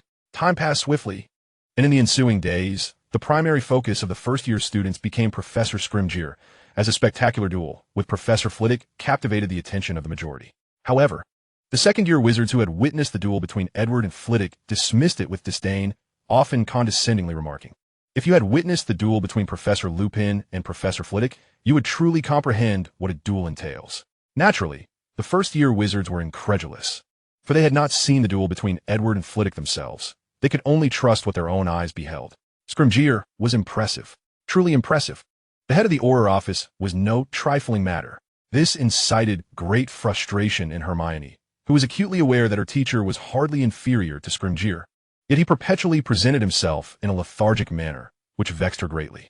"Hermione, I believe we both know that Professor Lupin is also an exceptionally powerful wizard." Harry reassured her. Hermione, arms crossed, had her textbook open before her for a good quarter of an hour without turning a single page. "I know, but I simply cannot accept it." "Hey, Harry, there you are." A male voice shattered the tranquility. It was Oliver Wood, the captain of the Gryffindor Quidditch team. "I've finally found you. Come on, we need to get a practice." Without regard for Harry's inclination, Wood yanked him up and led him towards the pitch. "Poor fellow." Lucky chap. Hermione and Ron expressed their contrasting sentiments, then exchanged glances before redirecting their focus to the textbook before them. Hermione was reviewing, while Ron was racking his brain to complete his homework. He had to reread the textbook or he wouldn't know where to begin. "Have you seen Harry?" A young boy waved a photograph and approached them. "I wanted to show him this, just developed." "What? A photograph?" Ron lifted his head, feeling that anything could divert his attention from the textbook. "Indeed, it's a photograph, developed the Muggle way." Colin was a fervent admirer of Harry, thoroughly so. "I was hoping Harry would sign it for me, but it seems he is not around." Ron and Hermione exchanged glances, deciding to conceal Harry's whereabouts. Harry certainly did not wish to be besieged by Colin. In fact, Harry found Colin's behavior quite irksome. Colin's excitement also seemed to affect Hermione. He rambled enthusiastically about Harry. But Hermione and Ron had long since grown weary of such discussions. "Shall we take a stroll outside?" Hermione closed her book, hardly giving Ron a moment to respond before she snapped it shut. "I haven't finished my homework." "You will finish it. Let's go for a walk," Hermione insisted, pulling Ron along without a moment's hesitation. When they arrived at the pitch, it was packed with people. "What is going on?" Ron asked a passing first-year student. "It seems their essay dispute over the use of the pitch." "I'm not entirely sure, senior." The first year answered candidly. Ron charged forward, with Hermione trailing behind him. "It's Slytherin again," Ron said through gritted teeth. "Do you remember, Hermione, when Malfoy ambushed you?" "How could I forget?" The players from Slytherin and Gryffindor were confronting each other at the center of the pitch. Noticing the commotion at the edge of the field, Slytherin's captain, Flint, narrowed his eyes as someone intruded onto the field. "What is going on?" Ron inquired. "Why aren't you playing?" He stared incredulously at Draco, who was clad in Slytherin's uniform. "I'm the new seeker for Slytherin, Weasley," Draco declared smugly. "We were just admiring the brooms my father purchased for our team." Ron stared, dumbfounded, at the 7 luxurious brooms. Hermione, disinterested in Quidditch, remained unfazed. "Hey, mudblood, you'll probably never see such expensive things again in your life," Draco said with a feigned amiability. "You should take this opportunity to look closely." Hermione quickly realized Draco's words were offensive, as they incited an explosive reaction. Flint had to rush in front of Draco to prevent Fred and George from lunging at him. A girl screamed, "How dare you!" Ron drew his wand from beneath his robes, shouting, "You will pay for this, Malfoy." Chapter 63. "Do you want me to eradicate the Malfoy family?" In a fit of rage, Ron pointed at Malfoy's face from beneath Flint's arm. "Can someone tell me what exactly is happening?" Hermione screamed, staring in bewilderment at the unfolding chaos. A tremendous explosion reverberated throughout the stadium. A green light shot forth from a wand, striking Ron in the abdomen, sending him staggering back to the ground. Ron, are you all right?" Hermione cried out. Ron opened his mouth to respond, but could utter no words. Instead, he burped loudly, and several slimy worms fell from his mouth onto his thigh. The Slytherin players erupted in laughter. Flint doubled over with laughter, supported by the new broom. Draco was on all fours, pounding the ground with his fists. The Gryffindor players gathered around Ron, who continued to expel shiny, large snotworms. It seemed no one was willing to touch him. "We should take him to Hagrid. It's south the closest place," Harry told Hermione, who nodded bravely. The two of them pulled Ron up by the arms. "What is wrong, Harry? What is happening? Is he sick? But you can cure him, right?" Colin bounced over, skipping alongside them as they exited the pitch. Ron's body heaved violently, more snotworms landing on his chest. "Oh," Colin exclaimed excitedly, raising his camera. "Can you hold him still, Harry?" "Get lost, Colin." Harry snapped. He and Hermione helped Ron out of the stadium, making their way towards the edge of the forest. "We're almost there, Ron," Hermione said as the hunting lodge appeared in sight. "You'll be fine shortly." When they could see Hagrid's little hut, Hermione suddenly smacked her forehead. "We should go find a teacher. Professor Lupin is in the castle. Let us take Ron to Hagrid's hut first," Harry urged anxiously. Hermione shook her head quickly. "I have a way to contact the professor. Then let us settle Ron in the hut first, and you can notify Professor Lupin afterward." "It won't be too late," Harry suggested, as they were only a few steps away from Hagrid's hut. They pushed open the door to Hagrid's hut, but he was not there. A large teapot sat on the stove, indicating that Hagrid had only just left. "I'll contact the professor immediately." Hermione pulled out a pendant from her collar, pressing her thumb firmly against it, her finger slicing against the sharp edge, blood trickling from the wound, quickly absorbed by the pendant. Meanwhile, far above in the castle's 8th floor, Edward suddenly stood up, sensing something amiss, and swiftly dashed down the stairs, heading straight for the headmaster's office window. Crash! The window, caked with years of dust, shattered, leaving a gaping hole. A furious wind rushed into the headmaster's office, leaving Dumbledore bewildered. What on earth is happening? Dumbledore quickly rose and began to pace the office. Soon a look of resignation crossed Dumbledore's face. "Malfoy, oh Malfoy, may you seek your own salvation." Edward traversed the air with an effortless grace, propelled by the wind, and within mere breaths, he arrived at Hagrid's quaint wooden cabin. Hermione, what has transpired?" Edward called out. "Professor." Hermione dashed out from the cabin, closely followed by Harry. "Are you all right?" Edward exclaimed as he seized Hermione, scrutinizing her closely from head to toe. "Has someone attacked you? Or have you encountered some peril?" "No, Professor," Hermione replied, her cheeks slightly flushed. It's not me. It's Ron. He was struck by his own spell. A wave of relief washed over Edward. Weasley? What befell him? He cast a spell on himself, and then began to spew slugs incessantly, Hermione explained. Edward's brow furrowed slightly. Did Ron truly not comprehend that his wand was insufficient for such magic? What a fool. Professor. All right. I shall take a look, Edward sighed, stepping into Hagrid's cabin. A mere glance was enough for Edward to assess Ron's condition, slug vomiting, a predicament he ought to be grateful for, as his magic was still weak. Otherwise, the onslaught of slugs could have suffocated him. Professor, you must devise a way to save him, Hermione implored anxiously, for Ron had been injured while protecting her. Not a significant issue, Edward sighed, raising his finger to dispel the curse, but suddenly recollected something and quickly withdrew his wand from his pocket. Pointing it at Ron's head as he intoned, "Spell is stop." Ron expelled the last few slugs from his mouth, and a ghastly smile formed on his pale face. "Thank you, Professor Lupin," Ron mumbled, his words muddled by the remnants of slug slime lodged between his teeth, rendering him rather repugnant. "Clean as a whistle," Edward exclaimed disdainfully, assisting Ron in cleansing his teeth. Subsequently, Edward pulled up a chair, casting a scrutinizing gaze upon the trio of young wizards. "Now speak, what exactly transpired?" Hermione and Harry quickly relayed the events that had just unfolded on the Quidditch pitch, including Malfoy's derogatory use of the term mudblood to insult Hermione. Edward's eyes narrowed. "Hermione, what do you intend to do? Do you require my assistance?" Hermione appeared somewhat flustered, sensing that her professor was contemplating something momentous. "Professor, I am uncertain what that term signifies. I can discern that it is exceedingly vulgar. It is the most insulting term he could conjure," Ron huffed. "Mudblood is a pejorative for those of Muggle parentage, meaning their parents possess no magical abilities. Blood status bears no influence, unless you are a half-breed," Edward interjected coolly, evidently aware that the Malfoy lineage was hardly remarkable. "Would you like me to eradicate the Malfoy family?" Edward gazed kindly at Hermione, yet uttered words that left the three young wizards aghast. "Professor, are you serious?" Hermione stammered. Edward nodded gravely. "Indeed, should you wish it. Tomorrow the Malfoy family shall cease to exist." However, Hermione's fingers intertwined anxiously. "Wouldn't that be too cruel? The Malfoy family must have many members. Not all of them could be as vile as Draco." "The Malfoy family is all of a kind," Ron chimed in, still swaying with a slug dangling from his chest. Harry and Hermione pushed him away in disgust, insisting he keep his distance until he donned a clean robe. Edward continued to gaze at Hermione, smiling softly. "As long as you desire it, I shall assist you." Chapter 64, An Unexpected Turn for the Malfoys. In the end, Hermione could not summon the resolve, and she declined Edward's offer. "Professor, I believe I will prove my worth through my abilities. One's background does not dictate their potential." A commendable thought. Edward raised an eyebrow, yet quickly added, "But the Malfoy family should not expect leniency for having uttered such disparaging words." "What do you plan to do?" Hermione timidly inquired. "That is not for you to concern yourself with," Edward smiled, ruffling Hermione's hair. "You all subscribe to the Daily Prophet, do you not?" The three young wizards nodded, acknowledging that Hermione typically ordered the paper, and they took turns reading it. Edward nodded, then stood to leave the cabin. Just then, the door was thrust open rudely, revealing Hagrid, who was panting. "You all are here. Good morning, Professor Edward." "Good morning, Hagrid.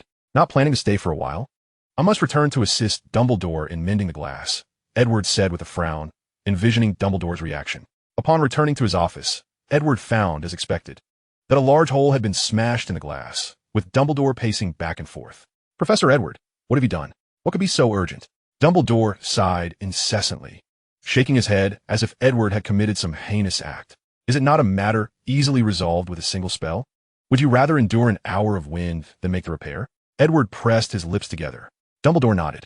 "Indeed, for I require an apology. Hermione is in trouble," Edward quickly replied. Dumbledore's lips curled into a sly smile. "I have heard of the events on the pitch. Undoubtedly, Mr. Malfoy's actions are regrettable, but I doubt it will extend to his family. Are you seeking to protect the Malfoys?" Edward furrowed his brow.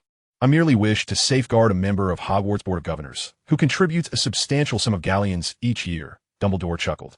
"And my secret organization happens to require his assistance. Is that all?" "That is all," Dumbledore confirmed. Edward raised an eyebrow, casually waving his wand, causing the glass shards to levitate from outside the castle and return to their original positions. "See, it is all rather simple." Edward did not directly respond to Dumbledore's words. "It seems I must make some preparations," Dumbledore shrugged helplessly.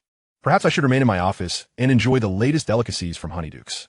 The following morning, all the students gazed in astonishment at the Daily Prophet in their hands. The headline reading, "Meteorite accidentally falls, centuries-old Malfoy manor obliterated." Hermione, Harry, and Ron exchanged glances. I say, could this have been Professor Lupin's doing? Ron gulped, oblivious to the pumpkin pasty that had fallen from his hand. It shouldn't be, should it? Hermione stammered. Harry, however, appeared quite pleased. It should have been done long ago. I have never detested anyone more. Harry spoke the truth, whether it was last year's attempt to seize Neville's memory crystal ball, the midnight duel, or the events that transpired on the field yesterday. Harry's loathing for Malfoy had reached its zenith. Across two tables at the Slytherin house table, Draco's expression was one of dismay, his companions Crabbe and Goyle looking exceedingly tense. Their leader seemed to have encountered a tremendous misfortune. Draco's face paled as he trembled. Rummaging through his bag for a quill and parchment, hastily scribbling a few lines before fastening it to his owl's leg. He then rushed to the staff table with great urgency. "Professor Snape, I would like to request a leave of absence. It seems I am in trouble," Draco stammered, his voice quavering. Severus Snape cast a cold, appraising glance at Draco, instructing him to report to his office to fill out a request form, assuring him that he would speak to the headmaster on his behalf. Taking a deep breath, Draco exclaimed, "Thank you, Professor." Snape gestured dismissively, indicating for Draco to leave. Once alone, Snape's gaze shifted to Edward, seated to Dumbledore's left. The events of the previous day had stirred quite a commotion, echoing throughout the castle within the span of an hour, even catching the attention of the professors. Initially, Snape had remained indifferent to the incident, viewing it merely as a trivial altercation between two houses, a commonplace occurrence he had long grown accustomed to. However, when Draco uttered the derogatory term mudblood, Snape felt a surge of unrest. He had intended to chastise Draco during their next class, but the repercussions had arrived swiftly. Malfoy Manor had been struck by a meteorite the previous night. This left Snape momentarily at a loss for words, ultimately conceding to Draco's request for leave, permitting him to return home. Snape's attention fixated on Edward. He found it difficult to believe that all of this was mere coincidence. Draco had just insulted Hermione, and that very evening, disaster had befallen him. It seemed that everything was connected to one individual. Hermione was Edward's pupil, and he himself was a long-lived sorcerer, possessing capabilities that were beyond the comprehension of ordinary folk. This realization sparked Snape's intrigue, as he contemplated a means to engage with Edward. Not only was Snape observing Edward, but Scrimgeour was also keeping a watchful eye on him. However, his focus was not on the attack on the Malfoy family. He dismissed it as a mere accident, believing it implausible that a wizard could wield such immense power. Scrimgeour was more concerned with whether Edward would retaliate against the insult directed at Hermione. Should Edward display any questionable behavior, Scrimgeour would not hesitate to apprehend him. What greater accomplishment could there be than capturing a nefarious best-selling author? Perhaps capturing Voldemort? That would be preposterous, as Voldemort had long since perished. Thus, Scrimgeour had been fixated on Edward for years, evidenced by the prominent display of Edward's photograph in the Auror office. Those unaware might mistake Scrimgeour for Edward's devoted admirer. Yet no one dared to question him. Chapter 65, Snape's Request. In the 8th floor headmaster's office, Dumbledore greeted Snape with a cheerful smile. "Severus, what brings you here?" Snape stiffened, responding curtly, "I am here to see Professor Lupin. My student, Draco Malfoy, has suffered an unfortunate incident." "Unfortunate incident?" Dumbledore's eyes glimmered with intrigue. "Do you believe it was not an accident?" "I remain skeptical until further investigation is conducted," Snape replied coolly. "I wish to confer with Professor Lupin." "Very well," Dumbledore replied, somewhat disappointed that Snape wasn't there for a casual conversation. "The stairs lead directly to his office. Is this the office you built specifically for him?" "There was never an office here before," Snape remarked with a hint of amusement. "Is he your illegitimate child?" Dumbledore's expression turned stern. "Severus, such remarks should never reach Professor Lupin's ears. Does that make you nervous?" Snape's beetle-like eyes bore into Dumbledore. "I thought no one could rattle you so easily. You would do well to remember our previous discussions. Please show respect to Professor Lupin," Dumbledore replied, lowering his head to casually peruse a book on his desk. Snape smirked and proceeded towards the staircase. Dumbledore, seated in his throne-like chair, suddenly lifted his head as if struck by a thought. "Severus, if you wish to avoid becoming like Malfoy, you should choose your words more carefully. Slytherin places great importance on decorum." Snape replied, "Indeed." Dumbledore nodded thoughtfully. "Let's hope so." Snape quickly ascended the stairs and gently knocked on the door. "Professor Lupin, it is Severus Snape," he called softly, demonstrating the politeness he had promised. Come in. The door is unlocked. Edward's voice replied from within. Snape turned the handle and entered, discovering a spacious room, significantly larger than Dumbledore's office. Evidently enhanced by a space-expanding charm. Edward was seated behind his desk, engrossed in writing. Please take a seat, Edward said without looking up, as he penned a letter to Gilderoy Lockhart, responding to Lockhart's encounter with a werewolf in the Margaride Mountains in France. Edward intended to introduce some friends to Lockhart, who would instruct him on how to properly deal with werewolves to prevent any unpleasant news from reaching him the following day. By the time Edward finished his letter, Snape had already been seated in the office for a quarter of an hour. However, Snape displayed no signs of impatience. He felt no trace of Edward's magical presence, which only heightened his apprehension. Even with Dumbledore, Snape could sense the warmth of his magic, akin to the sun illuminating the earth. Yet, with Edward there was nothing. He was either an utter muggle or a being of unfathomable power. Given that Edward could not possibly be a muggle, the answer was all too apparent. Sweat began to bead on Snape's forehead as he sensed that the day of his desires might finally be approaching. Professor Snape, am I correct? Edward finally looked up, placing the letter into the owl's leg-mounted mail tube. Indeed, Professor Lupin, Snape replied, suddenly sitting up straight like a schoolboy. What brings you to see me? Edward inquired, raising an eyebrow. I wish to discuss the matter concerning my student, Draco Malfoy. There is nothing to discuss. He must apologize for his own mistakes. And the one deserving of an apology is Hermione. Edward replied coolly, closing the window and turning back. Nevertheless, I must address the incident at Malfoy Manor last night. Snape insisted. That was merely an accident. Edward leaned back in his chair, a steaming cup of hot cocoa having appeared on the table. Yes, merely an accident. I fully believe it to be so, Snape affirmed. Is there anything else? Edward gestured towards the door, indicating that it was time for Snape to leave. Snape stammered, momentarily at a loss for words. Edward sniffed the air. I seem to detect the sin of desire. Severus Snape, do you harbor any wishes? Snape's voice faltered abruptly, startled by the bizarre transformation unfolding before him. Edward's form began to shift, two horns slowly protruding from his forehead, and his skin flushed a vivid red, as though he were on the verge of a metamorphosis. My sincerest apologies. I momentarily overlooked the possibility of frightening you, Edward said with a hint of remorse, producing his wand and lightly tapping it against his head. In an instant, all abnormalities vanished. In that moment, Severus Snape's resolve solidified entirely. Edward Poe must indeed possess formidable powers, perhaps capable of resurrecting Lily. I wish to bring someone back to life, Snape murmured, his voice barely above a whisper, lowering his head to obscure his expression from Edward's gaze. A rather extravagant desire, Edward remarked nonchalantly, yet not impossible. Snape's head snapped up. Is it truly feasible? The allure of magic lies in its ability to transmute decay into the miraculous, Edward replied. Let's discover who it is that haunts your thoughts. Snape's pupils dilated. He sensed a potent mental force invading his mind, a force so compelling that he felt powerless to resist. Just as he contemplated employing a mental barrier, Edward's voice, almost a whisper, reached his ears. Release your mind, and allow me to see who this person is. Snape closed his eyes, surrendering to Edward's exploration of his thoughts. Memories flooded in. Their initial encounter at the amusement park, the sorting hat ceremony at Hogwarts, their divergent paths, and his desperate pleas to Dumbledore for salvation. Ah, how touching, Edward mused, traversing Snape's mind in mere moments. Just some old tales, Snape retorted stiffly, donning his frigid mask once more. If they were mere trifles, you would not be so affected, Edward countered. Is it the girl named Lily? Snape nodded heavily, his eyes glistening. Edward said nothing further, simply gazing intently at Snape. Can you bring her back to me? He rasped. I beseech you. Return the dead to the realm of the living. Edward's teeth gleamed in an excited smile. And what shall you offer me in return, my dear Severus?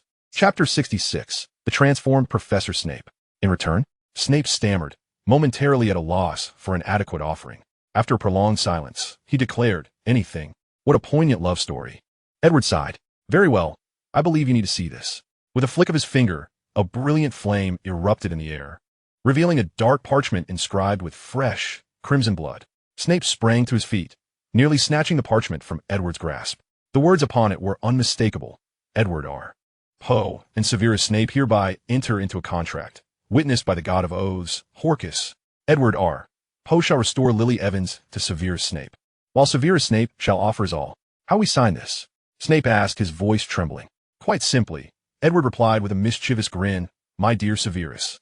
Are you willing to offer your everything once I return Lily Evans from the realm of the dead? I am willing. Snape's voice quaked even more.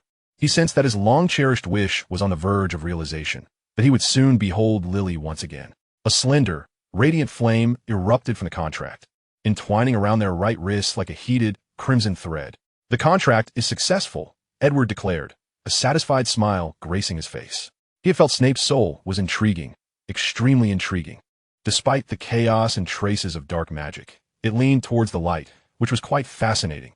Even after years of exploration, Edward had never encountered such an intriguing soul. He could hardly wait to savor the essence of Snape's soul. A delightful partnership, Edward said, grasping Snape's hand, watching as the flame dissipated, leaving a small, circular mark on Snape's forearm. So, when can you bring her back? Snape's hand trembled, struggling to steady himself against the table. It will require some time, Edward said, massaging his temples, needing to make preparations. Bringing the dead back from the realm of the deceased. Ridiculous. The magical world had existed for millennia, and Edward had never heard of such magic. At most, he could help Snape recreate a version of Lily Evans, implanting memories from others to shape her into Lily. But was that not sufficient? The contract only specified Lily Evans, not which Lily Evans. As long as she identified as Lily Evans, that would suffice. If she resembled Lily and possessed her memories, was that not Lily? Edward was quite adept at such conceptual substitutions. I am willing to wait. I have already waited over a decade. Time is not an issue, Snape stated, tears suddenly spilling from his eyes as he lost his balance and knelt on the floor. I have finally saved you, Lily. I have finally done it. Snape knelt there, silently weeping. Edward raised an eyebrow, surprised by the depth of Snape's feelings for Lily. Nevertheless, this was advantageous. At least Edward had acquired a fresh soul. Now, Severus, I suggest you tidy yourself up. I can sense some sweet-toothed oldie downstairs eavesdropping, Edward said. But fret not, he shall hear nothing. When the door opened again, Dumbledore paused, taken aback by the usually stoic Snape's demeanor. Severus, what is the matter? He inquired, noticing Snape's clenched teeth. You must know something, Headmaster, don't you? Snape demanded. I'm afraid, Severus, that I am equally in the dark regarding this matter, Dumbledore replied, shrugging, refusing to admit that Edward had been out for approximately half an hour the previous night. I attempted to apologize to Professor Poe, but he declined, Snape retorted coldly. Dumbledore hesitated, then asked, after all this time, you still cannot forget? Snape did not respond, quickly wrapping his black cloak around him and departing. Dumbledore watched Snape's retreating figure, his mouth moving soundlessly. In the days that followed, Harry and Hermione were astonished to find that Snape had not troubled them at all. He and T deducted a single point from Harry in class, and even awarded 5 points for Harry's reminder to Neville to avoid burning the cauldron. What's wrong with Snape? Ron asked anxiously. He must be plotting something bigger, right? I'm not sure, but all in all, it doesn't seem like a bad thing. Harry replied, shivering at the memory of Snape's gaze upon him, one that resembled that of a caring father. If you ask me, you should trust the professors at school. Hermione said, engrossed in a thick tome on runes. But last year you saw how he targeted Harry, Ron grumbled, and he never awarded you points, not even once. Look at the past few days. He has nearly awarded you 30 points. That is true, Harry nodded. Hermione lifted her head from the hefty book. If you ask me, this must be the teacher's influence. What does Professor Poe have to do with it? Ron asked, frowning as he detested Hermione's constant references to teachers. Surely the professor has punished Malfoy, making Professor Snape realize we are not to be trifled with. Hermione declared with unwavering conviction, while Malfoy had committed a foolish act. Professor Snape sought to make amends for us. Harry and Ron exchanged a glance, and in that fleeting moment, they comprehended everything. Before Hermione, any achievement was attributed to Edward, and arguing with her was futile. Nonetheless, Ron harbored a modicum of resentment, muttering, but he still deducted 10 points from me. Because of your wand. It nearly caused the cauldron to explode. At the mere mention of Ron's blunder in potions class, Hermione's ire flared. You'd best replace that wand swiftly. I have no desire to perish due to an accident. My mum said I have to wait until next year, Ron mumbled, glancing down at his wand that revealed a unicorn feather. Rubbing it in dissatisfaction, Harry suggested, if you wish, I can help you procure a new wand. What do you say? My mother would never consent to that. Ron's face flushed, he grumbled. As time progressed, the transformation in Snape became increasingly palpable. He seemed rejuvenated. It was a peculiar sensation, despite his usual cold demeanor in the classroom. He exuded an entirely different aura. Malfoy had returned to school, noticeably subdued, no longer taunting Gryffindor as before, even going so far as to avoid Hermione when they crossed paths. Yet, none of this was as astonishing as Snape's metamorphosis. Perhaps he has fallen in love, Neville stuttered, having always been wary of Professor Snape. Yet, during the past month and a half, Snape had not harassed him, and even awarded him and Harry points for being in the same group during potions class. This thrilled Madame Longbottom, who believed she had finally set Neville on the right path, despite the fact that it hardly concerned her. However, these changes did little to excite Harry and Ron, for even though Professor Snape no longer tormented them, they still faced punishment from Professor McGonagall for the incident with the car. You are to assist Mr. Filch in polishing the silverware in the trophy room, Professor McGonagall instructed. No magic allowed. Weasley will do it all by hand. Ron gasped, for compared to the reformed Snape, Filch had become the most despised figure among all Gryffindor students. Polish the silverware for Filch, and without magic? Well, I never intended to use it, Ron replied, fearing that spells might go awry again. He was not fortunate enough to always escape with merely a prank spell. Potter, you will help Professor Snape with the materials needed for class, Professor McGonagall stated. Oh no, can I not just polish the trophies instead? Harry implored, as memories of Neville being punished for cleaning Toad entrails sent a shiver down his spine. Absolutely not. Professor McGonagall raised an eyebrow. Professor Snape specifically requested you. Remember, 8 o'clock sharp. Dejected, Harry and Ron trudged into the Great Hall, with Hermione trailing behind, her expression seemingly conveying that they had indeed violated school rules. At the table, Harry found himself devoid of appetite, lacking even the desire to savor his beloved beef pie, which the castle's house elf had taught the elves to prepare. Ron sympathetically patted Harry's shoulder. Don't worry, mate. I'll surely help you clean the entrails from between your fingers. Stop it, Harry exclaimed in exasperation. The afternoon slipped by unnoticed, and before long, it was 5 minutes to 8 the next day. With a face full of despair, Harry dragged his feet down the stairs towards Snape's underground office. Gritting his teeth, he knocked on the door. It swung open instantly, and Snape raised an eyebrow at him. Come in. Snape's response was surprisingly calm. Harry immediately scanned the office for the bucket containing the toad, fearing to catch sight of it. Thank goodness. Harry felt a surge of relief upon not seeing the toad, thinking perhaps he would escape cleaning its entrails today. Potter, do you have your potions textbook?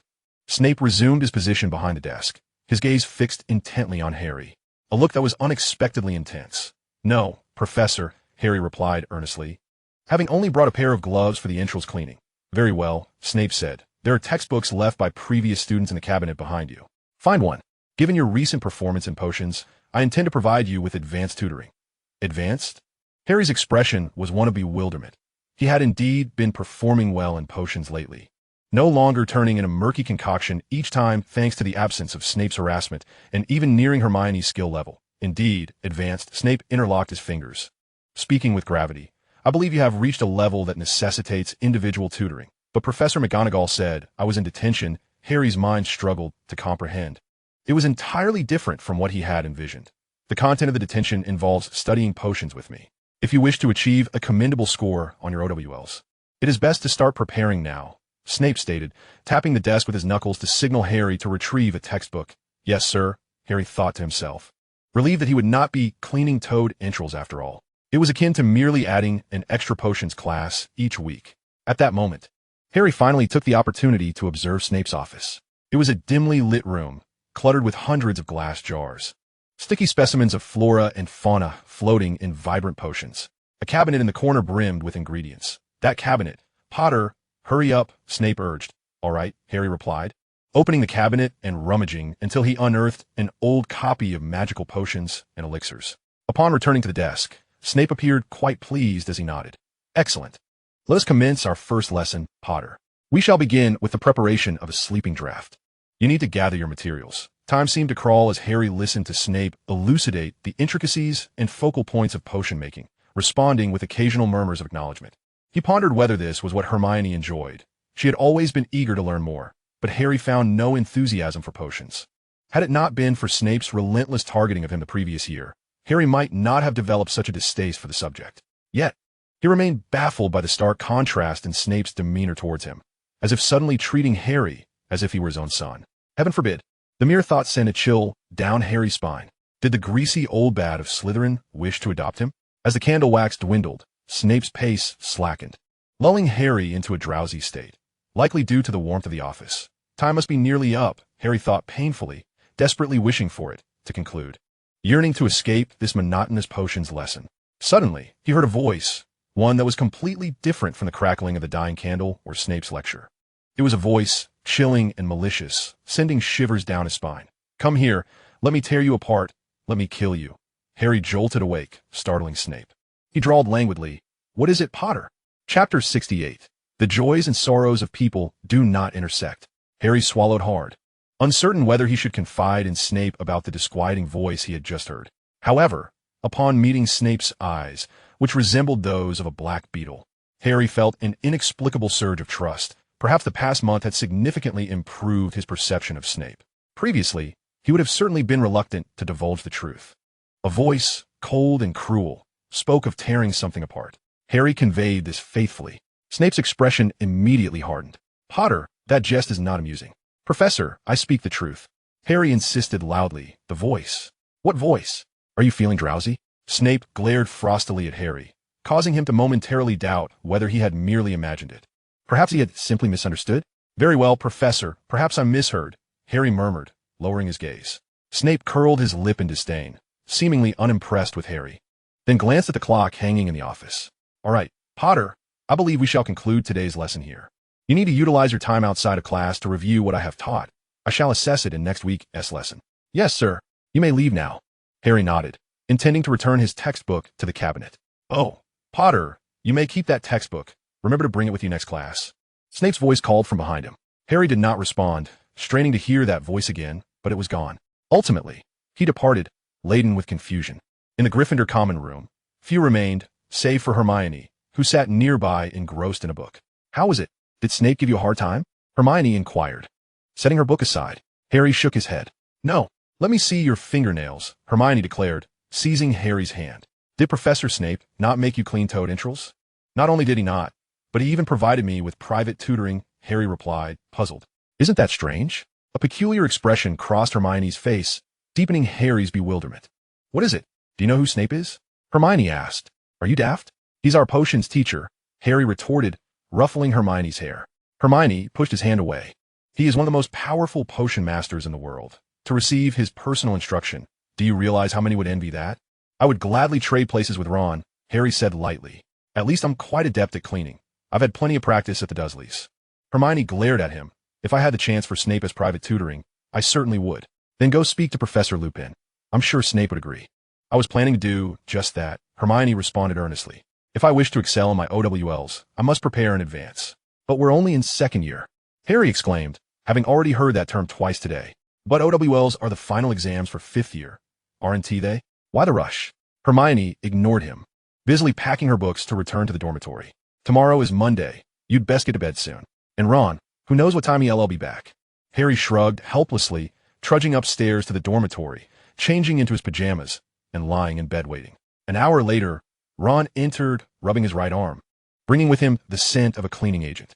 "My muscles are so stiff," he groaned as he collapsed onto the bed. He made me polish the Quidditch trophy 14 times before he was satisfied. Later, while I was cleaning a medal for special contributions to the school, Filch kept bothering me because I hadn't cleaned the dust from the crevices of Tom Riddle's name. "How is Snape? Did he give you a hard time?" Harry pondered for a moment, deciding against revealing the truth to Ron, fearing it would create a rift in their friendship. Ron would undoubtedly envy how easily Harry had gotten off. So, Harry lowered his voice to avoid waking Neville, Dean, and Seamus, merely sharing with Ron that he had heard a voice in the office. This successfully diverted Ron's attention to the strange sound. "Snape said he didn't hear it?" Ron asked. In the moonlight, Harry saw Ron frown. "Do you think he was lying?"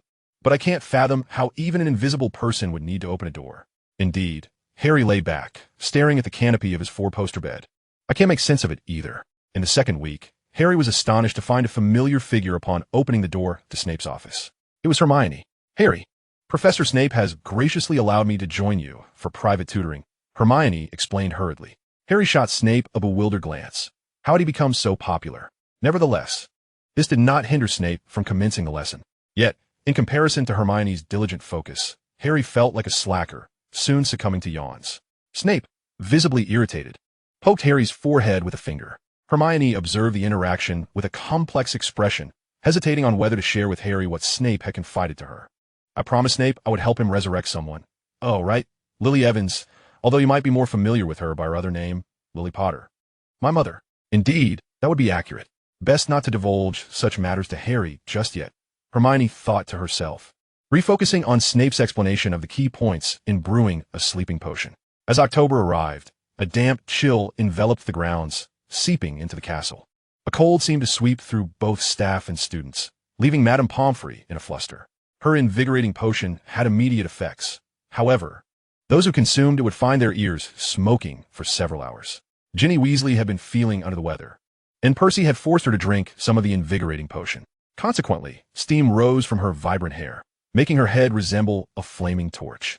Rain, as large as bullets, pelted the castle windows incessantly for several days. The lake swelled, and the flower beds turned to mud, while Hagrid's pumpkins grew to the size of greenhouses. Nevertheless, Oliver Wood's enthusiasm for regular Quidditch practices remained undiminished, so on a stormy Saturday evening, just days before Halloween, Harry was still seen returning from training, drenched and caked in mud. Chapter 69, Nearly Headless Nick's Death Day Party. Yet, despite all the training, Harry's spirits remained uncheered. 4. According to the Weasley twins' clandestine observations of the Slytherin team as practice, their brooms were astonishingly swift, being the latest model, the Firebolt 2001, rendering Harry's Firebolt 2000 somewhat inferior. They reported that the Slytherin players appeared merely as 7 indistinct pale green shadows, darting through the air like jet planes. Meanwhile, Edward was nearing completion of his preparations to resurrect Lily. He merely needed the final step, using the Philosopher's Stone to create a physical form for Lily and then infusing the collected memories into that body. Edward intended to take action during the Christmas holiday, a plan that would allow him to elude Dumbledore's watchful gaze. He had gleaned insights into Dumbledore's actions from Snape's memories and deemed it prudent to keep the details of his contract with Snape concealed from Headmaster. Snape, for his part, had not sought Edward out again. The years of waiting had instilled in him a calm demeanor. After all, as long as Lily could return, was a little more waiting. Lily, had Edward not approached Snape regarding Hermione, it was likely that Snape would have remained as aloof as before. Yet, Snape harbored no resentment towards Edward's request. Indeed, his mood seemed to brighten considerably.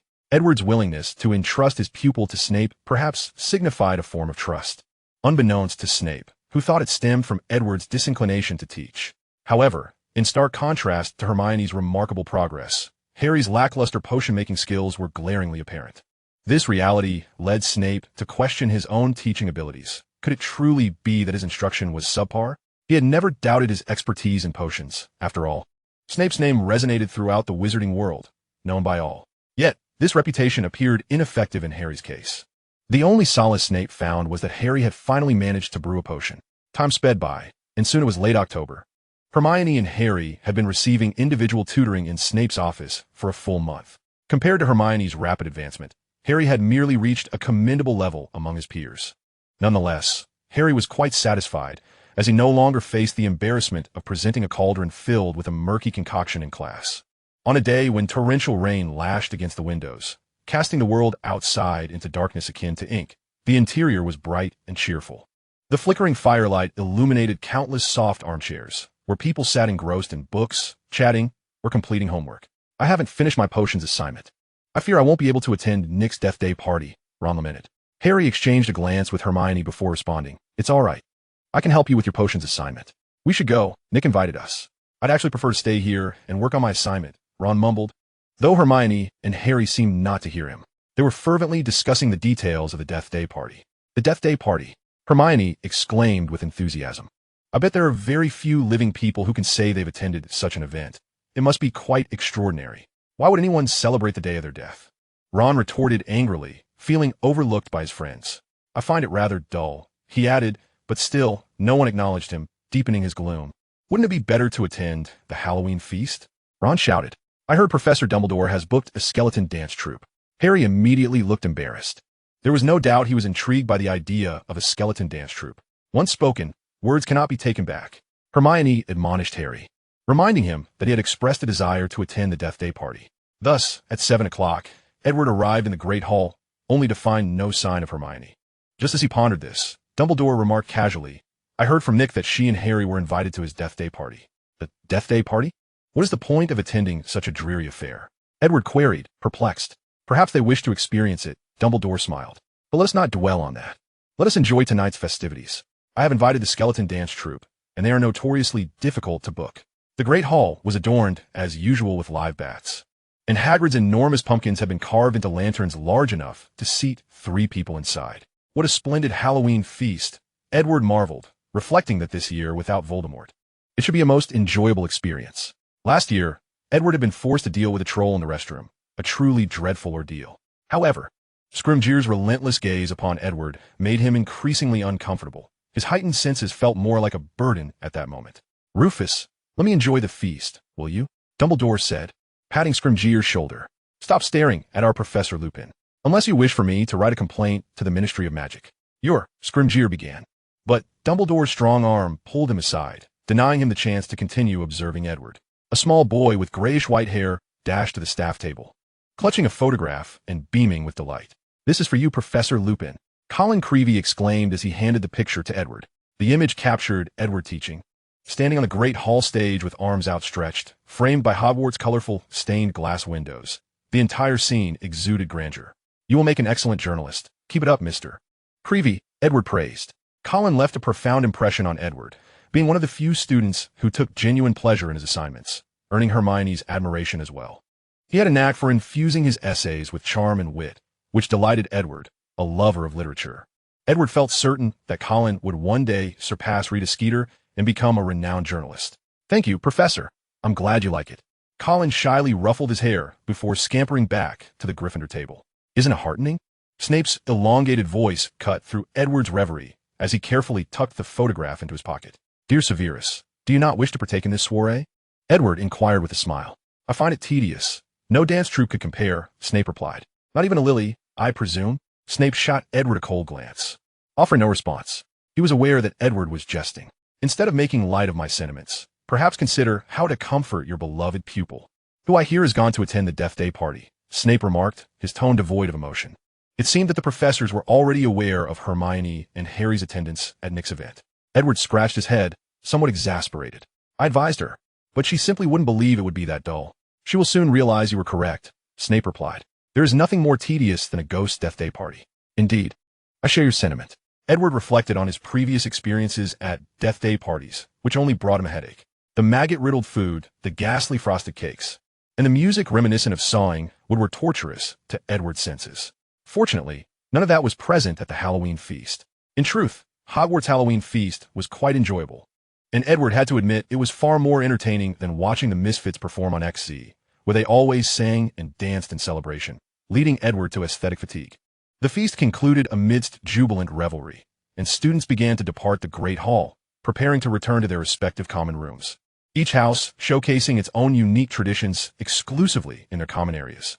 Hundreds of feet ascended the staircase, but soon their jubilant chatter came to an abrupt halt. The frontmost individuals stood frozen in astonishment at the sight before them.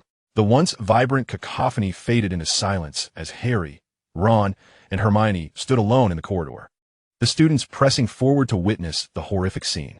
Harry Potter lay lifeless. His eyes were wide open, staring vacantly, his body as rigid as a plank of wood. Colin, stricken with terror, struggled to comprehend that one of his idols had perished in such a manner. To make matters worse, on the wall beside Harry, words were inscribed in blood. In the midst of this eerie silence, a voice rang out. "Beware the heir's adversary." Draco Malfoy proclaimed loudly, "You are next, Mudblood." He gazed at the glowing letters on the wall, his long-held resentment finally surfacing. He believed this was divine retribution for Harry. Indeed, when God closes one door, he opens another, Draco mused. Harry Potter was facing his comeuppance. He pushed his way to the front of the crowd, his icy gaze suddenly animated, his normally pallid face flushed with color. He looked upon the motionless Harry, a sinister grin spreading across his features. "What has happened? What is going on?" Filch, undoubtedly drawn by Draco's outcry, squeezed through the throng. Upon seeing Harry, he stumbled back in shock. "What on earth has occurred? A student is dead?" he screamed. This reaction was entirely understandable. After all, he was merely an old squib, utterly alien to the world of magic, typically engaged in mundane tasks like cleaning. The death of a student could very well lead to his dismissal by Dumbledore. At that moment, his bulging eyes fell upon Hermione and Ron. "You too," he shrieked. "It must be you. You killed Potter. You killed Potter." Filch, Dumbledore, and Edward arrived at the scene, followed closely by several other faculty members. In an instant, he bypassed Hermione and Ron, approaching Harry. Hermione covered her face, sobbing quietly, while Ron was rendered speechless overwhelmed by the fearful stares of their peers. "Follow me, Filch," Dumbledore instructed, "and you as well, Mr. Weasley, Miss Granger. Edward, you are to accompany me as well." He had not forgotten Edward, much to his chagrin, who had intended to sneak back to his office. After all, it wasn't Hermione who had died, but merely Harry. What concern was it of his? Dumbledore lifted Harry with great care and made his way through the crowd. The silent throng parted to allow them passage. Ron and Hermione followed Dumbledore in a daze, while Edward wore a grimace, and Scrimgeour trailed behind, wholly unnoticed. Professors McGonagall and Snape wore taut expressions. Snape's fists were clenched tightly. Lily, if she were to learn that her son had met with an untimely death just days after her revival, it would be an unimaginable blow to her. They entered an empty classroom on the 3rd floor. The furniture was chaotically strewn about, and Dumbledore gently placed Harry in the center of the room, meticulously examining him. Ron and Hermione exchanged anxious glances, and then Hermione moved closer to Edward, whispering, "What has happened to Harry? He can't really be dead, can he?" "Yes, he is dead," Edward replied nonchalantly. Of course, he had discerned that Harry had been petrified. The flame of his soul still flickered, though it was gradually dimming. If left unattended, Harry might well perish within months. Hermione, in panic, covered her face, tears streaming down her cheeks. "Do not fret. It is merely a minor issue," Edward quickly reassured her. His disciple was far too serious, so much so that she often struggled to discern when he was jesting. "We can save Harry, can't we?" "Of course," Edward replied, "with Albus on our side." He poked Dumbledore in the back, which earned him an irritated glare. "You two were found at the scene. Do you have anything to say for yourselves?" Scrimgeour glared sternly at Hermione and Ron, taking advantage of Dumbledore's momentary distraction. Hermione timidly hid behind Edward, revealing only her head, while Ron attempted to conceal himself behind Professor McGonagall, only to be yanked out by the collar. "Professor, we know nothing," Hermione summoned her courage to declare, as all eyes in the classroom suddenly focused on her. "Harry said he heard a strange voice, and then, after we attended nearly Headless Nick's death day party, he heard again." Hermione's words were fragmented, but fortunately, the professors understood, and the subsequent narrative required no further elaboration from her. Harry had followed the voice down the corridor, and Ron and I had not pursued him. When we reached the 3rd floor corridor, he stood there, frozen, the wall illuminated with blood-written words. Hermione retreated once more behind Edward. Chapter 71, The Wrath of Scrimgeour. "That is not blood, Hermione. It is merely red paint," Edward remarked, scratching his nose. The metallic scent of blood was unmistakable. How could he not recognize it? It was simply red paint, as Edward had not detected any strong smell of rust. Dumbledore seemed to share this assessment. "He is not dead, Miss Granger, Mr. Weasley," he said softly. "Not dead?"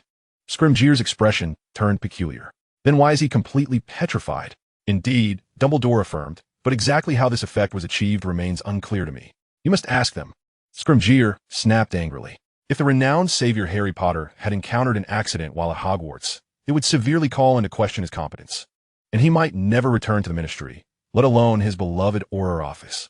Students cannot accomplish this. Edward shielded Hermione behind him, asserting, "This requires advanced dark magic."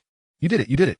Scrimgeour roared in fury. "I know who you are, Edward Renpo, you dark wizard. I have long suspected you must have given some dark magical object to Granger. Am I right? Or did you do it yourself, with the intent of eliminating Harry Potter?" "Rufus Scrimgeour, you would do well to remember who you are addressing." Edward's eyes narrowed, casting a menacing glare at Scrimgeour. Scrimgeour dismissed Edward entirely. "I certainly know who you are, Edward Renpo, the celebrated author, who is also a dark wizard engaged in perilous studies of dark magic, and a notorious smuggler." Edward said nothing, pondering instead how to discreetly eliminate Scrimgeour.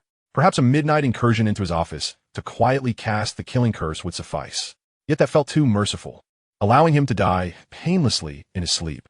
No, his soul should be dragged forth, scorched with hellfire to purge the detestable parts, and then torn apart piece by piece. Throughout this process, Scrimgeour would experience the utmost agony of his soul. "Rufus," Dumbledore thundered, "you had better apologize to Professor Renpo." He walked into the midst of Scrimgeour and Edward. "What audacity! He has brought about Potter's demise," Scrimgeour shouted, his voice resonating with such intensity that Hermione and Ron instinctively covered their ears in fright. Professors McGonagall and Snape exchanged glances, their lips curling in disdain. Yet they refrained from engaging in the discourse. It was evident that Scrimgeour's reasoning was fundamentally flawed, his focus entirely misguided. His fixation on Edward had clearly driven him to a state of agitation. "Very well, Albus," Edward remarked coldly. I believe Director Scrimgeour is utterly ignorant of what respect entails, and he will pay dearly for it. I shall ensure Scrimgeour comprehends the essence of respect. Edward, that is unnecessary, Dumbledore interjected gently. It is far from warranted, indeed. He was evidently aware of Edward's temperament, after being targeted by Scrimgeour on multiple occasions. Had it not been for the binding contract, Scrimgeour would have already been subjected to Edward's wrath. Edward chose to ignore Dumbledore's words, retreating protectively with Hermione to a corner of the classroom. Professor McGonagall stepped forward, her voice trembling. Professor Dumbledore, what on earth has transpired with this child? Transfixed, under a potent petrification, Dumbledore responded. Is there truly nothing you can do to reverse it? McGonagall pressed anxiously. I fear that mere spells cannot dispel the effects of such petrification, Dumbledore replied, but we can restore him. Madam Sprout has recently acquired some mandrake. Once they reach maturity, I shall concoct a potion to revive Mr. Potter. I shall prepare it, Professor Snape declared, stepping forward with determination. Indeed, Severus. I can scarcely think of anyone more adept in potion-making than you. Dumbledore conceded with a nod, and you too may take your leave. Hermione cast a glance at Edward, who gently patted her head, urging her to return. She nodded gravely, and before departing, she and Ron exchanged worried glances at Harry, who remained in his initial state. Well, now you have let the suspects go, Scrimgeour fumed. In my opinion, they ought to be locked in the dungeons and rigorously interrogated for every detail. Even if they are not the culprits, they're the first witnesses and could provide a wealth of clues. Dumbledore shot him a cold glare. Rufus, do not indulge in fantasies. This is not your Auror office, and Hogwarts has no dungeons. Foolish jester, Snape muttered as he passed by Scrimgeour, his voice low. Undoubtedly, Scrimgeour heard this, or perhaps Snape had intended to provoke him. I know your secrets, Snape, Scrimgeour bellowed, pointing an accusing finger. You were working for the Dark Lord. Enough. Rufus, I believe I made that matter abundantly clear years ago. Dumbledore interrupted brusquely, a hint of anger flickering in his azure eyes. But, Albus, there are no buts. Do you not think tonight's turmoil is sufficient? Dumbledore glared down at Scrimgeour, causing him visible discomfort. His mouth opened and closed, struggling to articulate a response. Yet no words escaped his lips. Dumbledore prepared to depart, striding towards the door. As he grasped the doorknob, he abruptly halted, seemingly recalling something, and turned back to Edward, saying, Do not forget our agreement. It is absolutely non-negotiable. Edward seethed in frustration, yet in light of the clues regarding the gates of hell within the contract, Scrimgeour seemed trivial by comparison. However, this incessant pest persisted in buzzing around him, and Edward felt his patience waning. No one had ever dared to provoke him in such a manner, before they could reach such a point. Edward had already extracted their souls and confined them in his smoking pipe. I have my eye on you, Scrimgeour threatened as he departed. Edward furrowed his brow at Scrimgeour, pondering how, had it not been for Dumbledore, this insufferable man would have met his demise long ago. He marveled at what audacity he possessed. Do you have any leads? Snape inquired. Who attacked Harry? I am uncertain. There are too many objects capable of causing such effects, Edward replied, shaking his head. McGonagall sighed heavily, then used a spell to levitate Harry behind her, intending to escort him to the infirmary. Chapter 72. Air of the Chamber. When Hermione returned to the common room, she was inundated with apprehension. Like Ron, she could not close her eyes without envisioning Harry in his petrified state. Perhaps we should have apprehended Harry at that moment. Ron lamented. If we hadn't allowed him to wander into the corridor alone, he might not have been petrified. Hermione sighed deeply. The other students in the common room looked at Hermione and Ron with sympathy. They all understood that the three of them were the best of friends, and thus no one, unlike Scrimgeour, doubted their loyalty. They were merely fearful, as the school had become perilous, and the first victim was none other than the renowned savior, Harry Potter. Who would be the next unfortunate soul? The students were on edge, fearing that the next unfortunate victim could very well be themselves. As the words on the wall proclaimed, the chamber has been opened. Beware of the heir. But who could this heir be? Did Hogwarts truly harbor an heir? Why had they never heard of this before? All the young wizards were filled with confusion. Hermione, Harry will recover, won't he? Ron asked, his head bowed in despair. Hermione nodded firmly. He will return. I am certain of it. I shall inquire with the professors every day to ascertain what is happening. Yes, Ron agreed, though a thought nagged at him. But that voice Harry could hear, hearing what others cannot, is certainly not a good omen, he remarked, even in the magical world. You believe in Harry, do you not? Hermione questioned. Of course I do, Ron replied quickly, but you must admit it is rather strange. I know it is strange, Hermione affirmed. The entire situation is bizarre. In mere moments, Harry was petrified, and we scarcely heard sound. She paused. And what does it mean that the chamber has been opened? Oh, that reminds me of something, Ron began slowly. Someone once told me about the Chamber of Secrets at Hogwarts. Hermione pondered, could this be related to Malfoy? We both know he holds grudges against the teachers. Quite possibly. Ron asserted confidently. In fact, he is the first person I suspect. He has been unusually quiet lately, has he not? Indeed, Hermione nodded, though still skeptical. The bell rang, prompting the students to gather their belongings and prepare to return to their dormitories. Ron and Hermione had no choice but to dry their tears and retreat to their respective chambers. For several consecutive days, the students spoke of nothing else, incessantly discussing the attack on Harry. The presence of Hermione and Ron seemed to serve as a constant reminder of Harry's plight. Ron attempted to scrub the words from the wall with a cleaning solution, but to no avail. The inscriptions remained vividly etched upon stone. Ginny Weasley appeared deeply unsettled by Harry's misfortune, which was entirely understandable, as she had always been one of Harry's ardent admirers. However, her brothers grew increasingly worried, particularly Percy, who had to procure several bottles of calming draught from Madame Pomfrey, only feeling reassured once he witnessed Ginny consume them. After Hermione left Edward's office, she found it hard to relax, as she had not gleaned any useful clues. In truth, Edward had presented numerous possibilities, each of which was undeniably plausible, thus complicating matters further. Hermione was troubled by her ignorance regarding what had petrified Harry, while Edward was distressed by the sheer multitude of objects capable of causing such a petrifying effect, rendering any judgment nearly impossible. Severus Snape had grown increasingly irritable during class, singling out Ron on several occasions and compelling him to stand and answer questions, much to the amusement of the Slytherin students, who erupted into snickers. Ron even found himself detained after potions class, as Snape ordered him to remain behind to wipe the caterpillars off the desk. The attack incident had profoundly affected Hermione. She typically devoted countless hours to her studies, yet now she found herself accomplishing little throughout the day. When Ron inquired about her activities, she responded with indifference. Meanwhile, Ron spent his surplus time in the library, measuring his homework for history of magic with a ruler. Professor Binns had assigned the students a 3-foot essay on the compendium of wizards in medieval Europe. You have it easy. Just ask Professor Lupin. He knows plenty of wizards. Doesn't he? Ron muttered, while Hermione sat nearby, brooding, knowing he was acquainted with the great wizard Nick. Hermione paid no heed to Ron's words, instead expressing her frustration that several copies of the History of Hogwarts had been checked out, flipping open the book before her, only to discover that the queue for borrowing it extended 2 weeks into the future. Oh, I truly wish I hadn't left my copy at home. Why do you want to see it? Ron asked. I thought Professor Lupin knew everything. He is indeed quite learned, but he isn't well-versed in the history of Hogwarts. He has been traveling around the globe, Hermione replied, and I wish to investigate the legend of the Chamber of Secrets. What is the chamber? Ron pondered, prompting her to elaborate. That's the crux of the matter. I can't recall. Hermione bit her lip, confessing, and I can't find this story elsewhere. Stop fretting. Hermione, let me see your work. Ron glanced at his watch, urgency in his tone. I fear I won't finish my assignment. No, absolutely not. Hermione interjected, suddenly serious.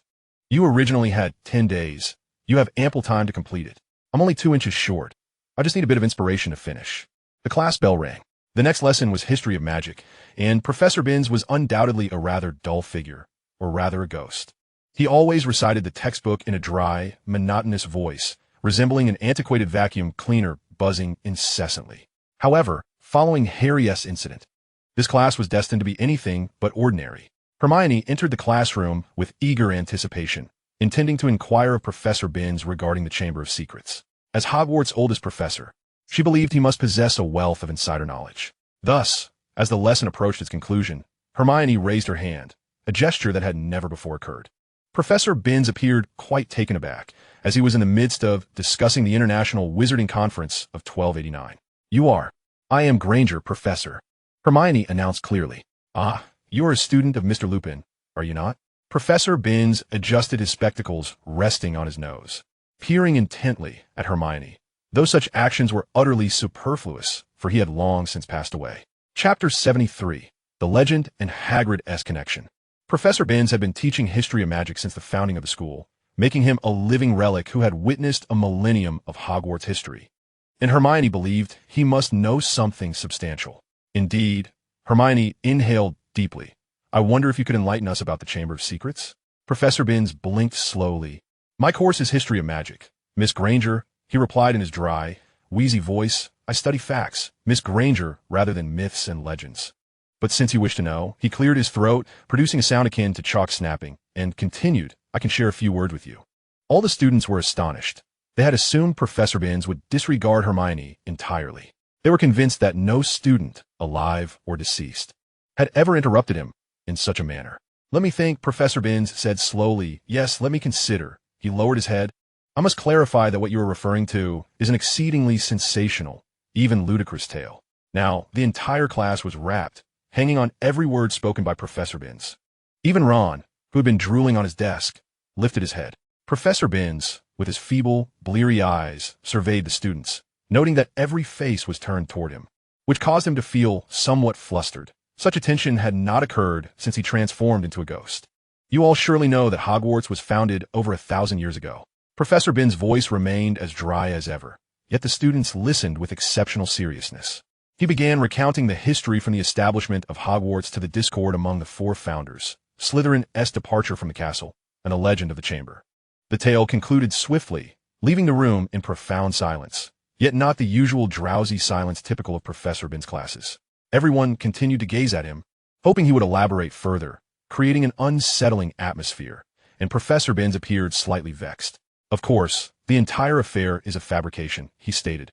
The school has investigated whether such a chamber exists numerous times, enlisting the most learned witches and wizards. The chamber does not exist. It is merely a story designed to frighten the simple-minded. Miss Granger, you ought to direct your energies towards more worthwhile pursuits rather than these elusive legends. Yet Hermione raised her hand. Once more, sir, you just mentioned that something terrifying resides in the chamber. What do people believe it to be? It is thought to be some sort of monster, controllable only by the heir of Slytherin, Professor Binns replied in his dry, thin voice. The students exchanged anxious glances. The bell rang for the end of class, and the students began to gather their textbooks and exit the classroom. But in an unexpected turn of events, Professor Binns did not pass through the wall to leave. He remained in the classroom, a fact that Hermione noted. Ron, you go on to the next class, she said. Why? No why. Just remember to save me a seat in the front row, Hermione quickly replied, casting a sidelong glance at Professor Binns. All right, Ron mumbled, grabbing Hermione's bag and departing. With the classroom door closing behind him, only Hermione and Professor Binns remained. Hermione, may I call you that? Professor Binns inquired gently. Of course. As your professor and elder, I advise you never to seek the existence of what lies within the chamber, Professor Binns stated firmly, his gaze fixed intently on Hermione. Hermione bit her lip, asking, do you know something? You are a student of Mr. Lupin, thus a successor of sorts. Professor Binns replied slowly, I can offer you the best advice. Do not pursue the existence of the chamber. The castle has a headmaster and Mr. Lupin. Nothing will go awry. But I wish to know why, Hermione insisted. We have the right to know. The chamber has already threatened our safety. Not seeking it out is the greatest security. Professor Binns spoke softly. I shall not divulge our conversation to Mr. Longbottom today.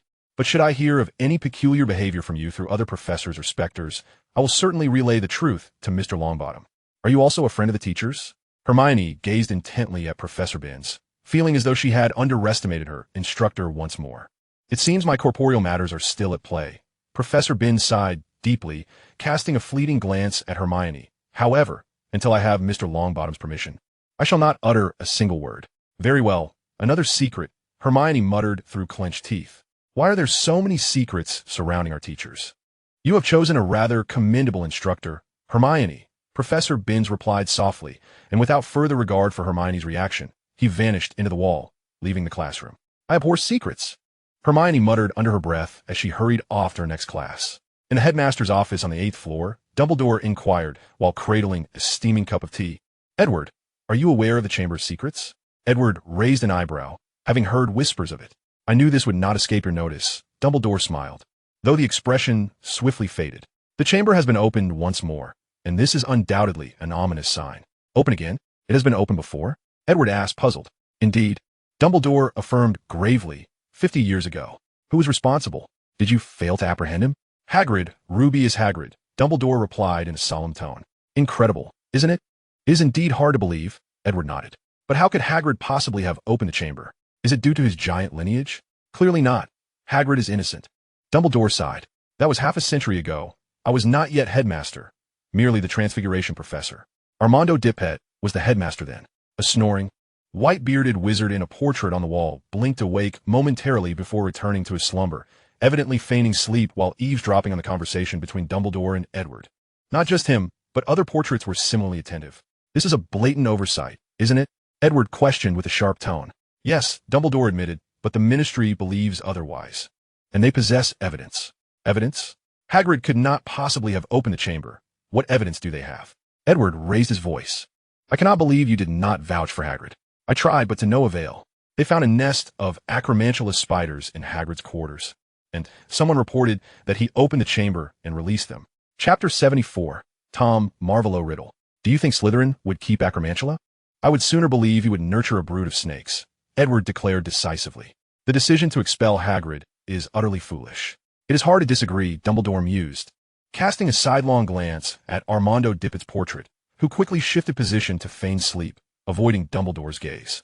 Dumbledore withdrew his attention, a satisfied smile gracing his face. Edward, I have long held a suspicion regarding the chamber. Are you referring to Tom Riddle? Edward had heard that name. He was notorious in the Forbidden Forest for gathering dark wizards, later rebranding himself as Voldemort in the Wizarding World, a fact not hidden from Edward. That was about 40 years ago. Indeed, Dumbledore's expression turned grave. I have always suspected him. He displayed an extraordinary ambition from the very start of term. In fact, I knew him before he enrolled. As a descendant of Slytherin, it is not surprising that he could unlock the chamber. The question is, why did it all culminate in Hagrid's punishment? Edward queried, perplexed. Was Hagrid's connection to the acromantula a significant issue? Certainly not, Dumbledore replied. Hagrid has kept his beloved creatures well hidden, always in his cupboard. However, Dumbledore's tone shifted. Someone reported him, accusing him of opening the chamber and unleashing the acromantula. Who was it? Edward asked immediately. Tom, Dumbledore said heavily, releasing a deep sigh. Edward opened his mouth, momentarily at a loss for words. After a lengthy pause, he finally murmured, so no one questioned Tom? He was a model student in everyone's eyes. No one doubted him, especially Professor Horace Slughorn, the head of Slytherin, who held Tom in high regard. Dumbledore replied with a hint of melancholy. Horace vouched for Tom's honesty, which led Armando Dippet to believe him. How foolish, Edward scoffed. Do they lack even the most basic judgment? The portraits on the wall seemed to glare at Edward in unison, prompting Dumbledore to hastily interject. Do not be so harsh. Armando was rather advanced in age, so you turned a blind eye to his senility, thereby ruining Hagrid's life? Edward slammed his palm on the table, startling Dumbledore. Dumbledore appeared quite embarrassed. I tried. I know what you are implying, Dumbledore. I am aware of your dealings with Armando Dippet. Do not assume I am oblivious. Edward said coldly. But for Hagrid's sake, who seems to be faring reasonably well, I shall refrain from pursuing this further. I am merely a sweet-toothed old man. I do not comprehend your insinuations, Professor Longbottom, Dumbledore replied, popping a piece of candy into his mouth. Let's hope that is the case, Edward responded. You should resolve the issues surrounding the chamber post-haste. I do not believe it is merely petrifying students. Should the situation become dire, I shall take Hermione away. It will not reach such extremes, Dumbledore assured, his blue eyes glinting behind his half-moon spectacles. Let's hope so. A pall of gloom enveloped the castle, particularly affecting Oliver Wood. When he learned that Harry had been petrified and would not awaken until the mandrakes matured the following year, he completely fell apart. The House Cup, the Quidditch matches. Harry Potter, could you not have been more vigilant? Why did it have to be you who was petrified? I would gladly trade places. The Weasley twins took considerable time to console Wood, or rather, to cease his weeping. Hermione obtained a note from Edward for the restricted section, hoping to uncover useful clues, not solely concerning the chamber. Edward, believing he had discerned Hermione's intentions, did not intervene. Perhaps this was an opportune moment for Hermione to recognize her own limitations. Moreover, the creature within the chamber seemed only capable of petrifying. Even if Hermione encountered it, once the mandrakes matured, Edward could rescue her. Entering the dim, quiet library, Hermione and Ron instinctively lowered their voices. Madame Pants, the irritable librarian, was a slender woman with a temper. As Hermione slipped into the restricted section, she immediately caught sight of her, who seized her by the scruff of her neck, her severe gaze sweeping over Hermione. Miss Granger, you resemble a vulture. What do you intend to do with that book? This is not for your eyes. I wish to take a look, Hermione gasped. I have a note from Professor Edward Longbottom. Madame Pants snatched the note from Hermione's hand, holding it up to the light as if to verify its authenticity, perhaps recalling a similar incident from many years prior that had resulted in dire consequences. Very well, You may proceed. Hermione exhaled a sigh of relief as she carefully tucked the book in her bag, with Ron waiting for her at the door. Did you get it? He inquired. Of course, Hermione replied with a sly smile. Ron rubbed the back of his head, gazing at the power potion nestled within Hermione's open bag. I knew Professor Lupin would grant you permission. Hermione shrugged. Compared to what I encountered during the summer, the books in the restricted section hardly seemed terrifying. Ron swallowed hard, not particularly eager to learn what Hermione had mastered over the summer. Moments later, Hermione and Ron quietly pushed open the door to the second-floor girls' restroom. This was their recently discovered secret hideout, shunned by students due to an annoying ghost, which provided Hermione and Ron with a private space. Are you really going to do this? Ron asked, gulping again. Hermione shot him an exasperated glance, retorting, Don't you want to find out who is responsible for Harry's condition? It must be Malfoy, Ron muttered. Exactly, Hermione affirmed, which is why we need this. She gestured towards the power potion resting on the sink. But must we do it here? Ron fidgeted with his arms, still feeling a bit apprehensive about the ghost. Anyone of sound mind wouldn't willingly come here, Hermione asserted. Do you wish to be discovered by the professors? Ron shook his head. Hermione, she took a deep breath. If you believe Harry isn't worth this effort, you can leave. And I won't hold it against you. How could you say that? Ron exclaimed loudly. Harry is my best friend. I would lay down my life for him. Then you had best keep your mouth shut and follow my lead. Hermione shot him a fierce look. Stop being so indecisive. Ron hesitated but nodded. But are you certain we won't be poisoned after consuming your concocted polyjuice potion? You just claimed you would sacrifice your life for Harry. Hermione snapped. And I reiterate, if you think Harry isn't worth your while, feel free to leave and I won't blame you. Ron mumbled under his breath, reluctantly reaching out to flip open the power potion. Hermione cast him a disapproving glance and leaned in to inspect the water-stained pages. In the headmaster's office on the 8th floor, Dumbledore summoned Edward from upstairs. You must be aware of what Miss Granger and Mr. Weasley are up to, correct? Dumbledore stood by the window, observing the Slytherin team training below. Edward nodded. They just want to understand the situation regarding the Chamber of Secrets. After all, their best friend has been petrified. For the sake of their friend and themselves, they undoubtedly seek to learn more. However, as far as I know, they are secretly brewing the polyjuice potion, Dumbledore remarked, slowly turning around. I do not believe a young wizard who has only attended a few of Severus's remedial classes could successfully brew it. Should anything go awry, if something occurs, ISNT at you who will be there? Edward yawned. Surely you wouldn't let your students perish? Dumbledore was momentarily speechless. Rest assured, I will instruct the house elves to monitor the cauldron, and if any mishaps arise during the brewing process, they will immediately escort them out, Edward assured. By the way, where are they?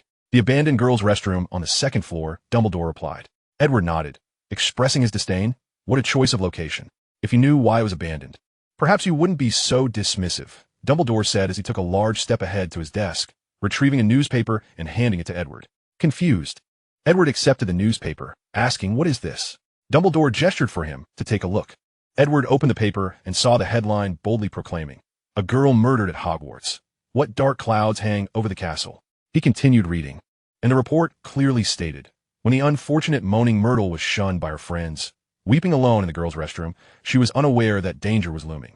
You mean that restroom is the... Indeed, Dumbledore nodded gravely.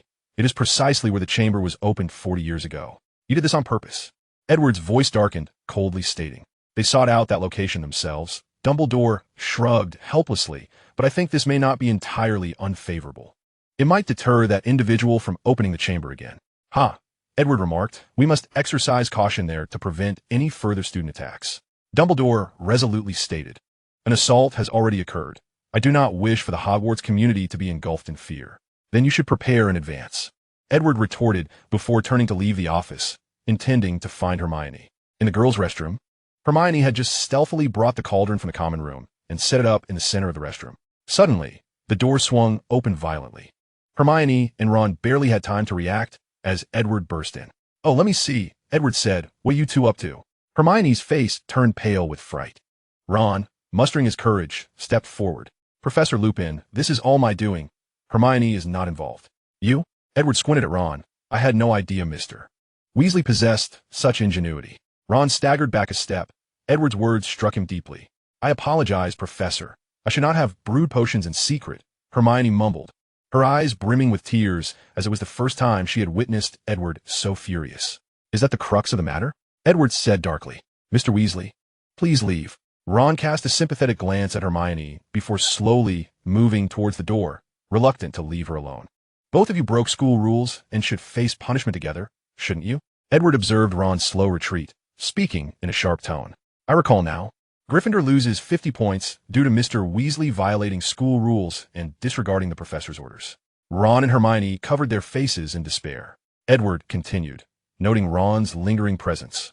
It seems Mr. Weasley does not consider these points significant. Thus, Gryffindor loses more. I'm leaving now, Professor. I'm leaving now. Ron nearly sprinted out of the girls' restroom, though he did not close the door, evidently planning to eavesdrop in the corridor.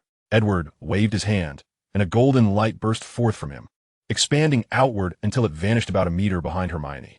Now, tell me, what exactly were you planning behind my back? Edward demanded with a stern expression.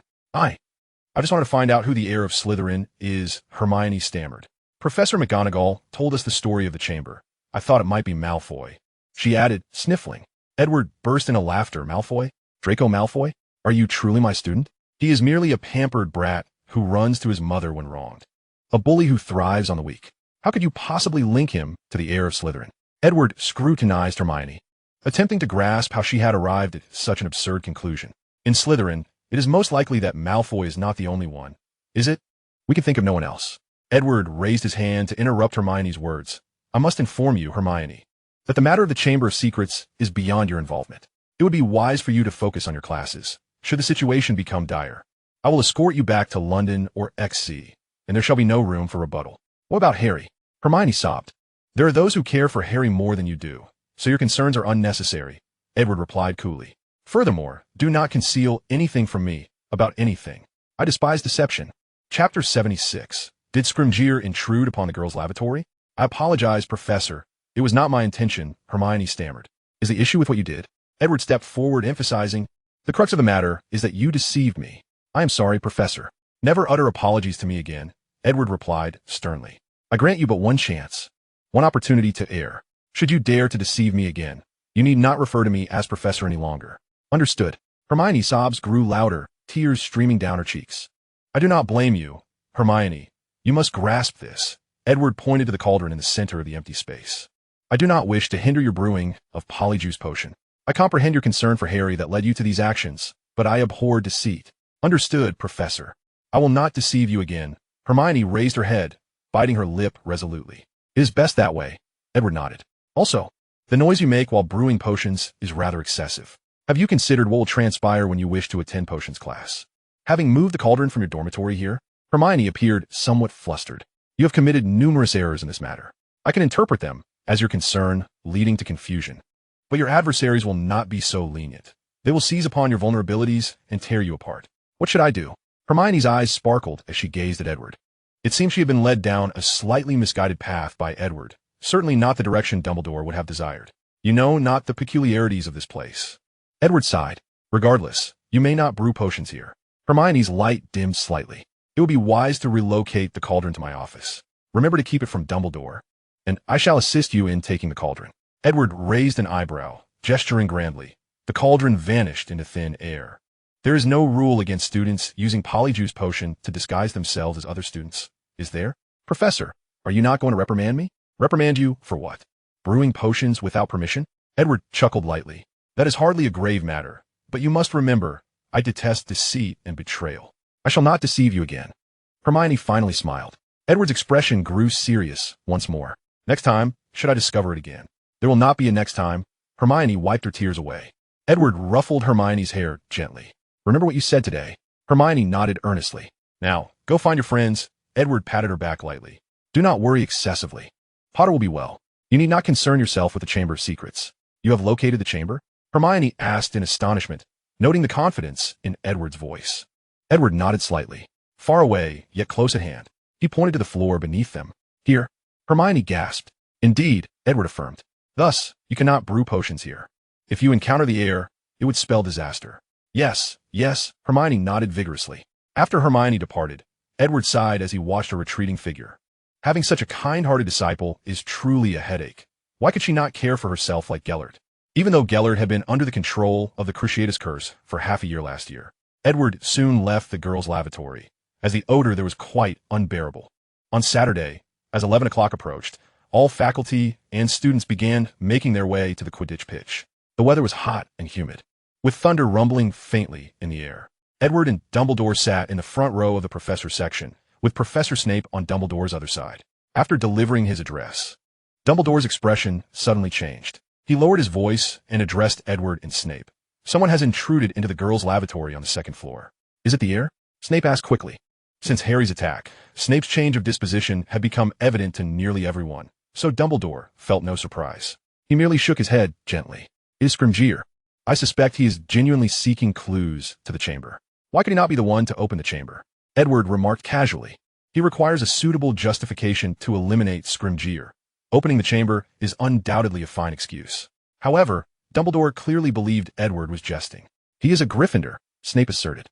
"He is a quintessential Gryffindor, and though he may be reluctant to admit it, he is undoubtedly filled with a sense of justice." "Oh, how unfortunate," Edward shrugged, conveying his resignation. Dumbledore tapped his fingers lightly against the railing, producing a rhythmic sound. "I believe there is no cause for alarm. He is likely merely inspecting the castle's security. Every suspicious location is a place of concern for him, a habit cultivated from years of being an Auror. Let us continue watching the match." After Dumbledore's words, Snape and Edward fell into silence once more. The agreement they shared had yet to reach a level worthy of Dumbledore's awareness. The match was virtually devoid of excitement, as Slytherin's brooms outpaced Gryffindor's significantly, rendering them unable to catch up to Slytherin's players. Oliver would replace Harry in his position, while a substitute player took on the role of keeper. Yet, it was to no avail. The entire match was a complete rout. Gryffindor ultimately lost the match with a staggering score of 302-90. As Gryffindor students left the pitch, their heads hung low. "What a tedious match," Edward muttered. "I cannot fathom why you insisted on my presence." Dumbledore smiled slightly, offering no reply. If the professors were still within the castle, how could the legendary heir possibly appear? However, that individual seemed to be taking no action, causing Dumbledore to ponder uneasily. Had he truly decided to withdraw? To relinquish such a splendid opportunity entirely? Perhaps he was preparing for an even grander scheme? Dumbledore was uncertain, but the current situation was still quite manageable. Only Harry had been petrified, and once Mandrix matured next year, he would return to normal. Yet when they returned to the castle and finished their dinner, a piercing scream shattered the tranquility. Another attack. This time it was Colin Creevey, the first-year wizard who was always seen with a camera. Edward sighed in exasperation and then looked towards Dumbledore. Dumbledore's face was taut, veins bulging on the back of his hand, revealing his anger.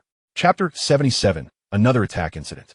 "This is urgent. Edward, you must follow me," Dumbledore spoke rapidly. "We must ascertain who has opened the Chamber of Secrets." Edward nodded, unable to suppress the thought that if not for Colin, it might have been Hermione, concocting potions in the girls' lavatory, who had fallen victim to such a sinister threat. This peril must be curbed, at the very least to ensure Hermione's safety.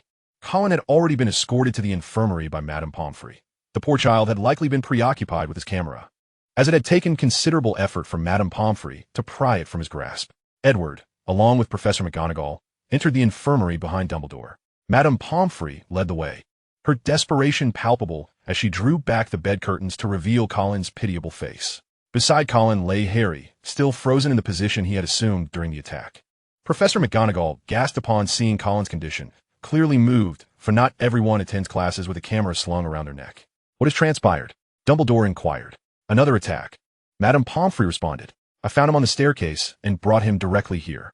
He seemed intent on visiting Mr. Potter, and he even had a bunch of grapes with him." She sighed, continuing, "But I fear he never imagined he would meet the same fate as Mr. Potter." Dumbledore bent down to scrutinize Colin's condition closely. "What is your assessment?" he asked quietly. Edward then picked up the camera resting on the bedside and examined it intently. "Look at this." "This?" Dumbledore queried, accepting the camera with a puzzled expression, his pupils dilating in surprise. "This? You are not mistaken," Edward replied, applying slight pressure to open the camera's back, revealing what appeared to be a formidable enchantment that had even incinerated the device itself. As the back panel of the camera was opened, a puff of heated air hissed forth. Professors McGonagall and Snape behind them distinctly detected the acrid scent of burning plastic. "It's melted," Madame Pomfrey exclaimed in astonishment. "Everything has completely melted. What does this signify?" Professor McGonagall asked, her gaze flitting between Dumbledore and Edward, sensing that something was being concealed from her. "It means," Snape intoned, "that the Chamber of Secrets has been opened once more." Madame Pomfrey covered her mouth in shock, while Professor McGonagall gazed blankly at the three men. "You must know something, don't you?" she said, her voice trembling. "You must know something that I do not."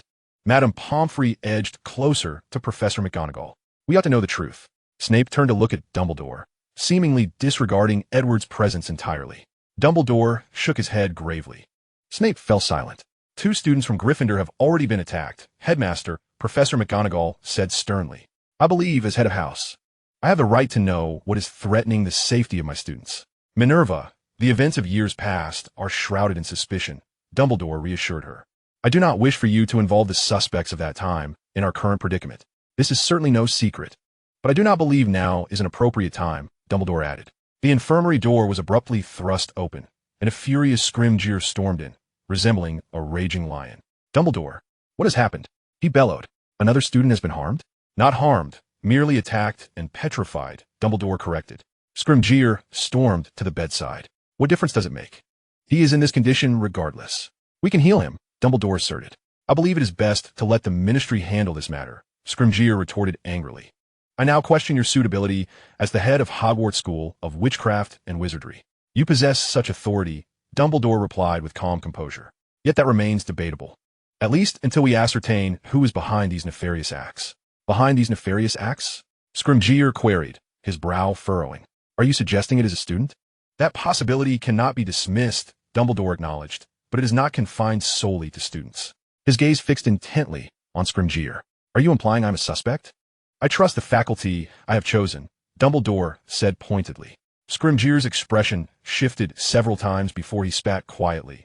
"Dumbledore, you had better resolve the Chamber of Secrets issue swiftly, or I will be compelled to report the truth to the Ministry." "That is within your rights," Dumbledore replied, still maintaining his serene demeanor.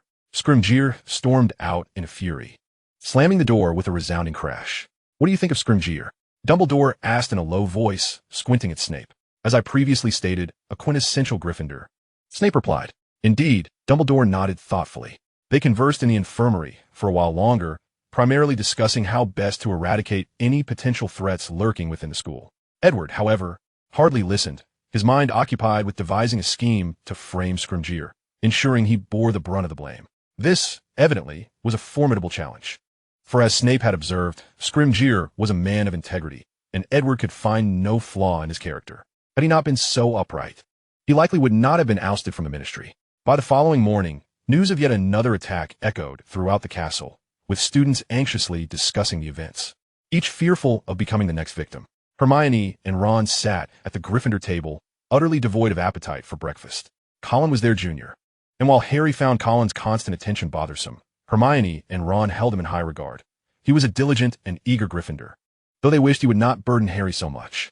"In my opinion, this is undoubtedly the work of Slytherin," Ron declared, cutting his beef into fine shreds, utterly oblivious to the gravity of the situation. "I share that suspicion," Hermione replied. "Otherwise, why are all the victims from Gryffindor?" "It is said that Slytherin left the Chamber of Secrets to purge those he deemed unworthy of learning magic," Ron muttered. "And we all know well who Slytherin is most notoriously associated with." "Are you worried about me?" "I am merely speaking the truth," Ron turned away. "Both my parents are wizards. They would not target me." Of course, not everyone shared Ron's sense of security. Muggleborns and half-blood wizards comprised the majority, while purebloods were a mere fraction. Ron's words did little to assuage Hermione's anxiety. Rather, they intensified it. "We must investigate this matter thoroughly," Hermione insisted. "If another student is attacked, I shudder to think that the castle may very well be closed." "But I doubt it will come to that," Ron murmured, picking up a pie from the table and eating it leisurely. "We have Professor Dumbledore, the greatest white wizard of all time, and the teachers," Hermione added. "But they have already confirmed the location of a chamber. Do we truly need to brew Polyjuice Potion?" Hermione fell into contemplation, uncertain if her efforts would be worthwhile. After all, Edward's actions were far swifter than theirs. While they were still fumbling about in the girls' lavatory, concocting potions like blind flies, Edward had already discerned the location of the Chamber of Secrets. "I believe we should persist," Ron said slowly, for it was evident they could not directly inquire Malfoy. He must know something, if not everything. "But the professor," Hermione interjected, her brow furrowing. "Professor Lupin did not prevent you from brewing potions, did he?" Ron countered. "In fact, he even moved the cauldron to his office. I believe he is encouraging you. Why has your attitude shifted so drastically?" Hermione scrutinized Ron, recalling that just days prior, he had a completely different demeanor. Ron turned his head away, muttering, "It's not because of the potions under Professor Lupin's watchful eye. You're indeed worried my potions might be toxic. I never said that." Thus, Dumbledore was quite taken aback to discover that not only Hermione, but even Ron had mysteriously ventured to Professor Lupin's office, leading him to question his own judgment. Hadn't the Weasley family always been his staunch supporters? Could it be that Edward had swayed them? Over the past few days, Dumbledore's gaze upon Edward had grown increasingly resentful. "If I were you, I would focus on capturing Scrimgeour and informing the Ministry about the opening of the chamber," he advised. "Indeed, but worrying is of no use, is it?" Dumbledore smiled, suggesting, "Why not indulge in a chocolate frog?" "You would do well to maintain this calm when confronting the Ministry," Edward remarked softly. "Those pesky bugs, I'm puzzled as to why you haven't dealt with them." "My reasons are akin to yours, Edward," Dumbledore replied as he tore open the chocolate frog's wrapper and extracted the card. "Ah, yet another card of myself. I must have hundreds by now." Edward paid no heed to Dumbledore and retreated to his office upstairs, quietly watching the flames dance. However, Edward soon regretted it, for the cauldron emitted a foul odor, compelling him to isolate it with magic. "The professor refuses to divulge more," Hermione lamented, her face a picture of frustration. "He believes it best if I refrain from involving myself in the chamber incident." "Then why did he not prevent us from brewing Polyjuice Potion?" Hermione pondered uncertainly. Ron's expression fell. "That is probably the case. So shall we continue brewing?" Hermione bit her lip, noting that the potion could be ready by Christmas, with just over a month to go. "Why not?" Ron retorted eagerly. "Even if we can't ascertain who the heir is, I want to sneak into Slytherin and land a punch right on Malfoy's face." "Oh." Hermione wrinkled her nose. Professor Snape brought promising news. He had procured a well-preserved mature mandrake from a friend, which meant it could potentially help Harry or Colin revert from petrification. This was evidently a significant breakthrough. Perhaps through them, the nature of the monster within the chamber could be unveiled. "Severus, whom do you intend to treat?" Dumbledore inquired, leaning beside Harry's petrified form. "That is for you to decide," Snape replied coldly, devoid of any emotion. "I am merely responsible for brewing the potion." "Then let us discover what young Harry witnessed." Dumbledore sighed. "When will Madame Sprout's mandrakes be ready?" "Around next May," Snape replied. "That seems an interminable wait." "Surely someone shall grow impatient," Dumbledore mused, gazing tenderly at the bedridden Harry. "If that fellow is indeed the heir of Slytherin, he will undoubtedly target Harry." "Then you ought to close the school," Snape stated icily, wrapping his cloak around him as he briskly departed. Dumbledore watched Snape's retreating figure, a glimmer flashing in his azure eyes behind his half-moon spectacles. "Severus, could it be that you have developed feelings for Harry?" He chuckled to himself, shaking his head as he exited the infirmary. That weekend evening, students gathered in the Great Hall for the dueling club, astonished to find an unexpected figure standing beside Professor Snape. "Harry Potter." "Harry!" Hermione and Ron exclaimed, rushing to his side. "When did you recover? Were you not to wait for the mandrake to mature? Who helped you break the petrification? Why didn't you tell us?" Their barrage of questions left Harry momentarily bewildered. Thankfully, Professor Snape intervened, positioning himself before Harry. "I believe Mr. Potter has only just emerged from those nightmarish months and has yet to fully recover. You have ample time to discuss what has transpired." Harry helplessly shrugged, indicating his inability to clarify. "All right, Harry, we will wait for you in the common room," Hermione assured him. Ron nodded emphatically. "Indeed, we shall await your return. Provided that the effects of petrification are completely reversed and without residual effects, Mr. Potter will return to the common room," Snape declared coldly. A statement that would surely raise eyebrows if overheard. Since when had Professor Snape become so considerate? Chapter 79. Fishing for Evidence Caught Mr. Malfoy. "I fear I may have to reside in the infirmary for some time," Harry despaired. "Had it not been for my pleading with Madame Pomfrey, I would have been confined here today." "Well then," Hermione and Ron exchanged sympathetic glances with Harry. The dueling club proceeded as usual, with Scrimgeour striding through the aisles among the students, vociferously instructing them. "You fool, you should do that. Do you wish to harm your opponent? Until you acquire a new wand, I told you, do not even think of casting a single spell in my class. Mr. Weasley, Mr. Longbottom, grasp your wand firmly and articulate the incantation. You must be braver." The hall was soon engulfed by Scrimgeour's tirade, a most astonishing occurrence. For Scrimgeour possessed the rare ability to sustain a relentless hour of invective without repetition. What was more, he seemed to target nearly everyone. "I wonder who has riled him this time," Ron murmured, sitting alongside Hermione to rest, having been prohibited from casting spells. "Or perhaps it's because he has yet to capture the true culprit," Hermione speculated. "But since Harry has awakened, he must know something, right? Perhaps he saw the face of the attacker?" Ron exclaimed excitedly. Perhaps, Hermione replied skeptically. If Harry had seen the assailant's face, he should have been apprehended by now. Yet we have heard of no arrests. Ah, I see, Ron remarked, realization dawning upon him. So, that means Harry did not see the assailant? Hermione shot Ron a look, momentarily questioning why she ever became friends with him. The gathering of the dueling club concluded swiftly, and students reluctantly stowed their wands before departing for their respective common rooms. After bidding farewell to Harry, Ron and Hermione prepared to return to the infirmary. Potter, you can return alone, can't you? Snape squinted, his voice so soft that Harry could scarcely hear it. Of course, no problem, Professor. Harry nodded, a surge of joy coursing through him as it signified the opportunity to traverse a distance alongside his friends. He dashed over to Hermione and Ron with great speed. Professor Snape has permitted us to walk a short distance together, although I must soon make my way to the infirmary, Harry explained hurriedly. But I believe we can take our time, right? He winked at Hermione and Ron. Of course, Ron replied cheerfully. The infirmary was just on the second floor, requiring only 2 flights of stairs to reach, so Ron and Hermione deliberately slowed their pace, eager to engage in conversation with Harry a little longer. Can we come visit you? Ron asked dejectedly. I think that should be permissible, Harry replied, his spirits soaring. Professor Snape hasn't prohibited it, and Madame Pomfrey has allowed me to be out today. That's splendid. Professor Snape trailed behind Harry at a distance, as per Dumbledore's instructions.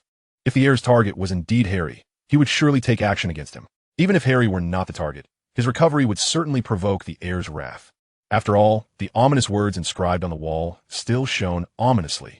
To encounter a recovered victim was indeed perplexing.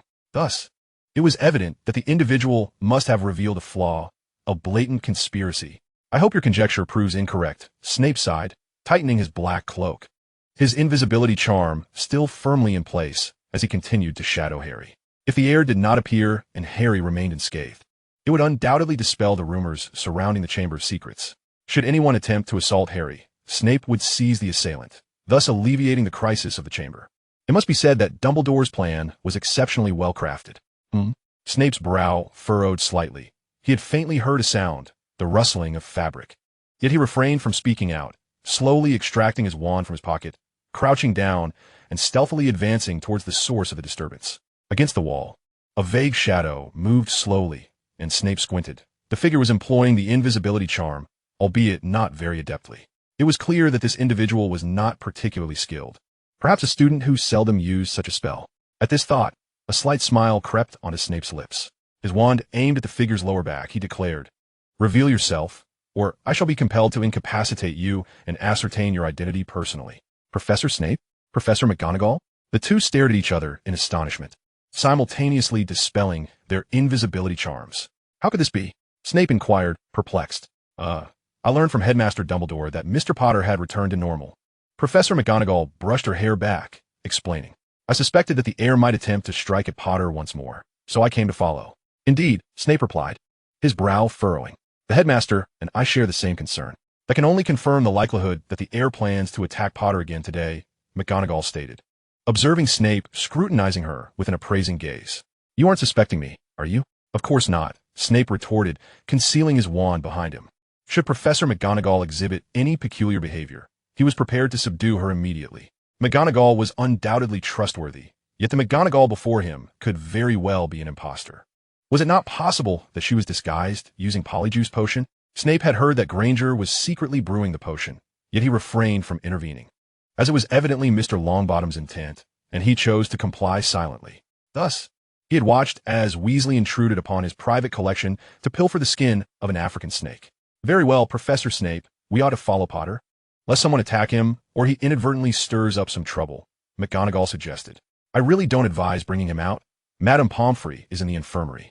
Something has occurred. Snape's expression shifted dramatically as he strode purposefully down the corridor. McGonagall hurried closely behind him, running along the way.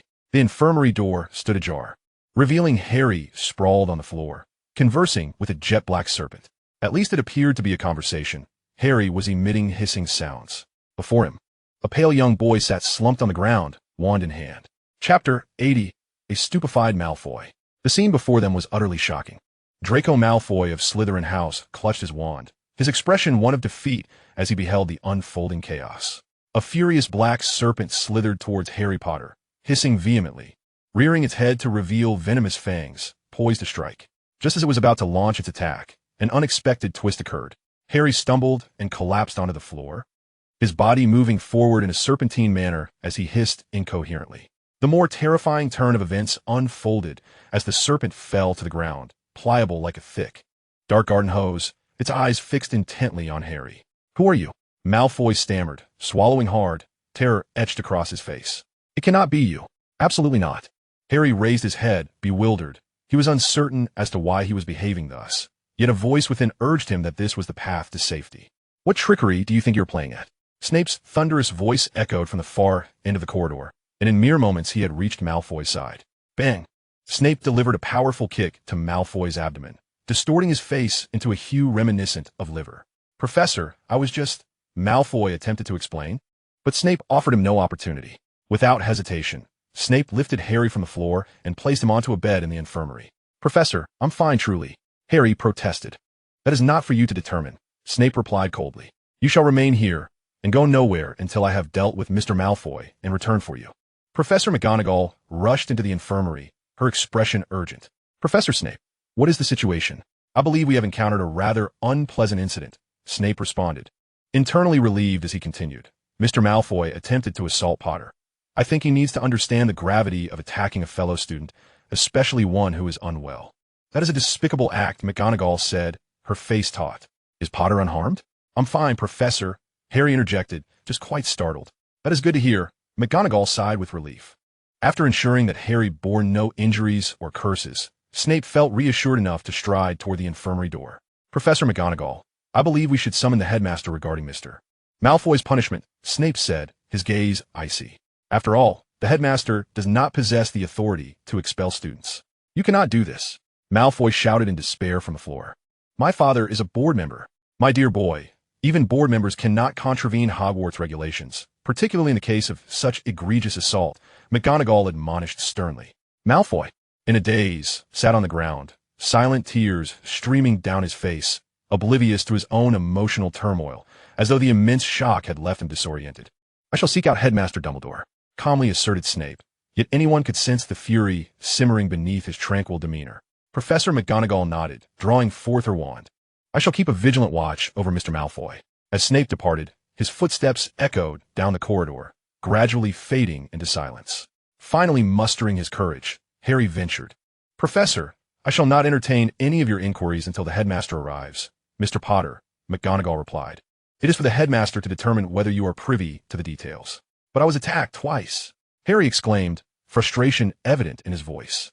"I am aware, dear child," McGonagall replied gently, "but this matter is to be resolved by Dumbledore." Shortly thereafter, Snape returned, accompanied by Dumbledore, with Edward trailing behind them. "Have we finally located the heir of the Chamber of Secrets?" Edward inquired with enthusiasm, though his expression dimmed as he scanned the room for the absence of Slytherin. "How splendid it would be to see Slytherin here." Snape merely indicated that someone had attacked Harry, without disclosing the assailant's identity. "What on earth is transpiring here?" Dumbledore's expression grew exceedingly grave as his gaze fell upon the crumpled form of Malfoy. A protracted silence ensued, during which Malfoy seemed rendered mute. "Headmaster, upon my arrival, I witnessed Mr. Malfoy attempting to assault Potter." Snape interjected, "The spell he employed nearly harmed Mr. Potter." Dumbledore nodded thoughtfully. "So, Mr. Malfoy, do you have anything to say for yourself?" "I merely intended to frighten him.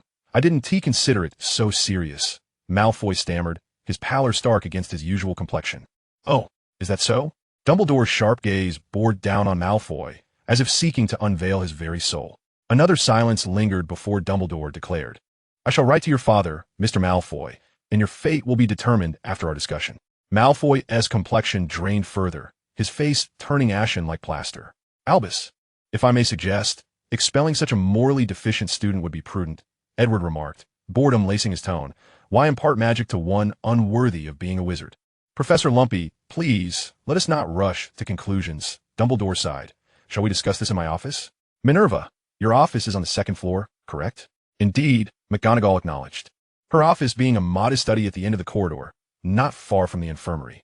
In the Chamber of Secrets, the infirmary is located on the second floor, while in Order of the Phoenix, it has been relocated to the fourth floor. "We shall adhere to the original text here. Mr. Malfoy, I believe it is best you return to the common room and refrain from further violations of school rules," Dumbledore advised. You will be promptly informed of your punishment once we reach a conclusion. Thank you, Professor, Malfoy muttered vacantly, rising from the floor and numbly making his way toward the staircase. Where is Madame Pomfrey? Dumbledore inquired. Should she not be in the infirmary? Why have we not seen her? The expressions of Snape and Professor McGonagall shifted abruptly. I shall find her, Snape exclaimed hurriedly. We must locate Madame Pomfrey at once. Her oversight of the infirmary is essential. Of course, Headmaster. Chapter 81. McGonagall and Snape swiftly departed, their footsteps hurried, utterly at a loss as to where to search for Madame Pomfrey. Edward, do you think I should shut down Hogwarts? Dumbledore rarely exhibited weariness, seated by the bed, rubbing his temples. For a fleeting moment, he resembled a centenarian. That is for you to decide, Edward replied nonchalantly. But have you not already apprehended the assailant? Huh. Dumbledore chuckled softly. Surely you do not believe Malfoy is the heir of the Chamber of Secrets? It is not that I underestimate him.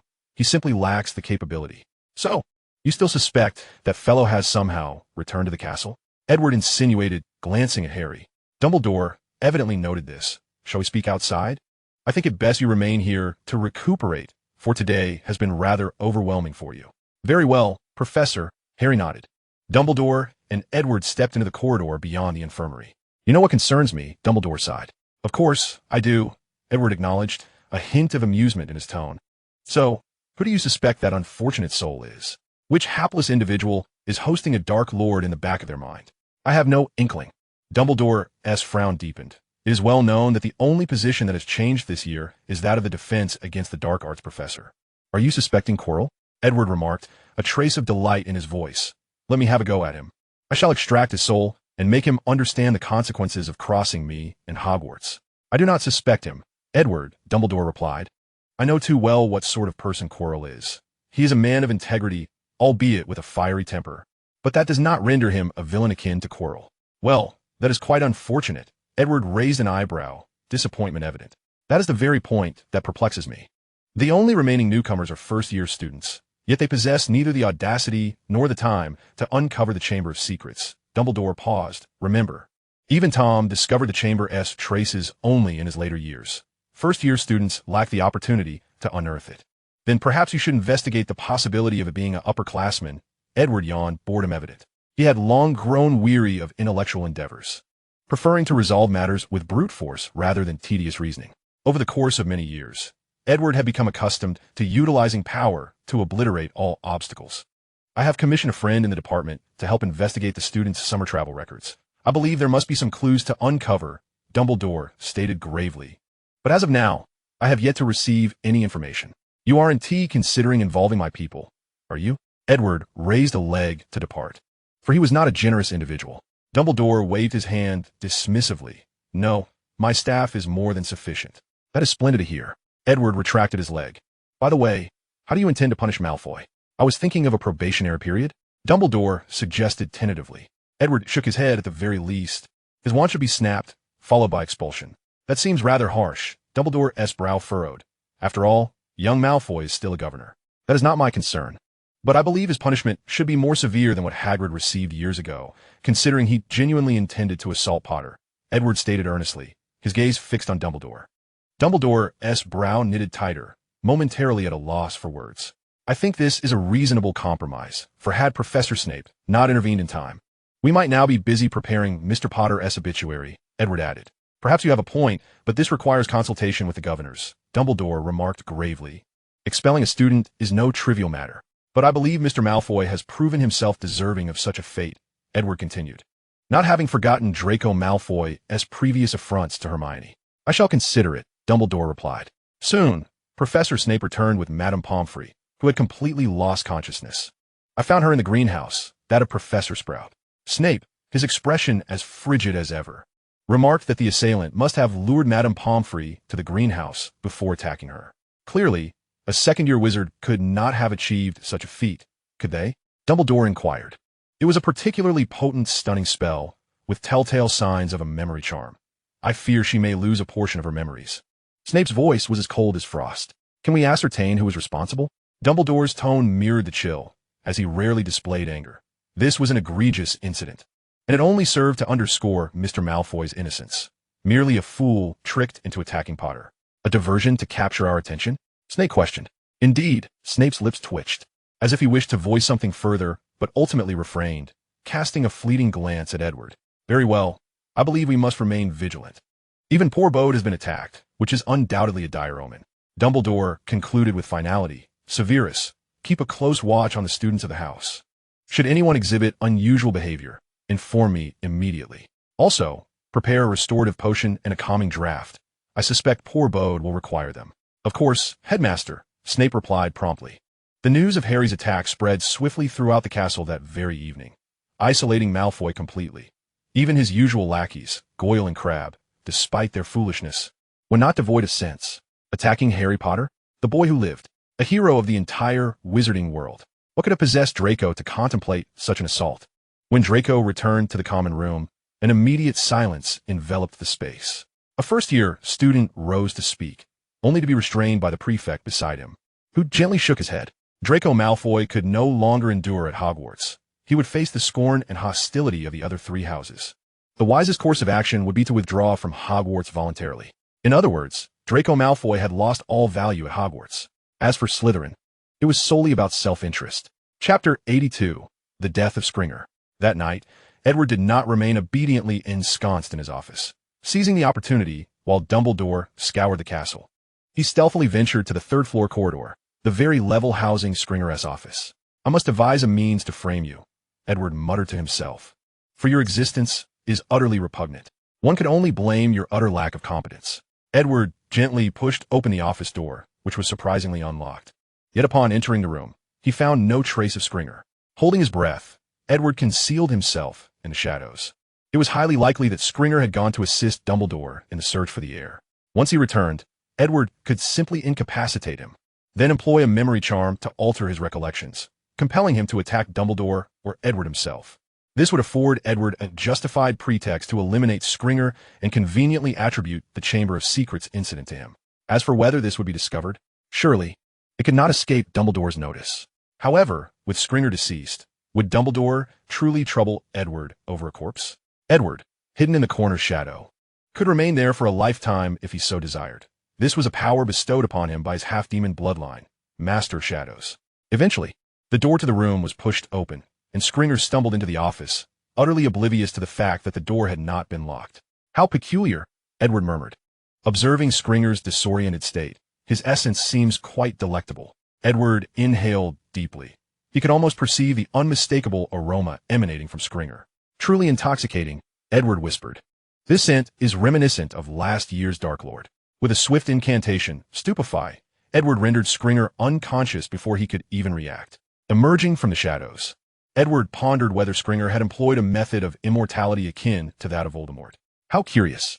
Yet, a more perplexing phenomenon unfolded. Skringer's life force rapidly diminished, as if some unseen entity were siphoning his vitality. What is this? Edward mused, lowering his gaze as he began to search Skringer's garments. Typically, only dark, magical alchemical artifacts could yield such effects. But what manner of artifact could produce such an outcome? As Edward contemplated, Skringer ceased to breathe. How shall I explain this to Dumbledore? Edward thought, yet before he could delve further into his thoughts, the door to the room was roughly thrust open. Dumbledore entered with purpose. Fawkes perched upon his shoulder, evidently having brought Dumbledore here. You must allow me to explain, Albus, Edward said, casually stowing his wand in his pocket. This was not my doing. How do you intend to account for all of this? Dumbledore inquired, kneeling to check Skringer's pulse and confirming his lack of breath, his brow furrowing with concern. I merely used a stunning spell on him, Edward replied, and then he inexplicably succumbed. Do you expect me to believe that? Dumbledore maintained his stern demeanor. Edward nodded. You will believe it, for you know I have no inclination to deceive. Very well, Dumbledore chuckled lightly, though his expression soon turned grave again. I am aware of your character, but how shall we address this mess? I believe it best to investigate any issues stemming from Skringer himself. Edward replied nonchalantly. It is evident that he possessed some nefarious dark magical artifact, believing he could control it, only for it to lead to his demise. He was an experienced Auror. Dumbledore's eyes flickered. The Ministry will not accept such a rationale. Yet it is the only explanation, Edward murmured, and the only justification you can publicly present if you wish to avoid panic at Hogwarts. Dumbledore gazed intently at Edward, remaining silent for some time. Finally, he spoke. Edward Lomp, I implore you to be honest with me. You did not kill Rufus, did you? I did not, Albus. No matter how many times you ask, the answer remains unchanged. Edward met Dumbledore's gaze, unwavering. Dumbledore appeared to age considerably in that instant. He slowly nodded. I will communicate with the Ministry. Good luck, Edward remarked, for the Ministry's attempts to oust Dumbledore from his position as headmaster had been ongoing for quite some time. Perhaps this was an opportunity for them, and it would surely not be an easy matter for Dumbledore to clarify. The Ministry would undoubtedly seize upon this. Huh. Dumbledore chuckled dryly. My dear Edward, do not mistake me for an ineffectual old fool. Of course not, Edward replied softly. But that is what the Ministry of Magic would believe. Then I shall inform them that their assumptions are erroneous, Dumbledore proclaimed with great conviction. You will stand by my side, will you not? You are the one who has entered into a pact with me. Edward did not respond directly. Yet, Dumbledore was already attuned to his sentiments. A smile of contentment graced Dumbledore's lips. This was sufficient. As long as Edward was present, Dumbledore felt no threat from the Ministry of Magic. Moreover, the Ministry could scarcely function without Dumbledore. His personal reputation alone was enough to unsettle its foundations. By the way, how did you come to know this? Edward inquired, gesturing towards the fallen Scrimgeour. Dumbledore sighed. On the day of the Quidditch match, Rufus infiltrated the abandoned girls' lavatory. And that very day, a student was murdered. He did not need to finish his thought. Edward had already grasped the implications. Clearly, Dumbledore's suspicions regarding Scrimgeour had begun that very day. The following morning, Dumbledore made a rare appearance in black robes within the Great Hall, joined by the other professors, who were similarly clad in somber attire. Even Professor Trelawney, who was seldom seen, took her place among the faculty. Today, I have much to discuss with all of you, Dumbledore announced. But first, I must mournfully declare that we have lost a wonderful individual who should be seated here. The hall fell into a profound silence as everyone anxiously glanced at their neighbors, for Dumbledore's tone suggested that someone had indeed perished. Malfoy's complexion paled. He feared Dumbledore was alluding to him, believing he had been expelled. Chapter 83. The Special Investigation Team arrives at the castle. I hope everyone will rise and join me in honoring our fallen Professor Rufus Scrimgeour. He embodied the unique qualities of Gryffindor House, which he continued to uphold even after his graduation. Dumbledore continued. The Ministry believes I should not disclose the truth of the matter and has advised me to merely state that he was assigned to undertake a challenging mission, necessitating his resignation from the position of defense against the dark arts professor. However, I believe you all have a right to know. Scrimgeour was a just and kind friend, whose exceptional judgment and keen observational skills made him a formidable orator. Several students could not suppress their gasps, hastily covering their mouths. Hermione and Ron stared at Edward with widened eyes. I say it can't possibly be Professor Lupin, Ron whispered, swallowing hard. Surely not. The professor is not that type of person, Hermione asserted vehemently. But Professor Scrimgeour has often made life difficult for Professor Lupin. Do you really think Lupin is one to suffer in silence? Ron furrowed his brow, casting a glance at Edward, who was nonchalantly swirling his cup, appearing utterly unperturbed. And look at him compared to the other professors. Ron pointed towards Professor Trelawney, who seemed utterly frail, swaying as if she might faint at any moment. Professor Trelawney has always been like this. In any case, the professor cannot possibly be that kind of person, Hermione insisted. Dumbledore's voice continued.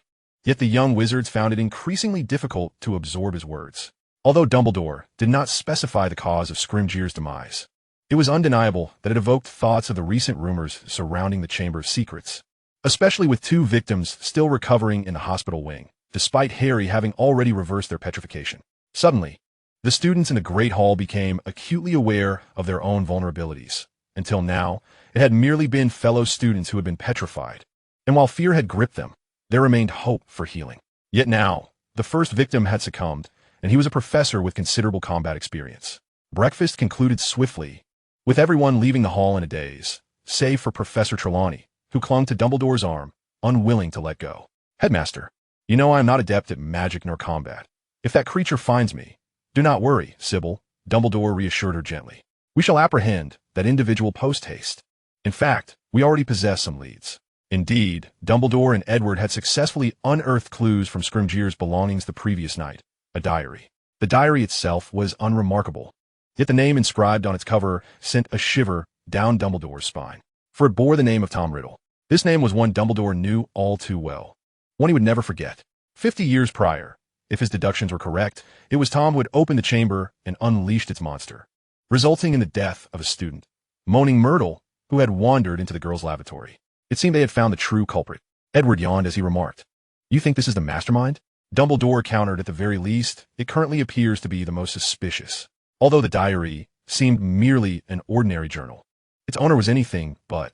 Dumbledore's expression turned grave as he fixated on the diary on the table. "What do you suppose this is? What kind of magic?" he inquired, for he sensed no trace of dark magic emanating from it, as if it were simply an unremarkable diary. "I cannot say," Edward replied succinctly, "but the fact that this diary has remained in such pristine condition after 50 years is, in itself, rather peculiar. Perhaps I should test it with fiendfire?" Dumbledore retrieved his wand. "I believe that could be prudent." Edward nodded in agreement. Dumbledore brandished his wand for a considerable time, yet ultimately refrained from casting the fiendfire spell. "Alas," he sighed heavily, "I suppose I shall reserve it for dealing with the Ministry." "You're being overly cautious," Edward remarked. "Is there nothing else? If not, I shall take my leave. It is nearly 3 o'clock. "I do not believe you require sleep," Dumbledore quipped, revealing a rare moment of levity amidst his otherwise somber mood. "Oh, well, if that is your opinion," Edward yawned, turning to exit Scrimgeour's office. By the following morning, the Ministry's special investigation team had arrived at Hogwarts Castle. Professor McGonagall greeted them at the entrance and escorted them to Dumbledore's office. "Good morning, Headmaster," announced a short, stout, middle-aged woman at the forefront, clad in a pink frill dress, adorned with a matching hairpin that made her appearance seem rather incongruous. "Good morning, Professor Umbridge," Dumbledore replied with a nod and a smile. "It has been some years since you graduated from Slytherin. It seems we have not crossed paths in quite a while. Indeed, if not for Rufus's incident, I doubt I would have had the opportunity to return to Hogwarts," Umbridge stated theatrically. "Why not allow us to visit the place where Rufus met his fate?" "That area has been thoroughly searched," Dumbledore replied, "but I did uncover some clues, which I would be pleased to share with you if you do not mind." "Of course," Umbridge responded with a measured tone. Dumbledore returned to his desk, opened a drawer, and prepared to present Riddle's diary to Umbridge. "I have heard that Rufus has been investigating Professor Edward Riddle?" Umbridge inquired, while surveying the portraits of the former headmasters adorning the walls. "Oh, indeed. Rufus does not hold Professor Riddle in high regard, but I suspect this has something to do with." Dumbledore's voice faltered as the drawer lay empty. The diary had vanished without a trace. He quickly composed himself and calmly stated, "I believe this matter bears no relation to the recent attack. I am not casting aspersions upon Mr. Riddle. It is merely a routine investigation." Umbridge puffed out her chest and asked, "By the way, where is he?" Chapter 84. Riddle killed Scrimgeour. "He is in the office upstairs," Dumbledore replied with a cheerful demeanor. "Shall I summon him down?" "Certainly," Umbridge replied with a soft chuckle. Dumbledore called out several times to the upstairs office, but received no response. He then ascended the staircase and gently tapped on the door. After a prolonged silence, still no answer came. Dumbledore returned to his office, a faint smile lingering on his face. "I suspect Professor Riddle is patrolling the castle, searching for traces of the assailant." "Is that truly the case?" Umbridge said in an unwavering tone. "I have heard that Edward Riddle is the primary eyewitness, is it not?" "Indeed, Dolores. We both discovered the tragic scene in Rufus's office together," Dumbledore confirmed with a nod. "Experience tells us that those who first encounter the victim are often the perpetrators." Umbridge's voice softened. Dumbledore's smile faded. "I trust Edward Riddle. Yet his suspicion is substantial." Umbridge's eyes locked onto Dumbledore's, her saccharine smile exuding insincerity. "Headmaster, you must be more aware of this than I. I shall refrain from making any judgments until the investigation is complete," Dumbledore replied quietly. Umbridge chuckled, pacing the office. "The individuals I have brought from the Ministry are quite adept. They will surely uncover who attacked Scrimgeour." "Very well," Dumbledore remarked. "Now, let us ascertain the whereabouts of Professor Edward Riddle." Umbridge halted. "I have heard that a portrait of Mr. Riddle hangs in Scrimgeour's office. Though it is equally possible that he is an admirer of Professor Riddle," Dumbledore quipped. "That is hardly amusing, Dumbledore," Umbridge retorted, momentarily taken aback before exclaiming, "Well, I thought you would find it amusing." Dumbledore shrugged. "Would you care for a piece of Honeyduk's fudge?" "No, thank you," Umbridge replied. "The priority is capturing Edward Riddle." "Pardon, what did you say? Capturing?" Dumbledore's brow furrowed. "Indeed, capturing," Umbridge declared dramatically. "I now reasonably suspect that Edward Riddle has committed a heinous act against Rufus Scrimgeour and subsequently fled." Dumbledore fell silent, recalling Edward's demeanor from the previous day, a nagging feeling suggesting he was concealing something. Coincidentally, the diary that should have been resting in the drawer had also disappeared. Dumbledore slowly turned, pacing behind his desk. After a significant pause, just as Umbridge and her small entourage were on the verge of losing patience, Dumbledore finally spoke. "Dolores, Armando, Phineas, Assist me in locating Professor Riddle within the castle. Of course, Headmaster, the portraits on the wall responded in unison. Umbridge finally allowed a smile to grace her features. Nodding gently. Earlier that day, while Dumbledore was speaking in the Great Hall, Edward had stealthily pilfered Riddle's diary. Tom Riddle. Edward's eyes narrowed as he smiled faintly. How curious it is, what manner of method enables one to possess such an insidious flavor. The moment Edward laid eyes on Riddle's diary, he detected its incomprehensibly appetizing aroma. This is a dark, magical, alchemical artifact, undoubtedly linked to Voldemort. Yes, this is indeed Voldemort's diary. I wonder if releasing you would be quite the surprise. Edward's rationale for stealing the diary was simple. He sought to unravel how Voldemort had rendered his soul so delectable. The diary was evidently an exceptional template. Edward departed the boundaries of Hogwarts with the diary in hand, at which moment Dumbledore felt someone breach Hogwarts' protective barriers. In Durham City, Edward appeared in the downtown cafe. Show me your prowess. Edward smiled as he casually seized a seemingly delinquent muggle, dragging him into a shadowy alley. The diary exhibited no desire for the unconscious muggle. It resembled an unremarkable notebook, devoid of any peculiarity. Could I be mistaken? Edward pondered in confusion. Moreover, Edward noted that the aroma emanating from the diary was dissipating, as if it were merely a vessel and the exquisite essence within had already fled. What could have gone awry? Edward was perplexed. It had not been like this the previous day. After a considerable amount of time, Edward despondently returned to the castle. The moment he crossed the boundaries of Hogwarts, Dumbledore apparat directly before him. Riddle, I require an explanation, Dumbledore said gravely. What explanation? Edward frowned. I do not comprehend your words. By the way, this is your diary. What have you done with the diary? Dumbledore inquired, his gaze flickering towards Edward as he took the diary. Merely some inquiries, but evidently I have failed, Edward replied with a hint of resentment. It is simply an unremarkable diary. That is absolutely impossible, Dumbledore asserted firmly. I examined the diary yesterday evening, and there were no traces of dark magic present. Doesn't that precisely prove it is without issue? Edward questioned. Yet, that is precisely what raises suspicion. Dumbledore rubbed his temples.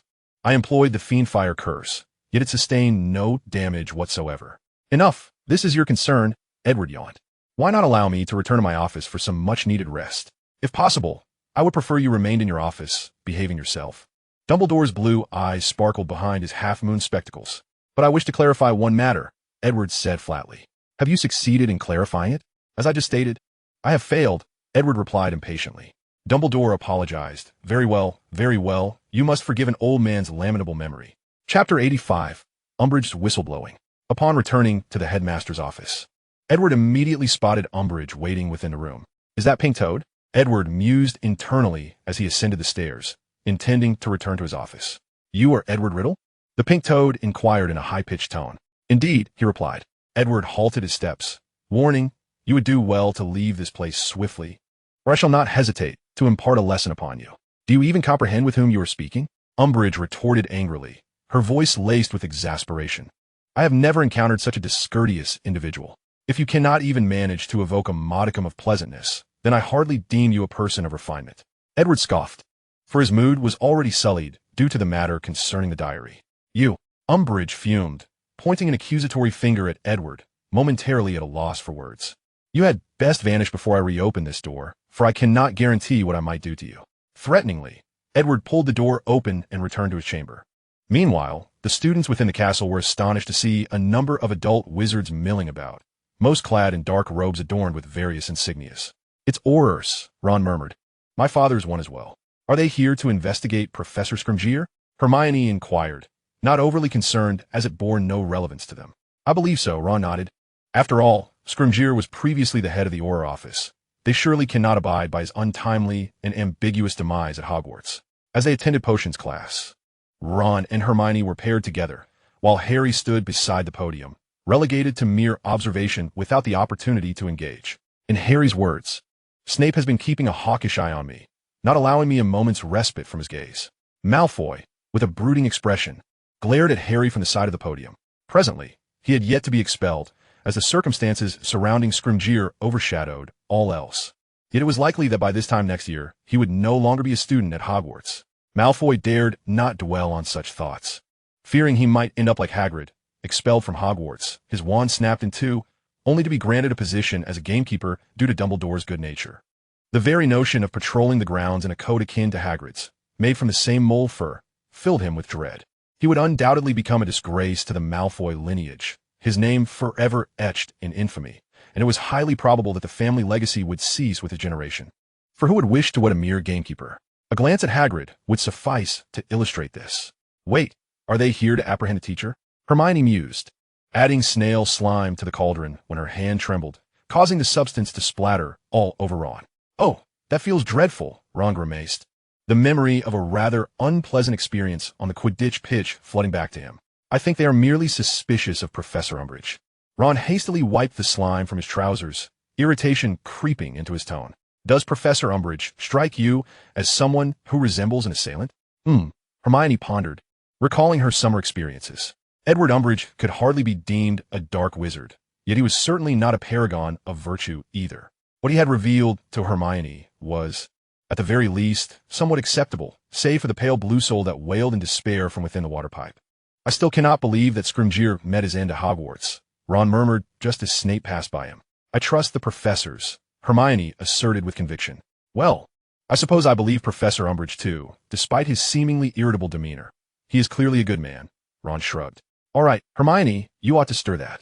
If you delay any longer, it will explode. Hermione promptly seized her wand from the table, plunging it into the cauldron and stirring counterclockwise 3 times. When do you plan to replace your wand? Perhaps next year, Ron replied despondently. Mother says I must wait until the next school year. What of your exams this year? Mother says this is a punishment for me, even if I'm expelled for poor grades. With a heavy sigh, Ron lamented, there is little left to live for. Later that day, another contingent of Aurors arrived at Hogwarts, establishing a makeshift camp on the grounds, demonstrating their resolve to uncover the truth behind Scrimgeour's demise. When Cornelius Fudge arrived at the headmaster's office, he found it crowded with people. Dumbledore sat serenely behind his desk, his long fingers steepled together. Professor McGonagall stood stiffly beside him, her expression tense. Hogwarts-appointed investigator, Umbridge, oscillated excitedly by the hearth, evidently pleased with the current state of affairs. That evening, the portraits of former headmasters and headmistresses remained wide awake, alert and serious, observing the commotion below. As Fudge entered, several old headmasters flitted to adjacent frames, eagerly conferring in hushed whispers. With the door closing behind him, Fudge glared at Dumbledore, while Umbridge glanced at Edward on the nearby sofa, a malicious smirk gracing her features. Well then, Fudge stated, well. The Ministry is particularly concerned with the educational standards at Hogwarts, having dispatched the astute Scrimgeour to assist with the curriculum, only to find him the victim of such a grievous incident less than a term in. Dumbledore, you must provide me with an explanation. Fudge barked. We have identified an individual with considerable suspicion. Minister, Umbridge interjected, her voice tinged with unseemly excitement. It is none other than Edward Umbridge, the very thesis advisor who was summoned to Hogwarts by Dumbledore last year amidst widespread confusion. Fudge's expression shifted. Dolores, are you certain? Edward Umbridge is no feeble pushover. He is a globally renowned author. Many wizards may not recognize the name of the Minister of Magic, Cornelius Fudge, but they are well aware of the illustrious author. Edward Umbridge. Indeed, it is Edward Umbridge, that esteemed author. Umbridge continued, seemingly oblivious to the change in Fudge's demeanor. He was the first to discover that Director Scrimgeour had been attacked. Yet he has offered no explanation as to why he was present at the scene in the dead of night. Furthermore, he mysteriously went missing for an extended period this morning, only returning to the castle later. Chapter 86, Dumbledore. Voldemort has returned. I beg your pardon, but I am unaware of what decree I have violated, Edward replied calmly. The Ministry has not stipulated that Hogwarts professors cannot leave the grounds. So you are oblivious? Fudge retorted with blatant sarcasm. Do you not realize why you are seated here? Have you not recognized that you have breached regulations? Regulations? Edward responded. At least I do not perceive any. Last night, Director Scrimgeour was the victim of a heinous attack, and you were apprehended at the scene, Fudge questioned angrily. Shifting his stance, this morning, when the Ministry's special investigative team arrived, you just so happened to be absent from the castle. And what does that prove? Edward countered, maintaining his calm demeanor. It suggests that you may have been out to destroy evidence, does it not, Mr. Umbridge? Fudge's tone was now laced with rage. You are the murderer of Rufus Scrimgeour. Indeed, you are correct, Edward replied, incredulity etched upon his face. So, do you have anything to say, Albus? I believe you can attest to my character. Indeed, Cornelius, Dumbledore nodded solemnly. Fudge turned back to Dumbledore. So, Albus, what can you attest to? Were you present this morning? Indeed, it was I who instructed Professor Lupin to go out, Dumbledore declared. But you clearly stated earlier that you had no idea where Edward Lupin had gone, Umbridge exclaimed, pointing an accusatory finger at Edward. Lower your hand, Dolores Umbridge, Edward replied with a sharp tone. Why must we not speak calmly? If I were in your position, I would certainly refrain from treating others so cavalierly. You would do well to mind your way home. I have heard reports of recent attacks. You. Umbridge trembled with rage, yet she reluctantly lowered her hand. Are you threatening a high-ranking official of the Ministry of Magic? Fudge retorted angrily. Do you comprehend how atrocious that behavior is? I merely offered a sincere reminder. Minister, Edward replied courteously. After all, these days, the wizarding world is rather unsettled. Wouldn't you agree? It had better be. Fudge snapped back.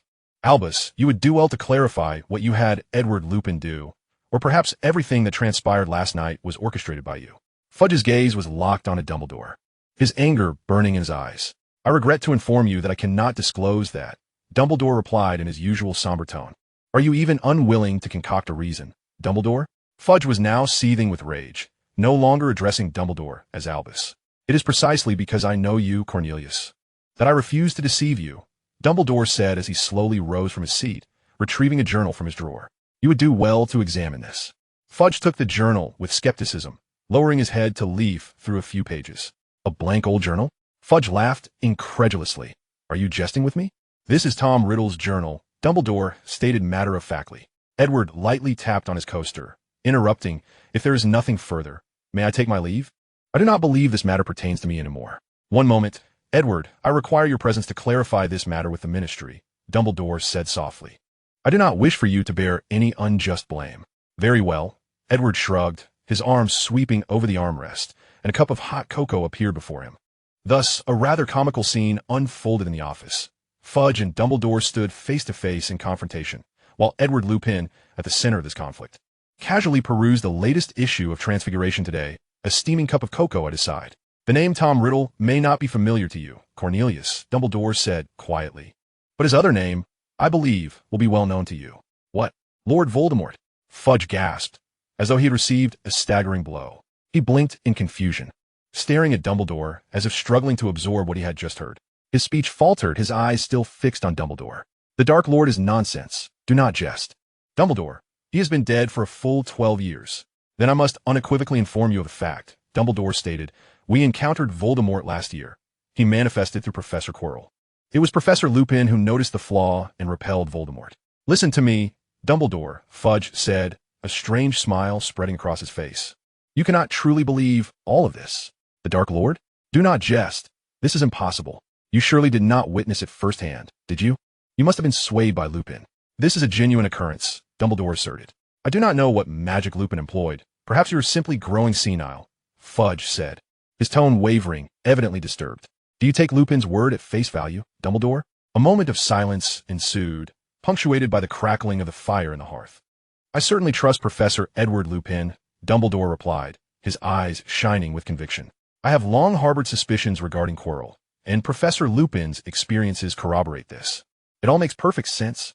Fudge's complexion paled, and he leaned against the table for support, as if grappling with the enormity of this revelation.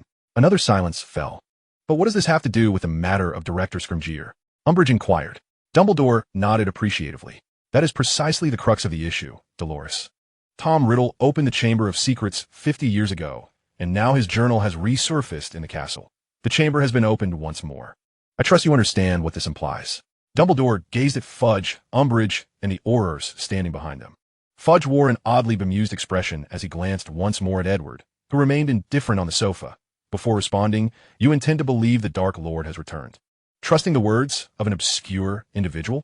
Professor Edward Lupin is anything but an obscure individual, Dumbledore replied softly.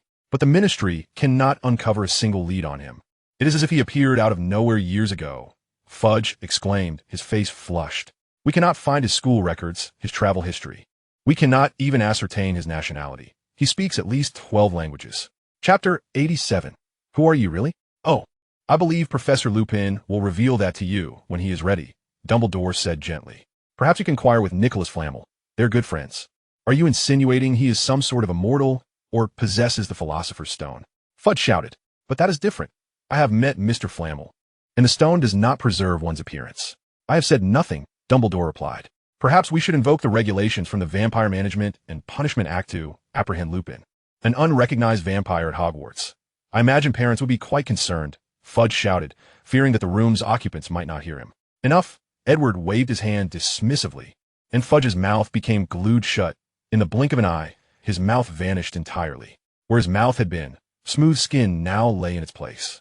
Fudge clasped his hands over his mouth in terror as the Aurors behind him brandished their wands.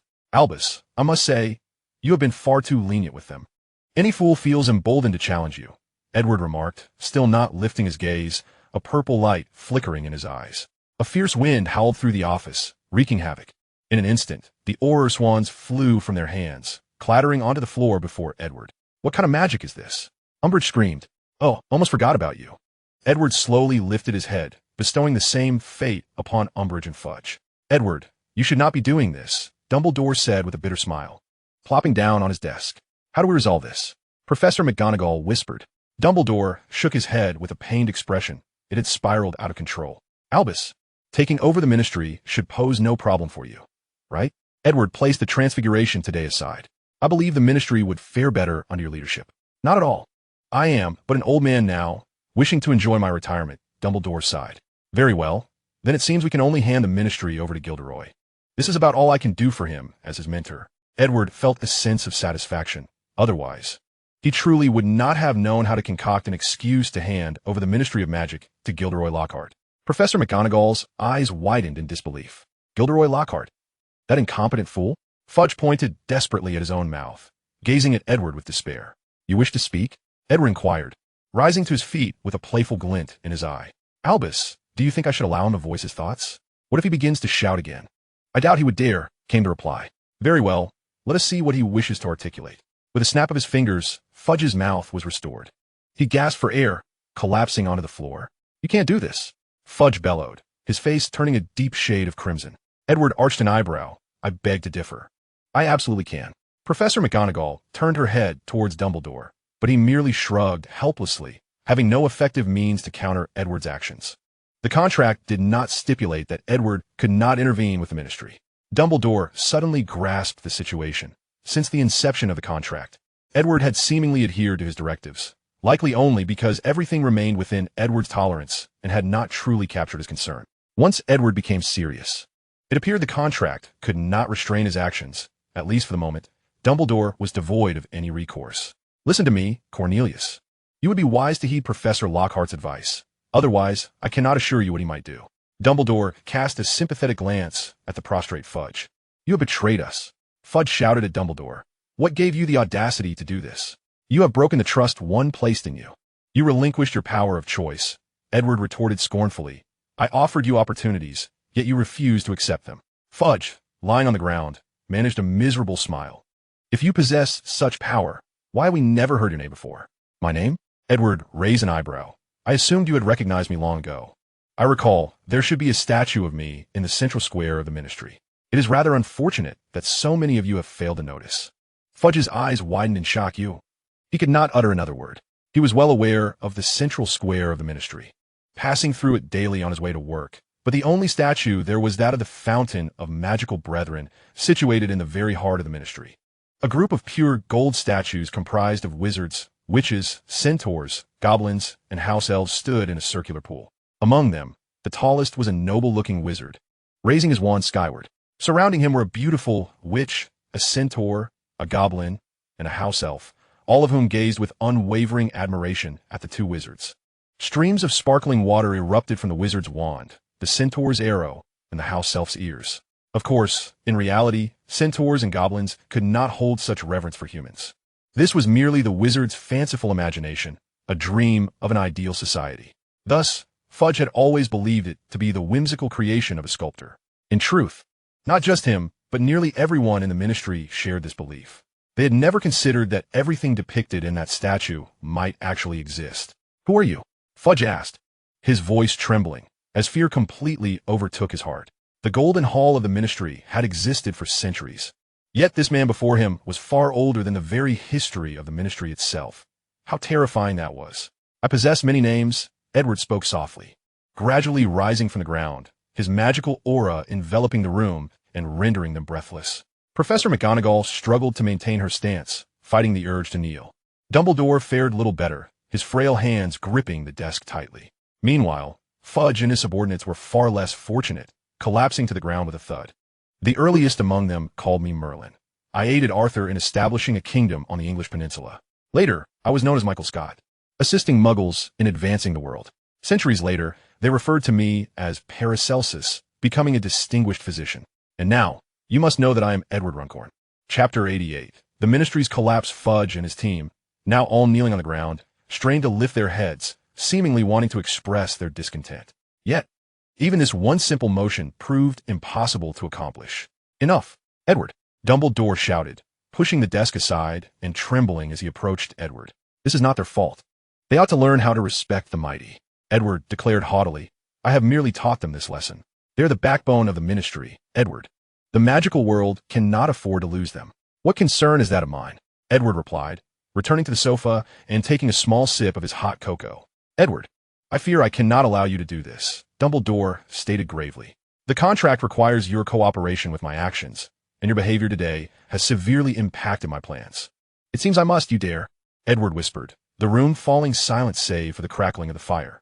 If you persist in your obstinacy, Edward, Dumbledore warned, we shall have to part ways. You may pursue what you deem fitting, while I shall act according to my will. Dumbledore's voice bore no threat. It merely sounded like a declaration, yet Edward's movements froze, as if Dumbledore were wielding a sharp knife at his throat. Very well, Dumbledore, Edward suddenly laughed.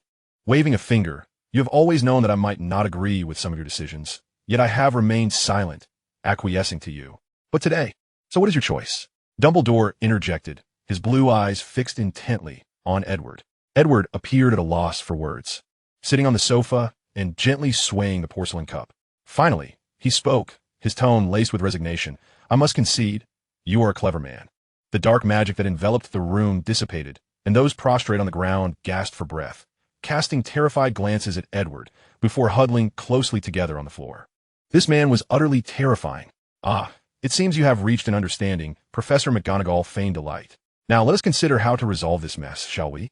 That will certainly give me a headache, Dumbledore sighed, sitting beside Edward, rubbing his temples. Perhaps we can have Severus brew a few batches of forgetfulness potion? That would be splendid, Professor McGonagall replied, her voice trembling as she cautiously regarded Edward, realizing for the first time that this individual was far more formidable than she had previously imagined, even surpassing Dumbledore's strength. I shall leave this to you. I trust you will handle it appropriately, Edward remarked, rising to his feet. It is truly regrettable. I must reconsider finding Gilderoy a position. No problem, leave it to me, Dumbledore assured. He extracted a ghostly pale wand from his pocket, upon which clusters of elderflowers danced vibrantly in the flickering firelight. Edward patted Dumbledore on the shoulder as he strode confidently out of the room, clutching a steaming mug of hot cocoa. Minerva, Dumbledore turned to Professor McGonagall. I trust you can summon Severus, correct? Their wands had long since been confiscated by Edward, rendering them no different from Muggles. Moreover, they seemed to be ensnared in Edward's terrifying magical oppression, huddled together in trembling fear. Professor McGonagall surveyed the group on the floor, nodded, and departed without uttering a word. Strangely, she refrained from inquiring about Edward, recognizing that there would be ample time to delve into such matters once the immediate crisis was addressed. With a sigh, Dumbledore rose slowly and approached one of the Aurors, closing his eyes in anguish. You will be grateful for my actions, he proclaimed, and in that instant, a blinding flash of white light enveloped the room, causing the Auror to collapse onto the floor with a resounding thud. Subsequently, Dumbledore repeated this process, casting the memory charm on each Auror in turn. Once this exhausting task was complete, Dumbledore sank into a sofa, breathless. Casting a dozen memory charms in one go was not overly taxing, but the precision required to erase the last 10 minutes of each individual's memory without arousing suspicion was indeed a delicate endeavor. Soon, Professor McGonagall returned with Severus, who was immediately taken aback by the scene before him. So, you've finally taken action against the Ministry? Severus drawled, nudging the rather rotund figure on the floor with his foot. Severus, I need you to brew several pots of calming potions. They require a good night's rest. Dumbledore said with effort, rising from the sofa only to stumble slightly, narrowly avoiding a fall thanks to McGonagall's timely support. I have fabricated a set of memories for them. I trust no one will notice the discrepancies unless they dig too deeply, Dumbledore added wearily. I need you to enhance this effect, ensuring they remain oblivious to today's events. How about combining the memory potion with a calming draft? Severus proposed after a moment's contemplation. An excellent combination. I believe they will notice nothing amiss after a good night's sleep, Dumbledore replied with a smile. I must trouble you and Minerva to quietly escort them to the camp without alerting the students. McGonagall nodded, and she and Severus set to work. Edward, upon leaving the headmaster's office, did not return to his own chambers, but instead made his way to the girls' lavatory on the second floor, the fabled location of the Chamber of Secrets. To his surprise, he encountered moaning Myrtle in tears. Ah, you must be Professor Edward Riddle, right? Myrtle twirled her braid. You truly are as handsome as they say. Edward raised an eyebrow. Who had leaked such information? Even the ghosts within the castle were now aware of his allure. Myrtle suddenly became bashful, lowering her gaze as she said, I suppose, perhaps after you die, I would be willing to share a toilet with you. You might as well enjoy it yourself, Edward replied, feeling somewhat at a loss for words as he approached the stall where Myrtle was situated. Tell me, how did you meet your end? Edward inquired. Myrtle's demeanor shifted instantly. It seemed no one had ever posed such a question to her, one that filled her with a sense of pride. Chapter 89. Is a diary just an ordinary journal?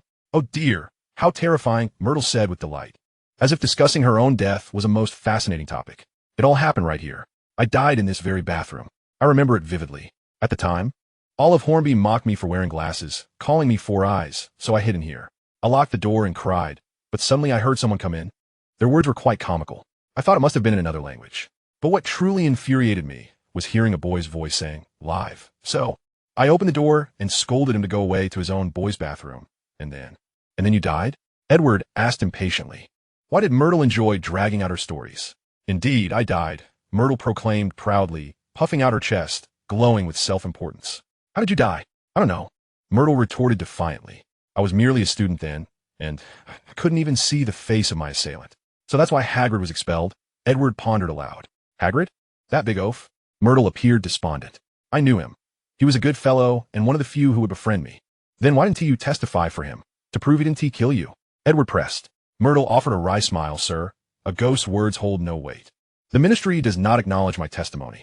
Well, it seems the ministry serves little purpose, Edward muttered. Do you recall seeing anything before your death? He inquired further. I saw. Myrtle whispered, lowering her voice. I only remember seeing a pair of terrifyingly large yellow eyes. My whole body felt as if it had been seized. And then I floated away. Instantaneous death. Images of various monsters flashed through Edward's mind, leaving him momentarily uncertain as to which creature it could be. Isn't Slytherin's pet fond of snakes? Edward murmured. Perhaps I know what that monster is. A basilisk, is it not? Or perhaps a feathered serpent. But that wouldn't live for a millennium. So it must be a basilisk? In Europe, numerous terrifying beasts and monsters roamed, with the basilisk being among the most extraordinary and lethal. This serpent's lifespan was astonishing, often reaching several centuries. The basilisk's gaze could lead to death. Anyone ensnared by its stare would perish instantly. However, identifying the creature lurking within the Chamber of Secrets seemed of little significance, as such a small restroom could hardly conceal a 1,000-year-old basilisk. Yet, that was of no concern to Edward. He had come merely to pass the time and to inquire into matters from 50 years past. He sought an opportunity to clear Hagrid's name and restore his wand. A seemingly simple task, yet Hagrid could not use magic in front of everyone, as that would defy regulations. As a demon, Edward preferred to abide by the rules, although he would not hesitate to break them if they interfered with his actions. Power was meant to shatter conventions. What did you see those eyes? Edward asked. About there, Myrtle said, vaguely gesturing toward the sink before her. Edward nodded, believing that he had provided enough information for Albus. By the time Edward returned to the headmaster's office, Dumbledore had completed his tasks and sat wearily behind his desk, once again contemplating whether all of this was merely a trap. Had he not received news of Edward, the thought of inviting him would never have crossed his mind. Had he not extended that invitation to Edward, might not Chilo have met an untimely demise? If Chilo had not perished, would last year not have devolved into chaos? Had last year not descended into disarray, would this year have seen Scringe taking up residence in the castle? If only Dumbledore could sigh and acknowledge that the world is rife with hypotheticals. He has already made his choice. Edward Renpo, was all of this your design? Dumbledore narrowed his eyes, gazing at the ceiling. Ah, have you finished everything? Edward pushed open the brass door, immediately spotting Dumbledore seated behind his desk. Mr. Rumpole, Dumbledore sighed. his elongated fingers weaving through his hair as he massaged his temples. "What troubles you?" Edward inquired. "If you cannot manage your temper, I fear our agreement may not endure." Dumbledore rose slowly, positioning himself to tower over Edward, perhaps to instill a sense of pressure. However, this strategy evidently failed, as Edward merely raised an eyebrow. "I am merely defending myself. Am I to be denied the right to uphold my dignity?" "Of course not, yet you need not resort to such measures," Dumbledore wearily replied. "Do you comprehend the magnitude of the oversight? Once they perceive that memories have been tampered with." "Albus," Edward fixated on Dumbledore's eyes, his pupils tranquil like still waters. "Do not presume I am unaware of your intentions. Do you think your tricks can deceive anyone? Binding me with the ministry?" Dumbledore faltered momentarily, but stubbornly retorted, "That was not my intent." "You're still too young, Albus," Edward chuckled. "To test me with the ministry is to overestimate them and underestimate me." "That was not my intention," Dumbledore insisted, though the wariness in his gaze remained unaltered. "Then let us consider my words mere nonsense." Edward shrugged. "For now, everything has concluded, has it not? They merely believe a quarrel has transpired here. Come dawn, they will resume their investigation into you.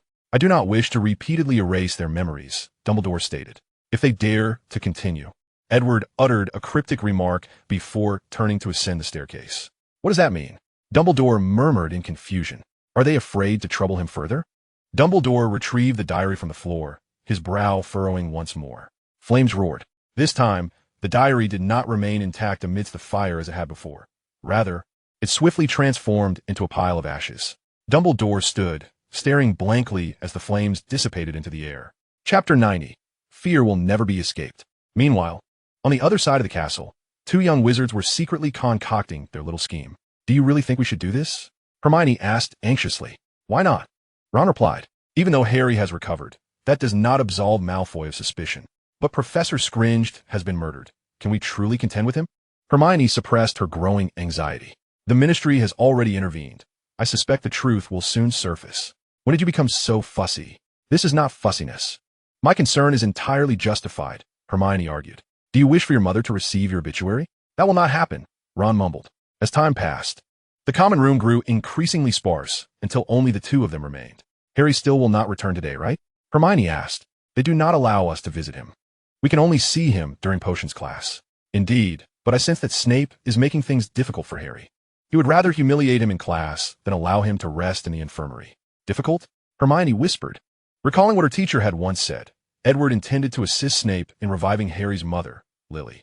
The following morning, they noticed an influx of individuals in the Great Hall, particularly to Dumbledore's left, where an additional chair had appeared, occupied by a man clad in pinstriped attire, adorned with a bright red tie, a black long cloak, purple pointed boots, and a dark green top hat.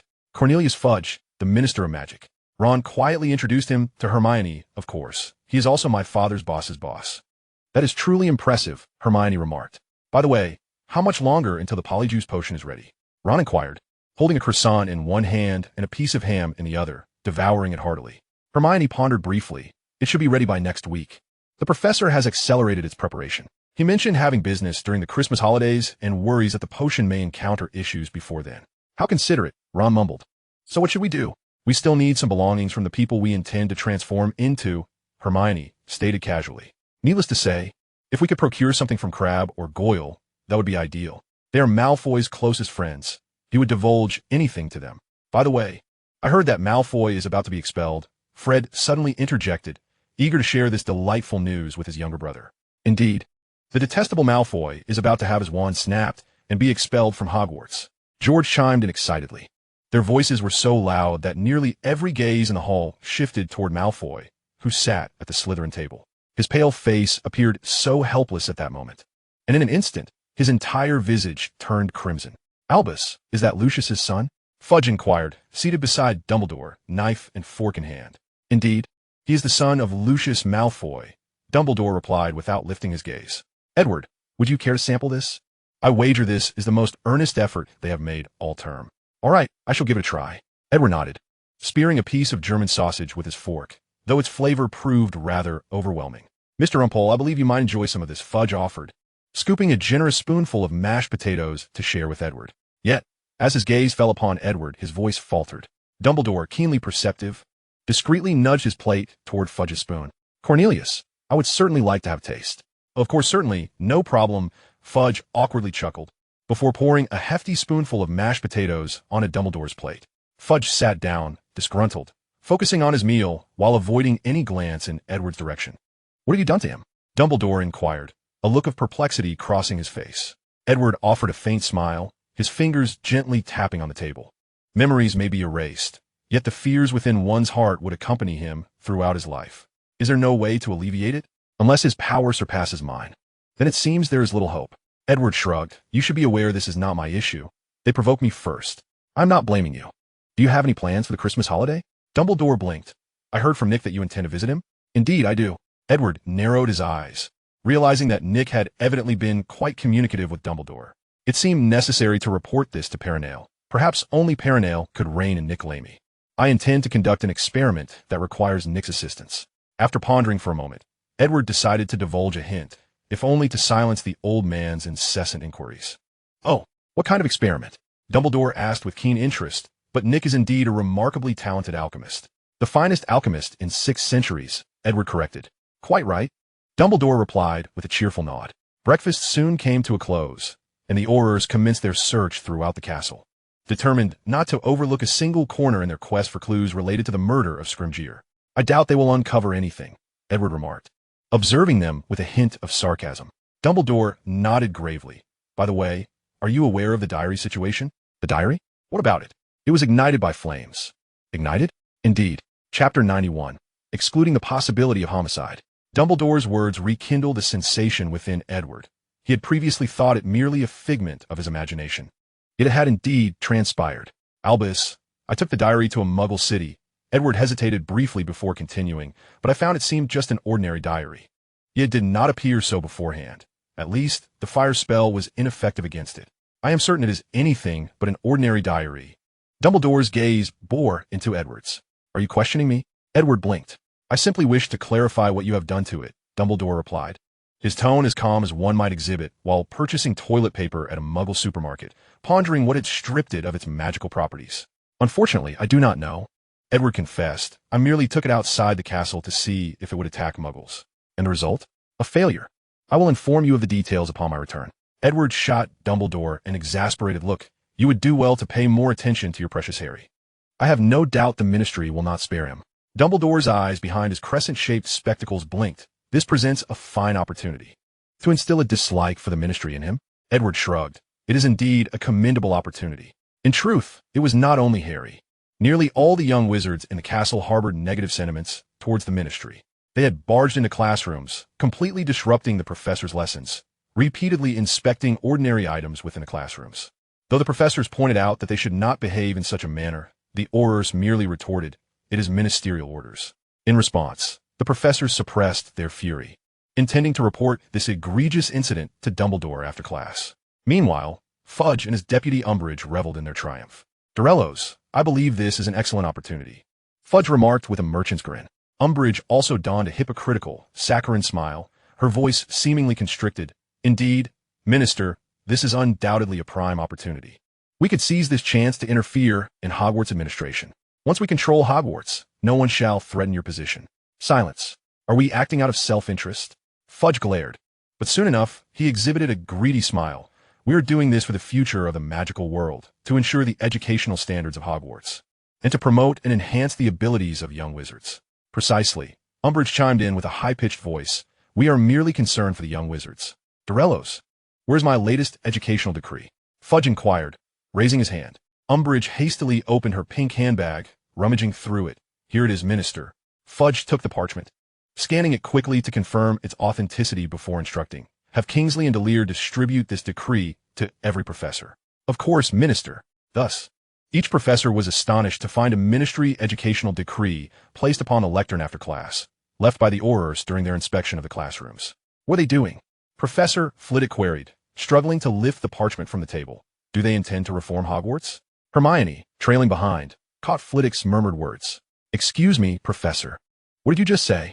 Hermione asked incredulously, as if she had just heard an important word. Reform Hogwarts. Oh, I was referring to this educational decree, Miss Granger. Professor Flitwick waved the parchment in his hand. The Ministry appears to believe there is an issue with Hogwarts educational methods. Educational methods. Hermione exclaimed. I see no problem with Hogwarts' approach. Well, Miss Granger, I believe this is not your concern. We will manage this issue. Professor Flitwick folded the parchment and tucked it into his pocket, assuring her it would not affect the castle. Very well, Professor, Hermione nodded. Instinctively sensing that the Ministry's intentions were less than pure, they did not appear to be merely investigating Professor Scrimgeour's cause of death. The Ministry's educational decree successfully heightened the professor's tensions, except for our Professor Snape, who seemed entirely unaffected, even discarding the decree into the fireplace upon noticing it. Potter, watch your knife. Do not let it cut your hand again, Snape said coldly. I'm nearly out of white ash in my office. Apologies, Professor, Harry mumbled.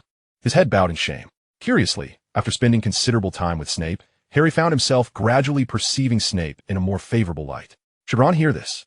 He would surely think Harry had lost his mind, to consider Snape a decent person. Snape had been harassing Harry since the beginning of the term, had he not? Yet now, Harry entertained new thoughts. Perhaps Snape's scrutiny was a sign of his concern. Perhaps he had been attempting to guide Harry due to his perceived deficiencies. In any case, Harry's feelings towards Snape grew increasingly complex, causing his water-green eyes to often linger upon Snape, filled with uncertainty. Snape's emotions towards Harry were equally intricate. After all, in due time, Edward would resurrect Lily, which meant that in a certain sense, Harry was also his son. If only he could be with Lily. Once, Snape had missed his chance with Lily. Now, with a second opportunity before him, he was determined not to let her slip away again. Resolved to express his feelings openly to her, believing she would accept him. Fortunately, Harry remained unaware of this fact.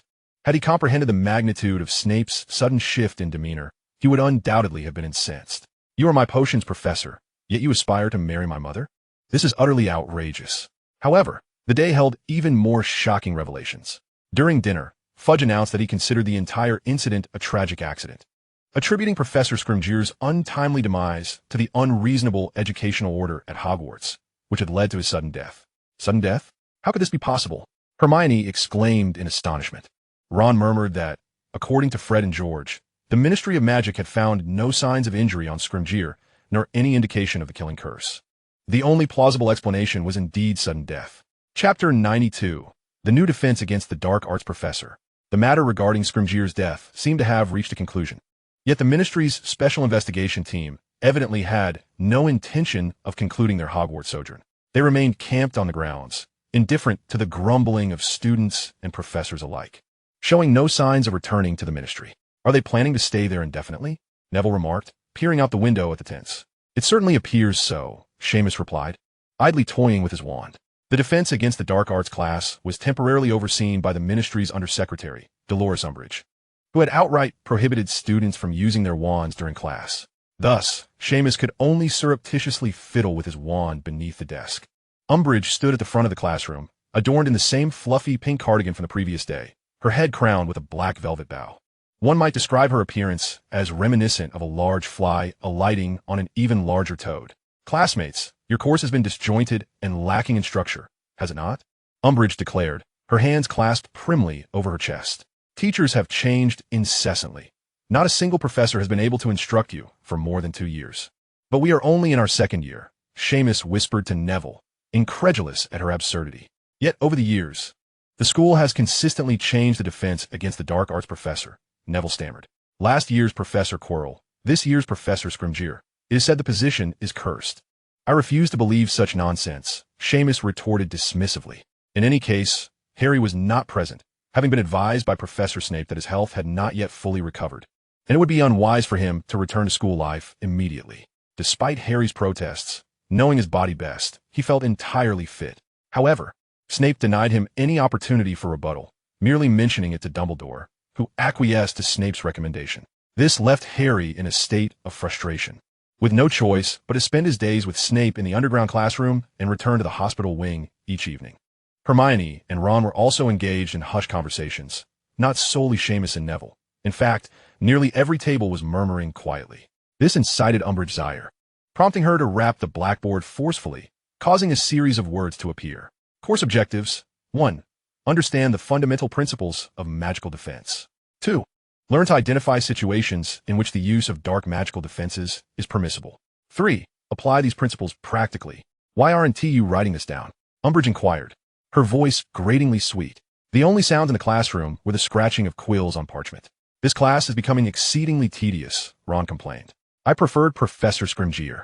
At least he taught us some real skills, not to mention the dueling club. Indeed, Hermione concurred. I wonder if the dueling club can continue without Professor Scrimgeour. Oh no, I'm still very much interested in dueling, Ron lamented quietly. Hermione raised an eyebrow, mirroring Edward's expression almost perfectly. I believe you recall Professor Scrimgeour's warning. Never attempt to cast a single spell at his gatherings before replacing your wand. Of course I remember, Ron muttered. Their whispers evidently caught Umbridge's attention, and she approached Ron. Mr. Weasley, what, may I ask, were you discussing with this young lady during my class? What, chatting? Absolutely not. Ron feigned ignorance. I heard you quite clearly, Mr. Weasley, Umbridge retorted. You mentioned the dueling club, did you not? Oh yes, Ron mumbled. I believe not only I, but other students must be concerned about this matter. Very well, allow me to inform you of the conclusion. According to the Ministry's educational experts, the dueling club has had a profoundly negative impact, leading to one of your peers launching an attack on another student. After unanimous discussion, the Ministry has deemed that the dueling club should not exist at Hogwarts, Umbridge said with a smirk. Are we not allowed to use magic? Ron shouted. Not even to protect ourselves? Oh dear, Umbridge exclaimed, as if horrified. Mr. Weasley, are you suggesting that there might be a need for you to employ defensive spells within the castle? Surely. You did not believe you would be attacked during class or mealtime. But as you mentioned, someone did attack a student, and we need to protect ourselves, Ron insisted.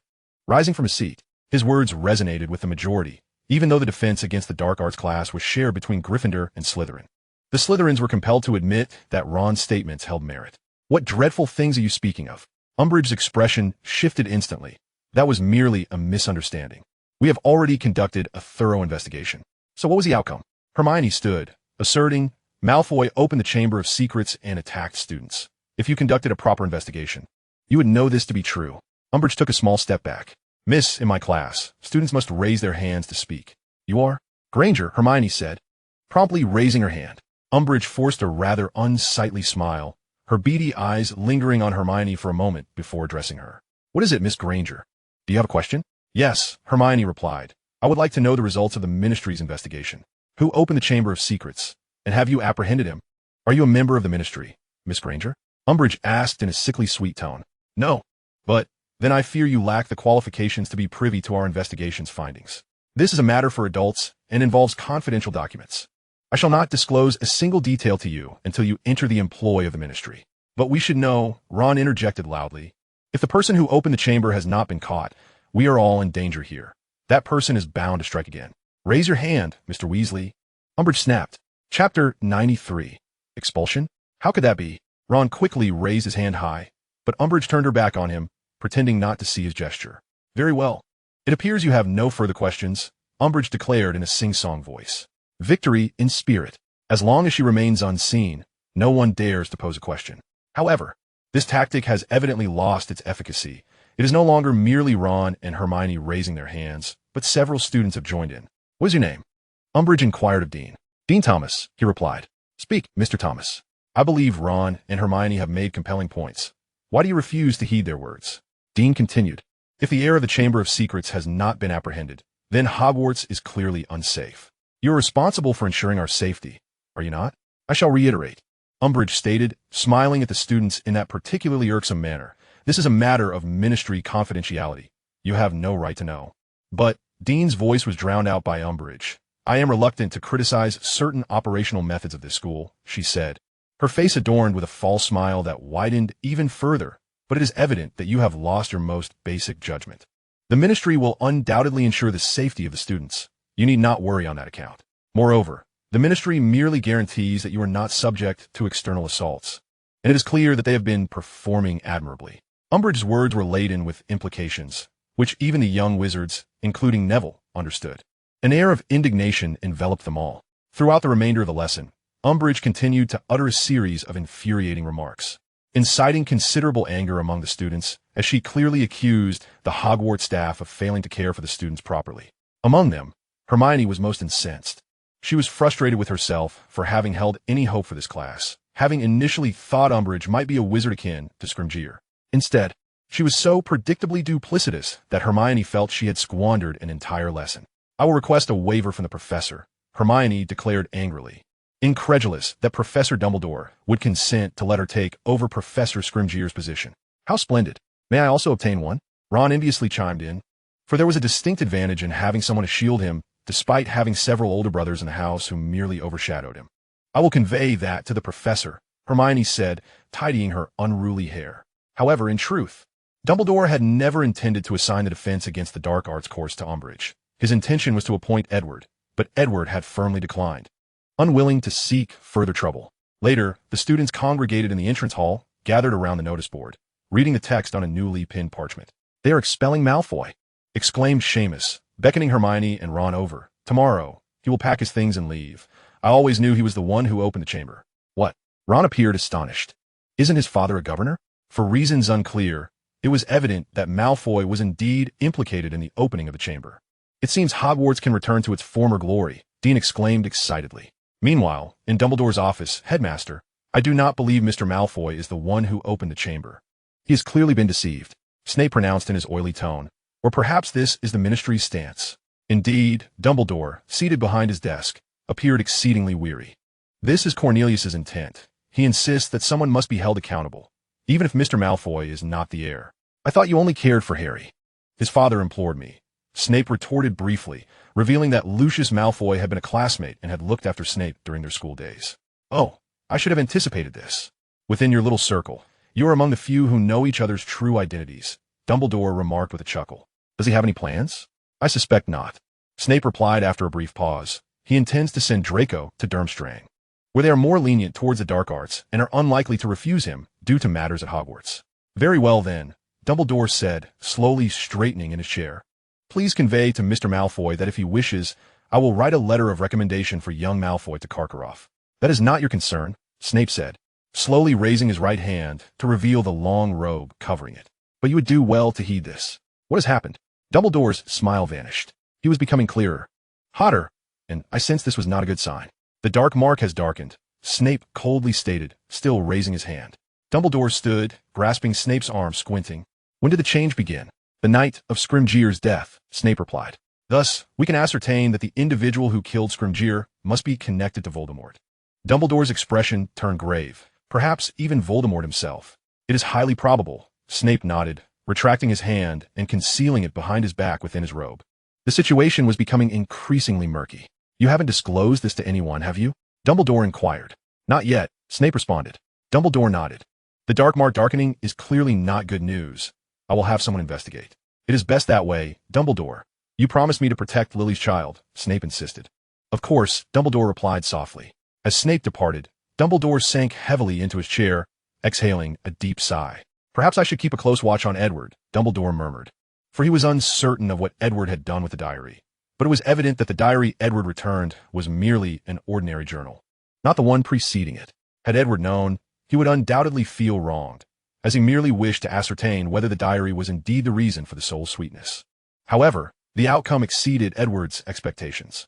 Deep within the castle, several miles underground, a boy sat before an unsightly statue, gazing with a smile at the girl lying on the ground. Chapter 94. The monster emerges.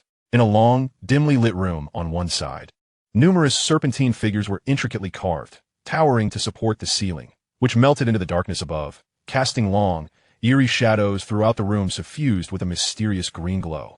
"Ginny, you truly are a foolish girl." The handsome boy knelt on one knee, gently caressing Ginny's face as she lay on the ground. "Unfortunately, Rufus's body bore too many hidden wounds for me to absorb a significant portion of his life energy. I could only barely free myself from the constraints of the diary." The boy whispered. He slowly lifted his head. Had Dumbledore been present, he would have recognized this boy as Tom Riddle from 50 years ago, the one later known as Voldemort. Tom gradually rose, approaching a statue that towered as high as the room itself, pressed against the dark wall behind it. He craned his neck, staring at the enormous visage above, a face that was aged and simian, adorned with a scanty beard that nearly brushed the hem of the stone-carved wizard's robe, with two grayish feet planted firmly on the smooth floor of the room. "Speak to me, the greatest of the four founders of Hogwarts, Slytherin." Tom spoke in a hissing serpent's tongue, lending an air of terror to the dimly lit chamber. The colossal stone visage of Slytherin began to stir, its mouth widening until it formed a gaping black abyss. Something seemed to writhe within the statue's maw, slithering up from the depths. A massive creature suddenly thudded onto the stone floor, causing the entire chamber to tremble. A gigantic serpent was uncoiling from Slytherin's mouth. And then Riddle hissed, "Come forth, cleanse this castle of those unworthy of practicing magic." The enormous basilisk reared up, nodding gently at Riddle. Its body shimmered with a vibrant green hue, exuding the distinctive brilliance of a venomous snake, its girth comparable to that of an oak trunk. As it lifted its upper body high into the air, its flattened head weaving chaotically between the stone columns. "Miss Weasley, I look forward to our next encounter," Riddle remarked, casting a glance at Ginny sprawled on the ground, and then flashed a radiant smile, hoping they might discover her. Riddle was exceedingly grateful to Ginny. Who could be more easily deceived than an unsuspecting first-year wizard? Had it not been for Ginny's fear stemming from Harry's petrification, prompting her to hand over the diary to Scrimgeour, Riddle might not have acquired a corporeal form so swiftly. Speaking of Scrimgeour, Riddle had to concede that he was indeed a competent Gryffindor fool, acting thoughtlessly, fully aware that the diary was a perilous artifact of dark magic, yet still confidently engaging with Riddle. Strength prevails, and the weak perish, yet mere might is insufficient for survival. Riddle donned his hood and hastened down another passage of the room. Ginny was pureblood, although the Weasley family opposed Voldemort. Riddle had no desire to harm them unless absolutely necessary. In the office on the 8th floor, Dumbledore was seated behind his desk. Snape had departed not long ago when a violent tremor suddenly engulfed the room. "What?" Dumbledore's expression shifted dramatically, and without a moment's hesitation. He seized his wand and bolted from behind the desk, scarcely able to call out to Edward. A dreadful cacophony reverberated throughout the castle. The staircases shook violently, compelling Dumbledore to employ the levitation charm, allowing himself to glide over the stairs as he descended from the 8th floor. The 1st and 2nd floor staircases had been utterly destroyed, and a monstrous creature, half the width of a corridor, was charging upwards. Fortunately, it was already curfew, and most students had returned to their common rooms, with only a handful remaining in the library. "The basilisk," Dumbledore said, his face darkening. "I should have anticipated this." "Headmaster Dumbledore, you have arrived." Professor McGonagall hurriedly approached from the far end of the corridor, her expression one of utmost concern, as spells had proven utterly ineffective against this creature. "Indeed," Dumbledore replied gravely. "This is a basilisk, a terrifying beast with magical immunity." "The monster from the Chamber of Secrets?" McGonagall's face tightened. "I had thought it was merely a legend." Dumbledore furrowed his brow, muttering, "I believe we are in dire need of assistance."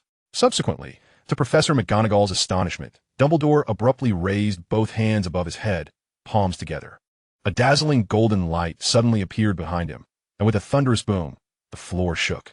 The radiant light surged toward the basilisk as Dumbledore shielded McGonagall behind him. The golden light exploded. Portraits along the corridor cried out in alarm. "Fox," Dumbledore calmly stated, turning to McGonagall with a gentle smile. "Surely you did not think he was merely a foolish bird scavenging in my office?" "Perhaps I shall no longer think so." McGonagall's lips pressed tightly together, tentatively asking, "Is that creature dead? Death?" "I suspect it is not so simple." Dumbledore gently shook his head, "but I believe it has sustained significant damage." Fox's attack had indeed inflicted considerable harm upon the basilisk, yet it had undoubtedly enraged the creature, whose trunk-like tail began to lash violently through the corridor, wreaking havoc upon the floor and walls. "What shall we do?" Professor McGonagall inquired, wand in hand. At that moment, more professors rushed down the stairs.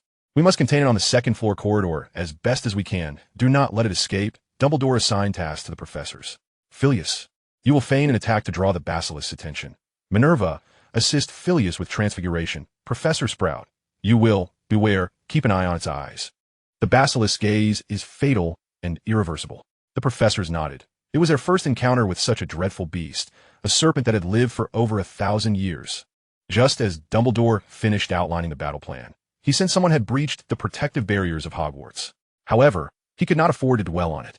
He needed to resolve the basilisk's threat swiftly. Chapter 95, The Basilisk. Music drifted in from an unknown source, causing the professors to turn their heads toward the distorted corridor ravaged by the basilisk. The melody grew louder, ethereal, and mysterious, filling the air with an exhilarating energy. It made Professor Flitwick's hair stand on end. The music crescendoed, resonating within the very chambers of their chests. "It is Fawkes." He sped down the corridor toward the basilisk's head. In an instant, they understood. It was Fawkes's song, the Song of the Phoenix, inspiring them. At the end of the corridor, Fawkes circled the basilisk's head, which lashed out in fury, revealing its long, razor-sharp fangs. Fawkes stepped sharply, his long golden beak piercing the basilisk's skull, and instantly a torrent of black blood splattered onto the ground like a torrential downpour. The basilisk's tail thrashed wildly, nearly striking Professor McGonagall behind him. Before the professors in the corridor could even blink, the basilisk turned its head. In that fleeting moment, they all beheld its face, saw its bulbous yellow eyes, now gouged out by the phoenix's beak. Black blood gushed forth, and the basilisk emitted a low, pained hiss. "Well done," Professor McGonagall shouted, spells erupting like a barrage against the basilisk's form, while the other professors sprang into action, unleashing their most potent spells. Stupefy, shatter into pieces, flames ablaze. This undoubtedly inflicted immense damage upon the basilisk, though perhaps not as grievous as the agony of its lost sight. However, the professors had certainly managed to restrain the creature. Dumbledore's spell was finally ready. A small but brilliantly bright blue flame erupted from the tip of his wand, flying forward at a deliberate pace. 10 meters, 5 meters, 1 meter. Contact. The flame finally made contact with the basilisk's massive body. In that instant, time seemed to freeze, the icy blue fire adhering to its great form. The basilisk writhed violently, black blood gushing from its blinded eyes. Fawkes continued to dance around its head, singing an odd tune. However, upon sighting the azure flames, it ascended almost instantaneously, liberating itself from the serpent's body and hurtling towards Dumbledore's shoulder. The serpent's tail lashed out indiscriminately, while the icy blue flames had fully engulfed it, resembling a bone-eating poison firmly adhering to the creature's form, showing no inclination to spread even upon contact with the portraits adorning the walls. The body, having been consumed by the frost fire, lay transformed into a charred mass of blackened bones, the flesh and blood utterly incinerated, leaving only its tailbone, as thick as a human thigh, behind. It was in agony, as Harry, concealed in the infirmary on the second floor, pondered the sounds echoing in the corridor. He had returned to the infirmary early, having been the first to hear the commotion caused by the serpent's emergence, until Madame Pomfrey had intervened, preventing Harry from venturing out to ascertain the situation, nearly scaring him half to death. Silence fell. Madame Pomfrey, wand in hand, vigilantly surveyed the door, the sound from outside having faded for 2 minutes. Observing the wall, which had been cracked by a tremendous force, Harry couldn't help but draw a sharp breath. "Madame Pomfrey, what is happening outside?" he inquired. "I do not know," she replied, shaking her head, "but I can assure you it is nothing good." "I believe perhaps the professors have managed to resolve it," Harry suggested, swallowing hard. "You would do well to remain still, Mr. Potter," Madame Pomfrey stated firmly, tightening her grip on her wand as she maneuvered the cabinet and bed away from the door. "I shall step into the corridor to assess the situation." With that, she grasped the doorknob and gently pulled it open. Harry trailed behind, attempting to peek outside, but she unyieldingly pushed him back. "Mr. Potter, you must remain in the room," Madame Pomfrey said sternly. "It is for your own safety." "Very well, madam," Harry acquiesced, but in that fleeting moment, he had glimpsed the devastation in the corridor. The walls and floor appeared as though they had been ravaged by some colossal force. At a short distance, the professors, led by Dumbledore, stood together. "Professor Dumbledore." Madame Pomfrey hurriedly approached him. "What has transpired? What creature lurks in the corridor?" Professor McGonagall, her face taut with tension, pointed to a glowing, immense skull before them, declaring, This is the beast, a millennia-old basilisk." "What? A millennia-old basilisk?" Madame Pomfrey felt a wave of dizziness wash over her. "How could it have entered the castle?" "Bobby." Dumbledore swiftly steadied Madame Pomfrey. "I suspect it has always been within the castle." "Does this imply that the legend of the Chamber of Secrets is true?" "Alas! It seems so," Dumbledore replied gravely, "but fortunately, we have slain it before it could wreak further havoc." "Truly terrifying," Madame Pomfrey uttered, leaning on Dumbledore for support, barely able to maintain her footing. "What of Harry?" Dumbledore inquired. "He is unharmed, safe in the infirmary," Madame Pomfrey answered. Dumbledore nodded. "I shall entrust the subsequent matters to you. I need to speak with Cornelius in the field." The professors nodded in agreement, parting ways to allow Dumbledore passage. What followed unfolded seamlessly. After amicable negotiations with the Ministry of Magic, they resolved to evacuate Hogwarts. However, Umbridge took over Scrimgeour's position, continuing her role as the defense against the dark arts professor. The following morning, Dumbledore joyfully announced that the school had finally emerged from its crisis. The monster from the Chamber of Secrets had been entirely vanquished. Draco Malfoy was also taken away by Ministry officials. As Cornelius Fudge had stated, he needed to undergo an investigation by the Ministry. Dumbledore acknowledged that he understood Fudge's intentions, suspecting that the elder Malfoy had leveraged his connections to spare Draco's wand from being snapped. Yet this came at a cost. Dumbledore seized the opportunity to convene the Board of Governors, expelling Lucius Malfoy from his position, which left the Malfoy family in utter disarray. However, this bore no relevance to Edward, who had already begun preparations to resurrect Lily Evans.